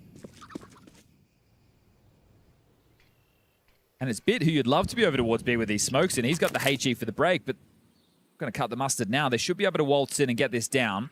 Bit still hasn't rotated. There's not a sound cue to confirm this just yet. There is now. Look at this from Masuta. Brings the fight to them. Imma was close behind, and the multi denied. Imma onto Masuta, now puts it all onto Maka, and a clutch that feels necessary. It's asking an awful lot from their captain. Imma. Predicted perfectly by Maka, makes it a one-on-one. Bit healthy. He's got the kit. Got a molly as well here. Maka relocates, gets the info, and should catch the timing. Beautiful round, a necessary clutch. Quad kill out of Maka. All right, well, that's got the crowd and 3D Max making a little bit of noise there, but this is still going to be a tough way back to things. It's not a round you're expecting them to pick up in these circumstances, especially after this. Yeah. Now, this man right here has been involved in any opening they'll give him, right? It's 9 in total. He's actually on the losing end. He's 4 and 5 in terms of success rate, but he's always getting stuck in first. So Maka, 15 kills now, has given them a bit of a lifeline, and you can break the money. Well, it's broken, right? But this is where you need to capitalize, and they're just going fast. Okay, look at Gravity go. Perfect flash. Bit repositions, baits him in. That's Surely you call it off. Of a messy one. He was on his own, right? The Halls pop wasn't ready yet. They weren't close enough, right? It's going to take him a little bit longer to get there. So he's just run through, given up his life, and he just trusted the flash. Bit, however, pathed well. Tucked back into cover, baits them in. That's a lot of info. Just spotted the whole squad. Bomb was on the radar. I understand the decision-making process that we've just seen from Na'Vi, but it does mean now that 3D Max are back in a very strong position. I still want to finish towards A. Heard the app smoke. Vigilant as well for this gamble. Here comes Masuta. Jiggle from Imma. Easy pickings. Wonderful. Similar position. Will he go overlooked? It's fallen into place nicely. A consecutive from 3D Max. Yeah, which we're just talking about how difficult it is for them to get those. So nice. You're not overlooking it in this situation, right? You are definitely going to make sure that you are clearing out every nook and cranny. And with how that started, I thought we were in for an absolute nightmare ending to this map here for 3D Max, but they are still holding on. Yeah, and the deliberate Mac 10s. You know, I think that's always, something 3D Max are not afraid to do. When they know the opponent's in a compromise buy scenario, just whip out the Max and go pedal to the metal, as Gravity did. Well, they'll get an opportunity again now, knowing that it's the Eco coming up next. So we'll then retain these and hopefully farm up. This will become 11-8. 3-round gap. Navi on Eco with a saved M4 and Makazi that we're just watching jiggle. Just keep jiggling. Terrorists win.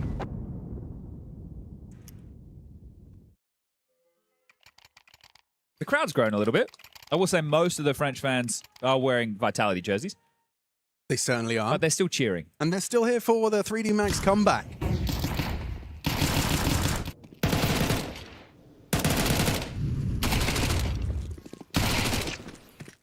So they know Makazi's the B defender, right? So you know he saved something. You have a question to ask. Do we think that they're going to place it elsewhere looking for a fight, or do we want to avoid him, right? Do we want to just go to the opposite site? Oh, that's a lot of damage from a singular grenade. Gravity again, though, applying a lot of pressure. This time he doesn't actually put his body on the line, but still having a glance top middle. Bit and wonderful playing to be traded by Makazi.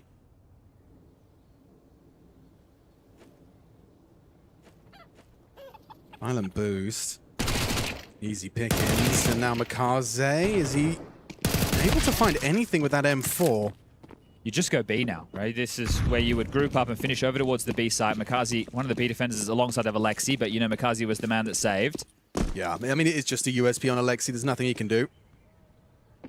Oh, Gravity's keeping Makaze busy and takes him out as well. You can see a little shake of the head there from Makaze. Gravity's very cheeky on those SMGs. All right, 2-round gap. They're going to be kicking themselves about how they played that Mac around. It has been somewhat of a fire starter to get 3D Max back in. Well, there's the third and final tactical timeout from Blade.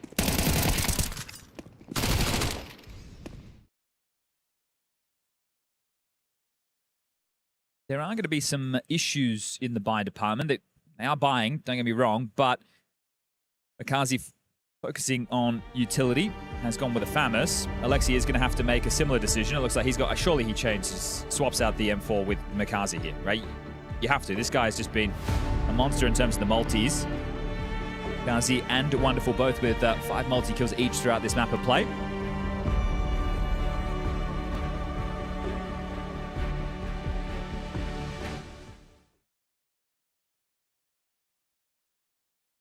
No AWP for Wonderful. And away we go.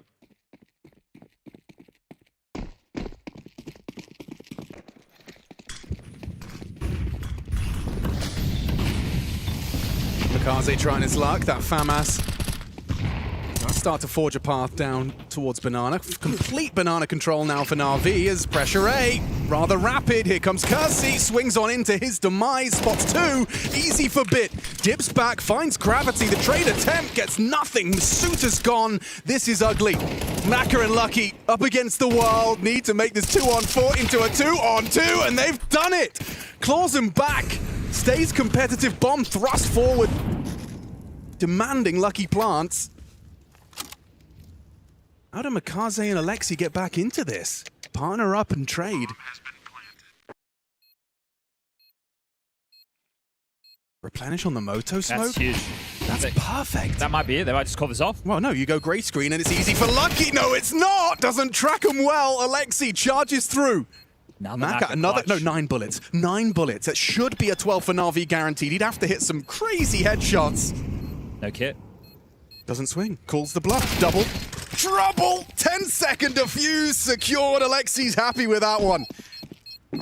Okay.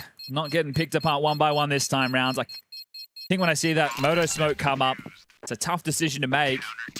knowing that your loss bonus is only building and we're late stages of the game. So nah, Lucky's going to be really kicking himself. I mean, he's had a great map. He has been, top of the tables. He's been finding impactful frags, but I think Vin's double was great, wasn't it? Yeah, the fact he gets 2. Your anchor, I need 1, right? That's what I'm saying. He's over-delivered with the 2 kills there.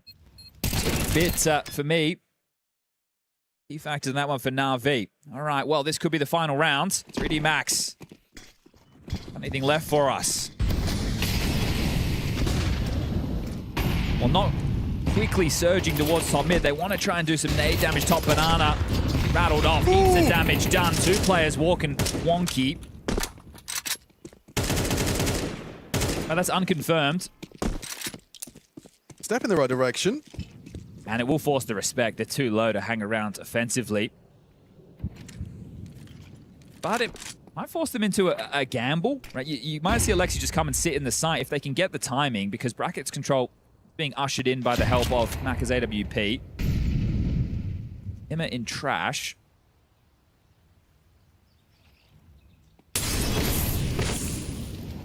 Been forced away from short. And Bomb still T stairs, so it feels like we will be finishing towards B. As he does have a smoke, we're at the 50-second mark. They are going to need a oh, he's just dropped it out. Okay.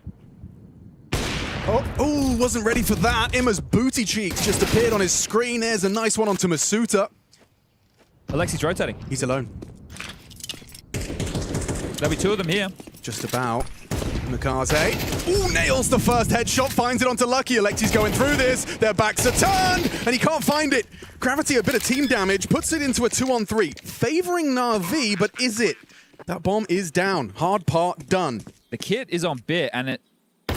Oh, at range, Maka using that new box angle to pull us into a 2-on-2. Not looking too comfortable is Imet and Bit. Never mind, it's on Imet. Peaks Paul. Gravity's got to back his aim there, committed to the position, didn't stand a chance versus that headhunter. And the pre-aim, they know where he's at. Maka's got to hit both of these shots. He's going to get overwhelmed. No, he isn't. Needs a bolt. Can't find it. Na'Vi close it down. Imma with an impactful clutch. And that's game. Now, Gravity's already disconnected from the server. Knew that one was coming through. Maka did what he could to keep them in it. But this will be Na'Vi surging forward in Group D. They'll be taking on the Mongols for a spot in the playoffs. And naturally, things have to be as entertaining.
Play is in our DNA. Whenever we let it out, it becomes our superpower. Now imagine an entire city being built to supercharge it. Kadir City, powered by play.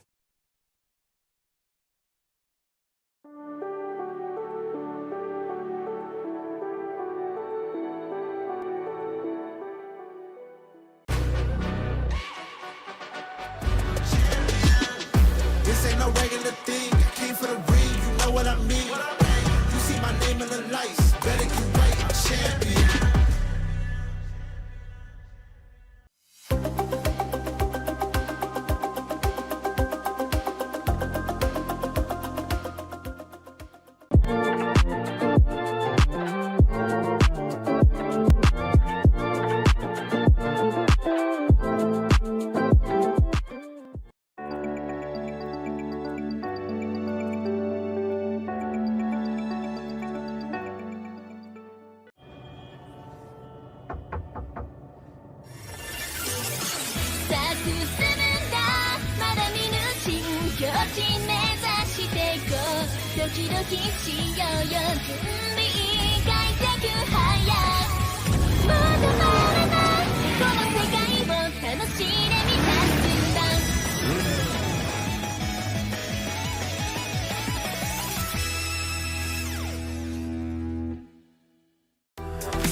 Welcome back to the B stream here at Counter-Strike at the Esports World Cup.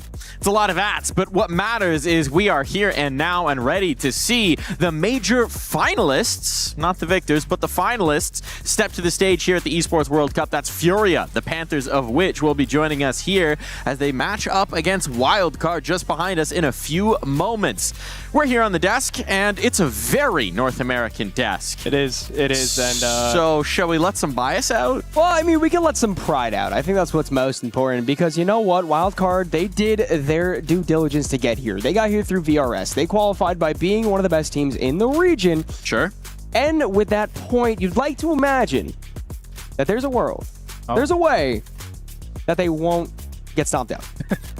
Not win. He's so optimistic. Not get destroyed. So bold, so optimistic. Look, let's set the stage for Furia, right? Because if anyone's not following last season, Fallen announced his retirement. If you haven't heard that 12 different times already, then I don't know what rock you've been living under. But one of the absolute legends of our game, a man who has been competing for decades, and that is plural, to be clear, across every form of this game that has ever existed, who is winning majors in 1.6, who's competing across regions, who's inspired a nation of Counter-Strike in Brazil. He's retiring at the end of this year, which means that this is a last hurrah. They almost lifted that final trophy at the major. What a way that would have been to cap it off. A World Cup trophy would be another huge feather in the cap of his farewell tour. Yeah, I mean, it's a very reasonable to put them as a top contender, to have the ability to win it all. And I mean, led by, obviously, like you said, the legend himself. I can't imagine a world where they don't make a pretty deep push into the, at bare minimum, at least towards the, playoffs. And if we even move it back further, right? Last year, we saw this really strong run of form from Furia again in the lead up to the major. They won 3 trophies in a row. They were looking like potentially the best team in Counter-Strike, like the team that could dethrone Vitality. They didn't ultimately do that on the biggest stage at the major, but then we had the dip at the beginning of this year. Then we see them surge back into contention form at the major this time around. I think there's a lot to be interested in for Furia. The question is, are we going to get that early year Furia, or are we going to get that trophy contender Furia here on the stage? Because these guys on the other side, I think, have been one of the most pleasant surprises of the year, at least as a North American Counter-Strike fan. I'm not going to lie. At the beginning of this year, I thought Wildcard as an org was dead in the water. I think that's a very reasonable response to kind of imagine, but a new roster put together, and they've seen success, both in online, both in Europe, and also in North America on LAN. Over in Vegas won a trophy for themselves. They are a team that has a lot of potential. I think Nemanja is a great addition just for the mind that he's able to bring, and Sixy now, although still young, being a veteran player in North America, able to add a lot to this team, and it helps having a European offer, so. It does help, right? This is an org that has not been shy about assembling pieces from strange places and bringing them together. I know Jeremy's sitting in the audience, so I'll only make one ChatGPT joke right now. I don't know if he can hear that, but we will dive into this roster, right? Because it is Nemanja, a guy who's competing over in Eastern Europe, who's played on a few different rosters, who's come into this team, changed languages, changed regions, changed styles, playing with North American players, and he's an exciting prospect. I think the best way to sum it up as an IGL is he has crazy game sense, right? He's a guy who makes some very unpredictable off-meta reads, so much so that for a time people thought he was cheating. Yeah. He got a few accusations, as many players have in the past, and then he brought it to LAN and did the exact same thing, and I think it's a very exciting thing for this wildcard team. Yeah, I mean, adding that international depth to a struggling NA roster, and you're not just going through the steps, the typical NA steps of recycling the same players in NA. And you branch out, you go to the outer extremities where you don't expect to find the great talent, and you pull in some good players, you bring in some good backing, whether it's the IGLs and the Operas themselves, and you bring a competitive roster. I mean, how competitive they're going to be against this squad might be another conversation. I'm bullish. But you have taken aside. We can tell the story of the North American players too, right? Because it's not just about the international imports. If you look at these are all players who have had opportunities, who now are getting their second chances, and that's a big piece of it. But looking at the other side, it wouldn't be a Furia game if we didn't get to talk to Fallen. So let's go ahead and hear what he had to say. Now, Fallen, before we get into the nitty-gritty, I just want to do a bit of a health and wellness check. Saw Molodoy injured his eye a little bit. Is he all right? How's he doing? I think it's better already. He went to the doctor a few days ago, got some medicine. Yeah, it can happen, but I think he's feeling better. Okay, good. That's a good start. Speaking of starts, obviously start to this season, a little bit of an early exit from you guys from Blast Bounty. It was online, though, so how much do you look into a result like that? Of course, we feel sad of losing the first game and not really going deep into the tournament. We wanted to start better, but in the end we played a good team and they played better than us. It was just one attempt to win it. It was online, best of one, all the ingredients you need to have some upset, so it was difficult for us. But we just kept moving, kept practicing. We went for 2 or 3 weeks now just working on our game, getting better, getting in shape. So I think we're feeling good for this tournament. Was that everybody joining in Malta? Was that other people being kind of in different locations? What was that? It was me, Yuri, and Casirato is here in Malta, and Marek was in his own home, and same for Molodoy. So I think 4 of us together. And what was like the top of the list for you in terms of getting some preparation, maybe correcting some little mistakes we've seen here and there? What was number one thing you were focusing on? There's a couple of things we were working in. First was really strengthening some of our anti-force buys. We feel like we have to convert more of those rounds after pistols, and something we have been working in. Adding a little bit of different strategy, different maps, work on some new maps. So there's definitely some cooking in there, and hopefully we're gonna have enough games to show a lot of things here. Very nice stuff. Speaking of your game here, best of one versus wildcards. I know you'll have done your preparation very thoroughly. Is there anything that you've picked out from wildcards that maybe you're looking to exploit in this game? We have been able to watch some of their games as we usually do, preparing for any opponent. And nowadays in Counter-Strike, matches can go very fast and very difficult. It's going to be a best of one map, and if you lose both pieces, it's already a difficult match for any team in the world. So it's up to us to start strong, make sure we're bringing our A game, and I think we can beat them. So just got to make sure we do the best we can.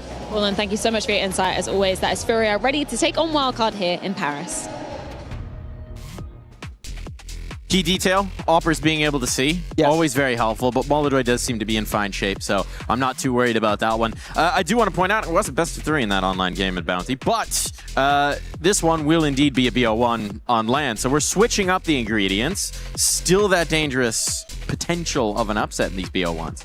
I think it's, if it's going to happen anywhere within this tournament, I do think it could be here. Not Cash. It won't be on Cash. Well, they played Cash. That was the map that they lost the decider on to Dendele, so they will not be touching that. It's Inferno instead. Thoughts? Inferno is probably their best option to try to be able to get that done. I mean, if you're talking about wildcard, not the deepest map pool. Definitely not the deepest map pool, but Inferno is their go-to. And being able to go against Furia on this, obviously Furia quite well-versed and quite comfortable on Inferno as well.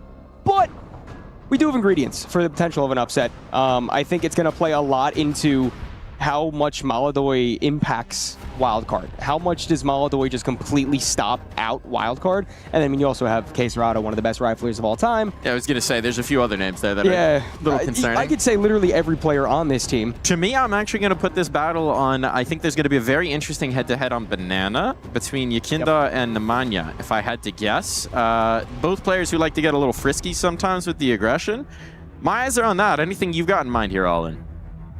I'm going to kind of lean into the op as well. Maladay, obviously going to have to be like kind of held back a little bit on that T side. And I feel like that could give a potential opening for, you know, Wildcard to actually have a fairly decent, maybe a reasonable CT side where maybe they can get 5 rounds.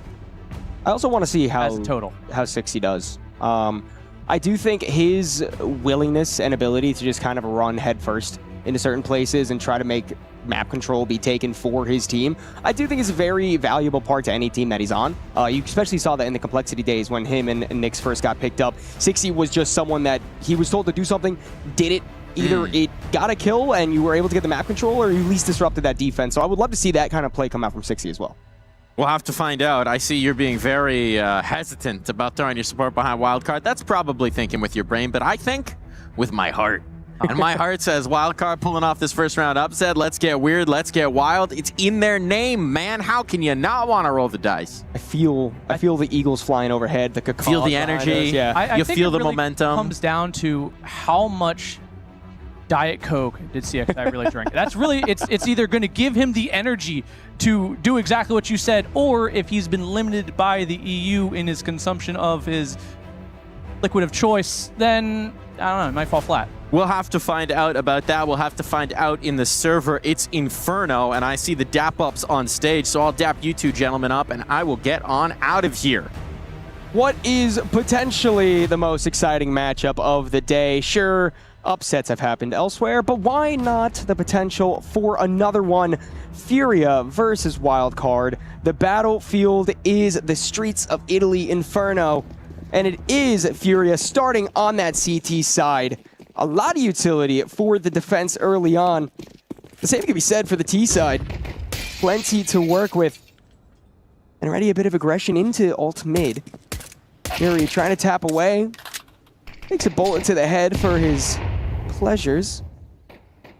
And Wildcard focused back towards B. I do feel like Nemanja might throw some crazy strats out.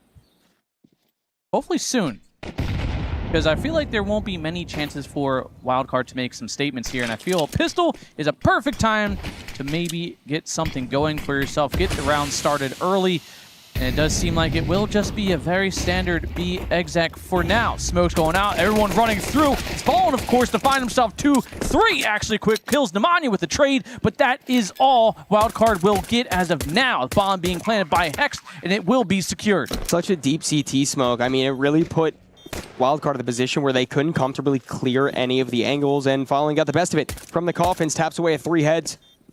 But Wildcard still a chance to try to get more damage done. Rotations coming in, all on the site. Fallen does some more damage. Hex shot in the head, but doubles up for himself. And now a 1-on-2, 18 points of health. A doable situation. Smoke goes down right by that bomb, but no kid in play for the CTs to try to stick this bomb. Maladoy has to do it now, has to do it here, but Hex gets tapped through the smoke. And I do believe there's just enough time for the bomb to get defused. Wow. Whew, that was a close one. That was a close one. I was staring at the lines moving, and I'm like, I don't know. Maybe. And honestly, just getting it across the board, too, and I think surviving on 12 HP, trying to stick it. Hex just 1 bullet away from securing that opening pistol, but nonetheless, it was good. We saw some ground being made up by the Glocks later on after Fallen obviously got that initial burst of a triple.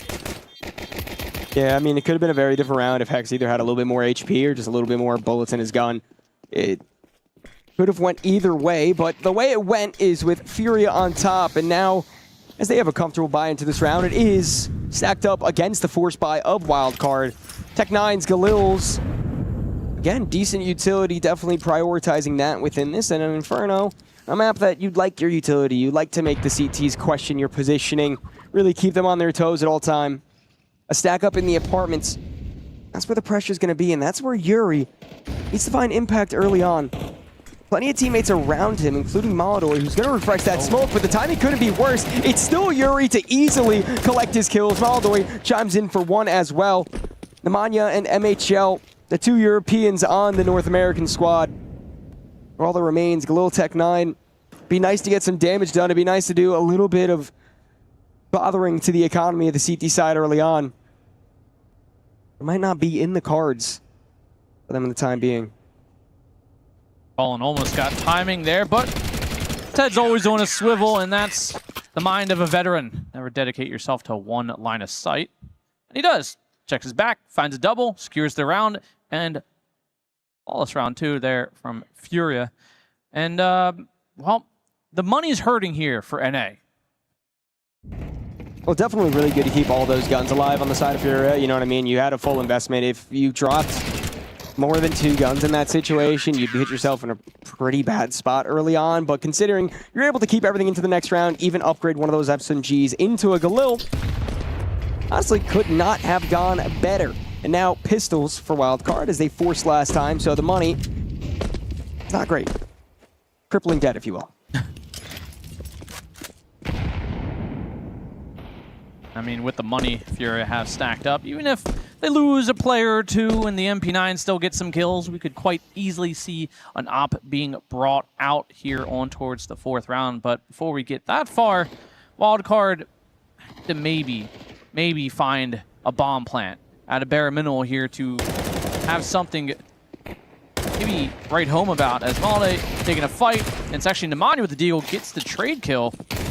But for how much longer can they remain alive as Caserado finds himself a quick double, and it seems like wildcards as kind of signed themselves not finding a bomb plant. Yeah, their own death certificate signed.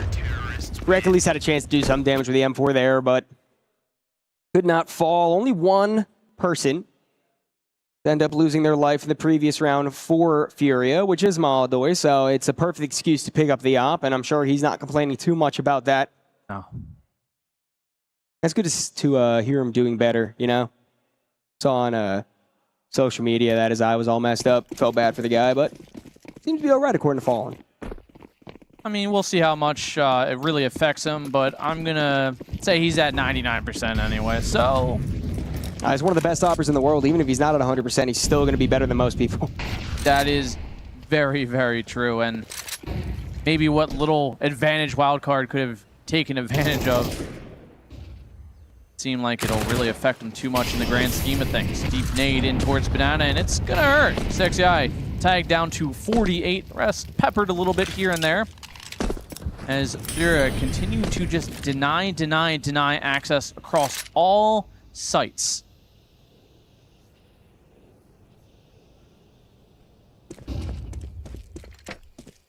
Slow start for Wildcard. No real progress made much of anywhere, but they will start to refocus themselves up Banana. Good take, concise, and they want to go straight into this B bomb site. Fallen able to spray one through the smoke. Kinder tagged up through Coffin. Still has his life, doesn't quite spot Sixy out through that smoke. And the bomb site will be given up to Wildcard. Caserado's boost. Timing could be perfect here, but he actually falls. I'm not sure if a sound cue was fully made. Seems that Sixy's aware of the situation. And Furia is still a second to wait before the backstab of Yuri comes in through Banana. Post plant positions doubled up both sides for Wildcard. Yuri hesitant to get active, but a Molotov onto the site that does miss means that Furia gonna call themselves out, call for the save. Definitely can't blame them. Trying to retake the B bomb site is one of the scariest things you could do in this game, and Molodor is still doing some economic damage, so even though the round given up, it seems that the pincer to eliminate all the rifles is absolutely perfection. Not a single player surviving for Wildcard, although the round is still being won. That one's going to be costly. Success. Also, nearly everyone lives there. As Furia down to only a measly 2-round lead. The money's still flourishing. Nonetheless, they can definitely fall back onto it. Not really stress and strain themselves too much. Fallen, just this consistent opening kill, and he is just the wall of defense for this beast site right now. That really important kill there, because if he falls back and doesn't give up anything, Kinder eventually goes down. It's a completely different situation for that retake. You're probably not even thinking that much about going for it. Maybe you're still trying to get the fallback kills, but you'd be a lot less aggressive about it. Yeah. Early stages in the 5th round. Does see more of a focus towards the upper mid position. Wanting to sneak up towards brackets. A bit of utility thrown in to allow a push and a peek. And Nemanja aggressive towards the arches already. Nade not doing enough damage to really stop any sort of presence. But a great CT setup. Sixy immediately eliminates the IGL. Queserado able to find one for himself. Trades back and forth. Does leave us into an even 3-on-3. Romaldaway still hasn't even moved off the B-bomb site yet. Bomb gets planted. At least tapped. And now you see that rotation coming in. It's fully committed. Clear out into lane. Gets you, Kinder. A kill onto Hex. Make that 2. Nemanja next to go. And Sixy. His impact important, but he's going to need to get an ace in this round if he wants it. 4 kills already. Sixy versus Molotaway. An ace that he could speak on for the rest of his career, but he runs out of bullets, and Molotaway swings with the pistol so close, yet so far away. And the young star able to steal one for his team. And you alluded earlier. Call his name to get into a site, make some space, get some kills. Just, you know, distract even. But he does it better. Gets a 4K, nearly the ace, nearly clutching it up for a wild card, but falling just short, just like the magazine itself, just running out a little too early there as Furia claim back that 3-round lead. And, well, it's going to be a pause for wildcard as they discuss what's next in line for them. I mean, that was a really good and concise hit onto the bomb site. Obviously, once you get into the retake, Kinder hitting some great shots, just kind of picking apart the defense. They weren't necessarily set up in spots to get those trade kills, which is the biggest problem, but also they didn't have time to set up. The bomb just got planted. They're not expecting Kinder to already be pushed up lane. And you know what? I know we've been praising Wildcard a lot. It's an NA desk that we have here on the B stream, and you know, we gotta represent, but I do mean what I said about Sixy's tenure within Complexity, and even his time on Marsborn after Complexity. Yeah. The fact that he is just able to kind of go headstrong wherever he wants and take on whatever fight he feels comfortable doing is a really important factor, especially in North America, where you don't have a lot of riflers that are comfortable to just give up their life to try to put the team in a better position. Sixy, again, say his name, and he appears first to get a kill in the round. Not like he's playing against a bunch of nobodies. This is Furia, 3rd in the world currently, and he's hanging around with the best of them. So, you know, all NA hope isn't gone. It's just all side of one man as of right now. Nemanja, MHL getting kills, so maybe themselves having to chime in a little bit. Queserado phasing through the smoke, but holding, waiting for that pop flash and perfectly timed. He actually gets flashed from it, and Wrecked finds his first kill in the match, the Tech 9. MHL getting a team kill onto Hex could spill doom, but at least the position still powerful, aggressive. Wreck distracts with the Tech 9. Nemanja with the backline M4, able to rip a head apart.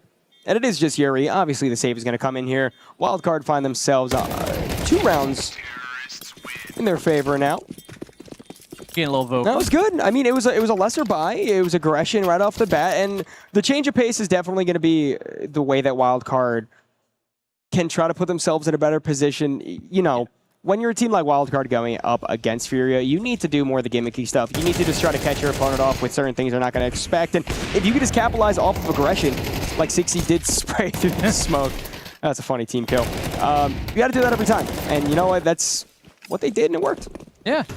I mean, you got to slow down some big names like Fallen and Queserado, both 7-3 right now. And it's a big ask for, you know, an NA squad like this who, you know, isn't really struggling, but I don't say is in their peak form just yet. There's still a lot to be desired, and right now, a lot is to be desired of MHL and that op. Currently 0-5 as he's looking to break that streak.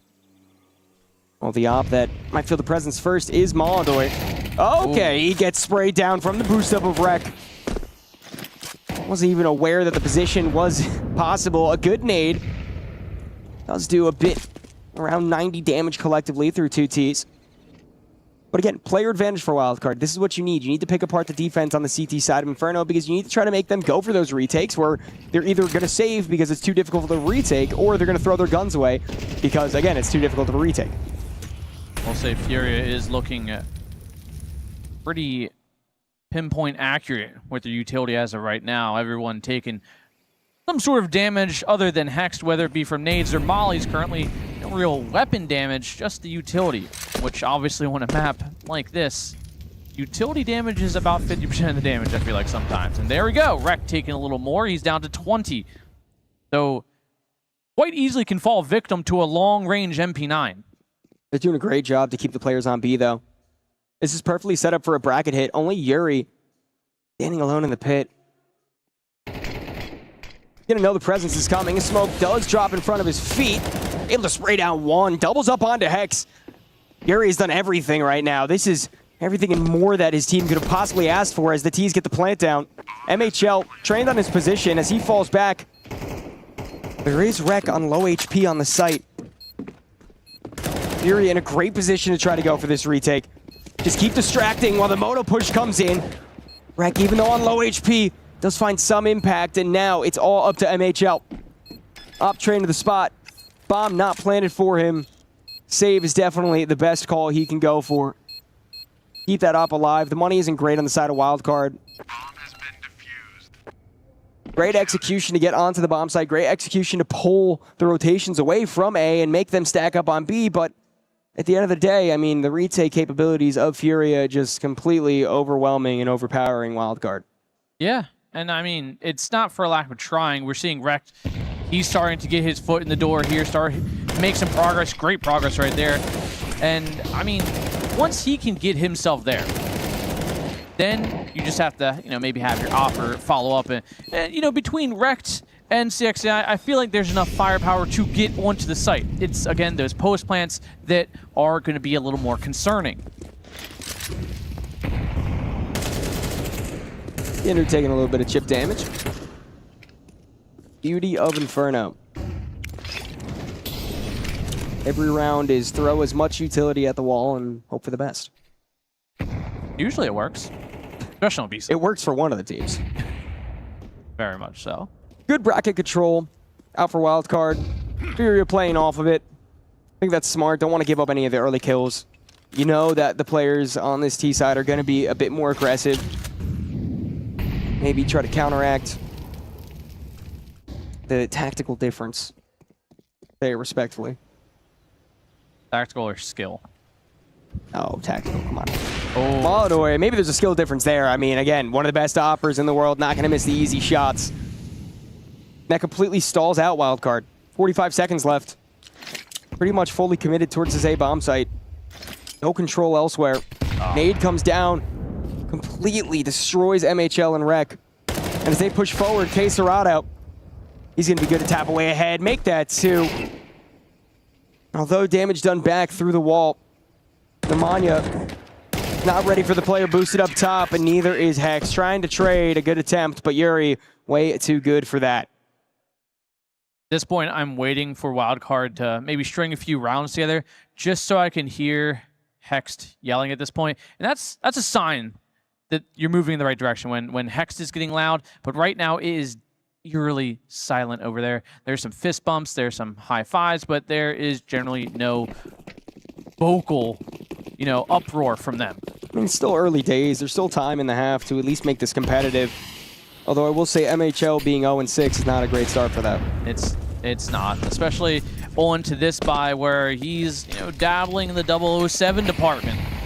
Tech-9s, P250s in the Glock, and Yukendar finds the first one on Nemanja. Maybe looking for a little more, and he does. Wrecked out of the round as well, and that is a quick burst of kills from Furia once more. Fallen chimes in for his one, because why wouldn't he be good for at least one more? MHL and Hex both so uncomfortable. Obviously, the pistols have a hard time competing against sprays through the smoke. especially when you're all lined up. Big barrel fish waiting to get shot. You know, we've been kind of harping on MHL, but Hex not really doing monumentally better either. Kind of a guy that you would lean on a little bit, maybe to help support CXCI and Rekt, but he himself only with a pair of kills currently as we come into the 10th round. MHL 0-7, Hex 2-9. Combined, it's not looking good early on in this first half.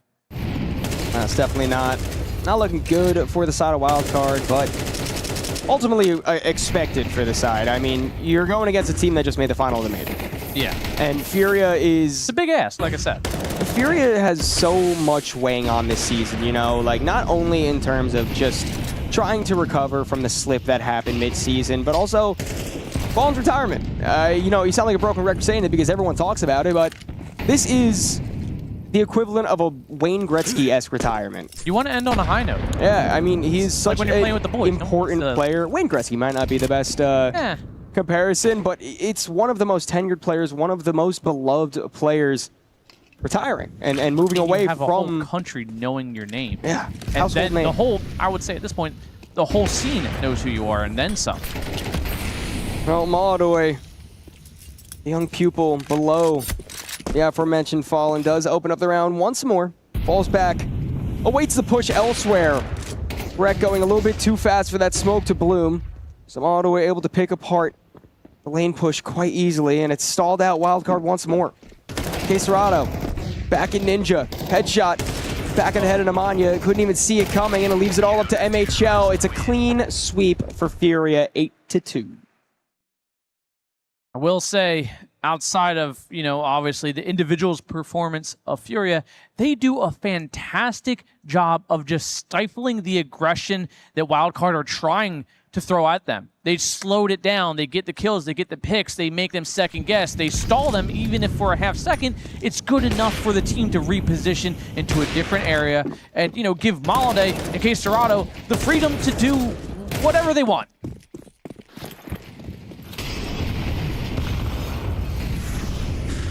Once again, no money for the T's. Pistols out.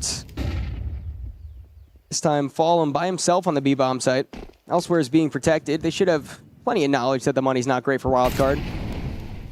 Especially considering they're going to want to bring as much as they can into the last round of the half. Fallen looking to get aggressive here, and he will. Gain some information, clears out Banana. Now probably going to call that rotate. Say, Queserado, go back to that A site. Go sit in Ninja again. Again, just kind of be free to do what you want in Rome while they just firmly plant themselves on B and deny everything. And a nice little collateral there from Maladoy as he opens it up in the round. Almost a follow-up. Hex at least able to trade back with that P250. Somehow finding two with the pistol. Yuri sprays down, but MHL only allows him to find one. And somehow this is turned into a 2-on-2 post plant. Wildcard, good control of the site. Hex station and pit with the op. MHL gets the player pushing through the smoke. Yikinder a bit too aggressive, and now it is up to the godfather of Counter-Strike, Fallen, making the same mistake as his teammate. Wildcard still got some life in him. You know, at the start of that round, MHL Hex 2-18 combined. And obviously, MHL getting a triple. Hex getting a double with that P250. Catapult them up and maybe open the floodgates of success, even if only for a little bit of time. But it is at least a little bit of a confidence booster. See Hex walking, tapping away, a little double tap here or there. And MHL, calm, cool, and collective with the AK, even though the scoreline for him may not reflect it. I mean, we got to be realistic in this matchup. You know, Wildcard is going into this knowing they're the underdogs. They're going into it knowing that, realistically, Furia is going to pick up the win. What do you think is a successful showing from Wildcard? Like, just your opinion. Like, you think like a 13-8 would be something like, oh, okay, we had some good effort in this match. Great. Do I think they're going to get close? No, I'm pretty firmly planted on 5 rounds, realistically. 5, 6... And that's probably where it's going to stall out there for Wildcard, because right now, 4 in the T side would be great, but Maladoy's just too darn good. Backed by Fallen, obviously, as well. No scope, a little bit more close than would be comfortable. Yukinder watching the smoke push. Manya's thinking about it. Again, this is all a fake. The bomb over towards the B bomb site. Yukinder does dispatch off the lurking player. And now the actual hit on B is going to come through. Rek perfectly holding for Fallen. Does at least claw back to a bit of a closer round, but even if you have the bomb site for yourself, you're still on a player disadvantage that has just been changed by the likes of Rek. Surprisingly enough, this is Yuri on a long rotate. Took a little while to activate, expecting a little more of a lurk, but it's 3-on-3 retake. Still utility for both sides.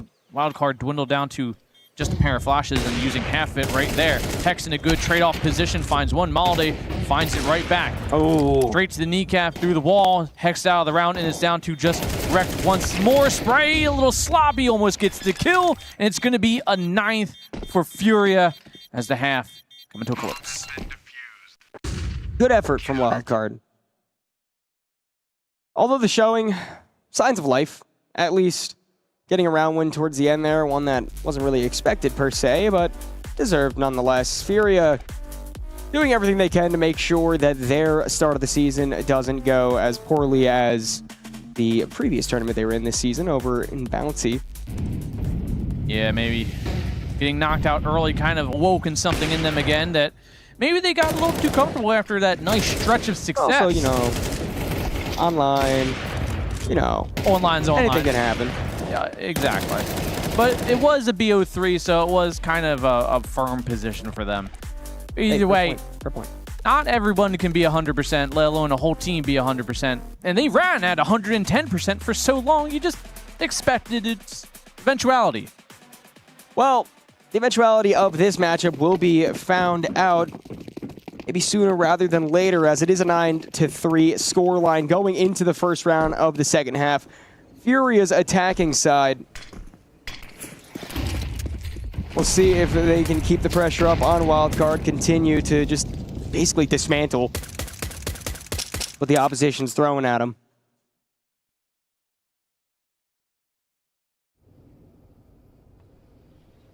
Well, slowed down. Things have gone quiet. Still plenty of time, though. Minute 20 left on the clock here. Or Furia to maybe gain back Banana. Kendar going to go for a little jump spot. He does spot out one.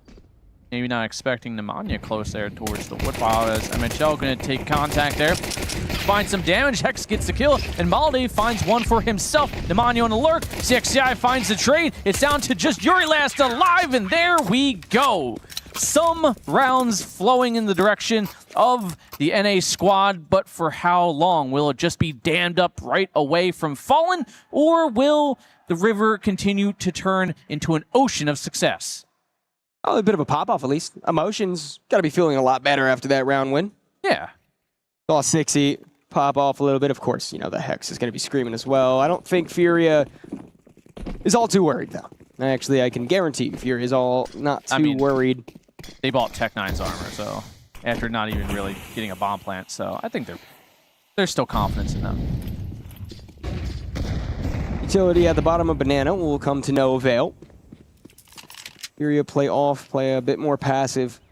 Play smart for this round. If you want the pistols to be able to overwhelm towards the end of it, you need to make sure there's as much people as alive as possible and also as much health as possible.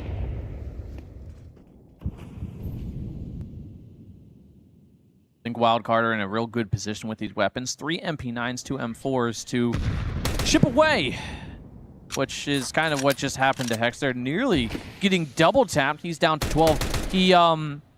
He gifts his M4 away and adopts the MP9. And fair trade, honestly. Good movement. Little run and gun from him on the sliver of HP he has left. Or he can potentially mean his inevitable end, but maybe he can at least get one out of it.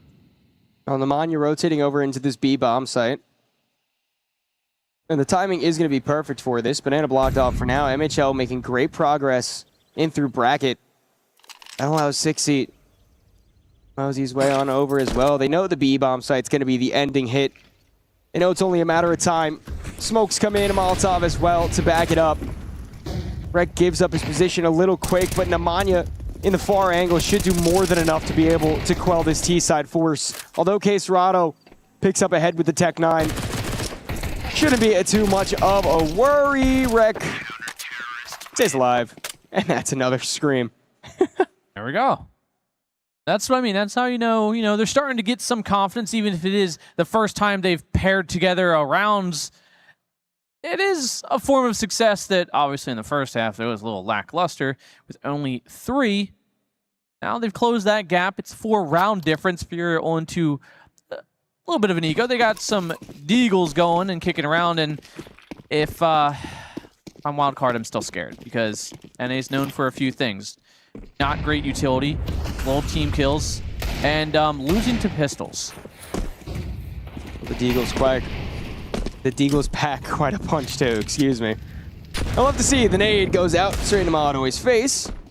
Good start for the round. Rec able to clean up that kill along with MHL elsewhere towards top mid. Ooh. And Caserado, dare I say, blown to smithereens.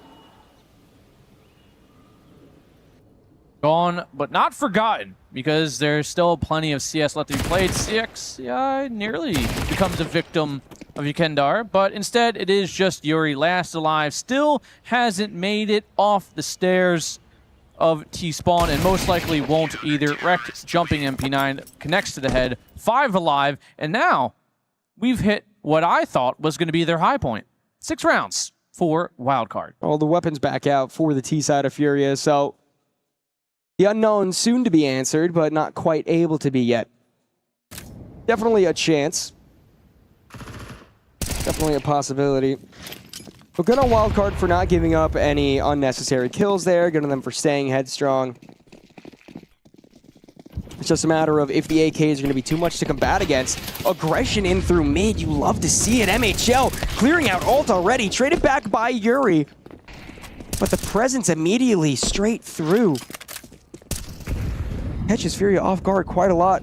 A good Molotov brings him all the way down. Oh, Hex with a great reposition, playing the edge of that smoke to perfection. Even takes the fight versus Moliday.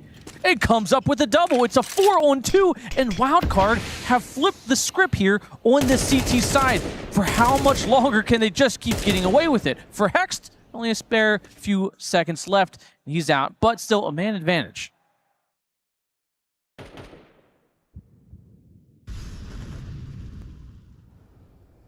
Fallen making good presence in the apartments. Back on the other side of default box. Dancing around. Shoulders should have been spotted both ways. And Molotov's going to force Fallen out even further. Ooh. SMG does great work. Make sure that the leader can no longer lead, and it is just Yuri. Only player left alive, a doable position.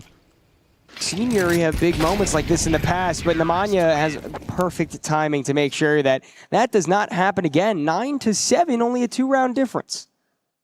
And this is what happens when all your players are, actively helping. MHL surging forward after that very quiet, say the very least, performance. Now 6-11. Same with Hext. He's had a huge swing in kills here, 9-12. Where he was at his low point of 2-8, or maybe even 2-10. And it's a turnaround that was much needed in nearly the nick of time, as we are going to have ourselves a little pack pause. Just a little bit of a pause. Oh, it's actually a technical pause here. I think I was lying? Oh.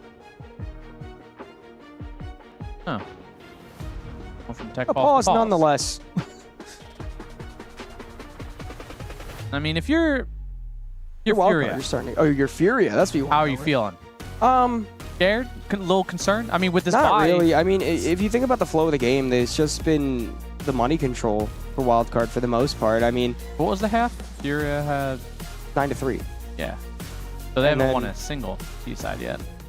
Pistol round goes the way of the CTs, and then they just control the money. And I will say the presence of the team opposing you is definitely starting to be felt, but if concern comes to mind, I'm not quite too sure. I feel like if the next gun round goes wildcard's way, then you're kind of going straight from 9-9 at that point. Yeah, straight from feeling fine to, oh no. So it's just a sheer cliff of, we're good, nope. Yep. Well, all right then. Hopefully Furia don't have to interact with that cliff, and they can just evade it altogether. But for this round, and this round alone, it seems like they could preemptively avoid said sheer cliff by just winning this one. But Hex has something to say about it. He can find one, and one is all he will find. Rex and Nemanja, last alive, rifles in hand. Furia, firm position with recovered rifles. Acerado getting the trade kill on a Hex there is huge. If Hex was able to duck back into the apartments, that's a completely third entity that can go anywhere from that position. You're not going to know exactly what to expect. Still definitely a doable retake, though, as Wildcard start to poke their way on in. Molodoy, first one to go down, smoke into pit. Nemanja takes care of Yuri. Now Acerado tucked away! Oh. Perfect timing. Nemanja now ready for the trade, and Furia finally jabs straight back to the gut of Wildcard and put themselves on double digits. Well, it was close. A close round there from Wildcard. And like you allude to, if Hex was allowed to just escape into the smoke, into the hallway, then that would have been a totally different round that would have changed the pace of everything. This early aggression up towards brackets has just changed the pace that Wildcard weren't really prepared for. They got some trades, they got into a good position, it got down to a 1v1, so Furia still not safe from, you know, financial reset, but they are at least back into a semi-comfortable lead.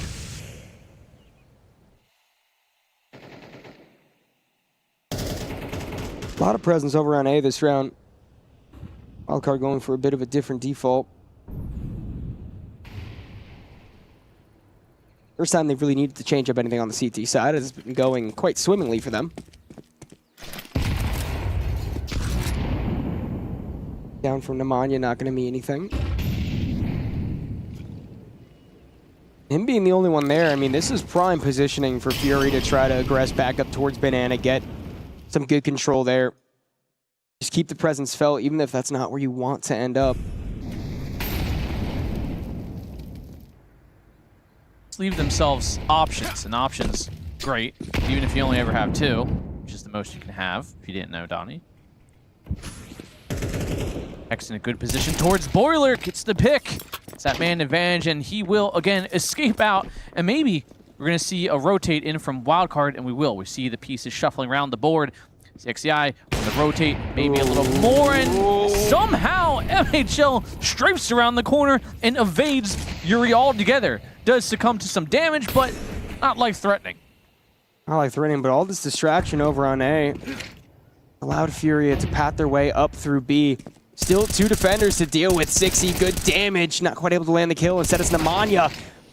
Get one for the team. Molodoy trades him back out. 60 still known in the smoke, but stops the bomb, and there's no time left. Wildcard play. Very, very smart way to win that round. Great aggression out from 60 to just deny that. That's what you said earlier, a tenured player who's bounced around on multiple rosters and found success, at least to some degree, on a lot of them. And it's just plays like that that can change the pacing of an entire match. And it potentially has. The money, not great for Furia. Denying the bomb plant, running out of time. They did at least have some players around. But other than that, the pie isn't going to be the best we've seen from them. Timeout needing to be taken once more to figure out exactly how they want to try take a stab at this. Seems like the best way to do it is to invest everything you got. That's such important kills towards the end. That dink changed everything, or else CXI wouldn't have been able to get that kill, get the bomb plant. An unwillingness to die, I think, is the best thing that can come out of Wildcard from this game. Win or loss, proven that you can battle back. You can still swing even if you're not down. Get straight back up, continue to fight. The fact that you've held Fallen to 10 and 12. I mean, he started off 7 or 8 and 1 and 2.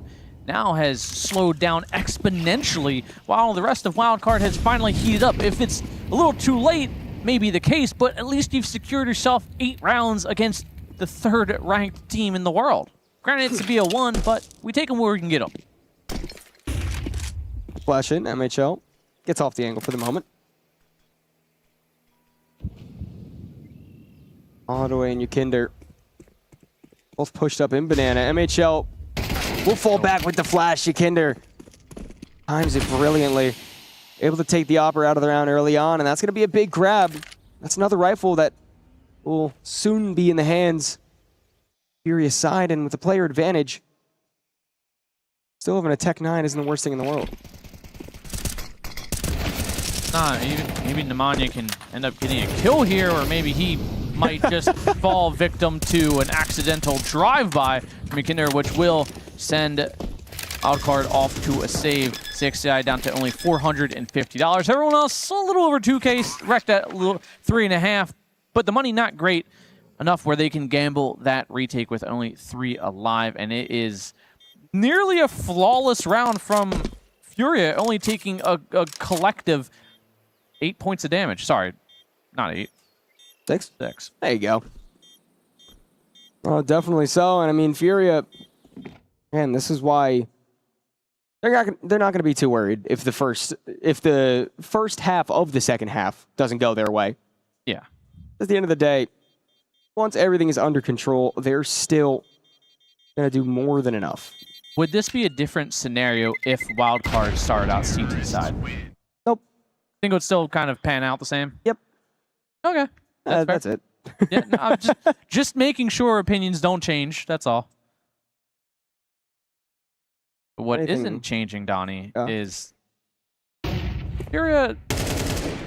I mean, we hyped them up. Such a sick kill from Yukinder there. It is. That's just sweep him under the rug. He's gone. But we've hyped Furia. Do you think this is just a one-off scenario, or do you think this is Furia looking a little more human, a little more vulnerable from, we've seen in what we declared before that they had an early out in an online event recently. Is this kind of feeling that same way, or is this just it's BO1? I mean, I think you're just going to kind of wipe it off after this. You know what I mean? There's a lot to focus on if you're the likes of Furia, and going into the rest of this tournament, you don't really have time to dwell over what the scoreline of the game is. As long as you get the win, go into the next one, start swinging. Best of 3s after this. Only one more best of 1, at least for the B stream, after this game is concluded. To be fair, this is, they've only played Inferno 4 times with 50% win rate. So, maybe not the best map to kind of pull in, but potential successful one nonetheless here for this squad. If Wildcard can maybe find some damage here, the money could start slowing down and maybe they can gain that ground once more. To a good enough position to bring it back into maybe double digits, which I think we kind of counted them out from even getting into.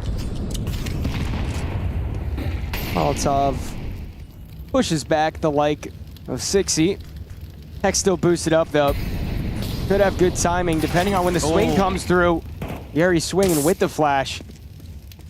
Absolutely destroys Hex. And although a trade back from Nemanja towards the arches, it's still great foundation for Fury to try to build off the rest of this round. Nemanja swinging dry straight into the arms of Yuri, who is traded back. So a 3-on-3.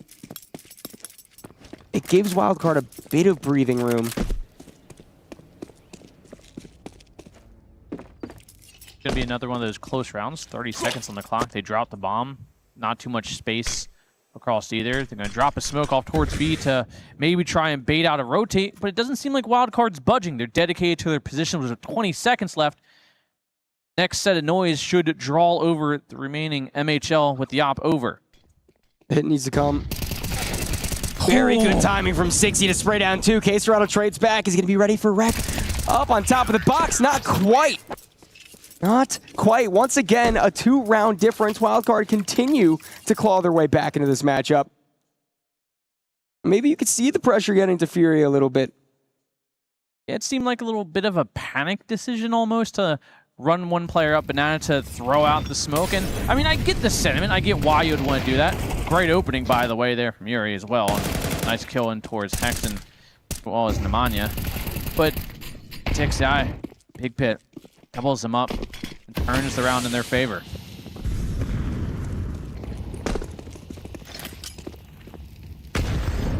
Big nade.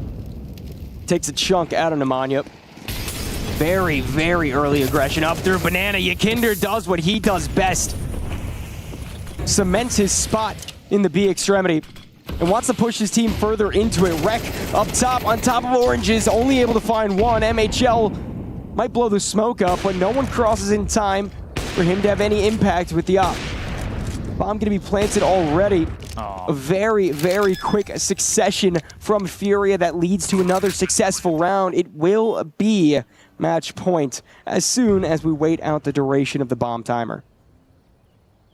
Yakinder happily swinging and giving away his life for the trades, which has definitely panned out well for Furia. Anytime he's gone in there, gotten a kill, you might only get one, but instantly traded, and on a site like B, where generally you only have two, site's wide open, and now you're sent wildcard off to a save once more. If maybe they can even keep 3 alive here, but Furia themselves can't gamble too much. Nobody over $1,000, so the money not stable enough to throw everybody at the opponent, but they at least get themselves a guaranteed overtime. 12-9 right now. He's so sunken and down in his seat. Nemanja not going to be able to get much of anything. Great aggression from Yakinder. Again, probably what he's known for best. Maybe not the king of Banana, as Freiberg is still a person that exists, but I don't think it's far to say the prince of Banana. The shotgun holding up towards the top of Banana, as we previously mentioned. MHL gets the opening kill. That's exactly what Wildcard need. Molodoi dropped low with a nade. Very, very good start. How long can it be held on for, though? 60, forced to fall back with Molotov. Now, Furia want to go for this hit early on, it seems. Already all grouped up towards bracket. MHL, too fast. Yakinder caught off.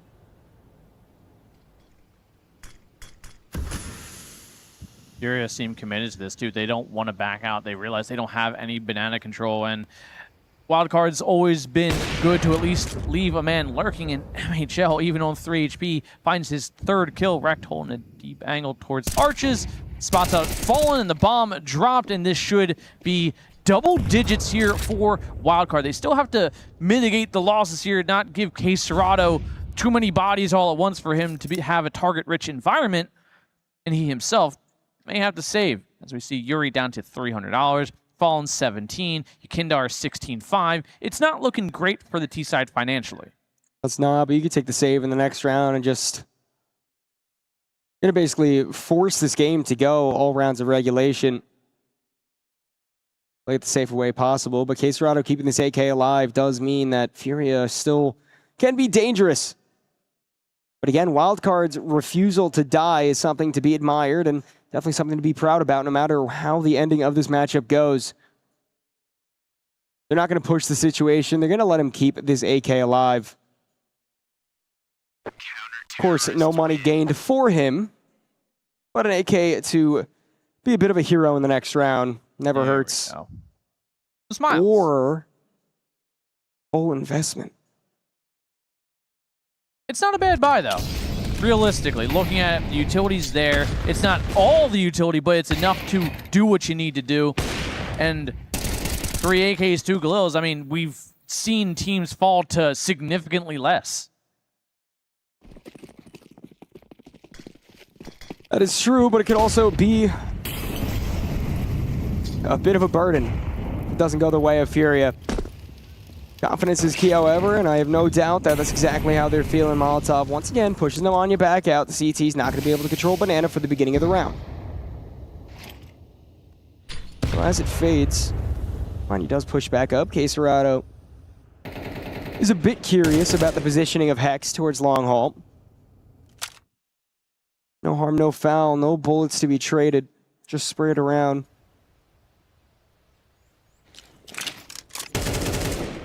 Oh, Anya playing a dangerous game, and we've seen him, he likes to get aggressive in Banana, which is fair, but he has consistently been traded out by Yakinder or somebody close in tow. And just there, we see Manya able to escape off towards Carlton's as they double up towards Nubox and Dark. Start moving around just a little bit. Rest of Wildcard standing firm on this A site.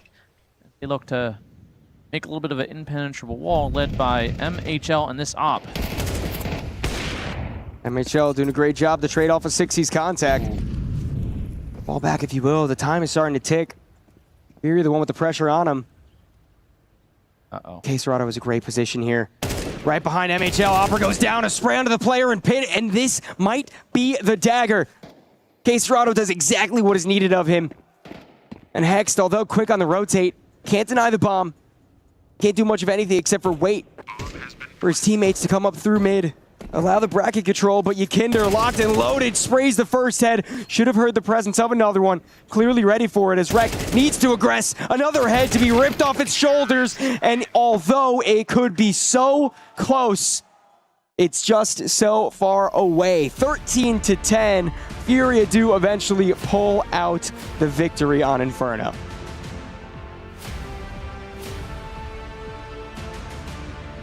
What a painful way to lose that final round. Man advantage, but Caserado finds the gap, slips it in a savvy vet move, realizing the Opera didn't realize how close he was to the angle, and just tears their A defense asunder. That one's gonna haunt the Wildcard boys a little bit, but they did indeed make a game of this one and made Furia work to get that over the line. Yeah, and that's the most important thing. I mean, I think you got to go away from this loss still feeling quite good about yourself. You know, you were able to go toe-to-toe, essentially. You got double digits on the board. I do think a lot of the rounds that Wildcard did end up winning was just based off of the early stage of the second half and, you know, the economy control. So do with that as you will, but nonetheless, a good show. I mean, I'm happy for Wildcard in an individual performance way. Overall, it was still fantastic, but it was just that first half that left a lot to be desired from, you know, Hex and MHL alike. But once they started spinning things up, it looked like a completely different team. Yeah, I mean, a lot to be proud of, perhaps, but at the end of the day, we set it up very nicely in the pregame. This is a bit of a weight class mismatch. This is the major finalist up against a wildcard team that is rising through the ranks, perhaps, but still battling to be there. That's just the reality of these first-round matchups, right? You're going to have the low seeds going up against the high, and for Furia, they're showing that they are still maybe just a cut above.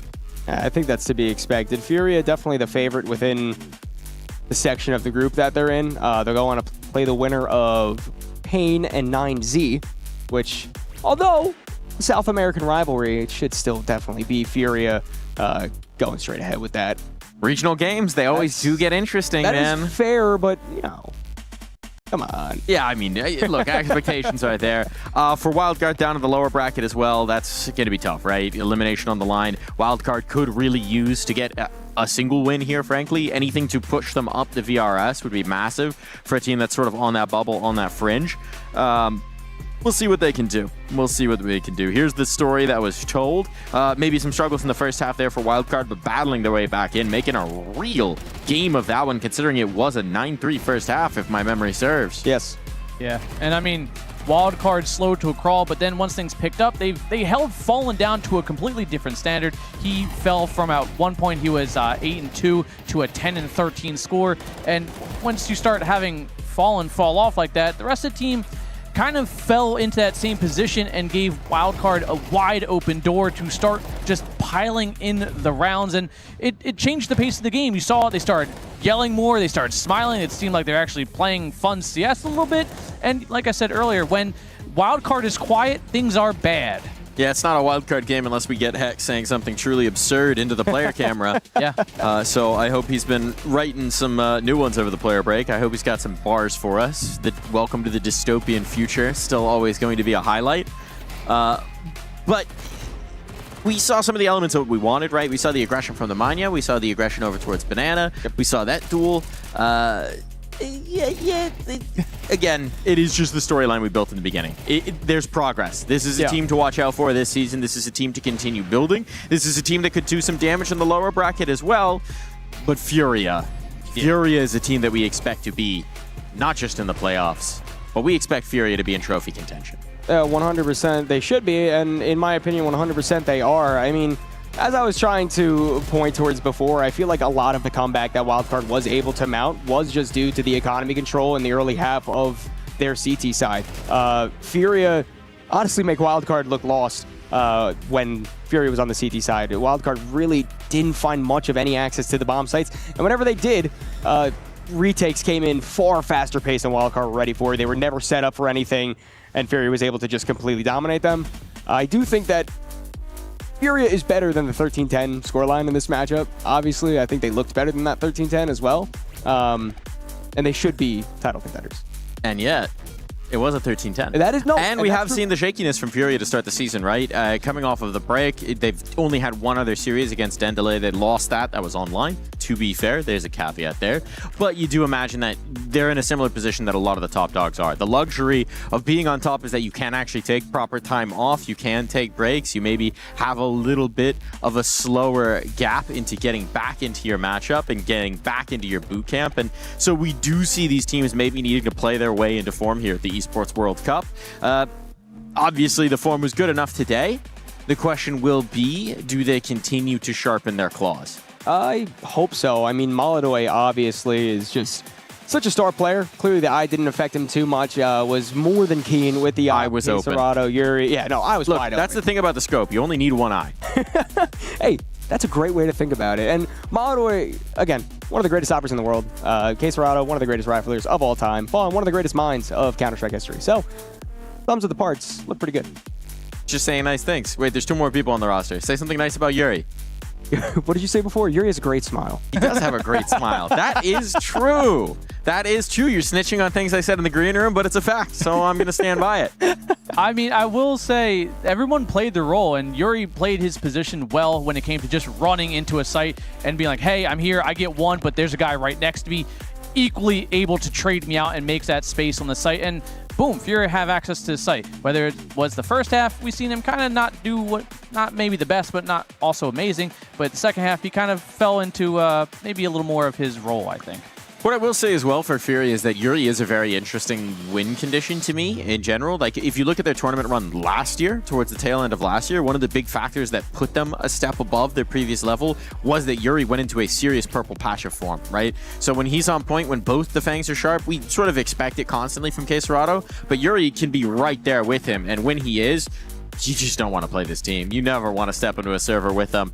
We're going to be stepping in a server for another game in just a little bit. We're wrapping up our day. Crazy, because it has gone rapidly here on the B stream, but we do have one more match coming your way as Maus go toe-to-toe with Lin Vision after this.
play is in our DNA. Whenever we let it out, it becomes our superpower. Now imagine an entire city being built to supercharge it. Kadir City, powered by play.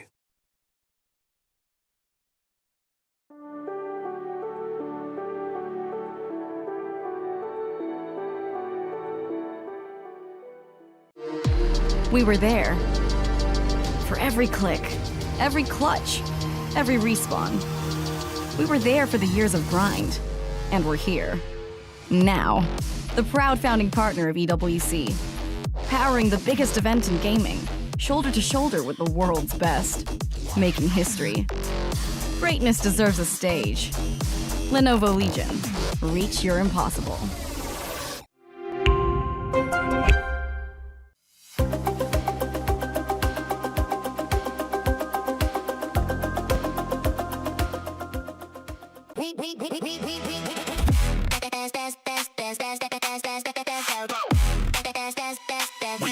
Esports World Cup.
The sun disappeared from the sky, and Mouse lifted a trophy. Strange things are afoot this summer. Good omens or bad, it all depends on your point of view. But if we were, I don't know, 200, 300 years ago, we might think it was witchcraft. And so the question is, who's going to be able to do a little voodoo on this server today? Because it is a Mouse team coming off of a trophy lift, looking like they're strong, surging out of the summer break, and a Lin Vision squad that would love to have something to lift this team up. They would love to have something to lift this team up, but the reality of Mao's being a first-round matchup is quite a heavy prospect ahead of you. Mao's just coming off of a trophy, like you just said, under the leadership now of Xertion, looking very well, having new pieces fit into the team quite beautifully. There's a lot of positive on the side of Mao's right now that I feel like kind of just overshadows the whole situation, you know?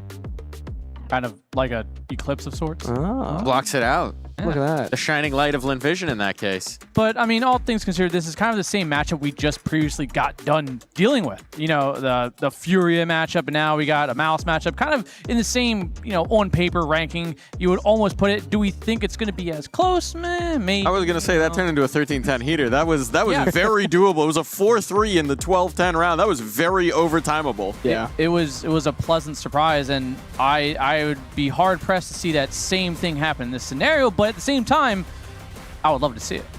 We would indeed, and so would Lin Vision, right? Lin Vision, a team that captured many hearts and minds with a surging run in Austin last year. Unfortunately, haven't really gotten close to that really in their international outing since. They've become a team that maybe can pull off an upset, pull off a map here and there, but we don't necessarily see the consistent runs for. They haven't really been able to build on that form and take that next step. It's always a challenge for teams from far-flung regions. I mean, we're from NA, we know what it's like. You go somewhere, you have a good run, then you go back to your region, you play lesser competition for a long time, you forget a lot of the lessons that you learned, you go international, you have to learn them all over again. It's definitely a rough spot to be in, but credit to Lin Vision as we speak upon them. I do think they got some good pieces on their team. Sure. Westmelon, Sue, Starry. Starry once touted as, you know, the next... Hey. Give him his proper due. Fragadelphia legend, call me Sue. We got an NA player in still. Kind of. Sort of. We can own him. Yeah, it's all right. We can take credit. He started his career in NA, and that is rare. And you know what? And to still be competing and to have played at majors, I gotta say, that's a win. We take those. But anyway, they got some good pieces on their team. As I was gonna say, Starry You're not used to me totally waylaying you. Yeah, no, sorry. Go back to your logical point here. Starry once touted as like the hottest prospect in Asia. I mean, that was many moons ago now, but still a player very capable of taking over a server, putting up good numbers. And again, Linvision is a team that can punch above their weight. How often they can is kind of the biggest question.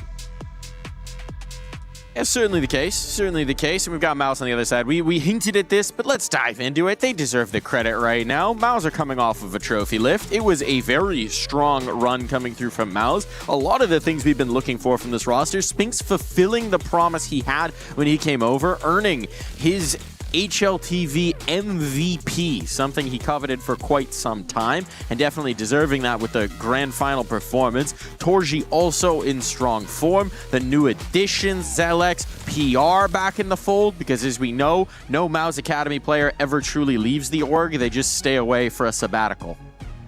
I mean, sometimes that's probably a good thing because they can come back and be a little more reformed, maybe bring something new and refreshing, and then, you know, you get bumped up to the main roster and boom, you make big changes. And hopefully that's what we're going to see. I mean, like you said, Spinks coming off a fantastic performance, and whether or not he can kind of mimic that going forward throughout this is going to be kind of the big question that I think might... It's been answered, but I don't think it's solidified yet. No, we're looking to see them build, right? We've seen this before from Mouse where we've seen them, I mean, they had a trophy, they have one playoff, they have one strong appearance, they make a final, but it's all about the consistency, right? Because we know the player quality, this organization has been flirting around the top 4 for so long that we do want to see them consistently able to fight for that hardware. It's something that is realistic in the current situation. You know, I do think taking a step back and kind of looking to outsource some players, Zelex coming back up, or not back up, excuse me, just up in general from the lower system and playing well for himself. I mean, still definitely room to grow, but someone that has adapted well to the system. And as you mentioned, PR, we know he's a very good player. It's very good to see him back on a contending team, I would like to call him. And I do think that this Mouse roster has a long and honestly quite beautiful future ahead of them. It's just a matter of if it starts now or if they need a little bit more time.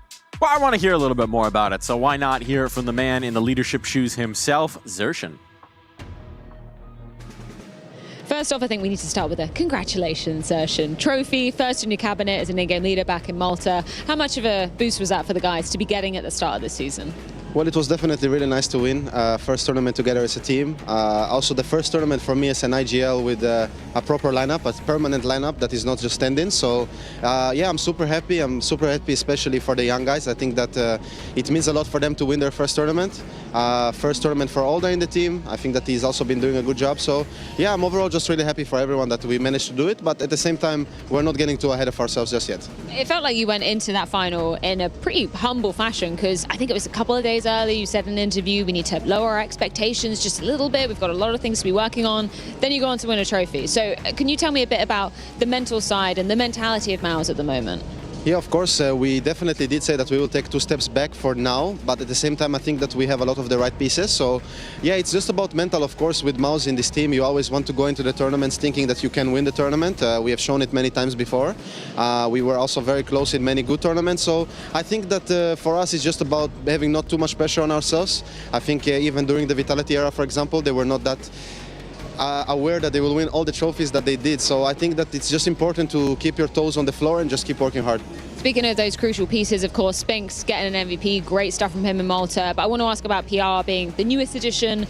Maybe what's surprised you, maybe what you think is his biggest strength at the moment as a player? Yeah, I think his biggest strength is definitely his fast, quick thinking. I think that he's really fast on his feet. He understands situations super well, and overall it's really easy to work with him. I think he definitely has some negatives that are a bit similar to me when I was younger, so it's a bit easy for me to work on him on it. And yeah, I think that overall he's a great teammate.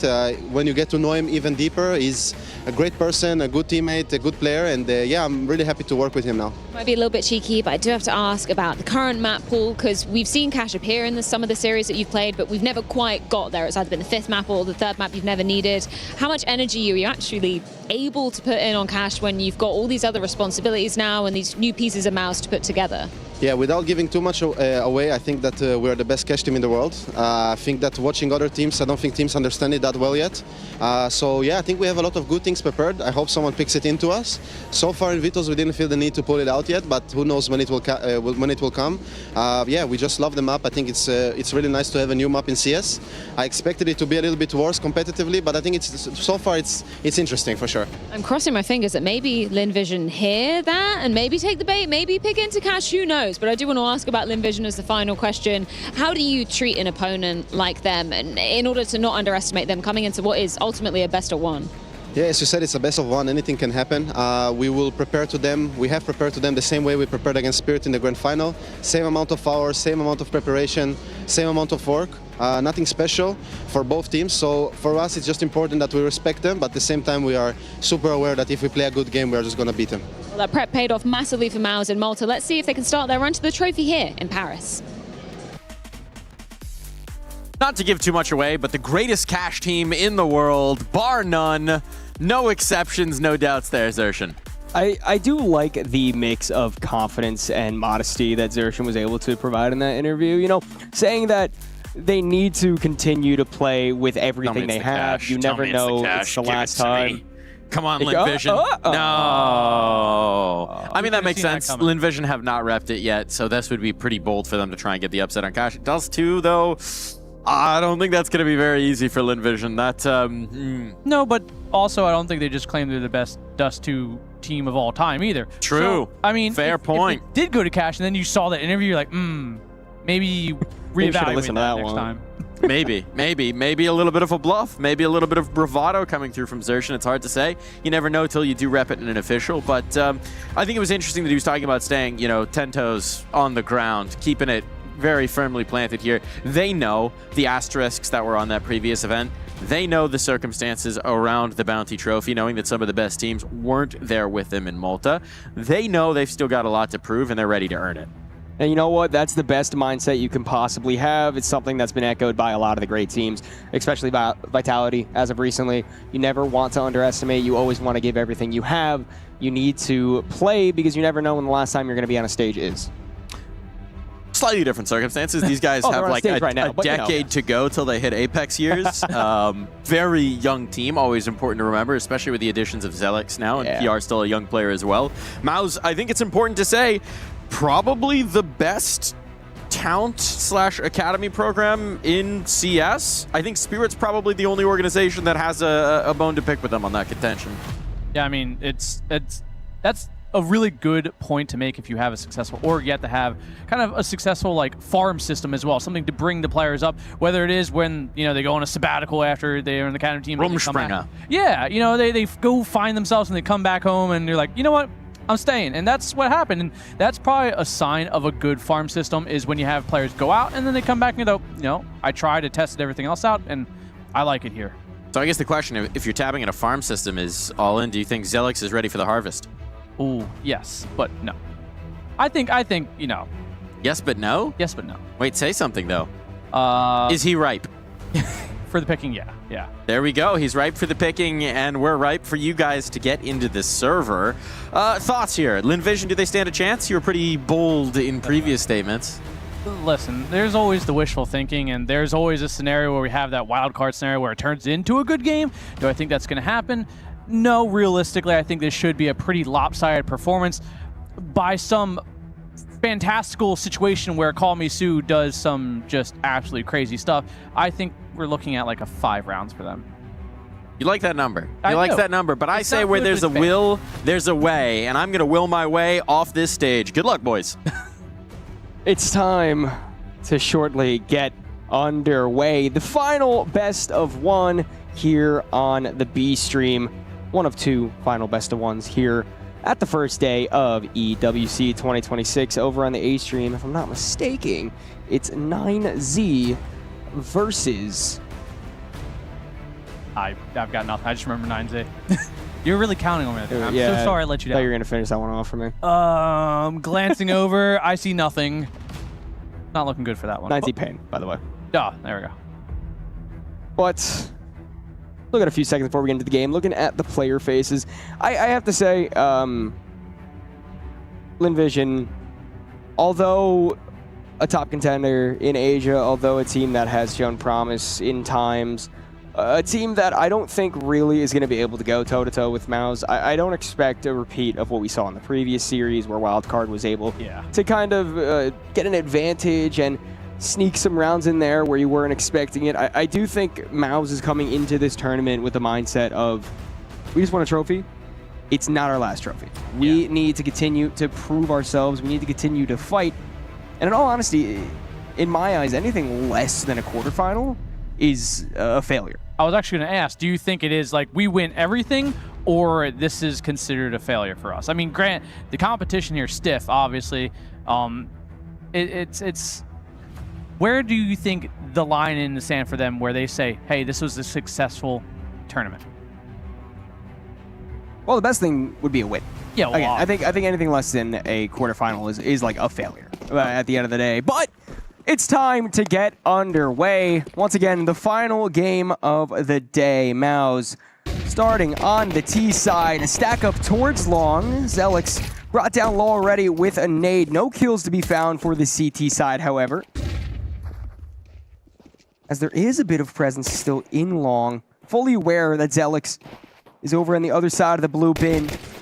Tries to tap away with the Glock. Not able to line up any kills. Amelia and Starry instead the ones to get opening blood. Bomb makes his way onto the B bomb side, however. It will be a bomb plant. It will be an opportunity for MOUZ to try to sneak back into this round. P250 not able to collect on any of the players pushing in through tons. And now, as a 5-on-2 commences, a fight has to be taken somewhere. And that choice just so happened to be wrong. Linvision open up powerfully. What a flawless round. Flawless, but still a round could have turned the other way fairly quickly, but thankfully enough, MOUZ kind of went for the divide and conquer route, put some players up towards that long position, gave up some bodies, but did inevitably get a bomb plant. But again, end goal here is rounds when Amelia's hitting taps and some nice clean shots like this already. They're feeling a little warmed up. They're definitely feeling confident. They're going straight in with rifles. They don't want to give anything up, plus they know that MOUZ got the bomb plant. They're going to be investing into this round at least somewhat, so you want to get as many rounds on the board early on as you possibly can. As MOUZ have a heavy focus towards the B tunnels. 4 players dedicate themselves there.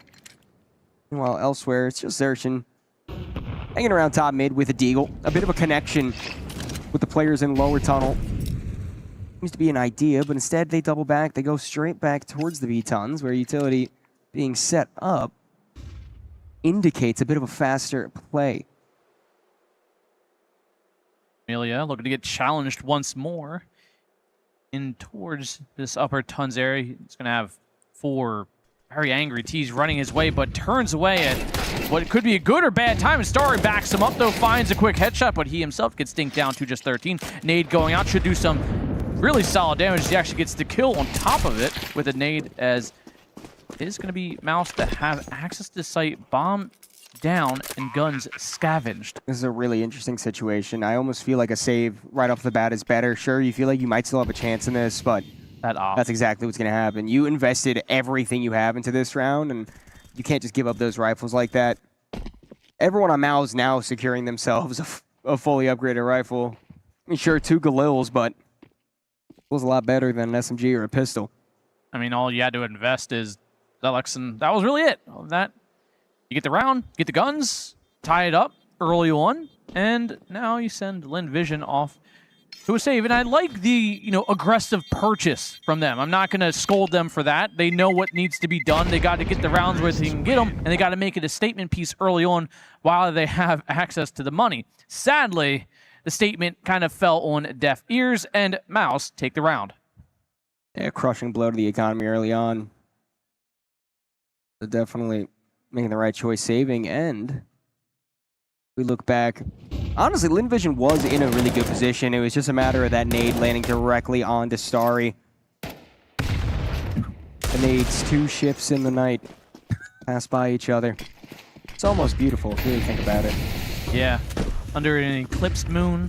Dershon now early, Westmelon able to get a bit of a labored spray to eventually take him down. The leader, first one drowned out in the round. PR tapping away through the smoke, almost able to catch the ankle of Westmelon, but as he falls back, it will be the far point of long, controlled by Mouse.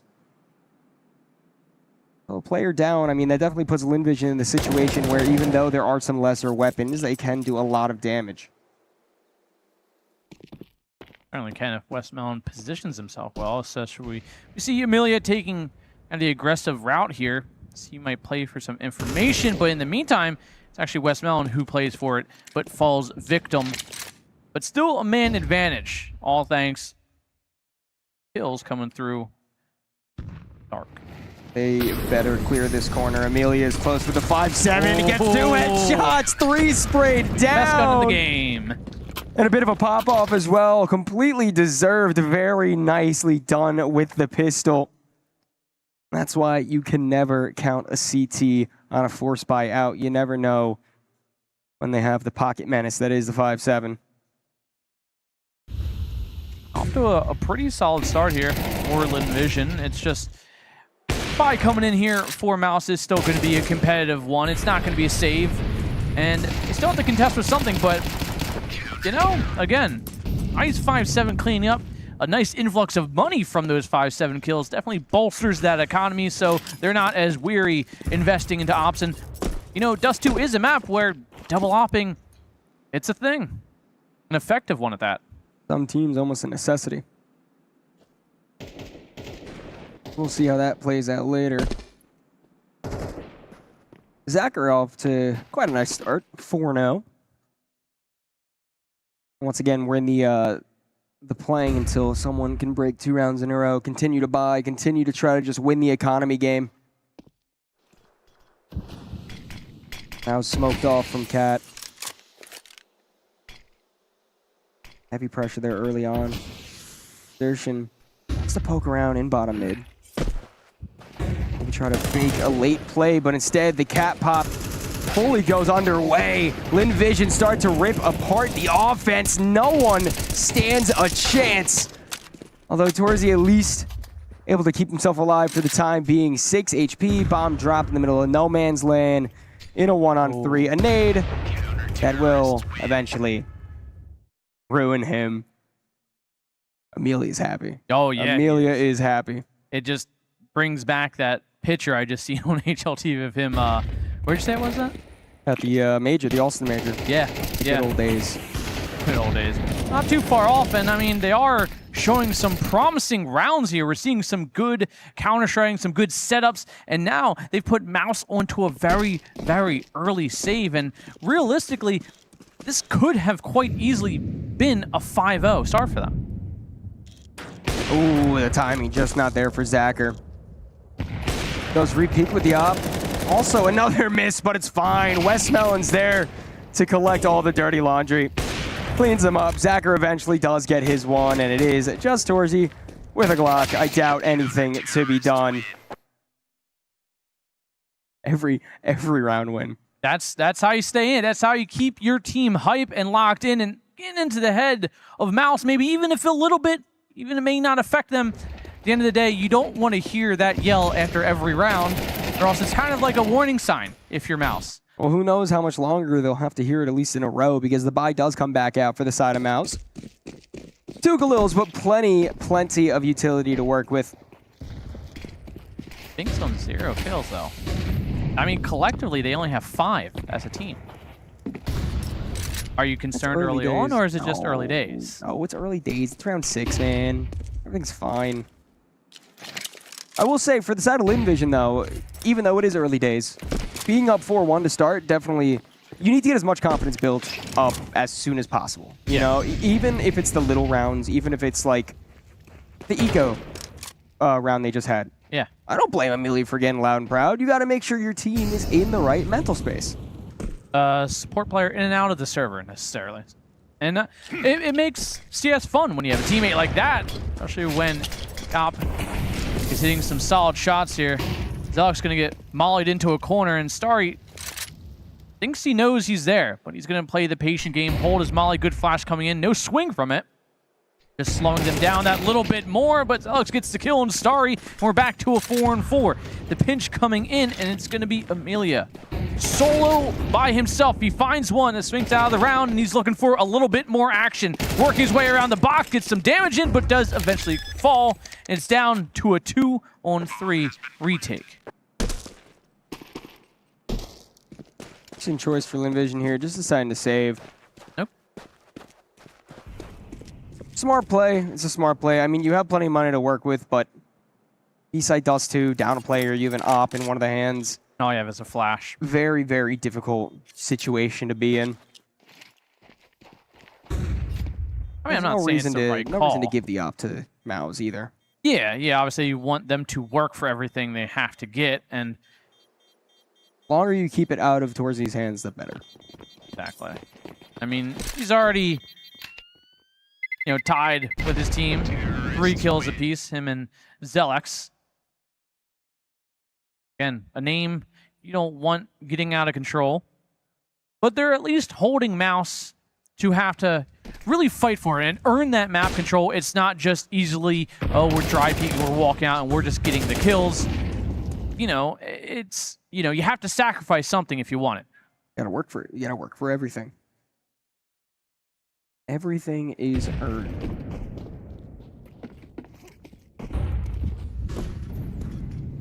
Interesting to see Mao's not really going for much presence within long early on in the rounds. I feel like there's 2 very defined schools of thought. One that immediately at the start of every round, someone rush long, get out there, try to get that control, even if you're not getting the kill, disrupt it a bit.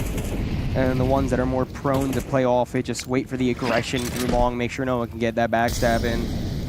That's what Mao's has been starting with, but cat control, just as important, just as impactful. I mean, again, different school of thought is they're training Linvision to not put much presence in long, and they're not going to gamble a lot, so they will throw Call Me Sue off by himself, and maybe the next follow-up round, when they need these rounds to start compounding, they take up long, quick, aggressively, and probably catch one off. That's the thought I'm going with anyways, to try and validate them not taking that presence early on. Mid to be smoke. Zacher has a choice here to be aggressive or to fall back. Aggression does not pay off in his favor as he's not ready for that close swing. And now puts once again this B-bomb site on an island. Starry drops to his knees. Amelia tries to do what he might, but it just can't be done. Westmelon and Sue both forced to save once more. I feel like this is definitely the Mouse we were expecting to see early on. Westmelon getting a few residual kills at the very least, starting to tame the economy of Mouse before it gets a little too out of hand. He himself might be called in the process, as they're starting to close in on him. There's only a handful of spots he's going to be in, and long is definitely going to be one of them. Closing the gap now 4-3. That early success Linvision have starting to taper off very quickly. Well, now you got the guns out for Maus. You can see him just kind of dismantling the defense the way that Linvision has had it set up recently. No real presence in through mid. You're able to just fully get full control there as long as you smoke off the doors. And then once you have the mid pressure, throw a little mid to B smoke. Just do a little peeking around that bottom part. If you get a kill, sick. B split right away. And it's worked 2 rounds in a row, so as we mentioned before, history tends to repeat itself. It does. It does. And maybe we're seeing a repeat of a last match we just got done with. I mean, maybe. Maybe indeed, although with the timeout now dwindling out for Linvision, it is time to get back into what should be an exciting last game of the night. We do have ops out for both of these teams. Full rifles out for both, and all the utility you could ever possibly dream of. An important round for LinVision here. A gun round victory right now not only will put them in a decent economic situation, but also just kind of put the pressure on Mouse a little bit more. You know, LinVision can battle back. They can fight just as much as they bark. They do bark rather loud as well. So, comes with the territory. You got to prove that you have the right to be barking in the first place. And Zakar, he's earned his right thus far. 6-1, still holding the op.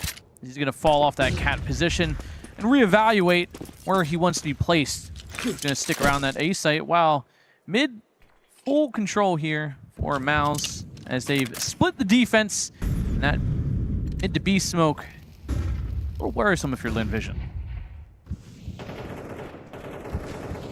Alex really thinking about getting aggressive. He really wants to. But instead chooses to meet up with the rest of his team towards Cap. The timing of the smoke push is everything. Exertion sprays down one. Zelix is there for the backup. They should know that at most there's only one left on this A bomb site, so the hit will come in with quite fast pace.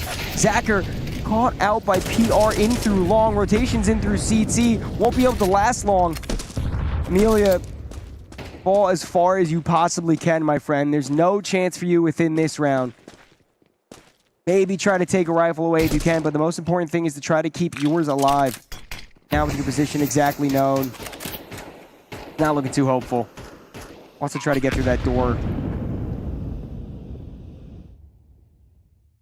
Very nice for Mouse. Very, very nice for Mouse. Early on, Zelix able to finish it off. 4-4. We are all tied up. And now we see the Mouse that we were expecting. Yeah, there we go. I mean, smiles, and now we see, again, LinVision, who were very vocal at the start, have fallen silent. 4-4 is the score. Oh, we see 4 more. Hopefully. Do you think this is where it stops here for LinVision, at least in the first half? Do you think 4 is all they get? No, I don't. I have faith in LinVision to battle back a little bit. It's more of their T side where I'm worried the most, but we'll cross that bridge once we get there. Once again, mid being completely evaded from the side of LinVision. Delix able to make his way up towards the Xbox. And Cat controls next one to try to come. MAC-10 out on Xertion as well, trying to collect up the money from these pistols that are on the CT side, as the economy has been broken.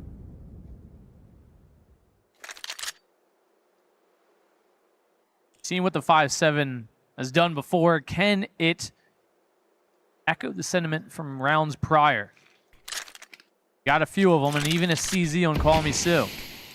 Unfortunately, the hit's coming to the opposite bomb site. There's not much of a chance for the pistols to even try to get activated. One player in CT. Although, as I say that, Zakar actually finds a deagle shot of his own, and Mouse want to try to do a split into the B bomb site. A bit of a misdirection, but at the same time, running into a stack that's already partially been dealt with. Still maybe a chance to give up some unnecessary kills. Starry taps away one head. 2 would be massive here just to get more damage on the board. That's just not in the cards. Westmelon's opt, misses the shot on Xertion, and once again, you need to fall back. You need to keep this alive. So much more to lose than to gain with this kill. Mouse's economy starting to lift far off the ground, trying to bait out a shot from Westmelon. He doesn't pull the trigger, and now he does. Pulls out the 5-7, point blank range, actually finds another, gets it to a 1v1, and we're actually seeing the last remaining T far off the bomb site, was already in the process of hunting, but thankfully enough for Mouse, he doesn't have a kit, so he's not committed to pushing this any further. Thought about it for a second, though. He did. He took that very aggressive step through the doorway, and then was like, wait a sec, I don't have a kit. And that's... I need to control myself. Yeah, I mean, there's that inner player who's like, just do it. Go stick it. I mean, and he might have made it in time, maybe, but not again. Not worth the risk of giving up that up. That would be a hard loss too, because looking at the money, there's not much left on the table for them now. The op is dropped over to Zacher. Once again, rifles all around.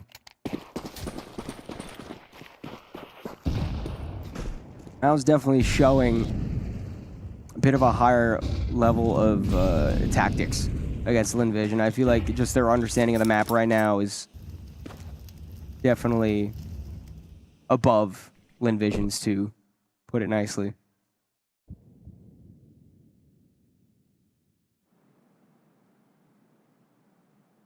It's all definitely going to fall on to Amelia.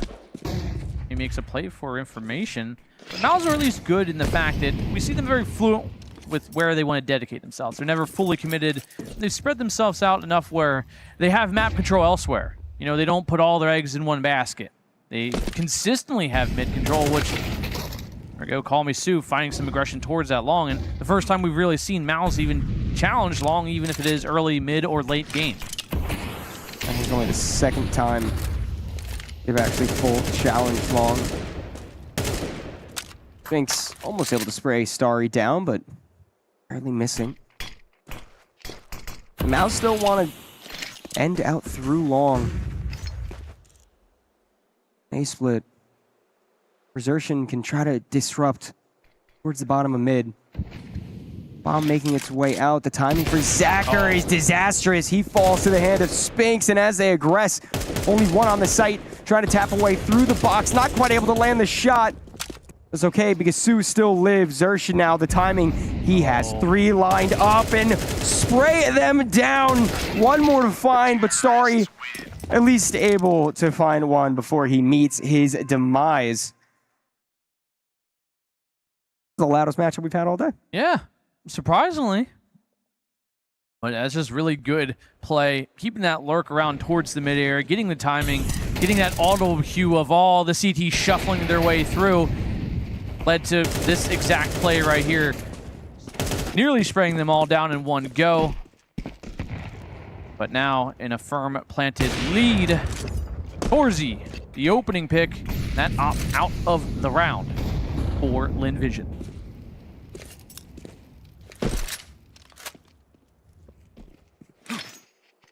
Linvision already quite disrupted in their standard setup with the early mid kill coming in. Smoke down at the doors allows Zelix to get his usual positioning up towards Cat, a flash in. No push to follow.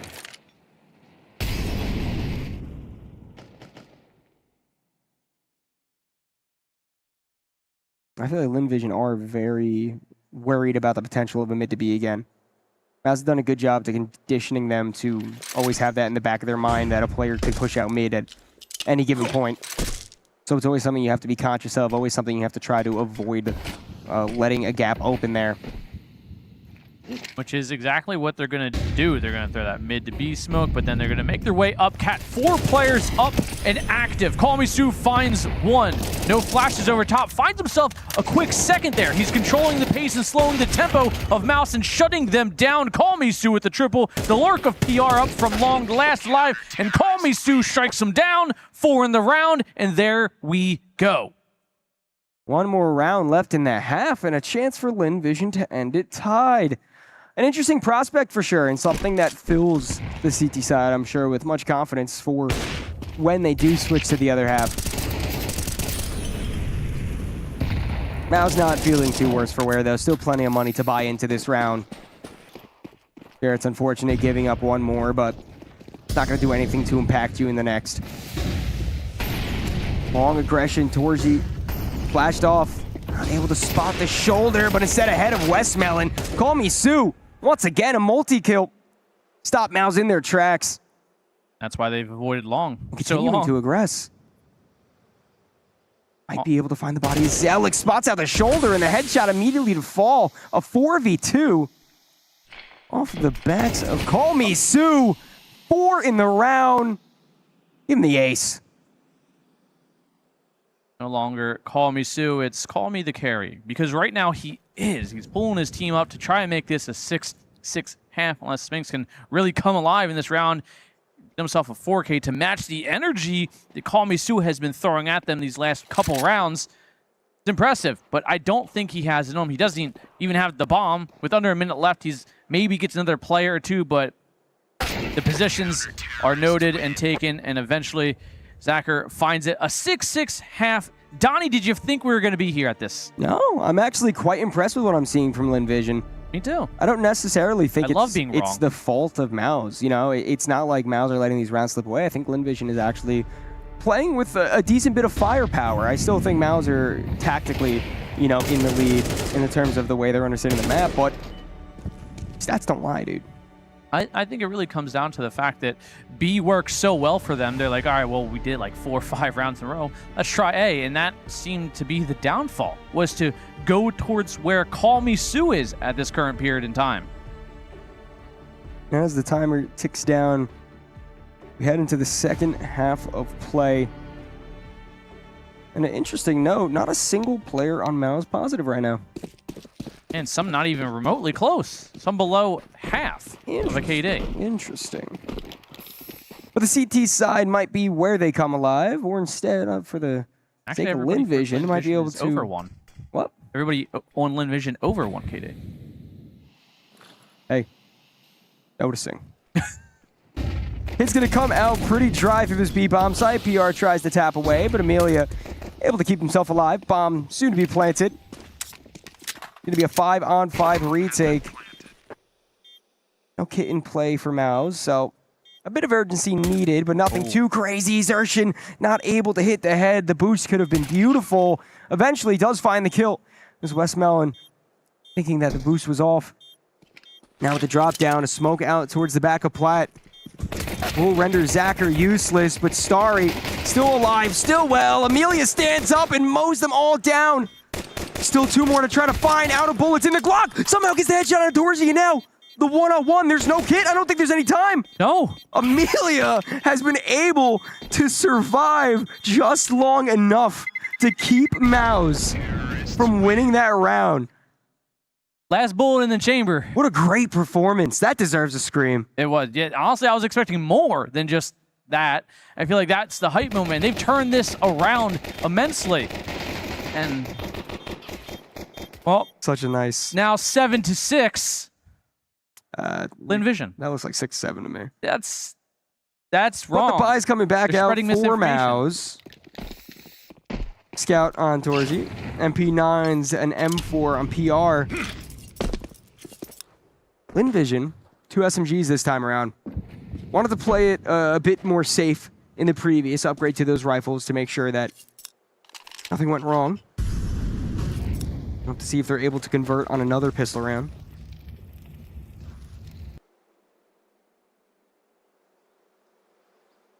Slow and steady is the pace being set here, but things looking to speed up exponentially as we see LinVision making and funneling their way up. Cat B looking very vulnerable with only a single player, Xertion, by himself with just an MP9, but he's crossing around, looking to make some space, maybe deny access. Maybe LinVision smelling the weakness a little bit. Slow it back down, make their way back down, and... oh. Well, Zelix, he's smelling the blood in the water at a bare minimum. Off-kiltered aggression.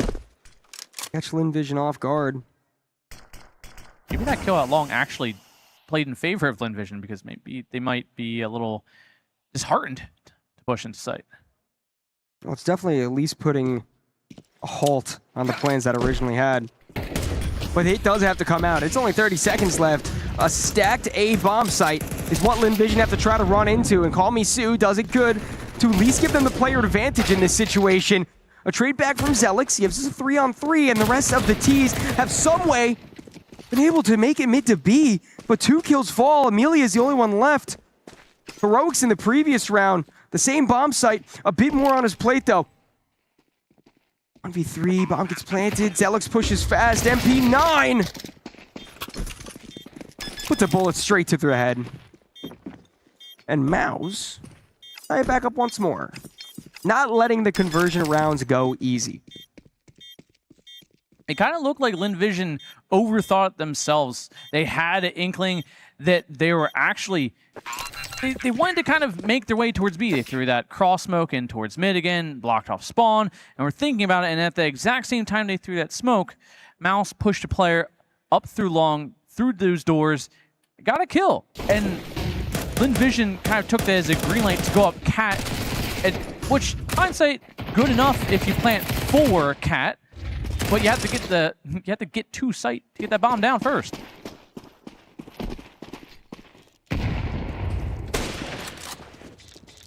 Backer able to hit Spinks through the door. Scout at least does good for that. Dorsey not able to rebuttal with the op shot. Gives that knowledge up of the scoped rifle in play, however. And now it's Lin Vision's turn to take over mid. Have stronghold there early on.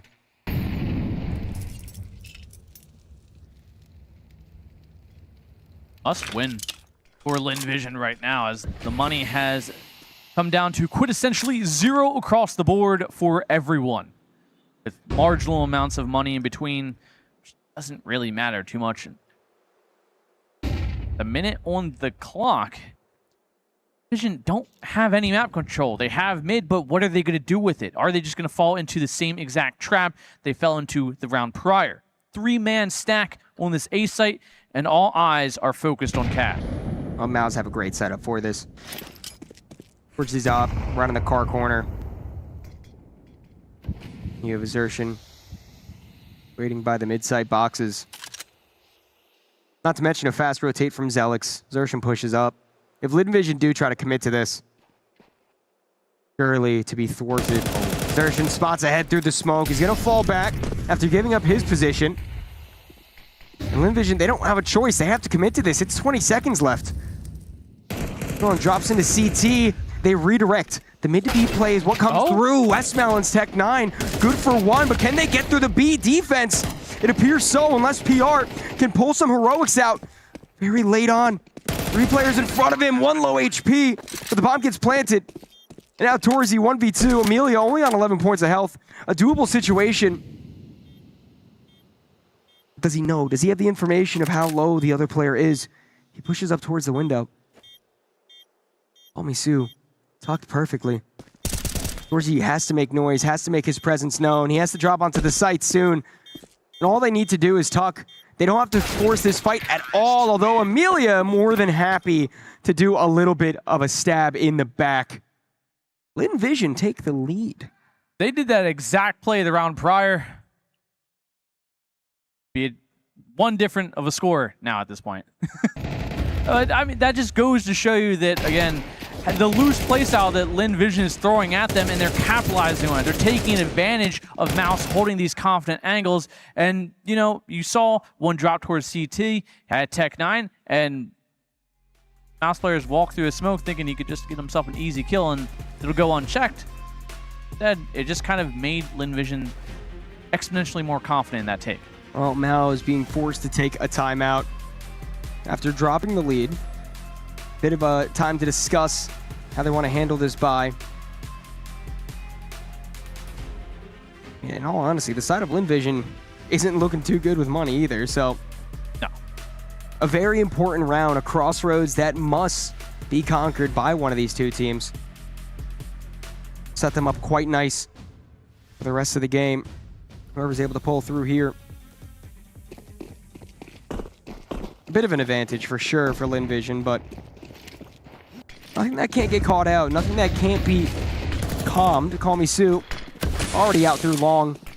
More to follow behind him. Wants to get aggressive. Sprays through the smoke. Not quite able to fully land any, though. And look at this. Yeah, look at that aggression from Mouse. Clearing out through lower. They already know the play. I mean, Lin Vision have literally no one else on the team anywhere else on the map. Everyone is long. This is 100% dedication. Torzy getting tapped down to 32. Seems like Mouse have at least called this rotate early, and they've called it correctly. Again, but Lin Vision have plenty of time to back out of this and reset and reassert elsewhere. Time, yes, but seem very determined to stay in this setup. Dershin makes his way over to Carr. Zacher did spot 1 on site. The full presence of 4 on this bomb site should not be known. Even PR, who was a bit hesitant, making his way back on over. Smoke fades. Will Xerxin be cleared? Will the timing work in his favor? Or Linvision able to get this done? First kill to fall, it's Zelix instead. Starry does trade back, and the T's have to get the kills. Amelia, a nice spray with the AK, does allow the player advantage to fall their way. But still not on the site. Still a wall to cross. 15 seconds left on the clock. They need to push up now. And with all this presence, it's almost an impossibility. Oh, no. Mao's absolutely halting Linvision out. Zacher all the way back towards long. Sure, a nice shot with the scout, but the round lost.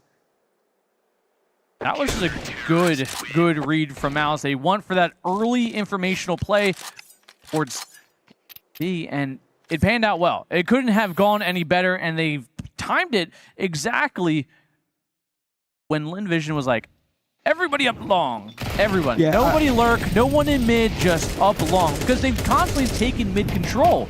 Every round, consistently over and over. And you thought, like, you know, if you're in the shoes of Linvision, it's like, all right, we've trained them to kind of hold mid and stand firm. And so we're going to throw something different at them. You got to wonder if that comes from the homework. You heard Xerxin say that they put just as much prep work into this as they did a grand final that they were just in. You have to. And if it wasn't, it was a fantastic blind read, I'll tell you that much. Yeah. Call Me Sue brought down low, a nade only does 5 singular points of health. Over to Starry. Oh, sees the shadow. And Westmall's going to get caught out from the back valve. Firing range between Torgy and Spinks. Does allow the first body to drop. And does make Linvision a bit shaky about what they want to do. Grouping up back into the tunnels. They have had some success on this B bomb site. Call Me Sue, no success with the scout. Low HP, easy pickings for PR. With a 2-player advantage, all Mouse needs to do is lie in wait. Play back, don't give up any important kills. Instead, PR can just continue to spray him down because that seems to be exactly what he likes to do. Spinks does take one of them, but still a 3K for PR and a round lead back in favor of Mouse. That's a man you really don't want to just keep giving 1v1 fights to. I get the buy is not the best, but at least swing with the teammates, maybe get a trade in. B site's easy enough where if you get 1 kill, you just kind of flood the site, and 9 out of 10 times, it's not going to be that last remaining player to clean up 4 more players. Most likely not. And at the bare minimum, you get a bomb plant down and you get some extra money. Now you're looking at the bank account and it's looking dry. And all you got is deagles and some Tech 9s. Not even armor. 1 singular armor. On Mr. Sue. Mr. Sue. Maybe. Someone call him, man. Make something happen. Probably not. Probably just going to get sprayed down by Torzy's MP9. Is already good for 1, although Amelia does trade back. A nade does exactly the same back to him. Very good for Mouse. I mean, and this was kind of the thought process I had, was Mouse on the CT side is just going to be so fundamentally more in tune on this map than the likes of Linvision. And I think it's showing. It was a close T-half. Credit to Linvision for sure. But I think Mao's just are going to be able to push and pull the map the way that they want to more often now they're on CT side. Yeah, we're definitely seeing the scoreboard reflect that. Surprisingly enough, Zelix, the only player, had a positive mark, while the rest of Mao still struggling to get to that even point. At least they found rounds. They found success. They found a lead, even if it is only a single digit, looking to be 2. They're going to hit double digits first here, most likely.